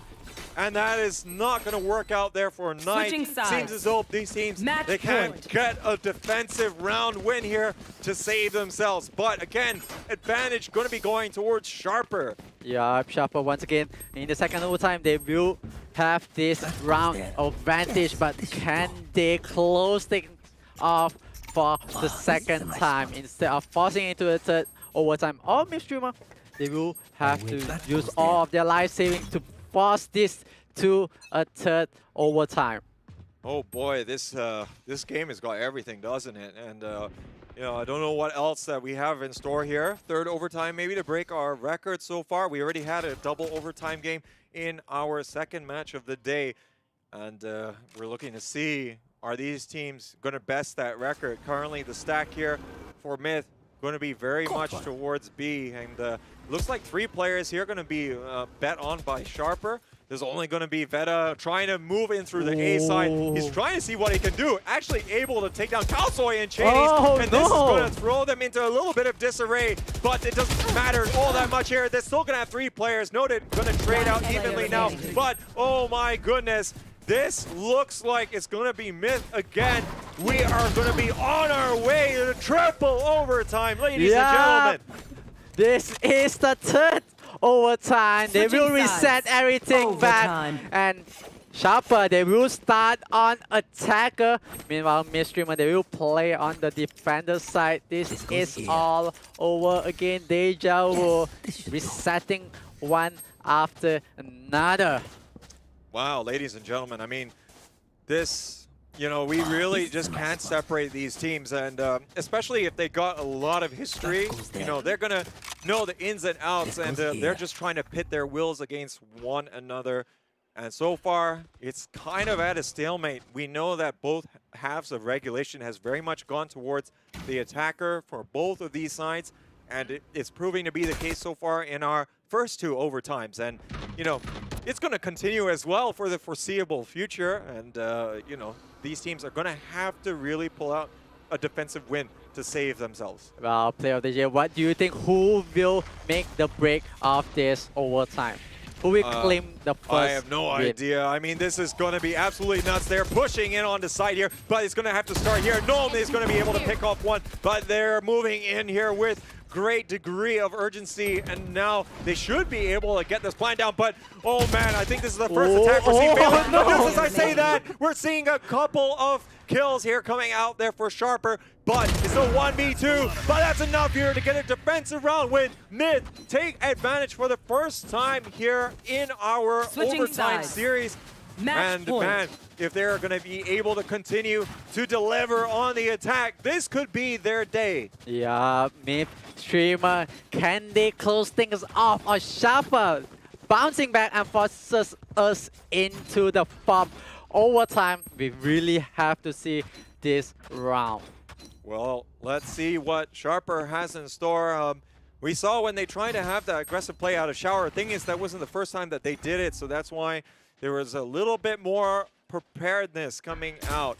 And as a result, we'll see how it will be shaping out a little bit later on. Currently, Beta is going to be a little bit worse for a little bit mindful of this, but I think it's going to be pretty obvious that they're clearing things out, at least for Veta. But last time Veta was strutting his stuff, it was actually going to be a fake. So that's something that Sharper is a little bit mindful of. But now you can see them all moving in there with great urgency. But Beta, he's going to be able to get the first pick here. And Beta looking to see. He's already going to be in the back of sight and looking to continue to pile on there. But look at all the smokes here. Going to be all deployed. The plan not even coming down yet. EKR has not entered the building. And he's actually going to toss it out a window, holding that angle. It's going to be absolutely vital. Watching things out, coming out from spawn side. Kalsoy, he's going to take down Tor. It's a 5v3. This could be a great retake here, but it looks like Vita, he has other ideas. Looking for the first. He doesn't get the second. Beta is going to be able to get another 2 here. Sharper, they can force us for another overtime here.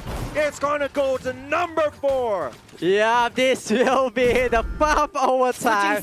Feels like it's going to be back and forth. Myth streamer, they managed to get that advantage of the 3rd overtime in the first side. Sharper, on the other hand, turn things around. We are on the next overtime. Who will have the first round? We have to figure out, will they break the stalemate or will they make it this time? Well, I think by sheer playing time, you know, Myth, they're going to be run ragged right now, as they've been going all out. This is their second game of the day. Sharper is maybe a little bit more fresh, but boy, you know, this is turning out to be quite the finale here. Beta is going to get advantage here on the Veda as he's just not able to get that opening pick on the defensive side. He gets a second as well. He's stepping up to be counted as alert, of course, doing a lot of the heavy lifting traditionally. Oh, look at this. This is drawing them all in. Perfect timing. And they're going to be having that highway all the way here onto site. But look at the Cyber Cage. It's going to be allowing a little bit more parity, but no, not able to take advantage of that moment there. And now there's only one player left remaining. And Tor, he only has the operator available to him. He didn't have anything else in the back pocket. And he's going to have to go absolutely mental. He starts off brilliantly, getting the headshot. Off your feet! Oh, it will hurt a lot. Are they going to go in for the kill for the juggler? This is up to them. But Sharper, they are going to play a bit more safe. They will not go in for the rush. They will not take that risk at all. Oh, right now, I mean, there's still not a lot that can be done here by Tor. He is a singular man against all of these players, all looking to take his dog tags. It's all going to be all for naught here as the round going to go in favor of Sharper. So Sharper not going to be losing out in that attacking round this time, and puts the sweat under the collar there for Myth, moving here into the finale of our fourth overtime. Yeah, Myth will be on the side of attacker. Meanwhile, Sharper will be playing on the side of defender. Could Sharper end this, or Myth, they are just going to bounce back more harder? Yeah, that's the big question here. But so far, you know, whenever like one of these teams has set the bar higher, the other has come out to meet him. But that could be proving to be a great opening pick here for Beta. He's going to get the operator shot to land. He's moving all the way back. They don't want to risk it anymore. And don't allow the refrag to come in. Gnome, though, is going to be moving into position. Beta also trying to clear out any of the trip wires, using one of his satchel packs as well to try and do that ahead of time, not wanting to use it to get into sight. But that could be a little bit difficult. They're actually going for this rotation as they just don't want to have to deal with these potential issues. But two players still going to be left over on A. It's going to be allowing them to slow down this advance should they decide to. Yeah, and players, they are in the middle. They are thinking, what can they do? There is still players coming from all sides. There is one player still in windows holding it down for the side of Midstreamer. Players from the side of Sharper, they are not making a move yet. 3 players still playing on the B side, 2 on the side of it. 25 seconds left on the clock. Oh, just enough time there for Noam to go and toss out the Cyber Cage. That's allowing them to take sight. But alert, he's going to take down 9. It's 5v3. They could take this retake here, but a lot of damage here being done right at that moment. But now it looks like the trade's coming out here, but they just have to do it evenly. Currently, it's 2v1. No, going to be the last player, but he's going to have his stack against him. Alert, he's going to take him down. Sharper, they're going to advance to our grand finals after what an amazing matchup between these two teams. It went to quadruple overtime, but they finally managed to get it. Yeah, Sharper finally end the overtime streak, and they finally managed to get the win against Midstreamer. The first map, they drop it to the side of Midstreamer. Meanwhile, on the second map itself, it is on the side of Sharper. Same goes to the third map, which is Final, was dropped to the side of Sharper. So Sharper, congratulations. You guys are moving on to the grand finals, meaning that we do have one more series to go. Oh my goodness. I mean, that is by far the closest game that we've had so far over the course of the 2 days. And my goodness, congratulations to Sharper for being able to advance from that one. Only one team can make it through. We've seen a hell of a show coming out from Midstreamers, but it looks as though, you know, after getting knocked down into the losers bracket, it's not going to happen for them. They're going to, you know, just go back with their heads held high that, you know, they put in quite the shift. Ends 15-17 here on Bind. And you know, I think, you know, considering that none of the other matchups that really went to that map number 3, you know, is an extra treat here to see these teams tow it out of regulation just to see who can pull it away. Alert, he's going to be standing head and shoulders above in terms of the statistics, excuse me. Alert picks up 35 frags here and also 10 first bloods. How decisive has that proven to be? Yeah, Alert just turning on to the beast mode.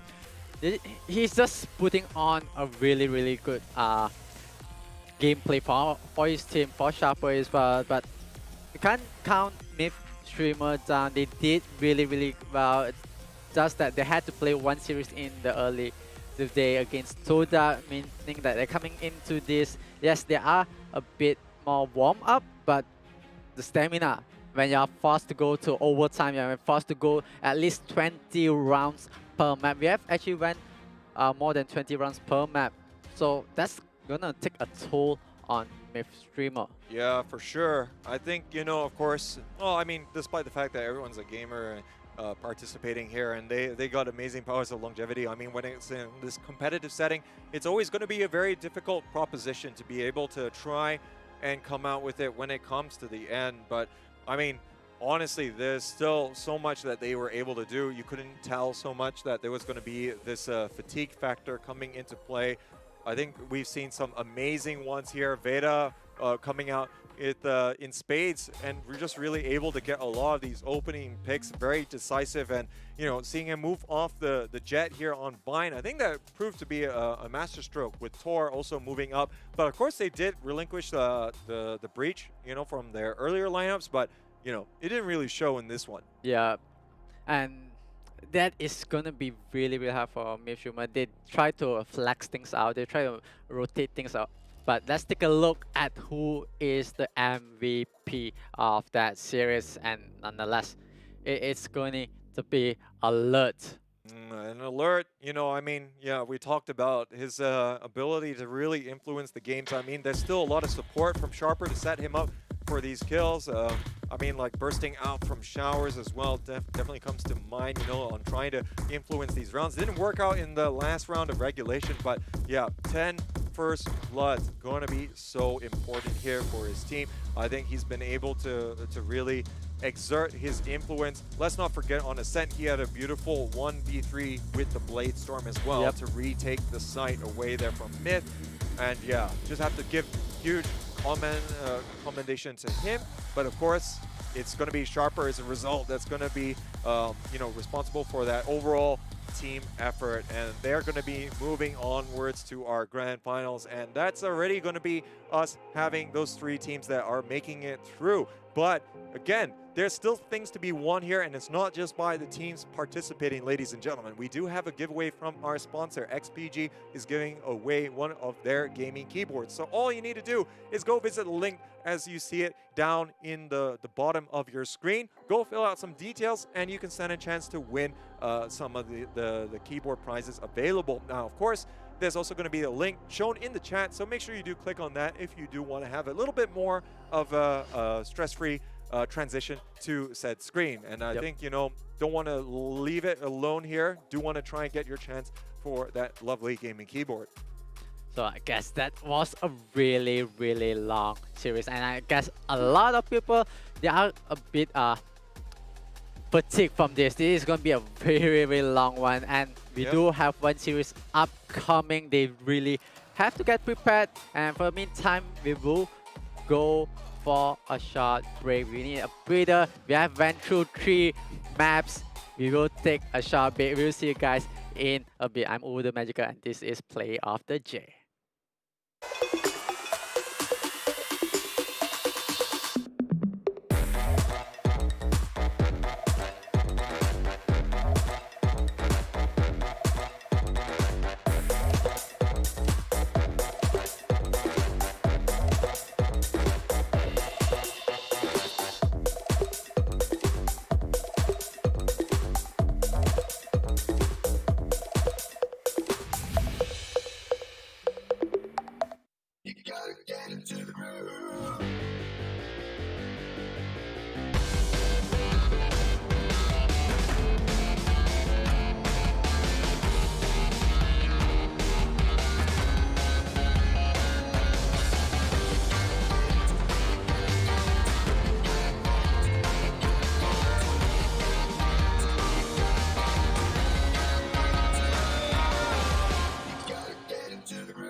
love it, you wear it. What's your style? Get your merch at shop.eslgaming.com.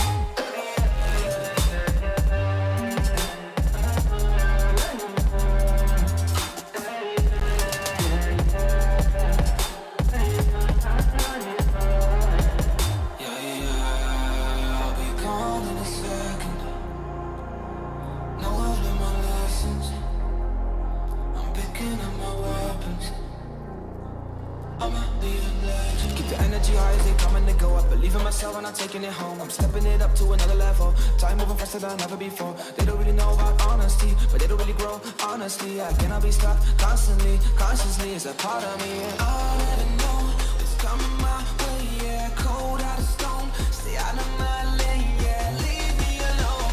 This is my moment, finally found what lights up my fire.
Rising out the ashes, coming from the ether.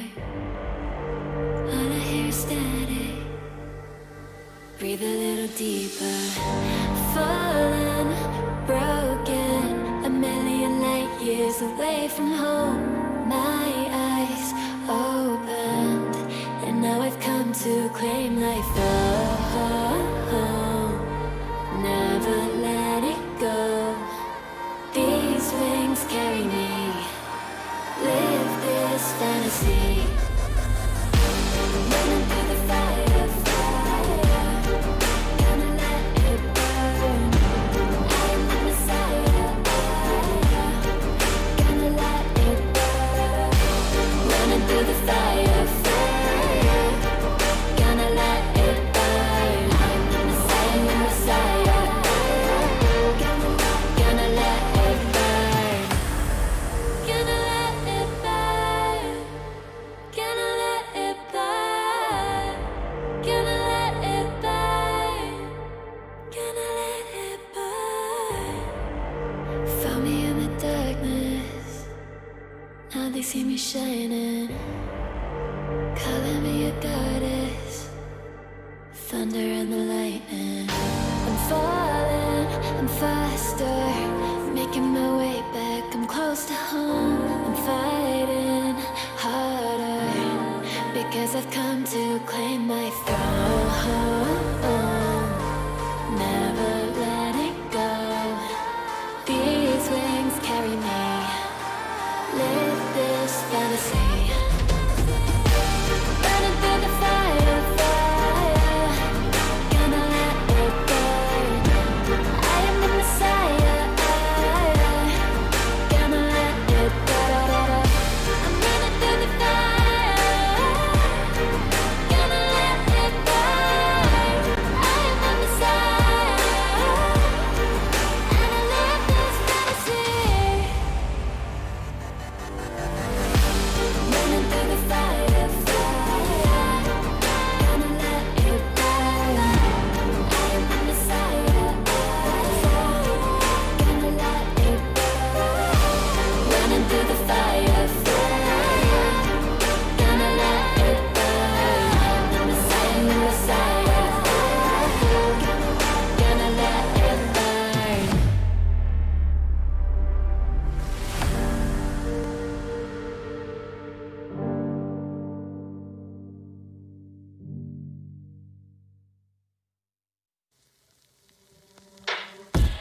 of the shadows. I've come to make a name, ready for battle.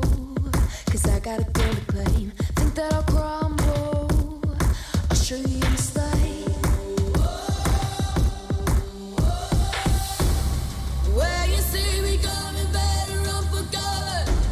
Cause I'm not slowing down, I'm never going under.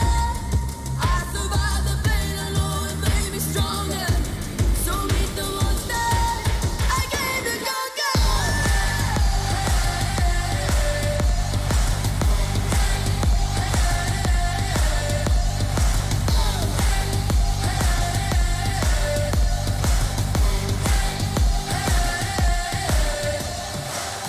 When all the smoke clears, I'll still be on my feet. Forget all of my fears, cause I know my destiny. I feel a champion waking inside of me.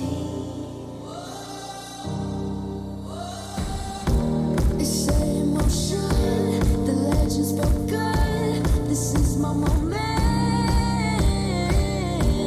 Can't break my focus, know where I'm going. This is my moment. Where you see me coming, better run for cover. Cause I'm not slowing down, I'm never going under. I survived the pain, I know it made me stronger. So meet the monster, I came to conquer.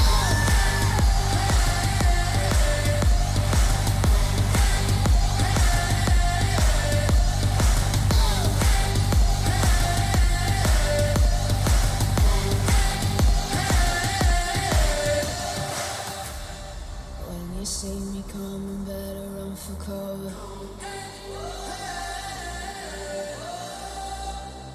I survived the pain, I know it made me stronger.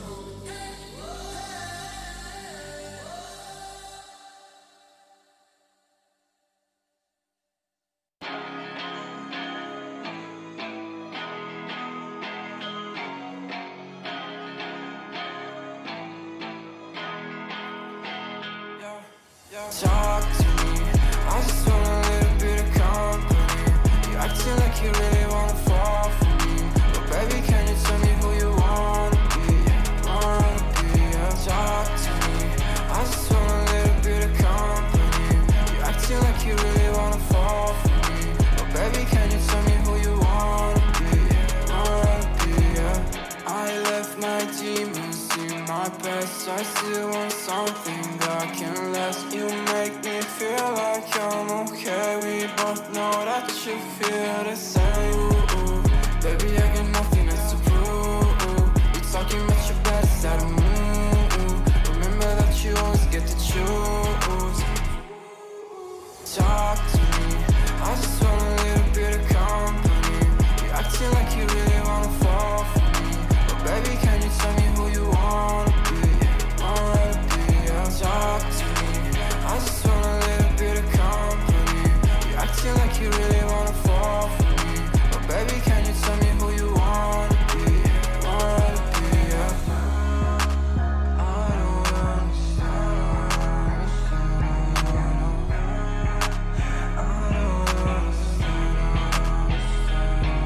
I don't friends, yeah, I guess you got my intention. Got no place I'd rather be, feel like another dimension. I don't wanna talk, baby, you should let it go. I don't wanna go, let me stay a little more. Now talk to me, I just want a little bit of company. You acting like you really wanna fall for me, but baby, can you tell me who you wanna be? Yeah. Talk to me, I just want a little bit of company. You acting like you really wanna fall for me, but baby, can you tell me who you wanna be? Yeah.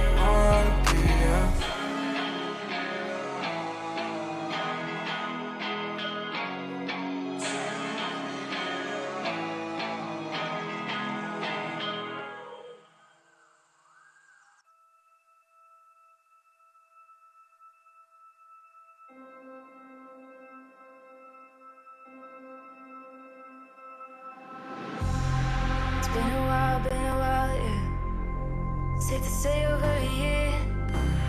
Still it feels like I saw you every day. ESL Community Clash is presented by Intel and official peripheral partner XPG.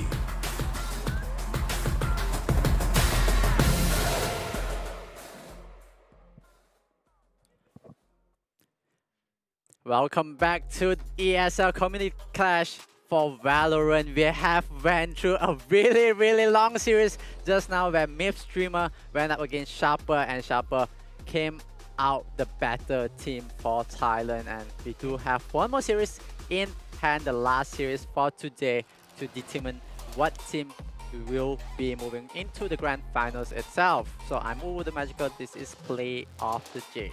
Oh yeah, and of course we have to be giving a huge thanks to Intel and also XPG for being our partners here in, bringing to you this production. And yeah, let's take a look at the highlights from the previous series, ladies and gentlemen. And man, you could really pick from quite the library here to see how these two teams were going to be duking it out. And of course, it was going to be Myth Streamers having the better of the exchanges here on our first map, Haven.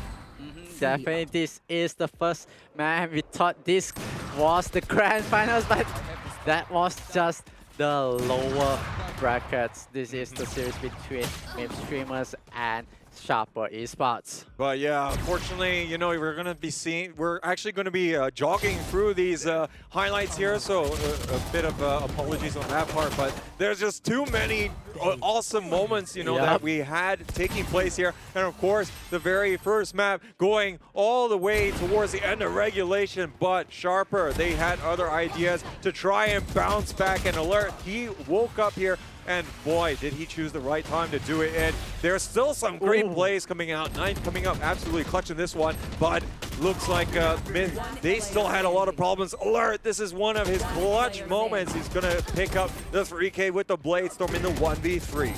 Yeah, Sharper is probably an alert coming online. Most of his teammates is online, backing him up, backing up every single movement and control. We can see how Khew try to trade off as much as he can for his teammate. Meanwhile, Myth Streamer did their best. They make a really good comeback. They try to claw themselves back up to the lead, but we went for a 4-quad overtime on the last map, which is fine. Yeah, it was absolutely insane. There's very little to separate the two teams, but in the end, I think, we did see that Sharper was going to have that cutting edge, to really edge out Myth Streamers. And, a little bit unfortunate there for Myth Streamers. I mean, they put in quite the fight there to really try and stave off elimination, but wasn't meant to be, and unfortunately, they're going to have to try again next time. But let's take a look, ladies and gentlemen, at our map picks to see how our final lower bracket semifinal is going to be panning out. And it's going to be King of Gamers. Now, they are going to be able to pick both of the maps and also the side. And fortunately, that's because Exodus was a little bit late for that pick. For the veto for itself. And KO Gamers, they picked Split and Heaven, and they are going to start on the defense for both maps. So they do have what they have in mind. So they're going to play this in the whole tempo. So can Exodus with Cryptic and Ray make a big aggression, make a comeback, a redemption for their team in these two maps? Split and Heaven is going to be very decisive. Yeah, and Exodus, I mean, they had to really come through the lower bracket first round as well, just to put themselves in this position. And or no, sorry, actually they got knocked down today into the lower bracket, so a little bit unfortunate. KOG going to be the one who looks to right the ship here. And, a strange turn of events, King of Gamers, they did actually forfeit one round against Alter Ego in the very initial round one of the first day of the competition. And that was because they were unfortunately a bit late to the match. So I think, this is an interesting turn of events. Yep, definitely. It's a very interesting. Can King of Gamers, KOG, make the turn of tide? Can they make a redemption right here? And it's definitely in a bit of advantage if you were to take account of the stamina of how fresh a player can come into FPS Meanwhile, for the Exodus, they did play one series today, so it's going to be really, really tiring for them. But in between, they do have a big break of time. Oh yeah, but we're not going to be having any more breaks here as we want to get back into the action. Exodus from Singapore is going to be reprising their rivalry, and they're going to be really trying to pull out all the stops. King of Gamers from Thailand is also going to be trying their darndest. And yeah, you mentioned that there is a stamina factor, in fact. And King of Gamers, of course, they could, you know, be really nice and fresh, but let's see what their Exodus is going to be able to have something up their sleeve. Yeah, you can see the aggression coming in from Cryptic once again, but he has to back off because of the race, throwing the players off for the side of Exodus to go back. Cryptic is a bit low in health, meanwhile Ray holding on to the garage will be taken out by Sailin, meaning that they will be having 4 players for the side of Exodus.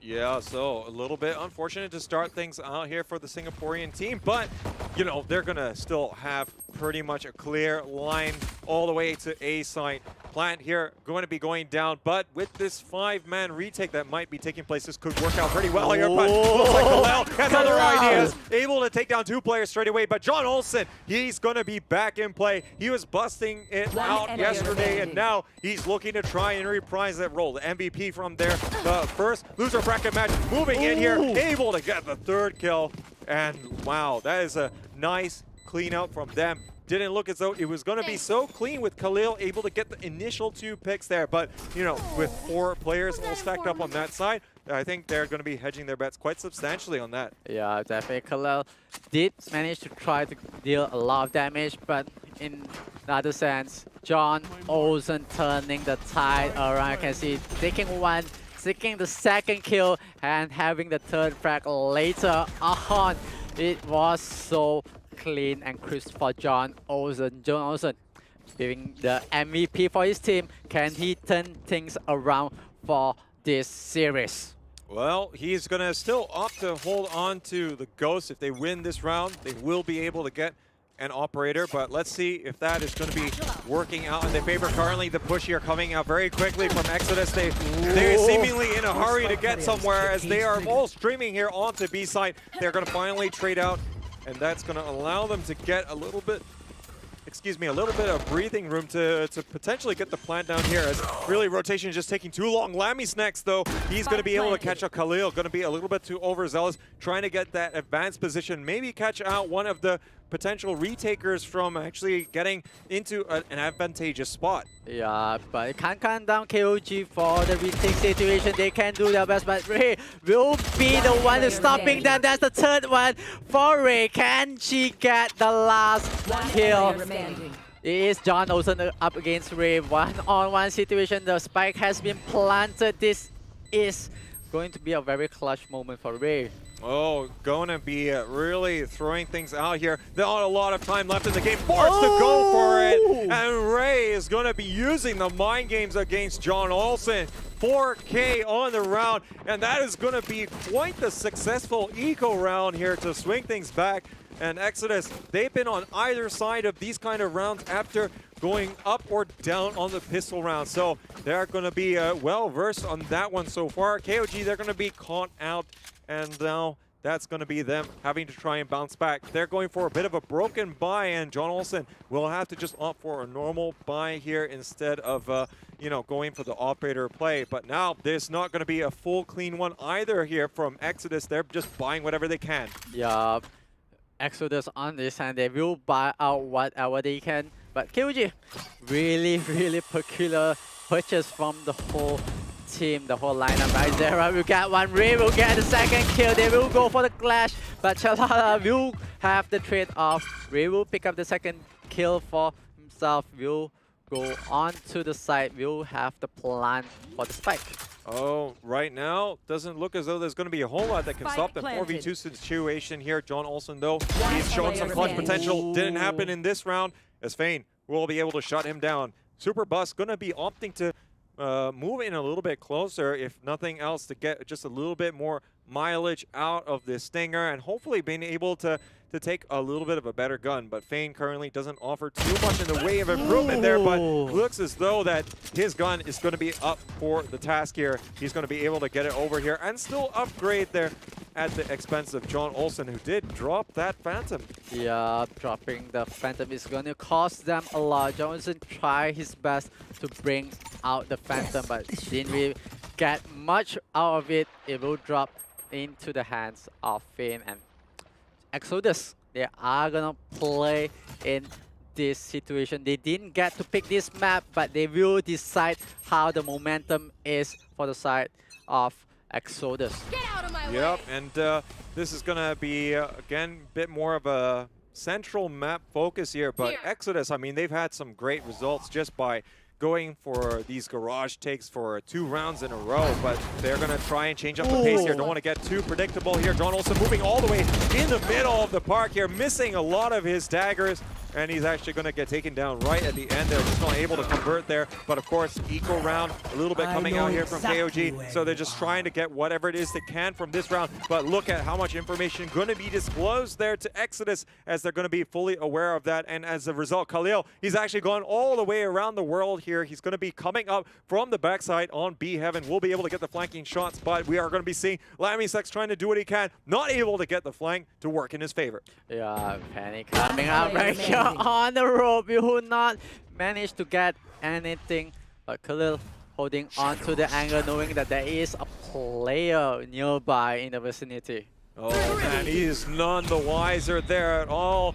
And Zaylen here going to be closing things out. It's 2-2, and you know, considering that was going to be the eco round, yeah, the ball being dropped quite substantially there by Exodus, especially since they managed to really keep a lot of that from the preceding round. But as a result, they can still afford to buy here, and as a result, this is going to really still match up these two teams quite evenly. It's 2-2 apiece here early on in our final lower bracket semifinals. Yeah, 2-2 apiece, but you can see how Zaylen still have a lot of cash in hand.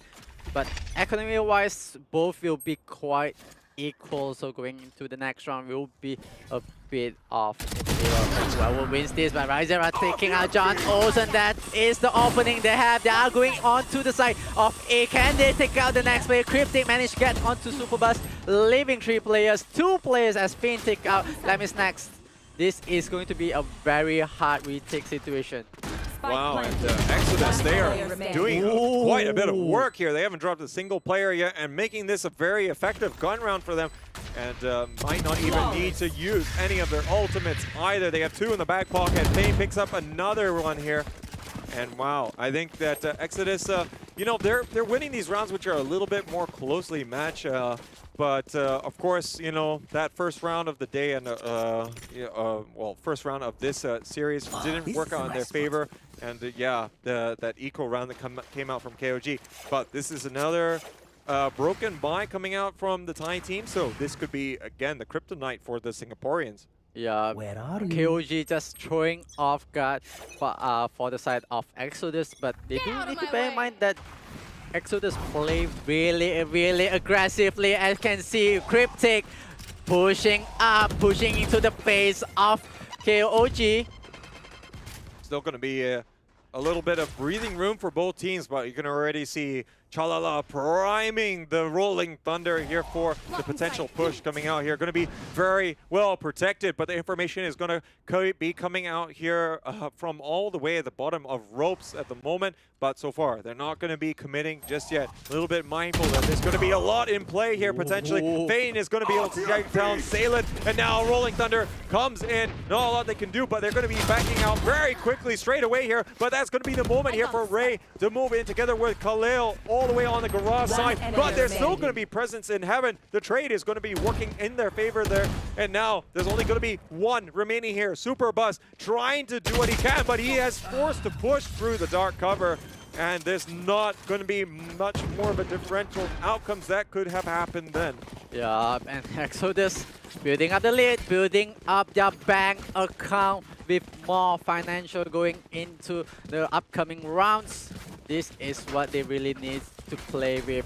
I really like how Johansson went into the sewers, tried to backstab, but it was number. John also have to face up with 2 players and didn't really get much out of it.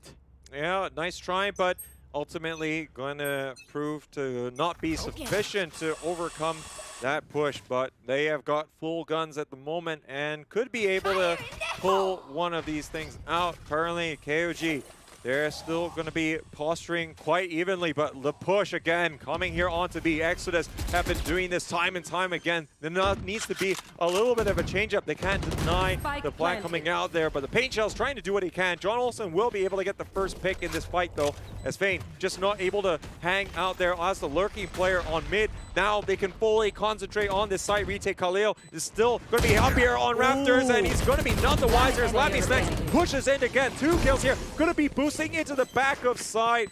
Looks like that is going to be a very decisive one here coming out from King of Gamers. Yeah, it's going to be back and forth between KOG and Exodus. It's so hard to predict who will be able to get the first half in late. We might have a stalemate by the first half, but it's going to be really hard. KOG does have the weapons from the side of Exodus. Exodus will buy out in this round. They do have some economy to play with, and they will have to be a bit more careful right now. Yeah, and this of course can be the chance to bounce back, but if they are still able to eke it out here versus Exodus, this could really break their economy. So for ultimates can really be used here by KOG if they're going to be very decisive with it. It's not going to be able to stop this plant if they really go hard onto A side at the moment, because there's not going to be a lot in it here that can stop them. KOG only has Cypher, who's going to be influencing things. Superbuzz actually going to be landing some shots there. I'm not too sure how aware he is of that. Yeah, Superbuzz with no shot managed to get one, but Lammy's next around the angle, getting into the firing squad of 3 players. Cryptic will manage to kill him off and capture the second one, thus able to spot out the third one. Can he get that? Oh my god! Cryptic is on a roll. Oh my goodness, the spin there at the right time is going to deny the blinding flash there, and he's going to be able to pick up his 3rd kill as a result. Exodus, they pull it back here.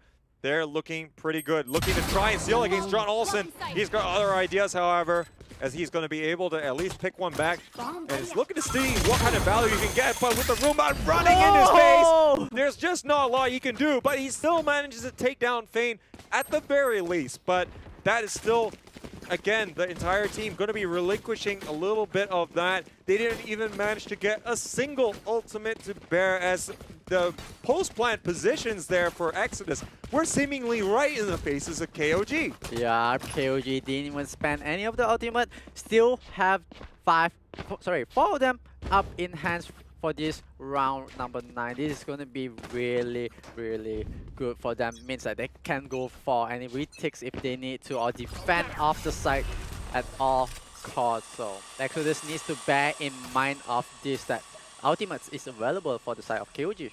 Yeah, but it's difficult to say which ones that they can bait out. Situational there for sure for the moment, and the Cypher ultimates, but look at the shots landing there for Azalin. He's going to be benefiting substantially from that. He picks up the second. Cryptic walks into his crosshair, and now this is going to be a little bit more difficult for Exodus to try and do this. Most likely here, we're going to see the lead going to be cut down ever so slightly, and they're going to be able to save all of these ultimates unless there's going to be a dire situation. We're seeing the grouping up happening here for Exodus, and they're going to try and use these numbers to bear. It could still work in their favor, but man, they have to take quite a decisive fight. Lammy's next, though. This is the right time for him to pull out the showstopper. Not going to be able to land there. Chalala is going to be the first one to take down Khalil, and now Fein, he's all by himself, but Lammy's next. He's going to finally get that kill that he was owed, and he will be able to mow down the Cypher in quick fashion. Yeah, only one ultimate being used on the side of KOG. They will try to tie things up. They are behind by 1 round. Can they get this? This is really, really something that they have to put on hold. But Exodus, they are buying out. They do have the gun and firepower to go for this. Looks like they are stacking out outside of garage into B. So they are gonna wait for this. Gonna wait for this opportunity to go in. So far, all these garage Oh plays, my it's God. been working out for Exodus, and Cryptic is continuing the trend so far as the flash is just proving to be absolutely difficult. Pillar going to be absolutely flashable and allowing a lot of this free real estate to go in favor of the Singaporeans, and now they got a post plant once again.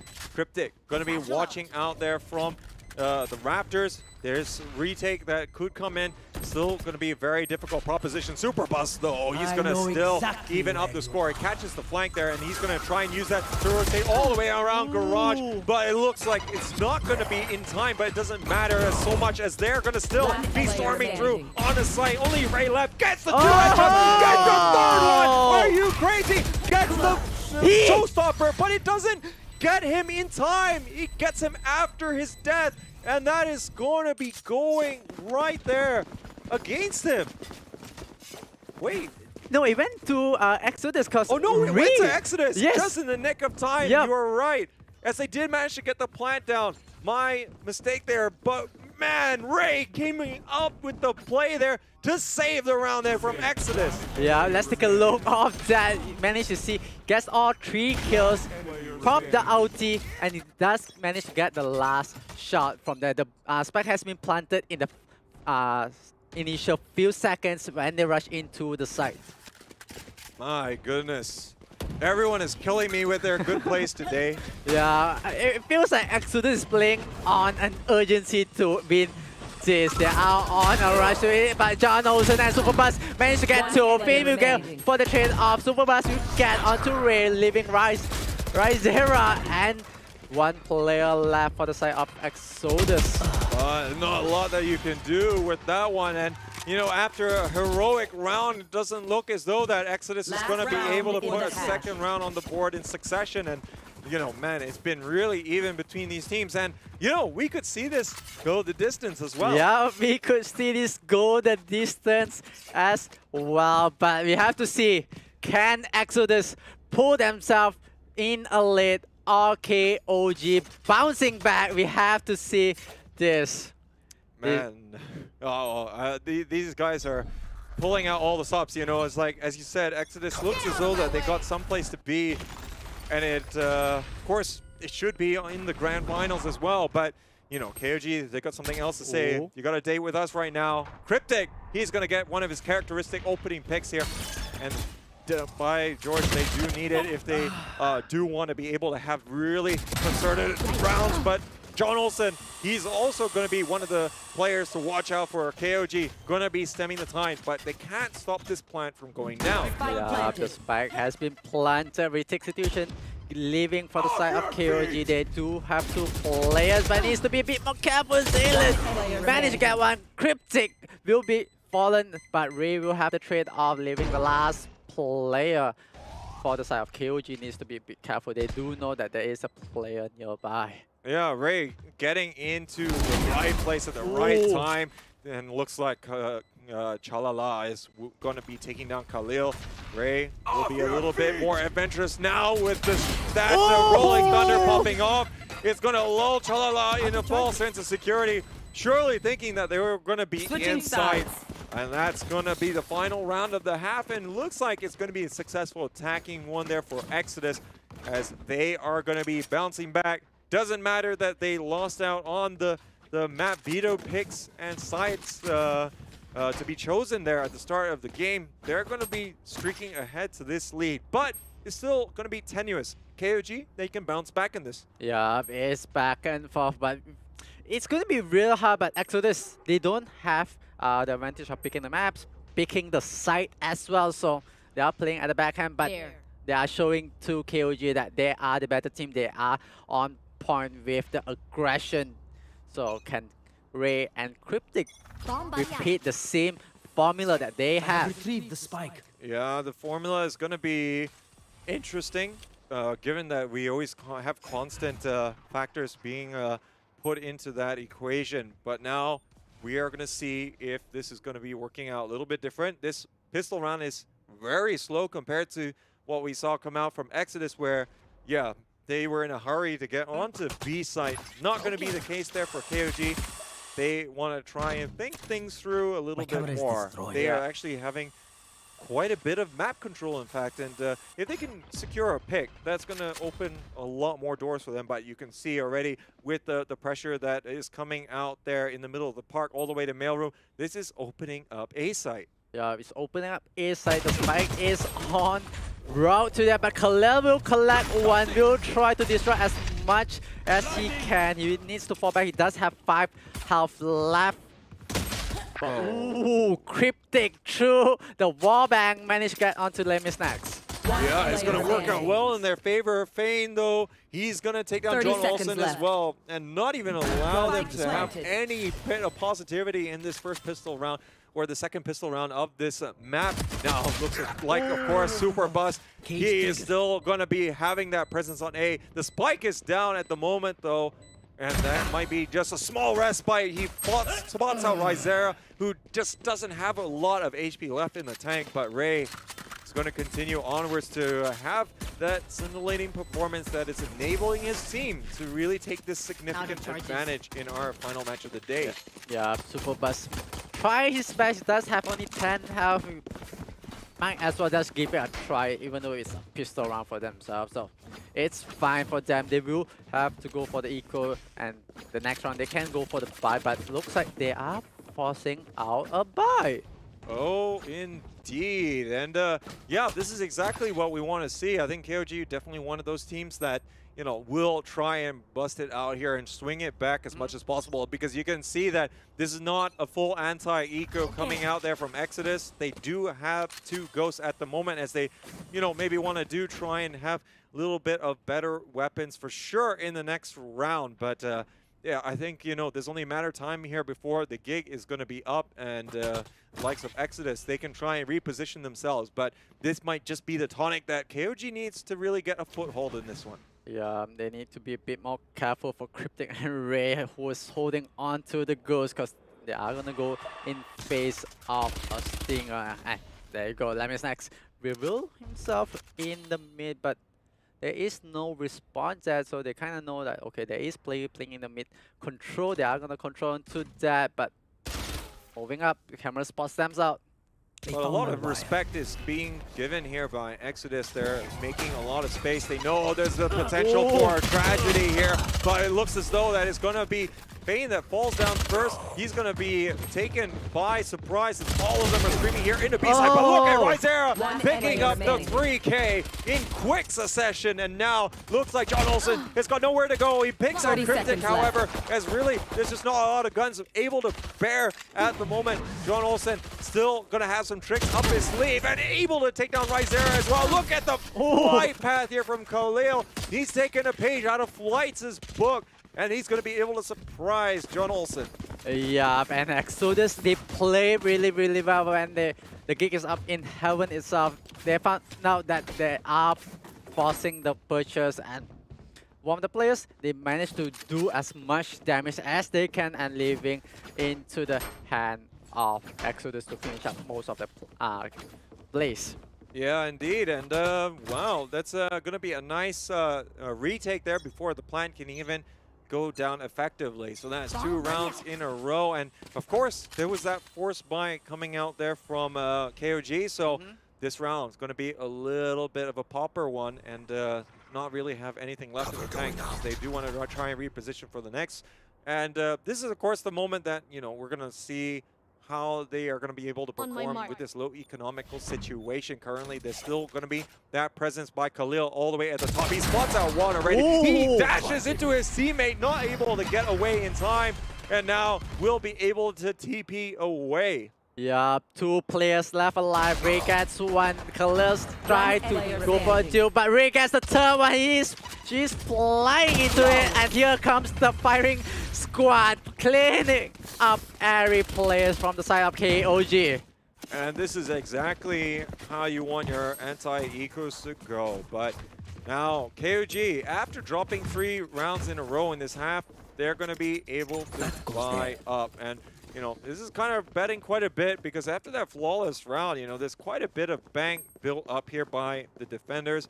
And, you know, they still have 3 Spectres there from their second round of the half. It's not going to be too bad holding on to them because, you know, those players, they can hold a lot of these tight angles and really detract their opponents from being able to get too much more of an advantage, you know, at these longer range firefights. But this is exactly what we're talking about here. The plays coming out to combine with Cryptic. The flashpoint going to be opening things up. He's able to come up all the way, make effective use of the close range weaponry he has available. This is going so hard for the side of KOG as Cryptic is just dismantling every player alive. Superbus managed to get onto the Dome of Fame. Ray will have the trade-off, leaving the last player, John Olsen. What can he do? He will try his best to get any frags at all. Going to be asking where his teammates are right now and or what was happening, you know, in the earlier stages. It's going to be resetting a little bit, see whether or not that he can get any frags going. Still going to be a lot of time on the clock and see whether or not Exodus really wants to push this. And, you know, this is going to be a lot of free upgrades. And we saw Cryptic so quickly to try and get a better weapon after getting those 2 opening picks here. And he's just going to be able to catch out John Olsen with not a hope in the world to be able to come away from that. And, you know, that's always a fantastic use of, you know, some of these weapons which are left over from the anti-eco to be able to trade a little bit better with the better weaponry coming out from the other team. These set plays, Cryptic and Rizera, we've seen a lot coming out from them over the course of the 2 days. This is just another page to add to this masterclass notebook that they have made, you know, and how to be able to dismantle teams on their gun rounds. Yeah, KOG needs to be a bit careful with Exodus aggression, like how fast and how volatile is Cryptic and Ray is, and they need to be really, really careful not to fall into the side of Exodus. And looks as though Exodus here, they are going to be lying nicely in wait currently.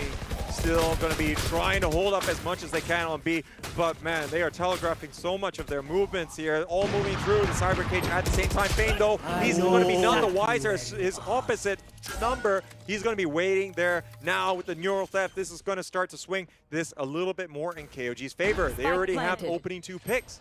Yeah, they got the third kill. John Olsen managed to take down Cryptic, but Kalel needs to be a bit careful because Superbus is just right around the corner. Managed to get him out, leaving the last player, Ray. What can she do? Can she pop a new flight pan into this round? But Lammy's next. He's got Ray's focus on there. Azalin gonna take him down. And it seems as though we've been overdue there for such a definitive round from KOG. And, you know, it's come at the right time. They're going to be breaking up the play there. Get their first round on the attacking side. And it's going to be very crucial for them. But, of course, you know, with that economy built up, this is going to be an easy buy coming out from Exodus. They can probably afford to buy once again after this, as will KOG, given the fact that they were able to retain onto all their weapons. So we're kind of at even Stevens once again, but this is, again, where you start to use all your ultimates. Currently, Exodus can really put a dampener and threaten a little bit more with the Showstopper and also the Rolling Thunder in play. Yeah, needs to be a bit careful for the side of KOG. Needs to put in account for all of the ultimates online for the side of Exodus. Exodus, on the other hand, falls back, play a bit more safer, play a bit more slower, no more aggression coming in from the side of Cryptic and Rhea unless they need to go in and get one of the lurking players for the side of KOG. Well, right now, Exodus, they're not panicking just yet. They're still trying to gather information and for the most part, I guess they can kind of guess that there's still going to be quite a bit of presence exercised by KOG. The Roomba here going to give some intel, just not on the numbers. And you can see the stack coming up here. And wow, Cryptic having to actually use his Tailwind to avoid taking too much damage. And yeah, for all the moments that we know that we can take out one of these Roombas, sometimes we're really just stuck in a precarious spot that we just haven't thought about shooting it yet.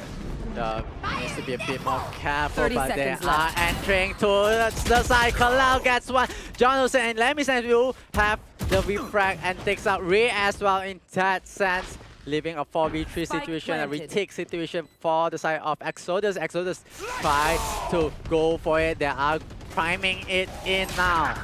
Now looks like the retake here is trying to happen, but it's still going to be very detrimental. It's 3v4, now it's 2v1. But look at this. Riser, he's the last player left, but he picks up another 2 kills here on a Super Bus and Olsen, but he's still got another couple more to deal with, but his position is well known. Zaylen going to be waiting for the 1-tap, and he's going to take down Ryan Zera. Looks like we are up to a 7-11 scoreline at the moment. KOG starting to bring it back ever so slightly, and you know, they are still living life pretty much on the edge. The economy for Exodus still makes it a little bit worrisome. But of course, they did use one Rolling Thunder.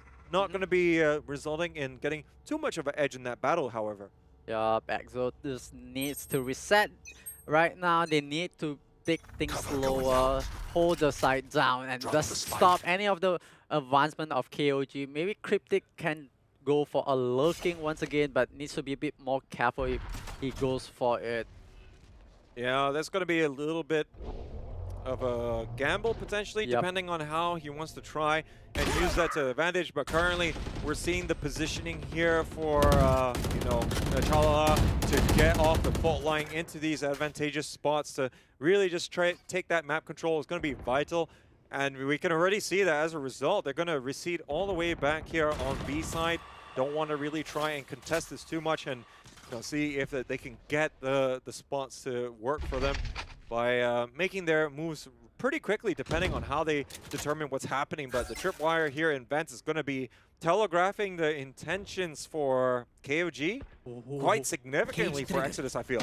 Yeah, but I do feel like someone is just waiting around the corner. Ray is just waiting for KOG players to fall in. 30 seconds left on the clock for KOG to enter. 30 seconds this left. is the time. Cryptic picks up the first kill on the Super Bus. You'll be traded off me. You get the triple my kill. goodness. Kenji, he go for it, but Ray will pick up Lemis next, the last player alive for the side of KOG. You know, the moment that they Match went point. over to Vents, the trap was being set there. Fane moved in. He dumped both cyber cages in place there in B Heaven. So once they were going to start progressing forward, you know, all you had to do is make sure that there was going to be constant vision obstruction. Everyone just all weighing in there. Fane picking up the triple kill there in scintillating fashion. And yeah, KOG, not much that they could do in such a situation. No, let's also remember that they still threw the paranoia as well, so it wasn't exactly a secret that they wanted to do that. Yeah, and KOG does have 4 ultimate online for them, so I think this is all in for them. They need to pop whatever utility they have. But Ray! My goodness, Chalala at least brings it back here, picking up the 2 frags, but holy cow, that really just got shut down quite substantially, and you could see them rotating away. It's like, we're not going to be able to get anything else from this, I think. Yeah, that was super close, but leaving the last 2 players alive for the side of KOG. They need to clutch this out. They have to bring things around. They are setting up for B Haven. Spike has been recovered. They are going to go for a fake rotation. Needs to be a bit more careful right now. But I think they're going to be quite comfortable with it. They have the camera available to them to watch out A main, and now with the tripwire being taken down, this is going to, you know, keep Exodus a little bit more honest. They're forced to go all the way back here to A Heaven, but no. Cryptic, he is just watching the angle, and that's going to enable them to succeed on that 30 one. But seconds now left. Zaylen, he is getting absolutely stalled, and there's not a whole lot they can do. They've already congregated everyone over here to B. There's realistically not enough time here for them to be able to, you know, get that rotation off here. It's 1v3 situation here. The Blade Storm not working out, but Cryptic doesn't even need it. He's going to be able to close things out. And Exodus, they take the first map here, 13-7. And, you know, looking at how they played it, it could be, for all intents and purposes, the Singaporean team's own map pick. Yeah, the Singaporean team, Exodus, playing really, really well. They have done all they can. Cryptic and Ray playing really aggressively. Managed to get a lot of kills and a lot of guns for their team in the following rounds.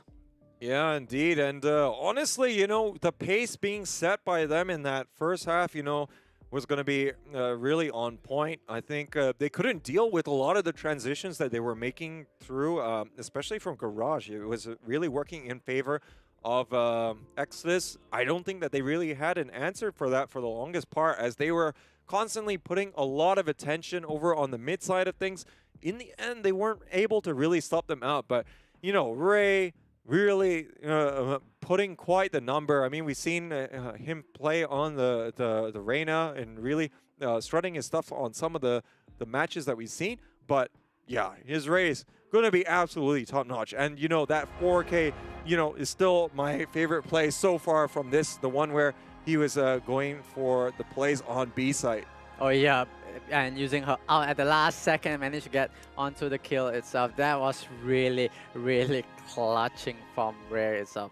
Yeah, definitely, it's gonna be really, really hard for KOG to come back in the second map. But of course, second map is still going to be one that they have picked at the end of the day, right? So Yep. I mean, that's something that we have to consider. And, it doesn't look as though the Exodus is going to be minding all that much, that they didn't have the chance to pick. They are still looking as though they are going to be very coherent. And, the team where they're playing their final tournament under the Exodus banner together, they're giving it their all, and they're playing with a lot of heart and really not getting daunted by a lot of the positions that they find themselves in. They are able to dig deep, and now we are going to be having the opportunity to see how they want to try and close things out and book their place in the grand final. So with that, ladies and gentlemen, that brings us to a close here for map number 1. We're going to be taking a short break, and when we return, we'll have our second match of the series to close things out in our final matches of the day.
You love it, you wear it.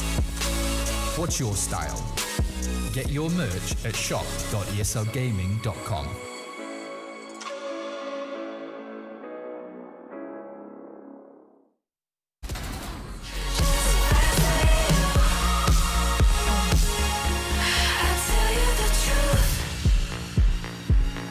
Just faster than you.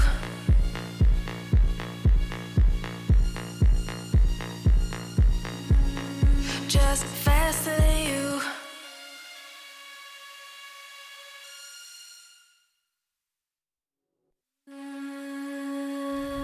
Introduce me.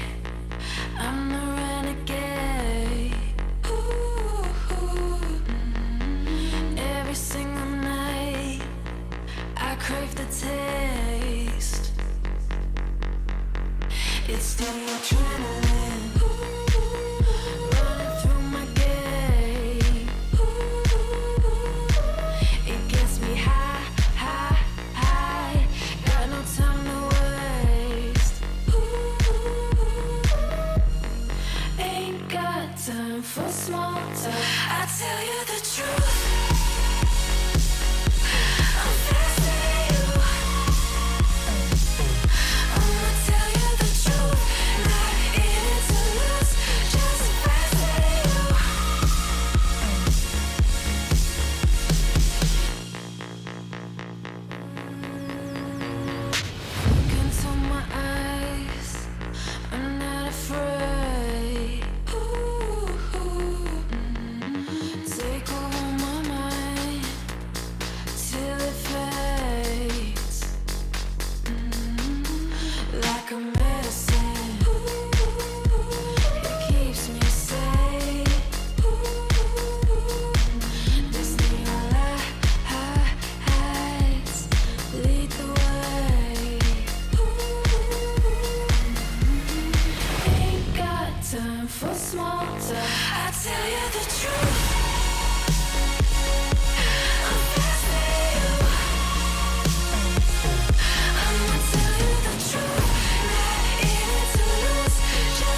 Start your esports career now at play.eslgaming.com.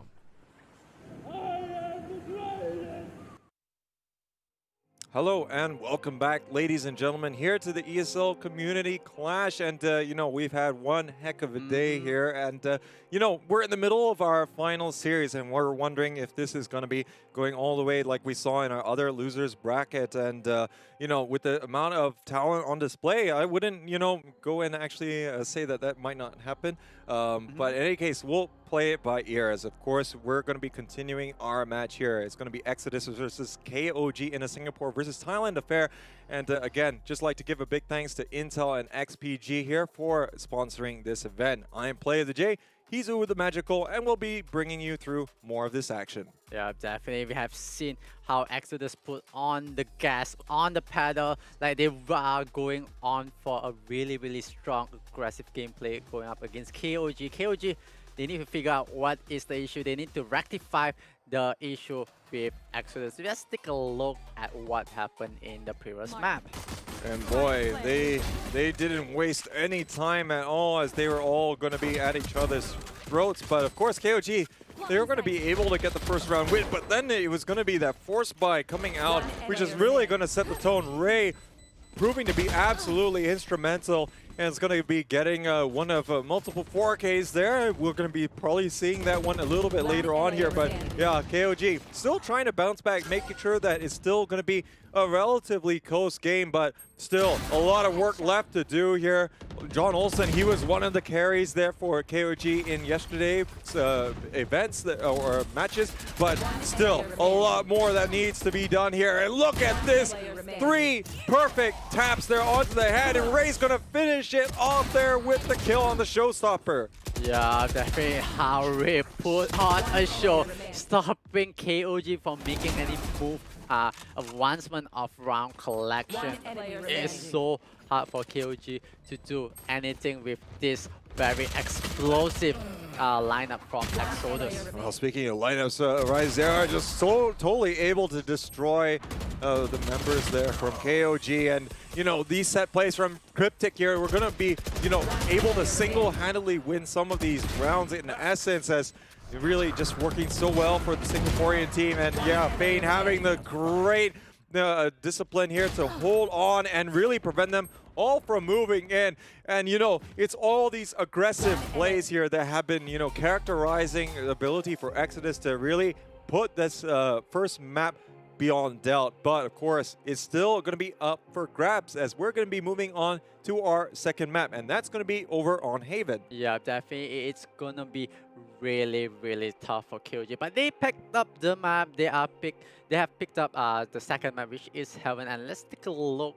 at what they are bringing towards the table. They picked Split on the first, they have picked Heaven on the second. Why this happens? Because Exodus were a bit late during the map veto phase, so KOG did had the chance to pick up both map and both starting sides. So they picked on the defense for Haven, and the map is Haven.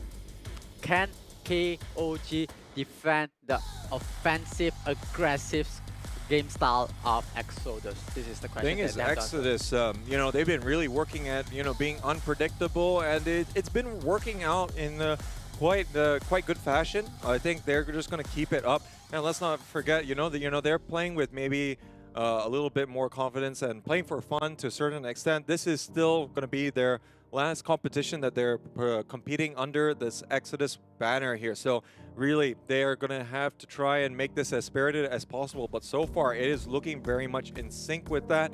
And they're going to be looking to bring it out. Now, of course, they did get knocked down to this losers bracket in a very close game with Alter Ego. But, you know, they could have easily taken it against them. And now they are currently bringing that kind of competitiveness here to the likes of King of Gamers. Yeah, definitely. Exodus, they are trying what they can and what they have in the bag on this lower bracket semi-finals. It's really, really important for Exodus. So Exodus definitely need to do a lot against KOG, and this is the second map that they can perform.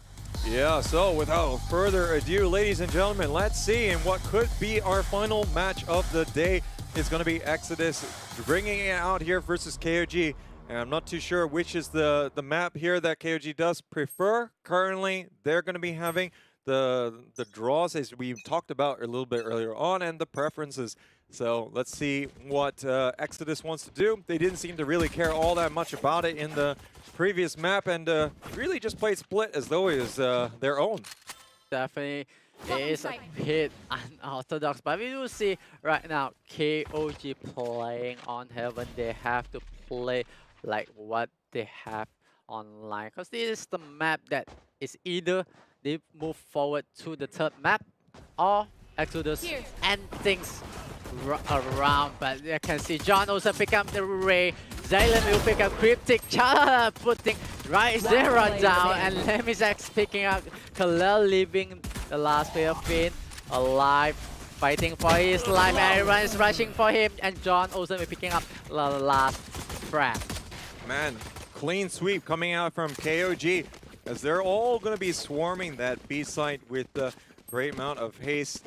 Going to be to the detriment there of Exodus, but there are no strangers to losing that pistol round. Let's see whether or not they're going to be opting for a force buy here. Going to be a little bit more apprehensive about that. I don't think that's going to be happening. Zaylen, though, he's gone all the way to get that Vandal, and the full suit here of Spectres is really aimed at getting all the results to work, but there are a lot of angles that can work a bit better for the team who's going to be able to win out in that first round, particularly if they're on defense. So we're only seeing one Frenzy coming out here at the moment. Yeah, KOG, they bought out, even investing a lot, but Exodus needs to play a bit more careful. Even though they're going on to an eco round, a picked up on Cryptic, that's gonna make them feel the pain. But doesn't look as though that they're going to be in a great spot there. Some damage being dealt there, but for the most part, this is a clean sweep here. KOG going to be getting all the kills. And Khalil, he actually is able to get onto C-side, but doesn't have the spike available, so no money bonus here coming for his team. But that's going to be a nice and tidy round coming out here from KOG. Just got one more matter to take care of, and actually Khalil, he's going to get almost his money back there for the frenzy that he invested in. Not able to get the second, and that's going to be worth more, trying to deny the weaponry that was dropped. But of course, that's not going to be such significant damage, and yeah, they're still going to be retaining on with a number of these Spectres. Yeah. KOG managed to retain most of the weapons, even pick up the gun that is being dropped. Exodus, on the other hand, they did really well, guess, in that echo round. Managed to do as much as possible, even though they are just on pistol going up against SMG. But this time they are going for a buy, so this is the round that they need to move on. You can see Chalala putting on the aggression this time. Oh, and it's going to catch Khalil off guard here quite quickly, and that's going to be a nice quick upgrade. I do think that he managed to pick it up, as of course we did see Chalala not having anything other than a ghost in that one. They want to try and keep the economy as even as possible, but now it's not going to necessarily be even Stevens. They're all going to be pouring here onto the A side, but John Olsen, he is going to be nice and waiting here to try and fight back against this full push on there. Zaylen still trying to land the shots. Not going to be working out too well, but currently you can see that all the default spots here are going to be shock darted, not going to catch it in time, and currently moving off into the corners here. They're going to be watching this post plan. Ray on the Phoenix here, going to be trying to scrub the stuff here, and looks like there's finally going to be that conclusion here from Exodus. They're going to prevent the retake from happening, but they did take some significant damage in the process. Yeah, definitely. It's going to hurt a bit on the economic phase, but they managed to get 1 point on the scoreboard for themselves. But on the other hand, KOG, they did their best on trying to go for the retake. It was a bit of a blunder for them. Exodus, they are going to move on. They're going to take the next round and think what can they do against KOG once again. It doesn't look as though that, you know, this is going to be a usual pick coming out from Exodus. I mean, they do have the Phoenix in play at the moment. We haven't really seen it make too much of an impact, but of course Ray is still going to be showing that level of versatility on moving over to different duelists so far over the course of these 2 days. And let's see how it's going to be shaping up on the Phoenix. Currently still holding on the B window side of things. Just still trying to keep the players there from KOG guessing. And he's going to actually surprise Super Bus. He's gone for the peak there from B. It's not going to be met with anything less than a hail full of bullets. Yeah, man. Exodus right now making a rotation. They're going for an A tick. And there's only one player alive. Kalada needs to be a bit more careful. On the jab will be taken down by Cryptic. Means that they are clear to go in for the plantry place, rotating, going for the retake situation right now. Will it be enough? Let me manage to get one onto Ray. Will back out with a drop of health left. Oh my goodness, now the retake coming in at full force. John Olsen gets one, but not able to get the second. He's going to get taken down. This is going to be a decision, I think, with the low HP. This is looking to be a little bit unwinnable, and we're going to be seeing KOG looking to fight another day. This is going to be Exodus bringing it back to a 2v2. And yeah, I can't help but feel that that retake maybe could have gone a little bit better for KOG. They weren't in a bad spot, but you know, something to highlight, Lammy's next. Now, while he did have a good arrow, which was going to get a lot of intel, it was far too early. He did it straight away from that A-Link side, and as a result, the rest of his team were not even in position to go for the retake just yet. And yeah, that's squandering a little bit more of that intel game that you could have had for a vital retake. Yeah, the timing was a bit off from the side of KOG, but nonetheless, they have to move on forward. The scoreboard is 2-2, and definitely they have to defend this. They have to figure out. They are forcing a couple of buys from two players. Lemisex and Zerden will go for the buy. Meanwhile, the rest will go for a cheaper solution. And actually, we're seeing that John Olsen maybe not feeling it so much. Actually, going to be swapping off the Jet here, despite having that standard lineup for most of the maps. It's going to be, of course, a little bit of a change. Chalala will try and lead the way here. Cryptic still going to be playing Jet himself. See whether or not he and Ray can still combine expertly. Currently, there's just not a lot of opposition here. They kind of guess it wrong. Rizera, though, is going to be able to spot out Zaylan as he's trying to get that peek through Garage.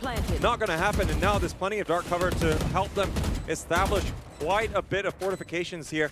And yeah, this is another round where, KOG, despite saving those two weapons, they have a crucial decision to make here. Do they try this execute as much as possible? They're looking for picks here, but not looking too promising.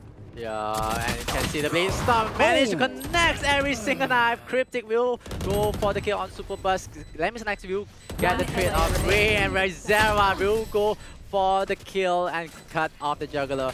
Means that KOG will fall for this round. Exodus pick up another one in the back for them.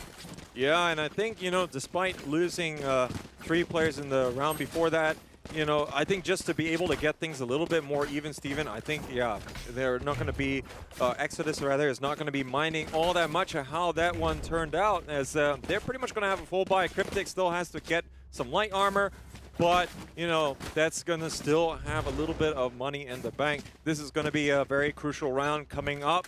There's still going to be plenty in the tank here for Exodus in terms of the ultimates, and it's going to be interesting to see how they want to try and use the Phoenix ultimate. It's going to be absolutely instrumental in gaining a lot of intel, or trading positively, as we might see. And we can already see he's waiting over to the seaside. Let's not be too surprised if he actually decides to go through Garage. Yeah, this is the move that they are trying to make, but they are going to hold back a bit more longer. Just going to play a bit more time, forces any rotation early from the side of KOG, but they are going on to the A long side right now. And it's something that, yeah, the likes of KOG, they're going to be a little bit wise of the possibility here. And now they finally hear the Phoenix ultimate going to be popped there, and now looking to come in here, but it's going to be met with the Rolling Thunder coming in here, and looks like the Jet battle is going to be taken down over here at the sewer side. It's not going to happen too much here. Ray not able to get value out of that ultimate, and he's going to actually be perished as well. Looks like the retake here is going to be here before the attack is even fully on site. And now Cryptic, he's trying to do whatever he can with the Blaze Storm, able to only tap on one of the heads.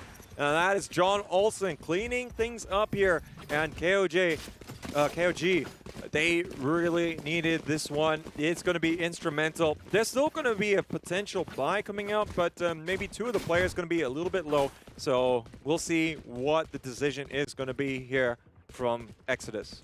Yeah, Exodus is thinking about going for the buy, but needs to be a bit more careful. Cryptic trying his best to get out of everything. They managed to save up the operator at all. So it took the risk in the first round. Round number 6 did not pay out well. KOG, on the other hand, they did their best, but Ray with the one pop onto Lammy Snacks brings down the numbers. Chalala will take down Cryptic in the same time. Yeah, he heard that we like one taps. He's going to be able to get one of his own. Ray not able to make some inroads there. The curveball coming out, but ineffectual. Now Chalala looking to pick up another kill here. But Zayla, he's going to stitch them up. Fane will at least get the trade, but now it's going to be a little bit of dire situation here for Exodus. They're going to be relinquishing the lead at this rate, and he's actually going to be wall banged ever so much. Fane, though, he's none the wiser. Super Bus going to be completely stealthy, and he's going to be able to catch him off guard. Yeah, Exodus, something is wrong. They are trying to figure out and rectifying every single issue. They need to pull themselves back, but KOG is just playing on form. They just read out the movement of Exodus on point and manage to get 2 rounds in a row. Can they create the momentum and the lead for themselves right now? This is really, really important for KOG to stay alive in this series. Yeah, these are going to be the key questions, but yeah, they're going to be fully comfortable buying over here. They do have that consecutive round loss bonus, so going to be enough for them to go for that full buy and still have something a little bit left over, and they can probably afford to go for a decent buy as well after this one. But of course, they're not thinking from a negative perspective. They're looking to try and take this. Currently, the double player stack here in Garage could be proving to be crucial. They might actually push out here with a paranoia. Currently, they're trying to face the corners here. They don't want to get flashed just that easily. Yeah, Exodus just trying to make the push. KOG is just holding, but Fane will pick up Zaylen. Means that they will take out one of the players from the Garage. Will be spotted out every single play from the side of KOG. They are making a turn around. The spike has been planted at B sites. Yeah, and we got the double player stack here on both of the A and C links. They're all going to stream on the site. Able to catch out Khalil as he's going to get cornered, but Cryptic comes in for the counter flank, able to trade one. Now, there's still going to be that site control established here, but Fane, he's not able to make it happen as John Olsen picks up the double. 2 little HP left there for the Cypher, and he's not going to win out from this one. KOG, they are looking good here in match number 2. It's 5-3. They are looking really, really strong. They are looking really in a good momentum building up for themselves. They are getting comfortable. John Olsen getting online. Same goes to Chalala. It is something that they are in need of. And right now, Exodus, they are purchasing a couple of pistol, couple of sheriff. Everyone's purchased a sheriff and light armor, except Ray. She will go for a sheriff purchase only. Yeah, it's going to take a little bit here to reverse the fortunes, just a little bit much, because now the bank being built up, because they're able to retain relatively high number of players. Okay, maybe in the last round there was only 2 surviving for KOG, but you know that's going to be enough for them. Currently, it seems as though Exodus is going to be a little bit out of inspiration here. Oh, Cryptic on a shutdown. Lammy Snacks didn't say good night with that one, but now look at this. The flank going to be moving up here to A lobby, but it's going to still be a difficult situation. He's going to be tripping the wire here in just a little bit. He's waiting for the right moment when there's a little bit of action, but this is giving a lot of time here for the rotation to come out. Ray currently going to be stacking up here by the garage window. See whether he can get into position. That's going to be John Olsen waiting for them, only able to mow down one, and now this is exactly what they needed to be able to progress onto site. Currently, it's a 1v3 scenario on there, and that's going to be over in pretty quick fashion. Yeah, the spike will be planted, leaving the last player from the side of KOG is going in. Superbus has to figure this out. Can he go for the retake or he wants to go for the save? I feel like he can go for the save and like go fight for the next round with a weapon in hand. Oh, and this is really stacked up against him. Don't envy his position. And he's gonna get tagged here. And look at that, the P coming out. Cryptic picks up the quad, and yeah, you gotta feel sorry for Super Bus right there as he just left with no chance. And you know, for all the things that go wrong in your clutch situation, you know, you can name a whole bunch of factors all in that one round. Yeah, everything went wrong for Super Bus. Super Bus like, oh no, this is not happening to me at this time. Well, Exodus picking up a round, breaking the streak of the 3 rounds. Being collected for the side of KOG. Exodus will collect 1 right now. Try to build up as much lead. Ray gets 1. The aggressiveness of Ray. It's not happening for Super Bus, man. I think, you know, he's going to be really regretting how these 2 rounds have been faring out so far, but there's still going to be hope. But there is going to be the running back moving in on the side. They're playing ring around the rosy here. Not going to be able to spawn out Lammy's next, as he's going to be delaying things ever so slightly, and that's going to allow things to swing back in their favor. But no, it looks as though with a quick succession of kills, Ray and Cryptic, they're going to close things out, and it was looking a little bit like the defense was going to be able to hold there. Lammy's next really concealing his position for the longest of times there. Yeah, definitely thought that KOG might be able to defend the side and stop Exodus from getting the spike planted, but end up Cryptic and Ray just turning on the hit and make the players drop like flies. Yeah, and looks as though the Phoenix play is starting to yield some benefit so far. But of course, we've seen Ray, you know, have some great Ray's rounds, but of course that might be a little bit more specific to Split. So let's see how this works. And now this is going to be the classic TSM strat where they're going to go for the pop flash, but he's actually going to just try and clear out anything inside there. Not going to be so influential there. Cryptic still goes all the way through though, but there's still going to be enough reinforcements to try and make it happen. Ray will be able to get the kill using the flame wall, but it's not going to be the right timing as Lammy Snacks just going to walk all the way through there and mow him down. Yeah, a very, very bad timing of Finn. Managed to get 1 on Super Bus, but here comes Lammy Snacks trying to hit anyone at all, but Johnson will be able to pick it up. Khalil living the 2v2 situation right now. Oh man, just try and hit those. They're not working out there, but look at that. Lammy Snacks is able to trade out, and John Olsen is there to finish off that final player. And looks like KOG will at least finish the half either even Steven with that 6th round win. Yeah, John Olsen just pulling things back. This could be a draw in the first half, but will it be on the second? We will have to find out. This is the last round of the first half.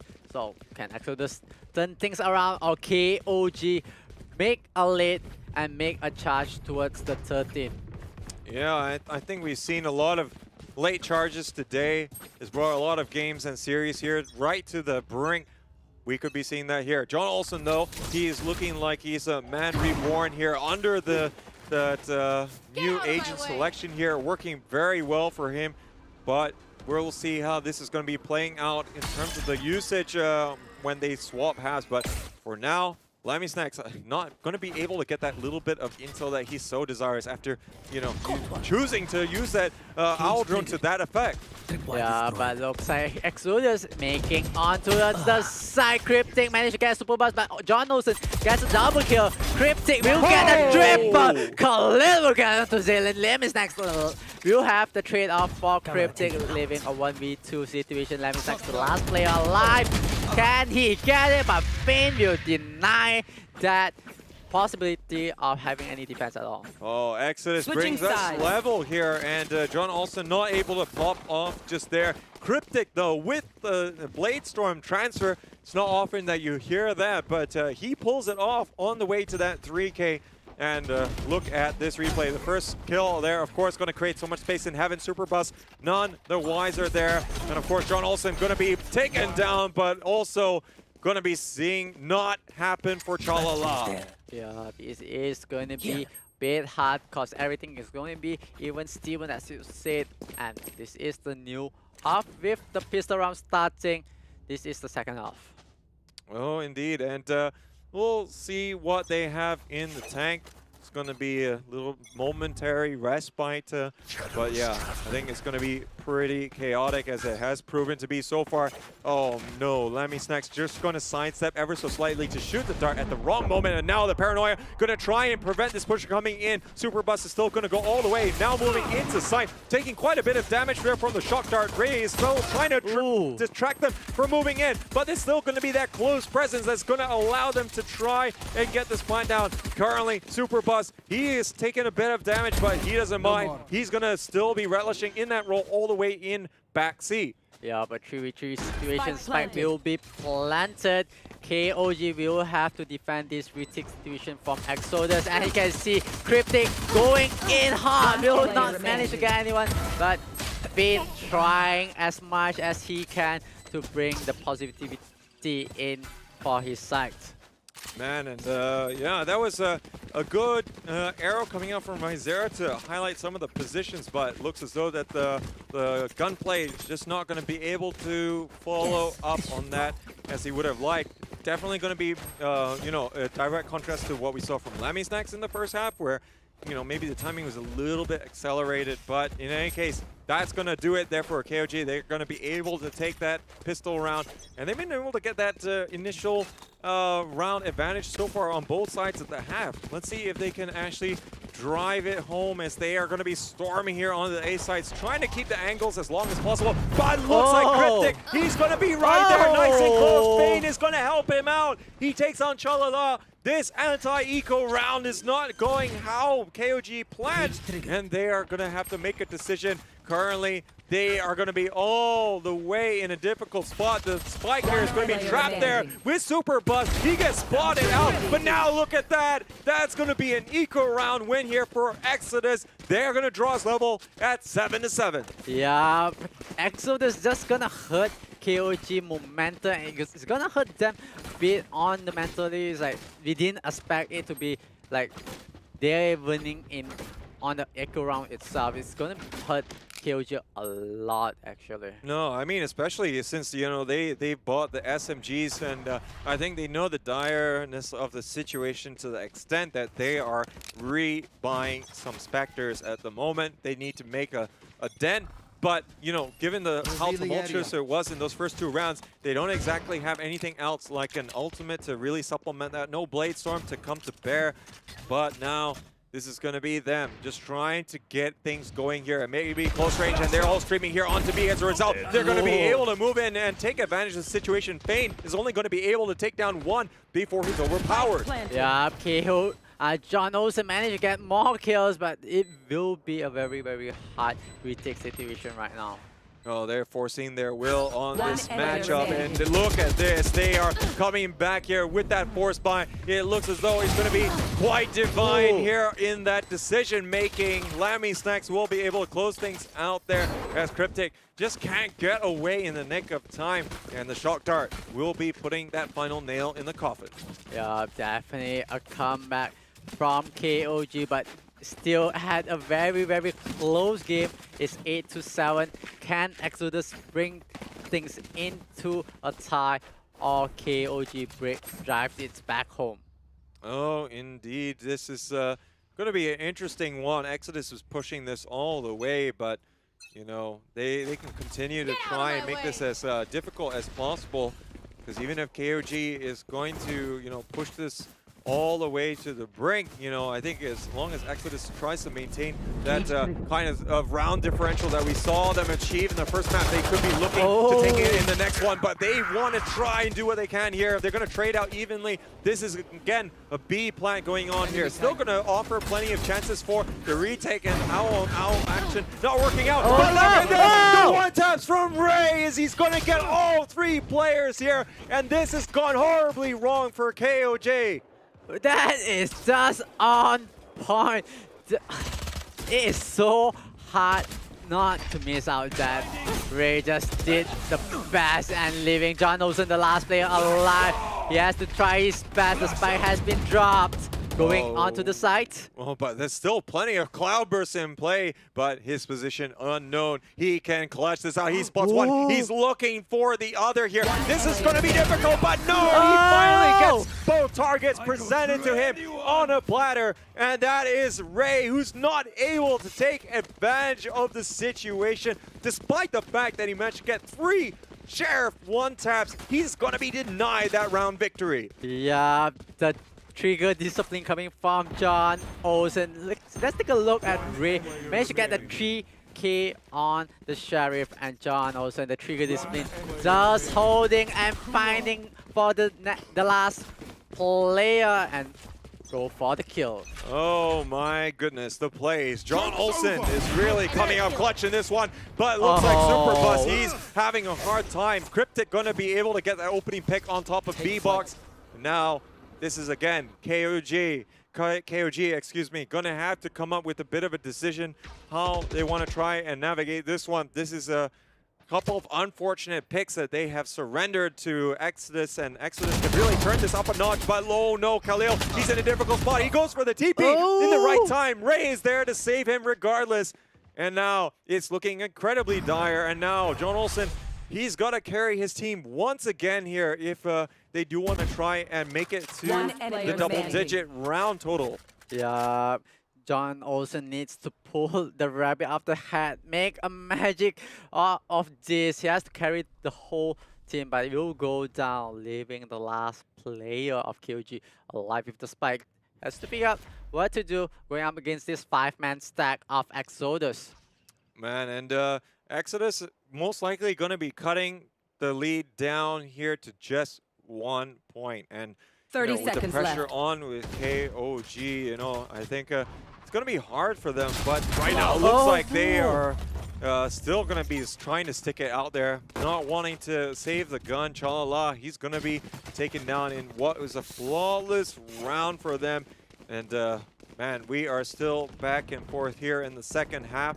Yeah, a couple of round wins in a row, but not much else there for KOG. And they're kind of forced to go for a round of Sheriffs and SMGs at the moment. And this full buy coming out here is going to be potentially devastating, but, I'm going to, reserve judgment. I mean, we've seen how some of these teams can perform on the eco rounds. It has been amazing to see, but, let's see who's going to be more clutch on this one. Yep, definitely. I do agree that you can't count out a team that is on the back. They will try to go for the eco, and you have seen today a lot of teams playing on the eco, but Cryptic managed to hit the shot on the second attempt onto Superbus. But Chalala will get the hit of Cryptic. Ray will have the trade-off. Oh yeah, really creating a lot of space, tailwinding straight into C, and will be able to catch Cryptic. He was running out of there in a hurry, but now it looks like Lammy Snacks also trying to do what he can to apply the pressure here in Garage. The follow-up also not going to work out, and what proved to be a relatively damaging round is actually going to now result in the scores being level, but that's all part of the plan. But now KOG, they have to bounce back. The bank that is being built up by the Singaporean team is starting to get a little bit out of control. Yep. I don't fancy it if they are going to be going down on this one. But again, this is the beauty of the ultimate management here. It's still going to be something that these teams cannot ignore. 3 of them on the board, and most likely that Hunter's Fury are going to be a little bit more useful. Yeah, it's going to hurt a lot. I do agree with that. But KOG needs to be a bit more careful, needs to think more wise. But I think they are looking at it at 1 round per itself. Meanwhile, Exodus, they are just going to be really comfortable sitting with this kind of position of the economy. But Finn will take out on Superbus. Finn will get the triple kill. Let me have the trade-off, and Khalil will claim back that kill. Oh my goodness, Fane is a madman right here. He's just able to collect that triple kill. It doesn't even matter, that the intel is going to be pretty good. That arrow into the back of B site was going to be absolutely sublime, but, not going to be proving to work out too well. Exodus, they take the lead after such a long time, slogging it out here with KOG. But they're starting to edge ever so much closer to match and series point. But this is still going to be doable for KOG, but for the time being, they have to go for this more economical buy. Yeah, they have to go for this. That is the info. Finn that's managed to get one cryptic. We'll get the second one, but Zilin will have a hit of Exodus player. So they are knowing that the players from the side of KOG are making their move on to A side. So they are going to go for the rotation. No, look at this, Cryptic. He's just locking it down, getting those 2 kills here. But LammySnacks, he's got other ideas. He's looking to try and do as much damage as possible. But with the 3 players all here, it's going to be hard. LammySnacks, he can't even get the plant down very safely. They are closing in on all sides. And he's only got the Spectre available to him. The round drops, and it's going to be Exodus of what could be the penultimate round. Yeah, this is really, really important for KOG. They can't drop this round. They even went for a buy. So if they were to drop this round, it will be a bit hard to bring things into a draw and go for the overtime. I think, you know, the fortunes of KOG, you know, they've lived and died with John Olsen. I mean, we've seen some incredible clutch plays coming out there, definitely performing much better than on the Jet that we saw in the first map. But, you know, the rest of the team, you know, is kind of falling off. It hasn't been panning out too well. Some good takes, but yeah, I think Exodus, they are stepping it up on their own game. Khalil, he's getting not only into the minds of KOG, he is getting into their back lines as well. Currently able to get the opening pick, but John Olsen, he's the person you do not want to meet here in that situation. He picks up a second one as well, but currently the rest of his team, they're going to be falling a little bit outside garage. Cannot make inroads, but until now, but Ray is going to make sure he trades out perfectly, and now it's a 1v2 scenario as Chalala, he's left all by his lonesome, and at the very least, he does at least have 2 1v1 fights as Fane goes down. But Chalala doesn't really have the spike. Yeah, he has to go back to retrieve. It means that it does give Exodus, the last player, the opportunity to go for the hunt. But rotating towards A right now. Meanwhile, Chalala will go for the C 30 seconds left.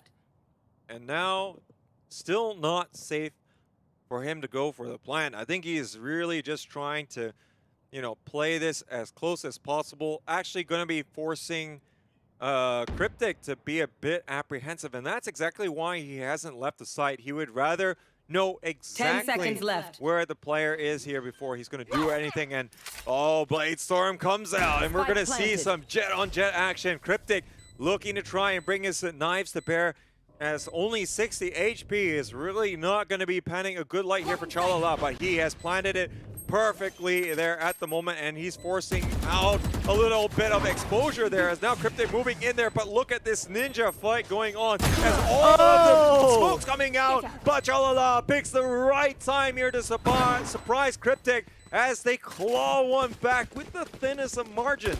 Yeah, KOG, Chalala just bring things around, clutch it back, and make it 1 round in difference. Exodus, on the other hand, oh, that really hurts a lot, but they still have the money to buy out. They can go for another try to clutch things off and go for the 12th round in the back for them. Yeah, and now look at Cryptic. He's going to be all the way in the back of sight here. He's going to get spotted out straight away by Super Bus's camera.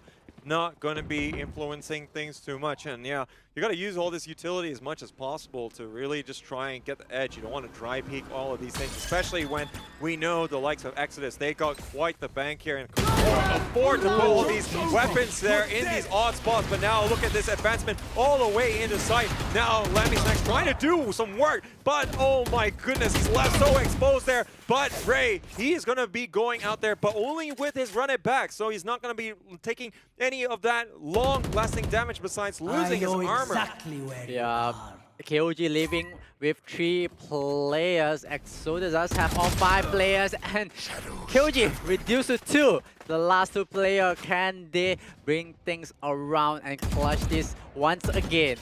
Oh my goodness, this is still going to be potentially winnable, but Zaylan and Chala, they just got so much left here to do. But all the timing here of the dark cover that goes down, it's going to be absolutely perfect to punish Ray. But now the angles are set up here. But it doesn't matter too much. But the timing of that feint is there. But Chala coming up huge with the 2K. And now we're back here to this matchup. Chala versus his counterpart. And now I'm not too sure what's going to happen. Cryptic just trying to continue to hold the line as much as possible and see if he can catch him out. Currently, it does look like Chala will have the Blade Storm this time, but it's an operator shot. But there's only 4 HP left remaining for Cryptic. Is he going to actually push this? This is so dangerous from him, and now looks as though he's going to opt to, opt on a different line of sight.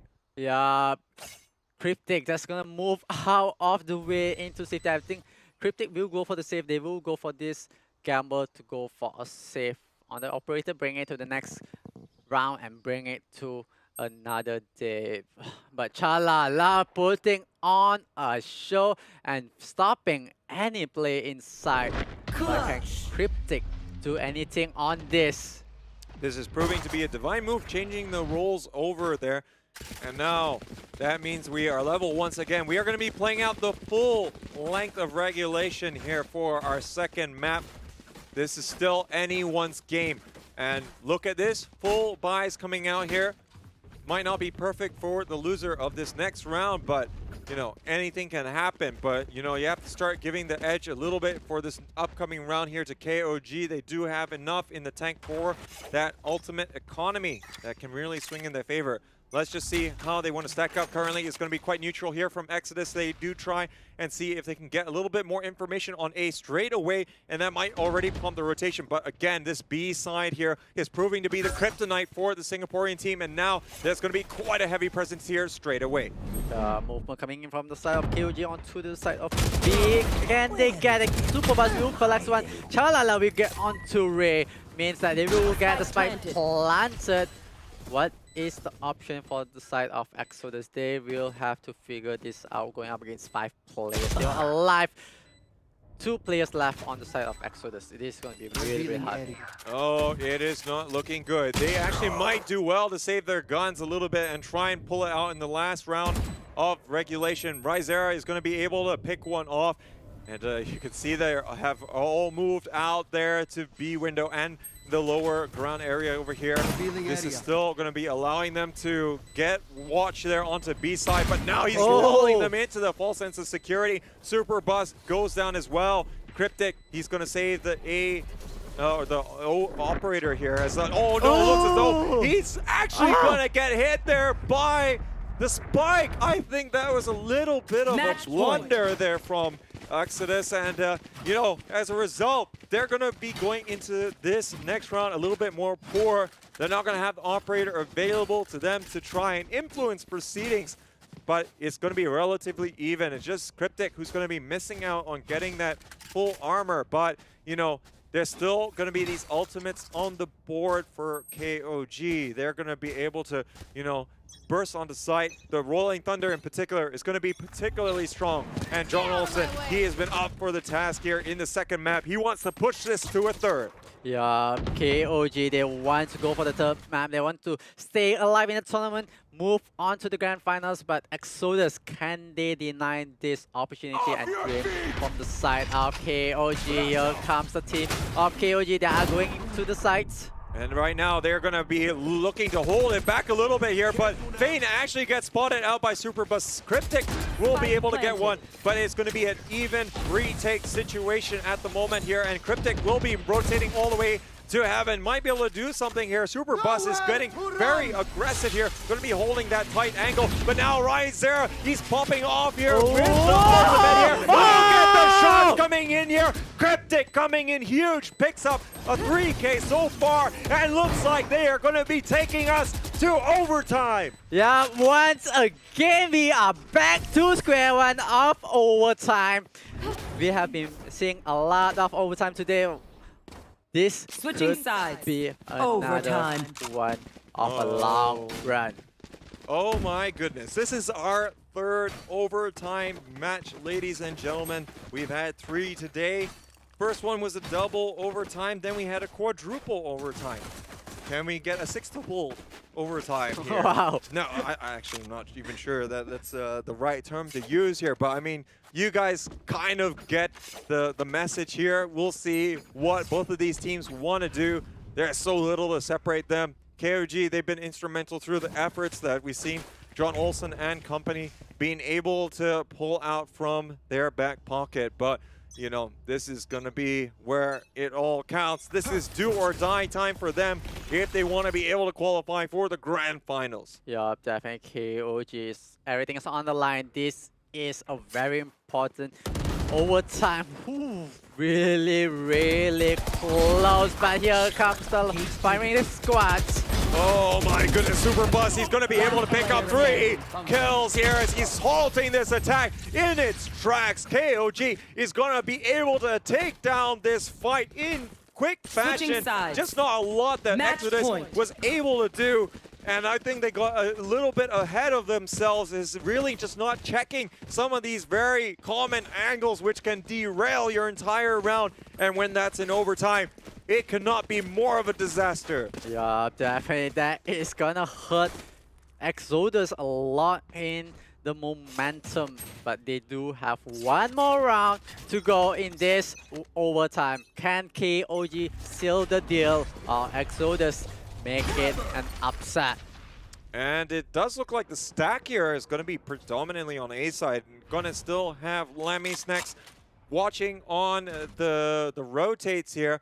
Not sure why they're not relying more on the tripwires. There might be a little bit more ideas for the post plants in that sense. And then we can already see that there's going to be movement off-site already moving into heaven as they're going to be stacking up. The camera here, not going to be giving too much intel, but oh man, Lammy Snacks catches the rotation here. He's looking for the second one, and man, this could be KOG able to take it. Currently, post plant looking good, but Fane's got other ideas. Going to be able to take down Lammy Snacks, who was going for that divine flank over there by A-Link. It's not going to happen here. Cryptic does manage to take it back. 2 HP left to his name.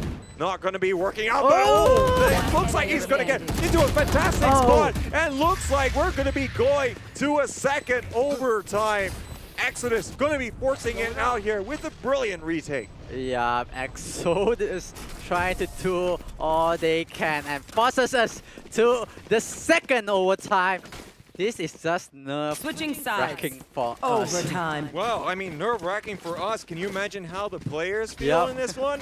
Oh my goodness, they must be on the edge of their seats, as we are. But, you know, I mean, that's nothing compared to our quadruple overtime match so far, because that happened in the shaping up here as we move over to that next side swap. Yeah, this is the second overtime. We will be swapping back, where KOG will be playing on the defender side. Exodus on the attacker. Ray does pass out one player. Needs to be a bit careful going too aggressive. Well, there's still going to be quite a bit of territory granted here. Of course, Ray has managed to already move up all the way here to the garage, but they're going to be well aware of that. Chalala is just going to be holding that angle, doesn't want to relinquish control and allow them to all stream in. But I think they are trying to corral them and actually make sure that they rotate a bit more here towards the central parts here, but there's going to be a couple of trades here. They take control of garage, but C gets weaker. Now, B side is going to be taken down here by Exodus. Cryptic is going to be able to make quite a bit of space for the rest of his team. Now, the plant successful. This retake going to have to come out from KOG pretty soon here, but it's 2v4. It's not looking good. At the very least, they have their positions covered up here. John Olsen, though, can't make it happen. He's going to get tapped on the head by Fane. And Super Bus only able to trade and not able to do much more against the 2 remaining players. That is going to be Exodus moving to advantage. And I think so for the first time, that can actually push them through into the grand final so far. Yeah, Exodus getting closer to winning this second map. Can they pull it off, or KOG gonna turn things around, reset the whole thing, and force us to a third overtime and force Exodus to play once more on the opposite side. And this is again going to have both teams smoking out that C side. It's actually going to be a bit sparsely populated, just a minor presence just to make sure there's no shenanigans going on right now, as you know, that would be a terrible way to really lose out, because this is really time for KOG to sweat its match and series point at this juncture. And they're going to be facing down the barrel of elimination, but they are going to be putting all of their cards in one here, as they're all going to be walking down C-Long. No one is gathering the information just yet. They're not even popping a smoke just out, but now it looks like they're going to be popping it out right the last second, but they're going to be advancing, taking a lot of map control here. They're going to be able to take a number of the kills. It looks like KOG here, they're going to have a clean sweep of the site, and there's not a whole lot that can happen. It looks as though we're heading for triple overtime. Yeah, this is the triple overtime. Not really sure what can Cryptic do. So let's take a look. Cryptic, ooh, getting a take out of it by Lamis next. Feels like we'll be having another overtime. What a nail biter we have here. And we're only in map 2, but KOG, they're not going to be letting this slide down here, as they're going to be stepping up. And so far on this overtime, we've seen it, you know, swap around whether or not the teams can bring it out on their attacking or defending side. We haven't seen that kind of consistency where, you know, Miss Streamer and Sharper Esport, they were trying to duke it out themselves. But hey, it's been working out fantastically for both teams. But Exodus, you know, they're going to be applying a little bit more pressure here onto KOG, because they are still on that series point. Yeah, Exodus and KOG, they are putting everything on the line, because this is going to be really, really important for both the teams, especially Exodus. They want to end things around, but feels like KOG, they are not giving them a chance. They are not giving them a space to breathe at all. Oh my goodness, and there's going to be another plan here. Exodus trying to defend it out, but Ray has actually gone down already, but now look at the space that they're trying to create. There's still a lot of pressure and utility being dumped here, but the retake is trying to come out. The paranoia is still trying to do damage, but looks like it's being overpowered here by KOG. They can do this. Oh, the angle not going to be enough here for Kalel. He's only able to get one, but Super Buzz, it's his turn to step up here, and he's going to be counted, and so is KOG. They're going to, again, force this here to their advantage. Exodus, they have to bring this back here, or we are going to map 3. Switching sides. This is match point. Really, really decided by this round itself. Could we be going to another overtime or the third map? Well, I mean, we're going to have to see what is going to happen here. I think these guys have seen so many different sides of each other's strategies so far, and it's really just coming down to who is not going to be cracking as much under the pressure, but at the same time, who is going to be having that divine intervention, you know, to influence these rounds in such ways that others are going to be immortalized if they're going to be able to take that advantage. But let's see what happens here, as currently everyone playing a little bit slow here to start things out. Yeah, everyone's just gonna slow down the pace, slow down everything, because this is what they need to do to bring things to even or bring things to a win. It's definitely going to be really, really hard, so they will take their time. They still have 1 minute and 10 seconds on the clock. This will be decided. Yeah, they're trying to bring this to parity here, but Exodus, they're going to be in a little bit of trouble because they've left no one here on A side. They're really relying on this cam over by Sewer, but no one is pushing through Sewer. They're all going to be stacked up here, waiting for the right moment, and now there's not going to be a whole lot they can do. It's going to have to be another retake scenario coming out, but right now it's going to be Exodus facing the barrel of that map 3 prospect. There's going to be the stack over here by A-Link side, and this could be a little bit of a dicey one, but currently it's still 5v5. Yeah, it's a 5v5. Everyone's still in the game. They need to be a bit more careful. Can Exodus get this? The feels okay. KOG will have the win. Oh, well, looks as though they're going to trade out evenly from there. Oh, streaming down here from Aaron. up! He comes up huge! The triple kill there! He's gonna be able to weight it so much here towards KOG. They're gonna be able to get the first map in this series for themselves, and we're going to a decider map here to see who is going to be making it out of our final lower bracket semifinal. Wow, what a dramatic end of that map. It's we are forced to our third map of the day. So yeah, KOG. I think, you know, it just goes to show that these teams, they are not willing to let this die. So we're gonna of course have to see how this is gonna be shaping up. But you know, with looking at this round, John Olsen, it looks like inspired decision to actually swap him off to Jet here onto the breach. He's been able to really deliver and clutch out with the utility usage and also fragging to boot. So I mean, we have to say that that's going to be real good plays coming out from him. But oh my goodness, the effort that came out from Exodus as well was absolutely top notch, you know, and we're seeing different players rise to the challenge here. Cryptic Ray also having great games, but still it's not going to be enough. And now we are going to be moving on to a map 3.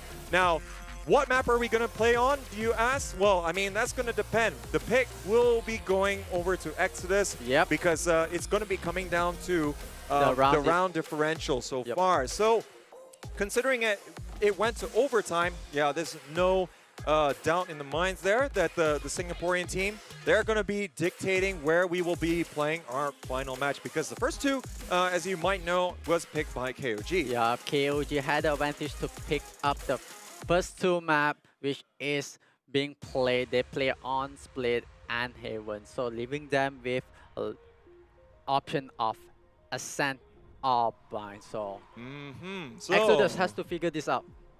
Yeah, it's going to be a real interesting one. I think both of these teams will fancy their chances no matter which map is going to be picked, as you know, they have been digging deep to be able to try and deliver something. But yeah, KOG, they woke up at the right time.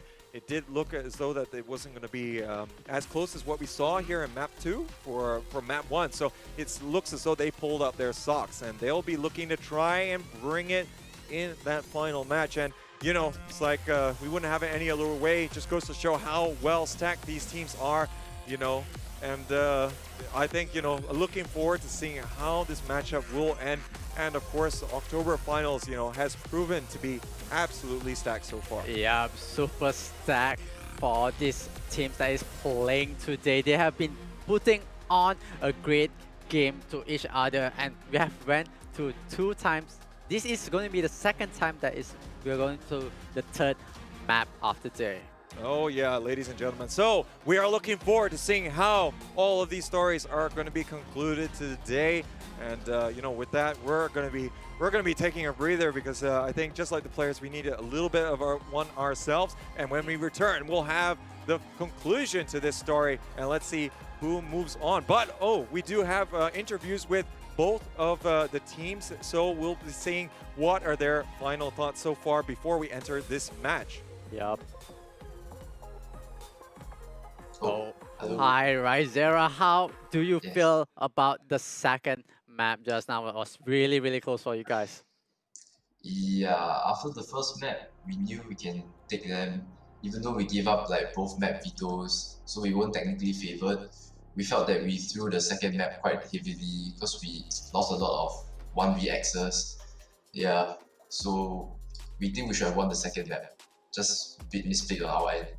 Yeah, I mean, it was very close and very little to separate you guys. But now, of course, we will be having a third map. So it's going to be your pick. I'm not going to really question you guys on that one just yet. But, you know, what do you think that you guys are going to try and address here to make sure that you can bring it home and advance to the grand finals next month?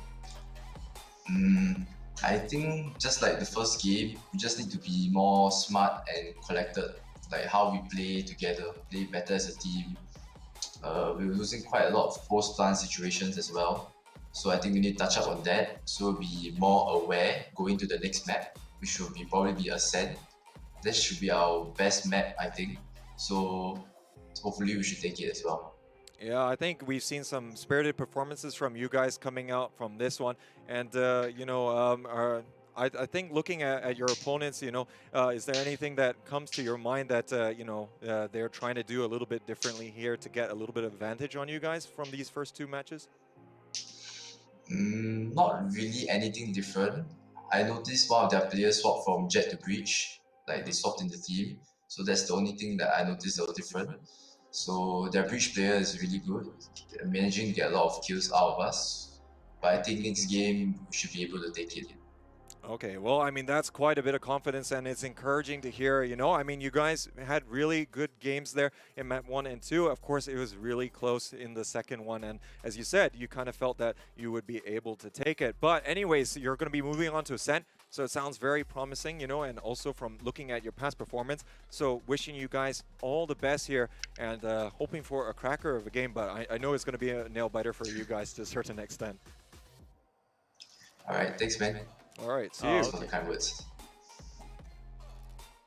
Oh, wow. So hear it there from Rizera, and definitely going to be ruining maybe some of the missed opportunities that they might have had there in that second map, and they definitely feel that they should have been able to take that. And this is despite them also not getting any of the map picks either. So they're going to be feeling quite confident. They are going to be going towards Ascent as well for this very third map. Well, I guess for Exodus, they know what's the issue. They are going to rectify the issue in the next map itself. So definitely they know what's the issue that they have in the second map itself. So definitely let them soak it up. Let them think about what is the next step for them. Like, that is the play mentality.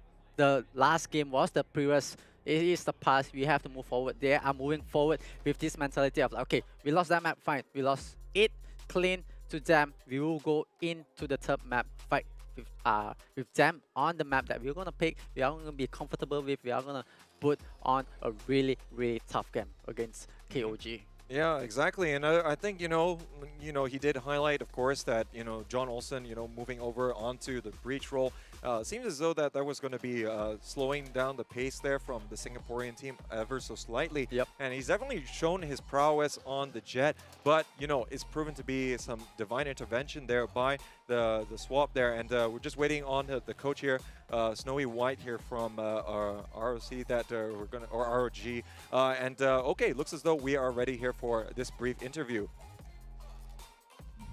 Hello, Snowy White. Hello. How are you? It's great to see you again. Congratulations on getting me to this stage. And how are you guys feeling? You got one more map to try and make it here into the grand finals. How are you guys feeling?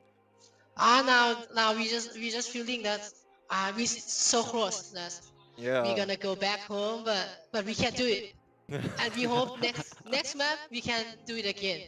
Oh, I'm pretty sure, I mean, you guys really plucked it out there, after, the first map really not going how you would have envisaged it. But then, the second one, coming all the way and going to multiple overtimes right there. I guess, you guys must have been quite stressed. But we noticed that John Olsen changed his role. He was previously playing on the Jet, but now playing on the Breach. And, that seems like a great choice. Was that a call that you made? Yeah. We all made the decision.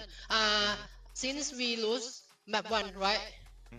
And then we come and make a fast discussions about mistaken about first map, and we try to fix it. And I think it's quite well. Yeah, I think it worked out pretty well. And I think as the match grew on, you guys got a little bit more accustomed to Exodus. Do you think you guys are more comfortable playing against that team? Sure. Yes, we will try my best and comfortable. That we think that we no need to stress in the game. If we don't have a stress, we can do like we practice. We hope we can win. That's great to hear. So you're not worried about going over to Ascent, where Exodus have managed to play quite well so far in the games that we've been able to see. But your Ascent game, I trust, is okay. Okay. Yes, we all okay in every map. Oh, if we can do great. like we practice. Oh, I mean, I think that's very encouraging to hear. And I think, are you guys going to be changing anything up, or you guys think you're on the right track here to be able to take the fight to Exodus? I don't know. You will see in the game. I see. Ah, Okay, all okay. right. So there's definitely something in store there that's encouraging to hear. Now, of course, we've been able to enjoy a cracker of a game. I know you guys must be feeling a little bit nervous right now. Looking at how close it is. But we just want to wish you all the best here in the third map, and hopefully you're going to be able to play your game and influence things as you want. Well, anyways, all the best, and we'll see you a little bit later on. So catch you in game number 3. Thank you. Wish us luck. Yeah, so good luck to both teams. I think, they're putting on quite the spectacle for us. You can't really have asked for anything else. And this is really going to be deciding who is going to be moving on to the grand finals, and you can see how competitive it is. Now, ladies and gentlemen, we will be taking our final break here before we are going to see the conclusion here of October finals here at the ESL Community Clash. And man, it has been one heck of a roller coaster ride. I'm Play of the J, he's Uwuthemagical, and we'll be able to see you in just a few minutes.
You love it, you wear it.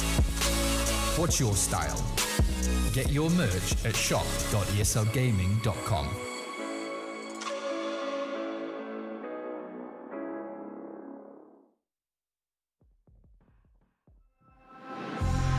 It's been a while, yeah.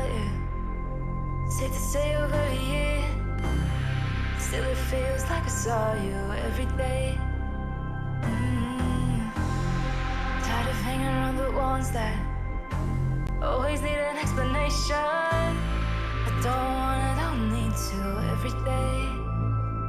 Explain myself, don't hold it against me if I'm somewhere else. Put all the masks that I had on the shelf. Wish I could stay, but it's bad for my head. Something's coming. I wanna be everything I thought that I could never be. Build me up, piece by piece. Figured out by all the parts that made me. Used to feel like I belonged to a certain place or a town. Feeling safe, feeling sound when I'm still around. But there's something in the distance. I wanna know what it's like. Don't worry, I'm still with you all the time. Explain myself, don't hold it against me if I'm somewhere else. Put all the masks that I had on the shelf. Wish I could stay, but it's bad for my head. Something's coming. I wanna be everything I thought that I could never be. Build me up, piece by piece. Figured out by all the parts that made me. Something's coming.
We've been friends for a long time now.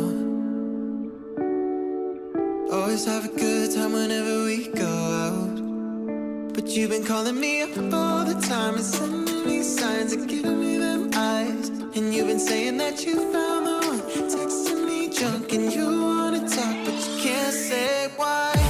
I can't get there and you know I've tried. You know I don't wanna waste your time. City lights, I'm looking in your eyes, but I can't say why.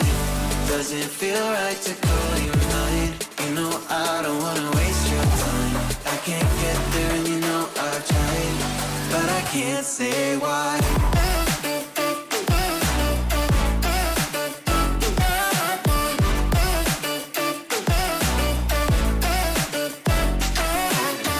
Feeling lost like I just want a time back time.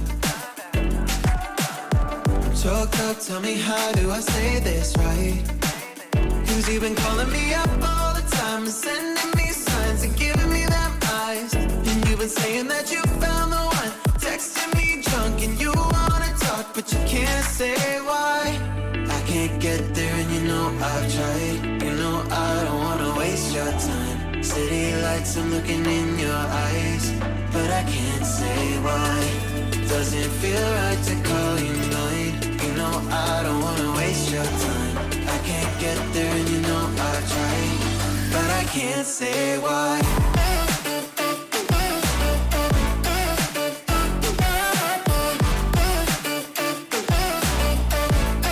But I can't say why.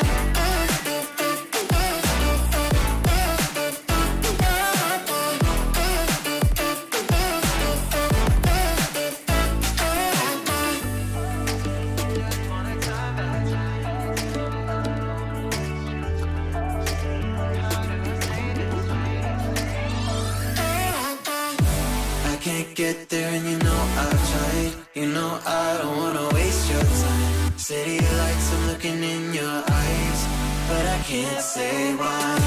Doesn't feel right to call you mine. You know I don't wanna waste your time. I can't get there and you know I've tried, but I can't say why.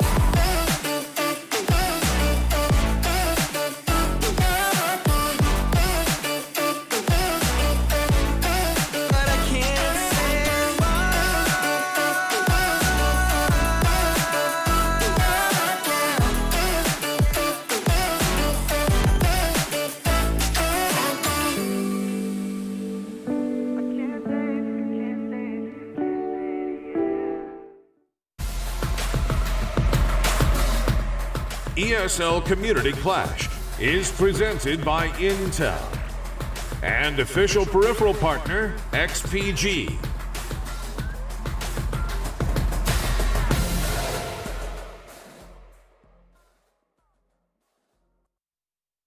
Welcome back, ladies and gentlemen, to ESL Community Clash for Valorant, and I'm Uwuthemagical. Joined by me is Play of the J, and we are waiting for the last game of the last series for today. This is really neck to neck. KOG going up against Exodus. Oh yeah, and we've been really treated to quite the spectacle, and of course we'd just like to thank Intel and XPG for sponsoring this event. But let's remind ourselves what happened from that last map, ladies and gentlemen. We're going to be popping into the highlights here for a moment, and yeah, a little bit of a closer affair here as KOG getting it together, making some divine changes. John Olsen going to be one of them, moving over onto the breach from the Jet, and as we heard from the interviews, definitely proved to be the solution to some of the problems as they discussed after the first map. Yeah, definitely. John Olsen switching on to a different agent, bringing a break factor, and for Exodus, they found out that that's an issue for them. They will try to rectify it in the next map, as they will pick the next map, which is a sand. That is really important for them to rectify that in the next map. Yeah, I think, you know, some of the retakes and full plans, you know, we saw right from Rizera's interview, you know, they feel that they could have done a lot better. So again, Exodus, they're going to be looking at how they can bounce back. Cryptic coming up huge again, but you know, ultimately, there's still going to be a little bit by the wayside, but still some nice moves. Ray moving on to that Phoenix this round here, doing absolute work here. One clicking on heads, and still not going to be enough to take down John Olsen, winning out big in that 1v2 clutch. Yeah, John Olsen just having the right trigger patient, the trigger discipline, just to hold until he has all of the players inside and get the kills. Yeah, that was going to prove to be absolutely important here, and you know, there's just not a lot separating them. Chalala also stepping up to be counted and got into a couple of 1v1s versus his counterpart Cryptic, and able to actually get positive results in both of those back-to-back rounds. And let's not forget, of course, being able to come up huge in taking the site all by himself. Yeah, definitely Chala just put himself onto the next level and try his best. But you can see here, Cryptic just jumping out of Heaven, trying to deal as much damage. And that is the second map where the player on Heaven went to overtime more than twice.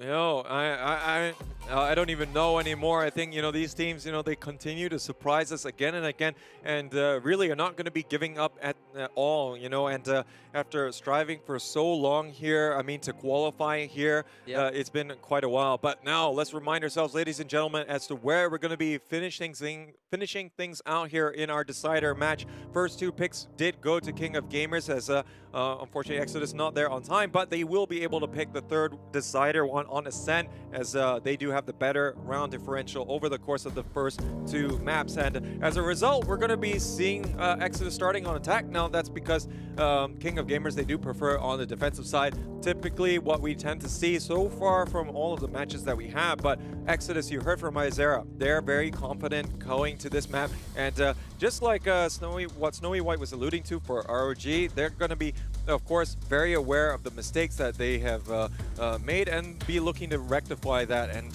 yeah, Rizera just says that, of course, Haven should have actually been theirs. And now let's see, of course, what both teams have in the tank there for Ascent. I think ROG also pretty confident on this map. Yeah, KOG is really confident playing in to Ascent, but Exodus, they have the confidence as well going to this map. So both of the best out of the best, they will play all out in this to decide who will proceed to the grand finals itself. Yeah, and you know, it's going to be exciting to see who will be able to get to those finals of the community clash. And I think, you know, we were talking, you know, off stream, you know, that well, it's called community clash. You know, I mean, it might as well be called Pro League. The level of play coming out from some of these teams has just been absolutely perfect. And you know, I think we can all learn a thing or two. I'm definitely taking things down in my notebook to make sure that I can advance up the ranks myself. It's going to be a little bit too low for my liking. Definitely would like to take a lot of notes from all these players. They've been performing and they've been putting on a really, really good game for each other. Yeah, and now we are just about ready here.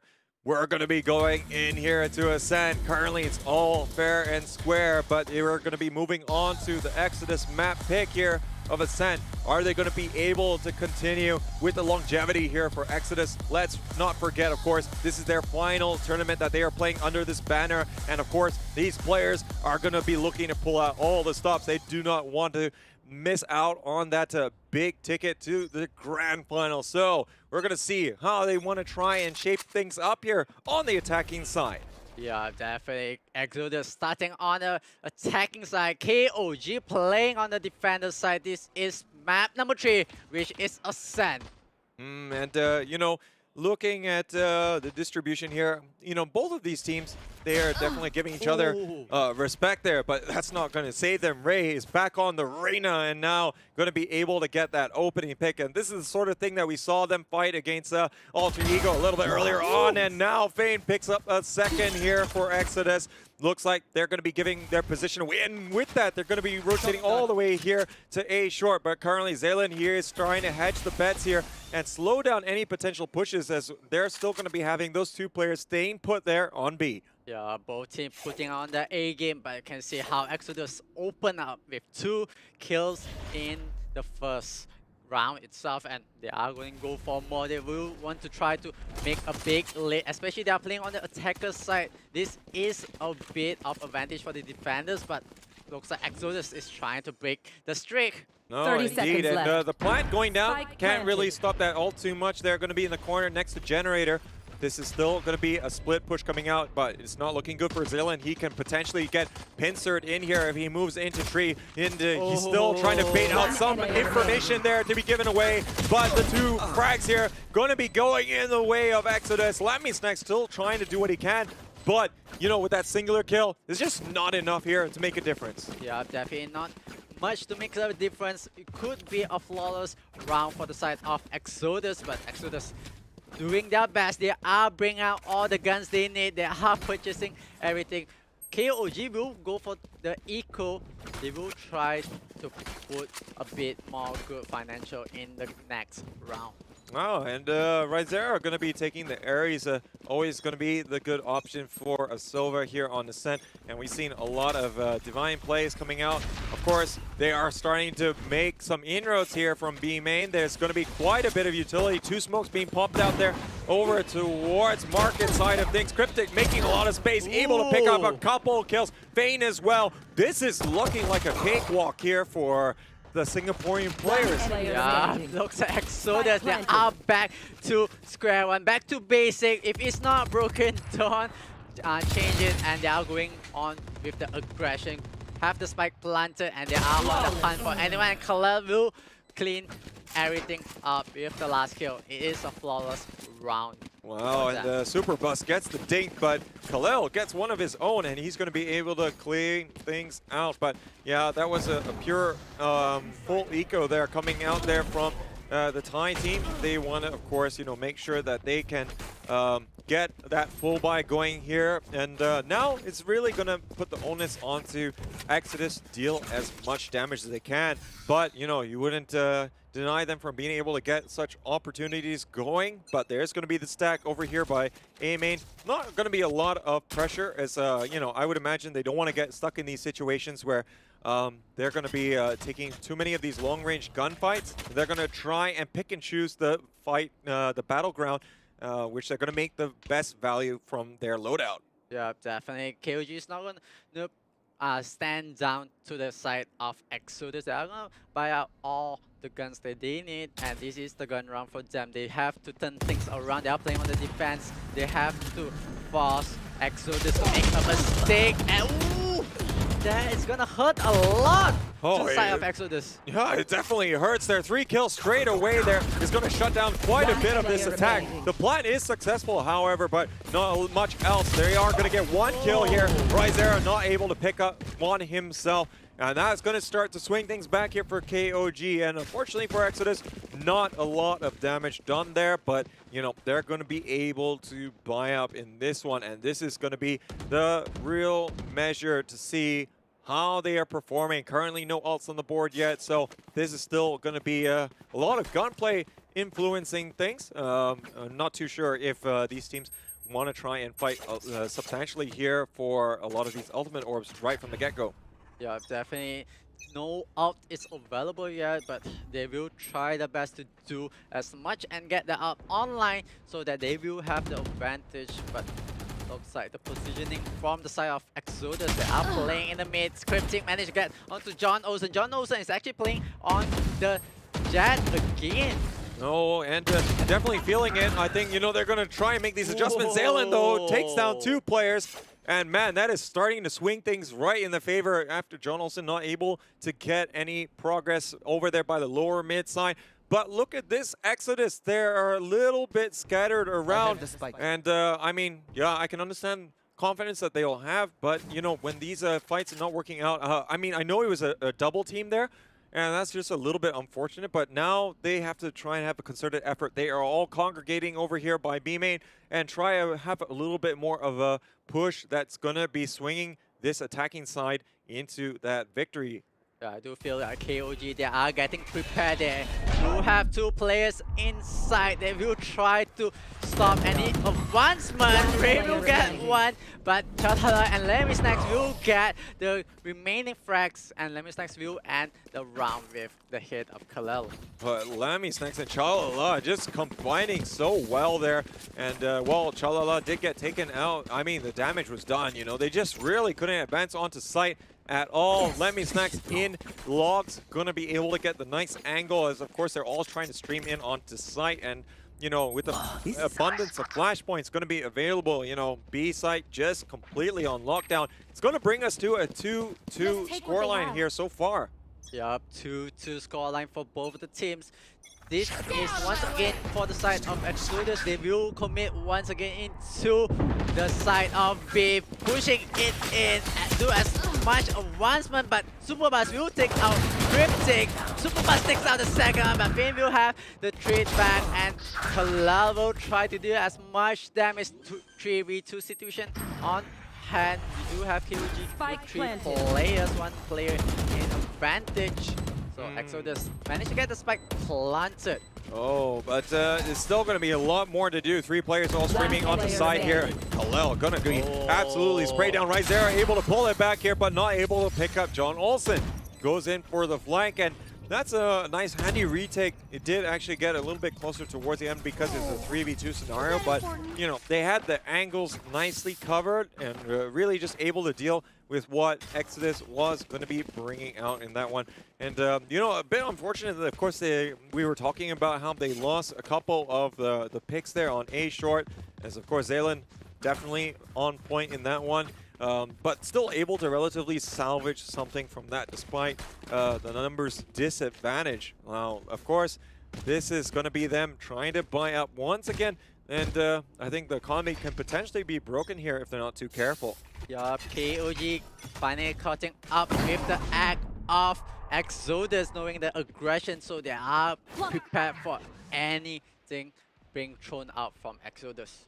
Yeah, and Exodus, with this buy, they're going to try and have a very carefully orchestrated round. Cryptic currently backing into position here. Going to be having the operator, which would be able to get some very decisive results, hopefully. But they are going to be holding it. But now the camera here, I think, is going to be giving it away. And now we're already going to be getting the Hunter's Fury trying to land anything in hell at the moment. Actually going to be able to get down Chalala, hanging out by Heaven. Wallbang enough there to lower the HP. But now John Olsen is going to be popping off. Take down 2 before Cryptic is going to be able to trade him out. But there is a better op shot there for Lemmy Snacks. And now Exodus firmly on the back foot here as they drop down by 2 points. Yeah, Exodus, they were on point, but the retake situation was just too good to for the side of KOG, and KOG will do what they can to put on a lead from the defender side. Yeah, and you know, that stack up here onto A main proving not to be the play, as just too much going to be behind that. I think, you know, once the camera went off, the rotation started to pop off, you know, but I mean, they already had 3 players not too far away from there, so they're going to be able to influence things quite substantially, but they are still going to be buying up as a, you know, with that triple or 3 round in a row that you're going to be losing out, you do get the money bonus, and they're just barely able to buy again, but they have to be careful. Lemmy Snacks still going to have the operator watching that top mid, and he's going to be a little bit careful, but forced out of position.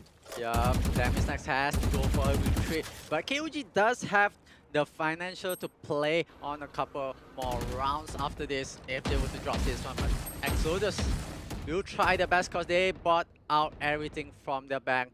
KOG needs to be a bit more careful. Oh, and you know, just as we say that, maybe the caution here could be going to Exodus, but you know, that was a very advanced angle there being taken, of course, from Lemmy Snacks, and now looks like the information obtained here by John Olsen as he's going to spot them out by A short. But It does look like Exodus, they're going to be sticking to their guns here. Ray going to be hanging out by a tree, but he runs the risk of getting affected here by the fault line. It's going to be difficult for him. Fein also trying to influence things here with the cyber cage, but it's not going to happen as Cryptic is the only player to be moving through the cloudburst, and it's not really panning out. But in the meantime, this is allowing the rotation, but Lammy's next. He's waiting for it. Rizera goes down, and he is able to land the wall bang. But looks like he will finally get it here. That's a collat there between Ray and Fein, and he's going to be picking up the 4K. And man, he is looking like a player possessed at the moment. Yeah, Exodus just lining up into the side of Lemmy Snacks, and Lemmy Snacks does have to press one button to fire everything. Oh, Lammy Snacks. I mean, we saw some great shots from him. I think, you know, we were talking off the air as I think some of the shots that he had from B Heaven over on Splits, I can't remember the team, but, you know, able to land 2 shots, especially on the Raze, which was flying midair, and the tracking absolutely on point. Looks like we have that Lammy Snacks back in the game, but now this could be an option that for them to try and do something different, but this eco round starting to work out not as how the Singaporean team would have envisaged.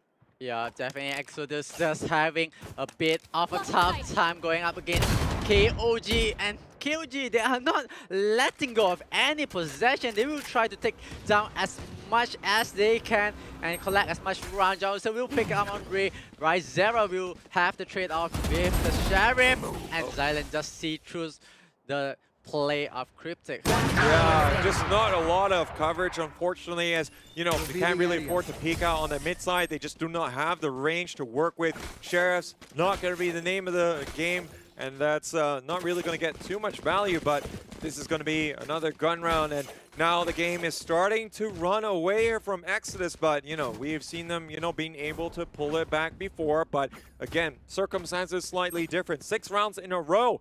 And effectively, we haven't seen a full gun round win from them coming out against KOG. Yeah, KOG just gonna bank onto everything they have. They just gonna play by the plan. But we can see how Exodus, they are lining up. They are stacking up everyone onto the B main. They are gonna entry as one whole team, but needs to be a bit more careful. Oh, but they are getting absolutely stitched up here on B main side, and it looks as though that the, you know, the vision being obstructed here by the dark cover is proving to be enough of a deterrent. But Kalel is going to go teleport from the shadows into the back of B, and that's going to allow him to move in. Lammy not able to connect, and now Zaylan, he's going to get punished. This is Exodus fighting back here with the 3 kills to start this round. Lammy finally misses a shot, and you wouldn't bet against him on that one, and he's going to be backing out, looking to try and catch the exit kills. John Olsen going to go for that peek. It's not going to be working out, and they might do well to save this gun. Yeah, definitely. Lemmy Snacks will save up this operator, even though they do have the financial to purchase the next round. But needs to be a bit more careful. They are on the hunt. Everyone knows where is Lemmy Snacks. He is on the run from the hunt. Oh my goodness, but there's only so many places he can go. We're seeing the jingle. Peaks not work out. They bait out the shot, and Fein will deliver.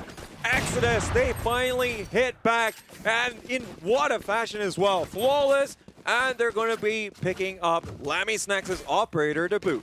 Yeah, definitely. Exodus trying their best. They are biting back on the door of KOG, and KOG, they have a round drop to them. They do have 6 round streak, but this time they are trying to buy out and make a lead. Once again, it is 6-3. I really like the resilience and fight back from these teams being demonstrated time and time again. Just loving it. But now, let's see what's going to be happening here for Exodus. They're starting to stack up here on A main. This didn't work out too well for them in that last gun round, trying to push it on site, but there's just not a lot of backup here for KOG. They're going to have to move in here, but Super Bus is doing just enough here to stay alive. 16 HP, not anymore here. Ray is going to be able to finish him off. It's even Stevens at the moment here, but now the Shock Dart's trying to catch any player playing out behind. Generator, not going to happen here, but Rizera, he's trying to land it there onto Heaven. Oh no, but John Olsen, he comes in for the flying. He picks up the double. Cryptic also pulling out himself. He's going to take down his opposite number. It's a 1v1 scenario. Zaylin trying to do what he can. He is sticking this, but Cryptic, he's going to be in a great spot to be able to catch him out, and he's actually forced off the plane. He makes his position known, and Cryptic, he's going to close it out with the 4K. Yeah, Cryptic, that's popping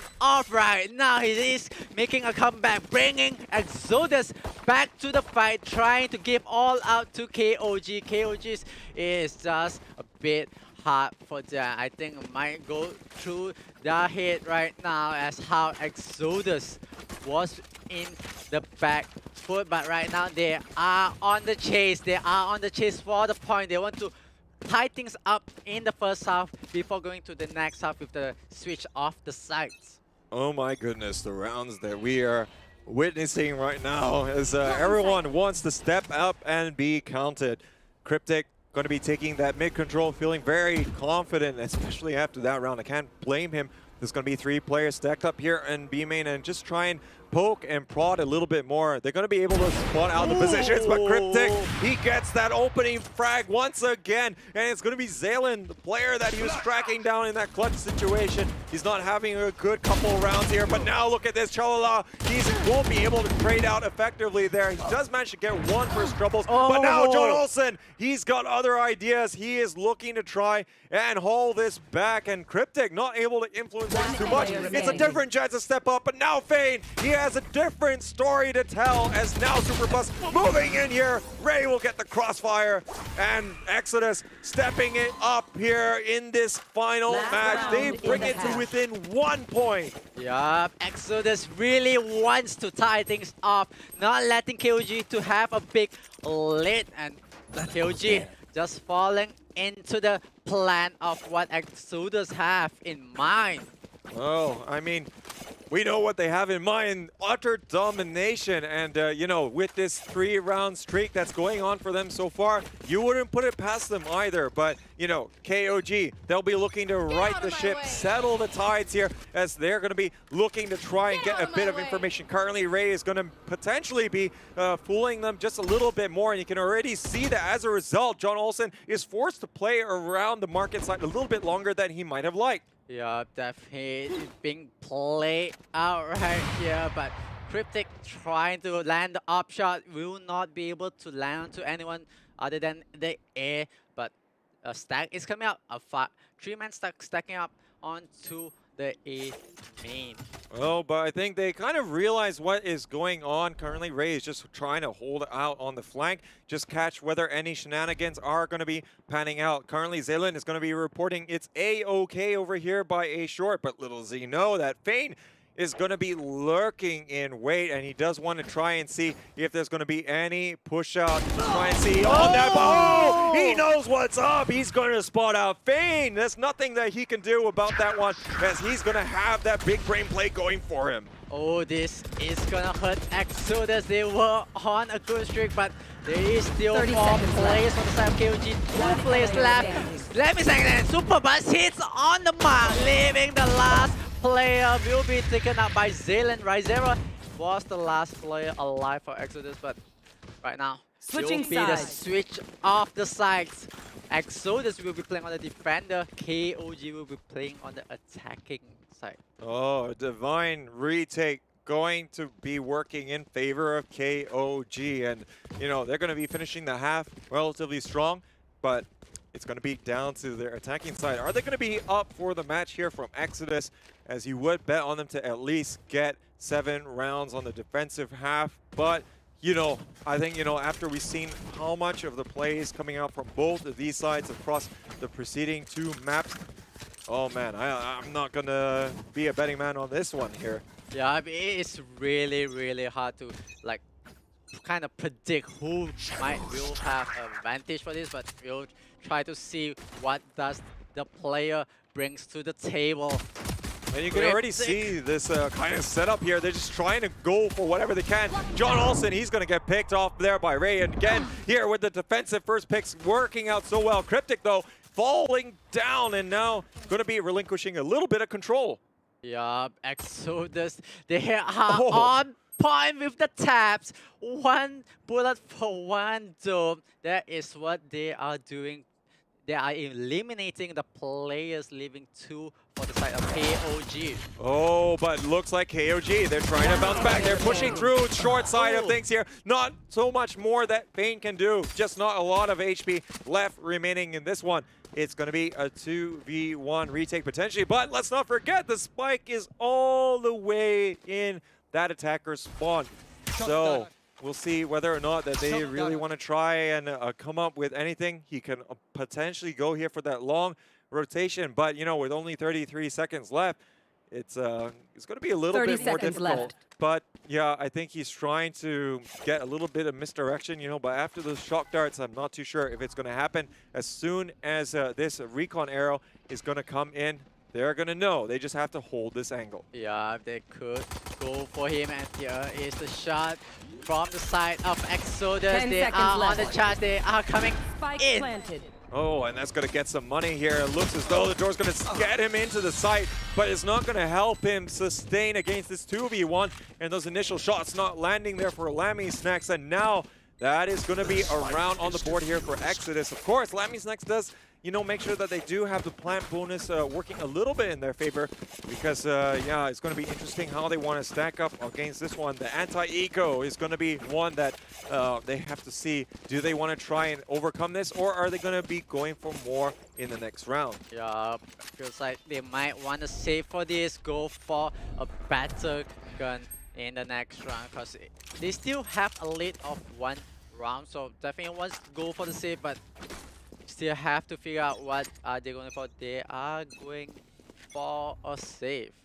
Yeah, and looking at this, not really going to be investing too much, so if they can get anything from this, of course it will be highly beneficial. But, you know, the stack going to be very controlled over here on the tile side of things here. But Ray is going to be using the Stinger to great effect at close range, taking quite a bit of damage, but at least going to dismiss out of there, prevent the refrag. Zelen also going down. Looks like Ray will be sacrificing life here to see how many of the players stacking up, coming in. Only Lammy Snack's going to have anything, but that's going to be absolutely crucial. The burst in here, and he gets the next one as well. Lammy Snacks, he is still trying to pull out all of these clutch plays. It looked as though Ascent is his map, but there's still going to be 2 more players remaining. Ooh, Lammy Snacks getting tripped right there. So they do know where is the play. They are going to try to do their best, but the players from the side of KOG, they are on the side of A. They managed to plant the spike. Rotation finally comes over from Exodus. They will try to go for this retake situation. It will be a bit slower, so they will take their time because the spike was recently planted. And this is where you can see the positioning of Lammy Snacks. He's playing for the post plant. He can actually pop off the Hunter's Fury onto the spike. So you know, this is going to have to be Exodus trying to move as fast as they can. Currently, they're going to have a little bit of vision. And all the follow-up here from Isera is going to be good, but looks like he is setting up here for the Hunter's Fury. I don't think that they're going to be able to defuse this here. The play is all nicely done, and there's very little that he can do. He's able to get the kill, but he's not going to get the round. Kalel also will be caught within that blast radius. Yeah, Kalel goes down, and the round goes to the side of KOG. KOG finally have a bigger lead than before. They are building up as much as possible. And the side of Exodus, they will go for an eco round. Will be a bit of a hard take for them. But that eco round win for KOG, man, that was so crucial. And they did it with almost all classics. It was only Lammy Snacks who bought anything. He bought that Light Shield and also the Frenzy, and he was able to get a lot of mileage from it. Yeah, definitely. Lammy Snacks did a lot, but Exodus this time, they are forcing instead of saving anything. Super Buzz gets onto Khalil, leaving 4 players alive for the side of Exodus. Yeah, so now let's see what is the name of the game here for KOG. After getting that opening pick, you would give them the, you know, pretty much the advantage here in this one. think they are looking to try and abuse it as best as they can. There's already going to be quite a bit of a step off from A side that might be a little bit dangerous. We're already seeing that Ray is going to be moving all the way down A ramps, but going to be looking to reinforce a little bit more. As now we can see those tripwires, they might not be able to stop this tidal wave of doom and destruction coming out here from the Thai team. Yeah, but super burst gets onto the dome of Fate, goes down, Ray try to spray and pray, try to get anyone at all, will not connect any of the shots. Yeah, and that's going to be a little bit decisive in giving away some of these positions, and you can already see reevaluation of how they want to try and deal with this. I think Ray is picking up an alternate weapon to see if that's going to be a little bit better for them to save into the later stages. Currently, Spectre's bound for the defenders. Gonna be holding things down in Kyle's, and I think, you know, the game is up here for KOG, or rather for them, because KOG, they know they're gonna be trying to save these weapons into the later stages. Just no progress being there. Lammy's not just holding down the fort as much as he needs to before it backs out. Yeah, but to need to be a bit careful. KOG is coming close. They might be spot out. It will be a sandwich in progress, but can they spot out the last few players? Ooh, they managed to get 2. Can they finish all 3? They will finish and clean Exodus out of this map for that round. Wow, that is absolutely perfect. And, you know, being able to clean up those last 3 players, that's going to deny them having any, you know, sting to the bite that they can offer here with this eco round. 2 rounds in a row, and still not the bonus money here is still not going to be good enough for Exodus to really pull it out. Currently 9-6, the lead is starting to extend here as this 3-point gap could prove to be decisive. Ooh. And Ray just going to get caught off guard, and it looks like it's going to be another A take. Yeah, and A take is in progress, but players on the side of KOG, they are ready to come in, as you can see how John Olsen takes out Cryptic, leaving 3 players alive. But now, look at this here. They're going to be taking quite a stern hold there. This is the eco round, so probably they're just going to have a dig. But you know, what dig can you have when you're completely blind like that? The coordination absolutely perfect with John Olsen and Chalala. Zaylan going to be able to finish off Khalil, and it's a flawless one. That's you know, been one of the better looking rounds there from KOG, just by the numbers.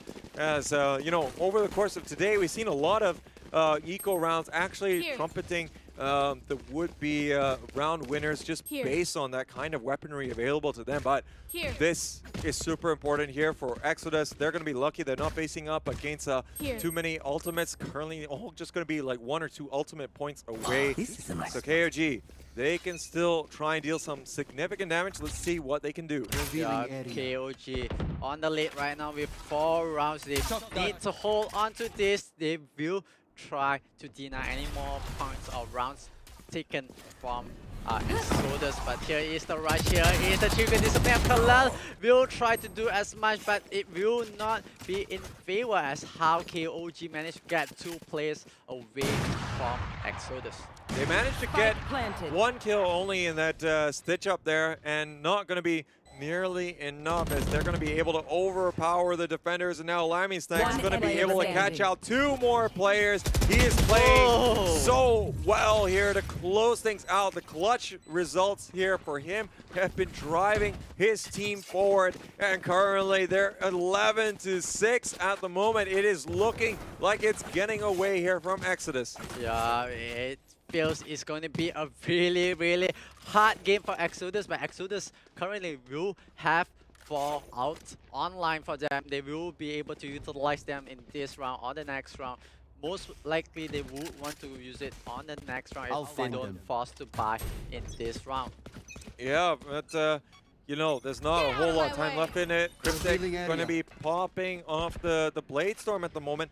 Let's see if he can get it going, because I think, you know, these opening frags really just not working out too well. It's been few and far between for the Exodus team. And now they're just going to continue applying pressure. But Ray, this is exactly when they need that opening pick. Going to be able to get away, preventing the refrag. And yeah, that's how you want to get mileage out of your Reyna. Yeah, that's definitely gonna hurt a lot for the side of KOG, but KOG is still trying their best to make any advancement. They will try to figure out where is the place from the side of Exodus. Needs to be a bit more careful as Ray being taken down, but whoa! Cryptic managed to hit 1-2 Chalala only, so there is 3 players still alive. Oh, could have gotten more mileage out of that, but now KOG, they're gonna have the spot, but Rizera able to pick out Super Bust there with the shock dart as he's going to be moving in here. I think he did catch him, not sure where he was positioned just there. I think it's going to be on the mid side, but now looks like everyone going to be firmly stacking up on A main for KOG. It's going to be a 2v2 situation, so they can just watch the angles here, but nice shots there from Cryptic is really taking matters into his own hand, but now he's not able to move out in time, and now with that, they're going to hear it, the pings going there on the spike, and looks like Rizera not going to be moving off that spot and trying to stick it out. Not going to happen, and that's exactly the second time that Lammy Snacks has been able to pull that out, and he has been doing a number on Exodus. Match and series point going to be going over to KOG. Yeah, KOG. One more round to go into the grand final. This is where they need to put everything on the line. Meanwhile, Exodus, they are back on the cliff. They are one round away to be eliminated. Oh, and yeah, it's do or die time. Cryptic gonna have the operator available. Not gonna have anyone to shoot at over here. Is Lammy Snacks, he's just watching for that potential flank. Currently, that mid control still very much gonna be relinquished, but Ray coming up with the ever crucial timing on that one. But, you know, it's still gonna be a difficult proposition. You got a lot of guns coming your way and not a lot of time and potentially confidence, I dare say. I think it's been faltering a little bit here for Exodus, but, you know, they can still pull it out. I think they've been able to dig deep over the course of these 2 days, but this is when it really matters the most. Yeah, definitely matters the most, but John Olsen managed to have the better angle and takes out Cryptic, and that is the 4-player going up against 4-player now. This is really, really close for Exodus. They can't drop out anymore. Here. And it's still going to be even in numbers, but again, you got the site split here, 2v2, and not too sure if this is going to yield too much benefits as you're kind of betting on Khalil and Ryzen. 30 seconds left. Sorry,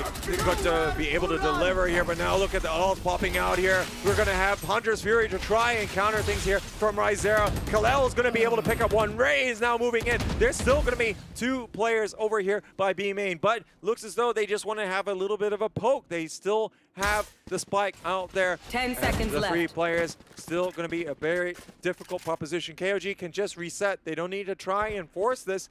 And they're going to start to still retain a little bit of strength moving into the next round. Yeah, Rizera needs to be a bit careful. John Olsen just popped the doom of Rizera at the last few seconds. Yeah, that's a little bit unfortunate. I think they wanted to try, of course, and, you know, bait them into those kills. But it sets us up nicely here for a full buy. But of course, you know, they're living on the knife's edge here, and we're going to have to see something that was done to them to be able to go and bring it all the way to overtime. Alter Ego, they managed to stave off, I think it was 5 or 6 map points there in their matchup in the upper bracket earlier on, and they managed to pull it back from the brink here, but now Lammy Snack takes down Ray, and there's going to at least be the trade there for Cryptic. Now there's going to be a decent presence here for KOG in the middle of the park. Yeah, definitely. It's so close. The trade-off was worth it for the side of Exodus, but they will try to hold on as much as possible, but the charge is coming in from the side of KOG. They are coming from both sides. But I think, you know, Lammy Snacks being the first player to be eliminated, probably not what you want to have happen given the kind of impact that he's been having on this game and the kind of intel that he can have here on the take. But Cryptic, he's going to get the advantage, going to be dashing away just in the nick of time. But now, Chalala, he's got other ideas. Looks like it's going to be difficult, not able to get it, but Khalil will, as Zaylan, he's going to get spotted out, trying to, actually, I think he got mowed down through that dark cover. Yeah. Exodus does have the player in advantage. What they are trying to do, they will try to go for a reset. They will play a bit more time, try to figure out what is happening.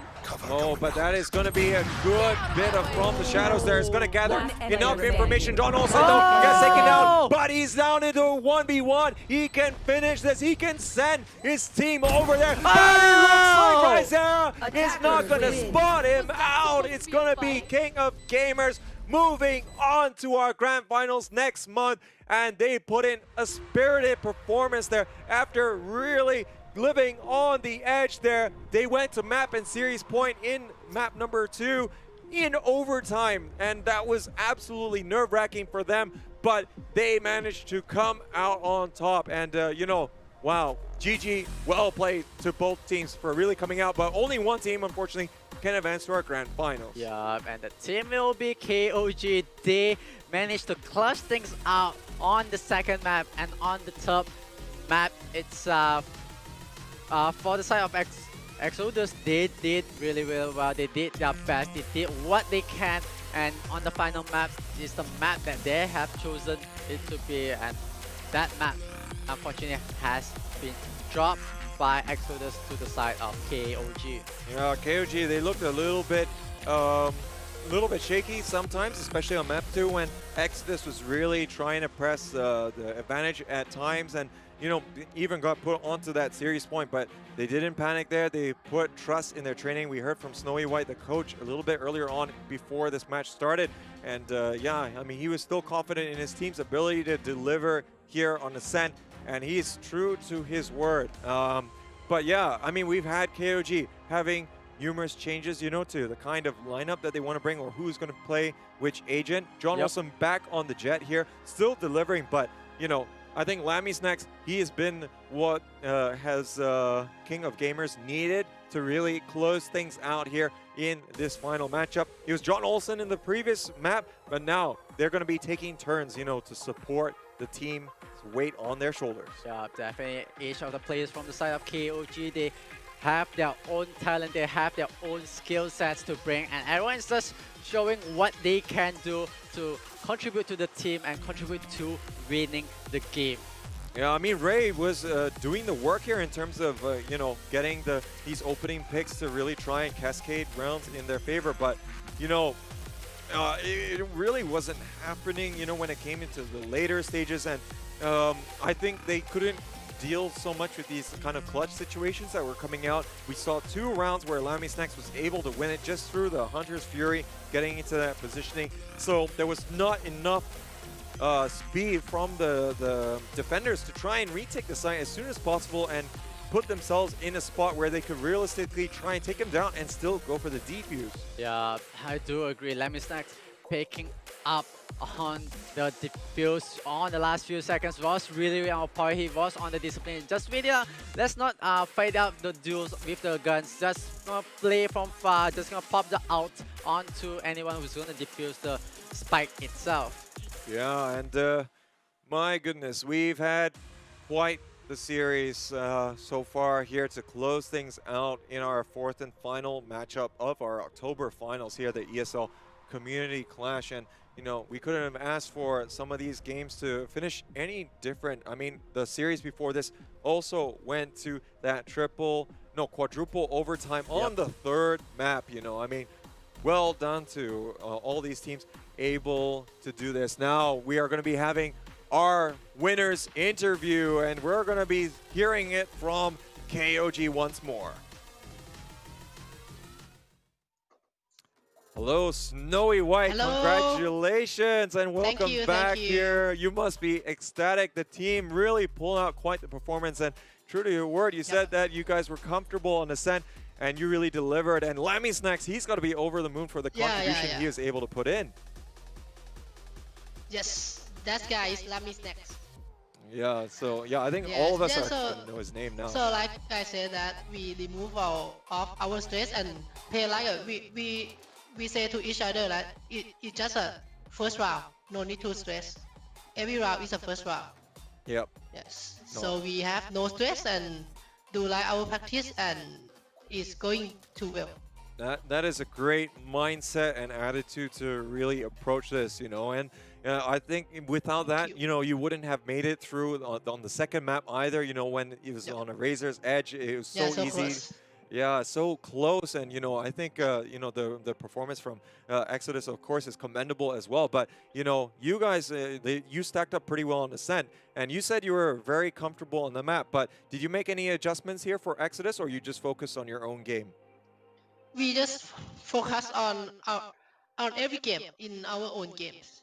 Yes, and we have we lose to Exodus before tournament. Oh and yeah. Today we have a chance to revenge, and we can do it. Yeah, gonna be extra motivation right there to Yeah. overcome the team.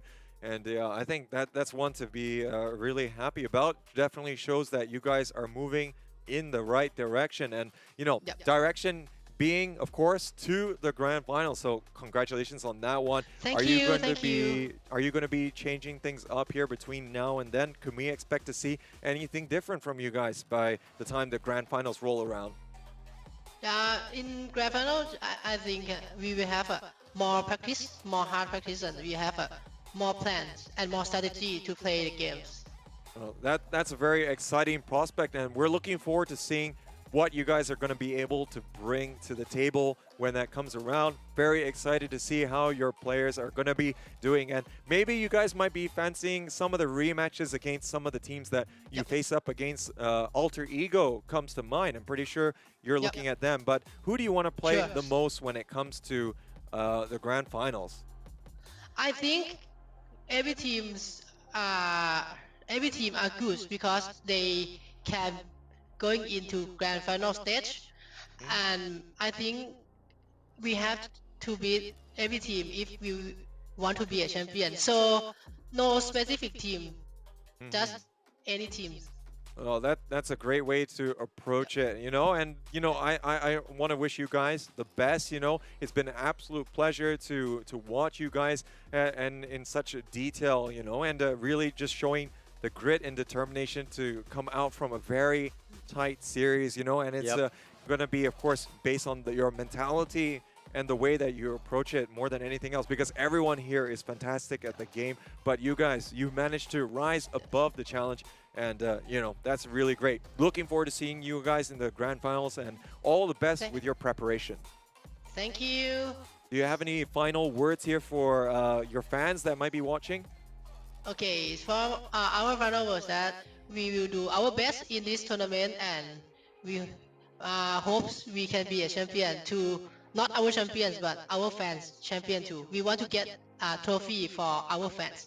Oh, wow. Well, I mean, that's a great aspiration, you know, and I'm pretty sure everyone watching at home in support of you guys, they're going to be really looking at your performance and have, you know, quite a bit of pride in their hearts, you know. So that's fantastic to hear, and the fire burning strong there. So again, thank you so much for your time. We can already hear the exhilaration there from the players in the background.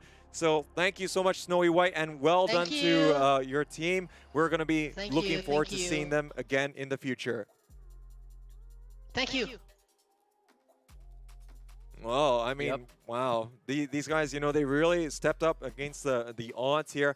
Of course, commiserations to Exodus, as, you know, their story going to be a little bit unfortunate, and they were going to disband after this competition was done, you know. So I think with that in mind, you know, we wish all the individual players the best, and it's sad to see the team go, but we look forward to seeing the players reprise their competitive roles under maybe new teams. But let's take a look at the MVP of this match, ladies and gentlemen. Yep, the MVP of this match definitely going to be Lemmy As you can see, he does have 356 combat score, 27 kills, and 10 assists. Did really well, just holding onto sides and knowing when to rotate back, be playing a bit more safety, and Lemmy just do what he can for his team, for Kings of Gamers.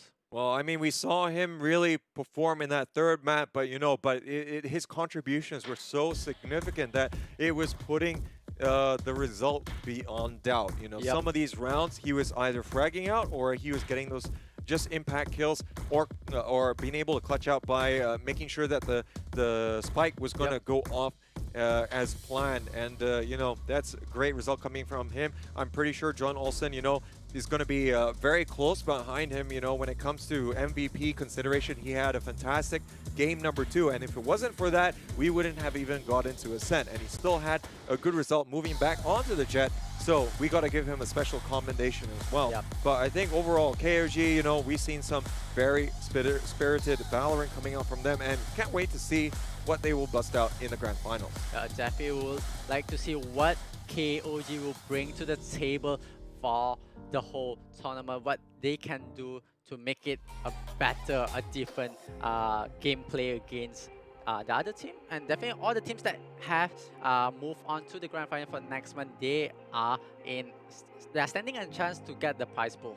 No, of course. I mean, we got $10,000 US in prize pool that can be won, and of course we only have 4 teams that will be advancing. We'll be showing the updated brackets later on, but you know, we still have our November teams that are going to be playing in the monthly finals. There's still going to be qualifier 3 and 4, which will determine which are going to be our next 8 teams to duke it out in that monthly final, and we'll have another 4 teams that will be progressing onwards from that one. So let's take a reminder, ladies and gentlemen, as how our brackets finally panned out here at the conclusion of our October monthly finals. We're going to be seeing 4 teams advance here. Todak, no problem for them. 2 games of 2-0 here, and the Pride of Malaysia here going to be able to move onwards to that November. Now, Alter Ego, they managed to get 2 2-0s as well, albeit they didn't quite play out 4 matches, but regardless, they look confident, they look very composed. They managed to move to the grand finals as well, Bottle and Co. And yeah, of course, we did have our lower bracket finals concluding who is going to be moving through too. Yeah, on the lower bracket itself, Sharper going up against Myth Streamer. They managed to clutch it out on the top map, bringing everything to a conclusion with a 2-1. They even managed to go on to overtime. Same goes to the other series. Is KOG up against Exodus. That's concluded. It's a 2-1 final result. KOG on the final map of Ascent, the map that has been chosen by Exodus. They managed to turn things around and make the win for them and qualified themselves towards the grand finals. So big congratulations to all our 4 teams who do manage to progress onwards here at the ESL Community Clash. I mean, they put in quite the shift, but of course, GG and well played to all of our teams. We've seen flashes of brilliance from everyone, but unfortunately, yep, not everyone can be moving onwards. And I think, you know, especially our 2 second round lower bracket matches, you know, I think they have you know, been a difficult way for maybe Midstreamer as well as Exodus to go out. Both teams could have taken it, you know. I thoroughly enjoyed being able to catch all the action here, and I think we, of course, just want to give a huge thanks to our sponsors, Intel and XPG. They have been brilliant in bringing this production here, but of course, this would all be for naught if no one was to be watching it. So thank you so much for tuning in, and you know, I think, you know, I'd just like to give a big thanks as well to my co-casters yesterday, Feis, and also to Adrian Hendriks, aka Uwuthemagical, for being such awesome casting partners. And let's not forget all of the production staff as well that really made this happen. And Adrian, do you have any final words here as we're about to wrap up here on our day 2 of the October Finals broadcast? Well, definitely, I do feel like most of the teams that competed in the Community Clash for Valorant, they did really, really well. Even though they don't proceed to the grand finals, they still have the experience in hand, as especially for a game like recently being introduced. Valorant is still new, it's still big, and I do feel like there will be more of this Community Clash coming up in the upcoming months. Oh, indeed. And, you know, looking forward to seeing them upgrade to professional level as well. You know, we've seen such great Valorant. And, you know, ladies and gentlemen, it's been a long weekend, but, you know, it's been thoroughly exhilarating at the same time. So we like to bid you all a very pleasant evening, and hope to see you all tune in here as we approach our November monthly finals and also our grand finals. So that's going to be it from us. Thank you so much. Have a good night. Choose me.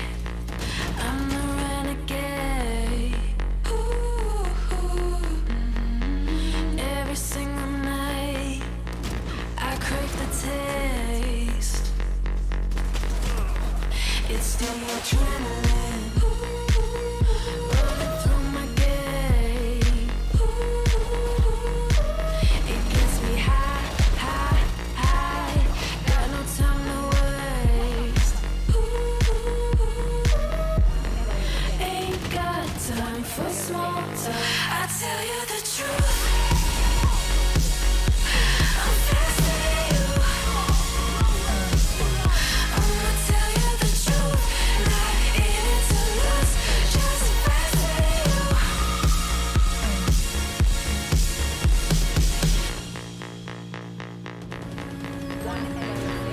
Look into my eyes. I'm not afraid. Take over my mind till it fades. Like a medicine, it keeps me safe. This neon lights lead the way. Ain't got time for small talk. I tell you the truth. I'm faster you. I'ma tell you the truth. Not in it to lose, just faster you. Faster you. I tell you the truth. I'm faster you. I'ma tell you the truth. Not in it to lose, just faster you. I tell you the truth. Just faster than you.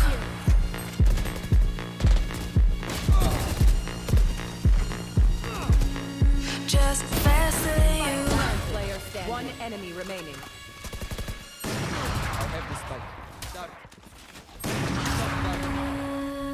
Introduce me. I'm the renegade. Every single night, I crave the taste. It's the adrenaline running through my gate. It gets me high, high, high. Got no time to waste. One player remaining. Ain't got time for small talk. I tell you the truth. I'm faster you. I'ma tell you the truth. Not in it to lose, just faster you.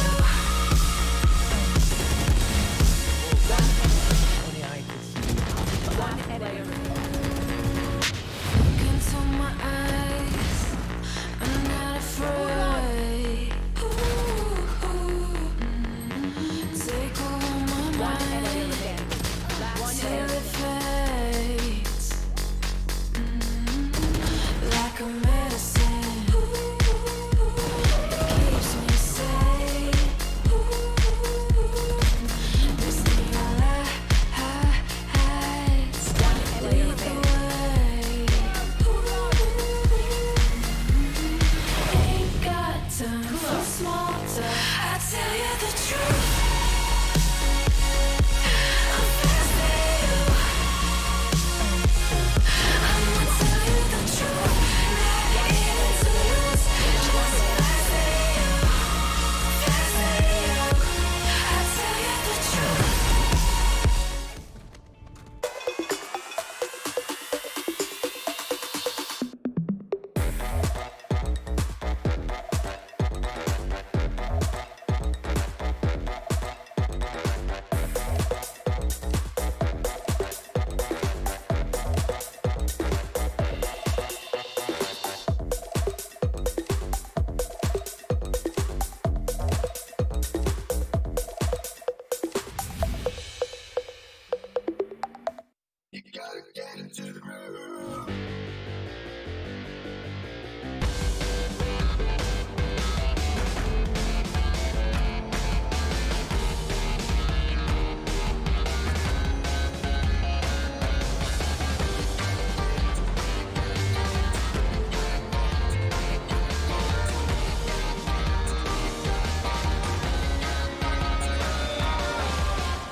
What's your style?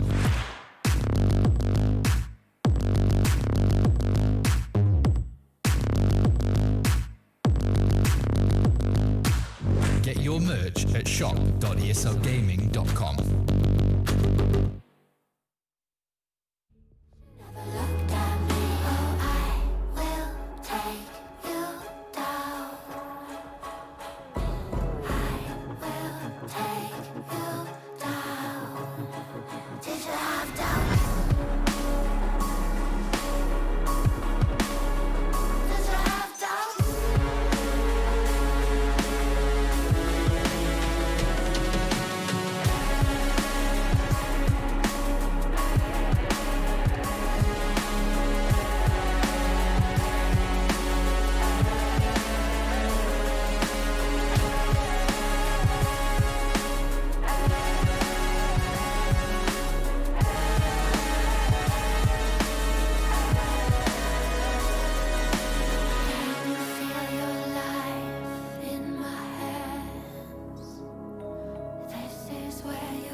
Wish we could learn how to love our mistakes, straight from the jump and not wait for an answer.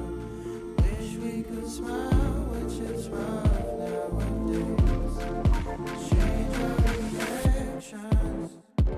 Feelings don't die around this neighborhood. We used to sell a double pills, young and misunderstood. My homie, tell me what is changing from your point of view. A smaller circle, but the ranges of some deja vu. I recognize my future, and there is nothing with you. Unless you turn your boat around, success might come recruit you. But unless you analyze in depth that we're steps away from death, 1,000 possibilities, act on it, Johnny Depp.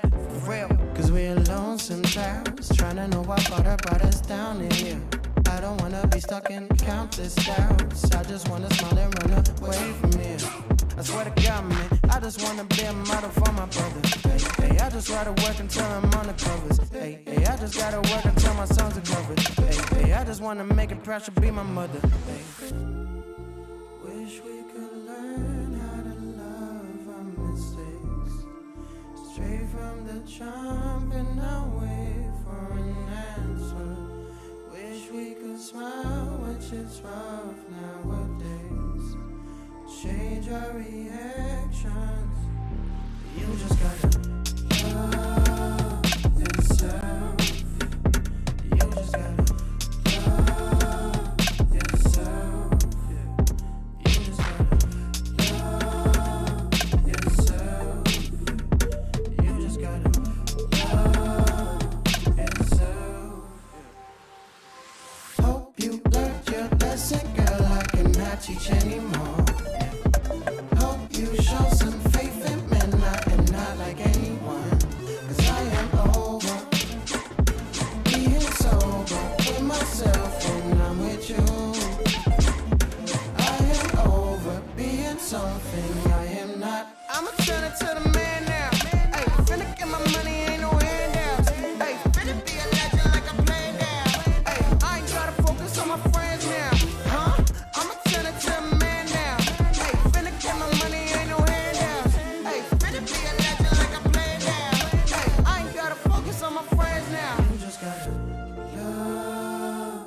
yourself. You just gotta love yourself. You just gotta love yourself. You just gotta love yourself.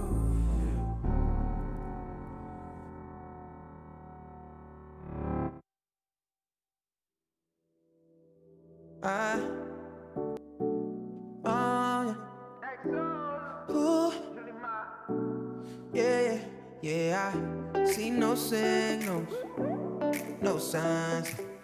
Girl, you be tripping, no lies, nah. You said you're not set by. I flew in all the way for this. I'm not here to waste your time. I just can't give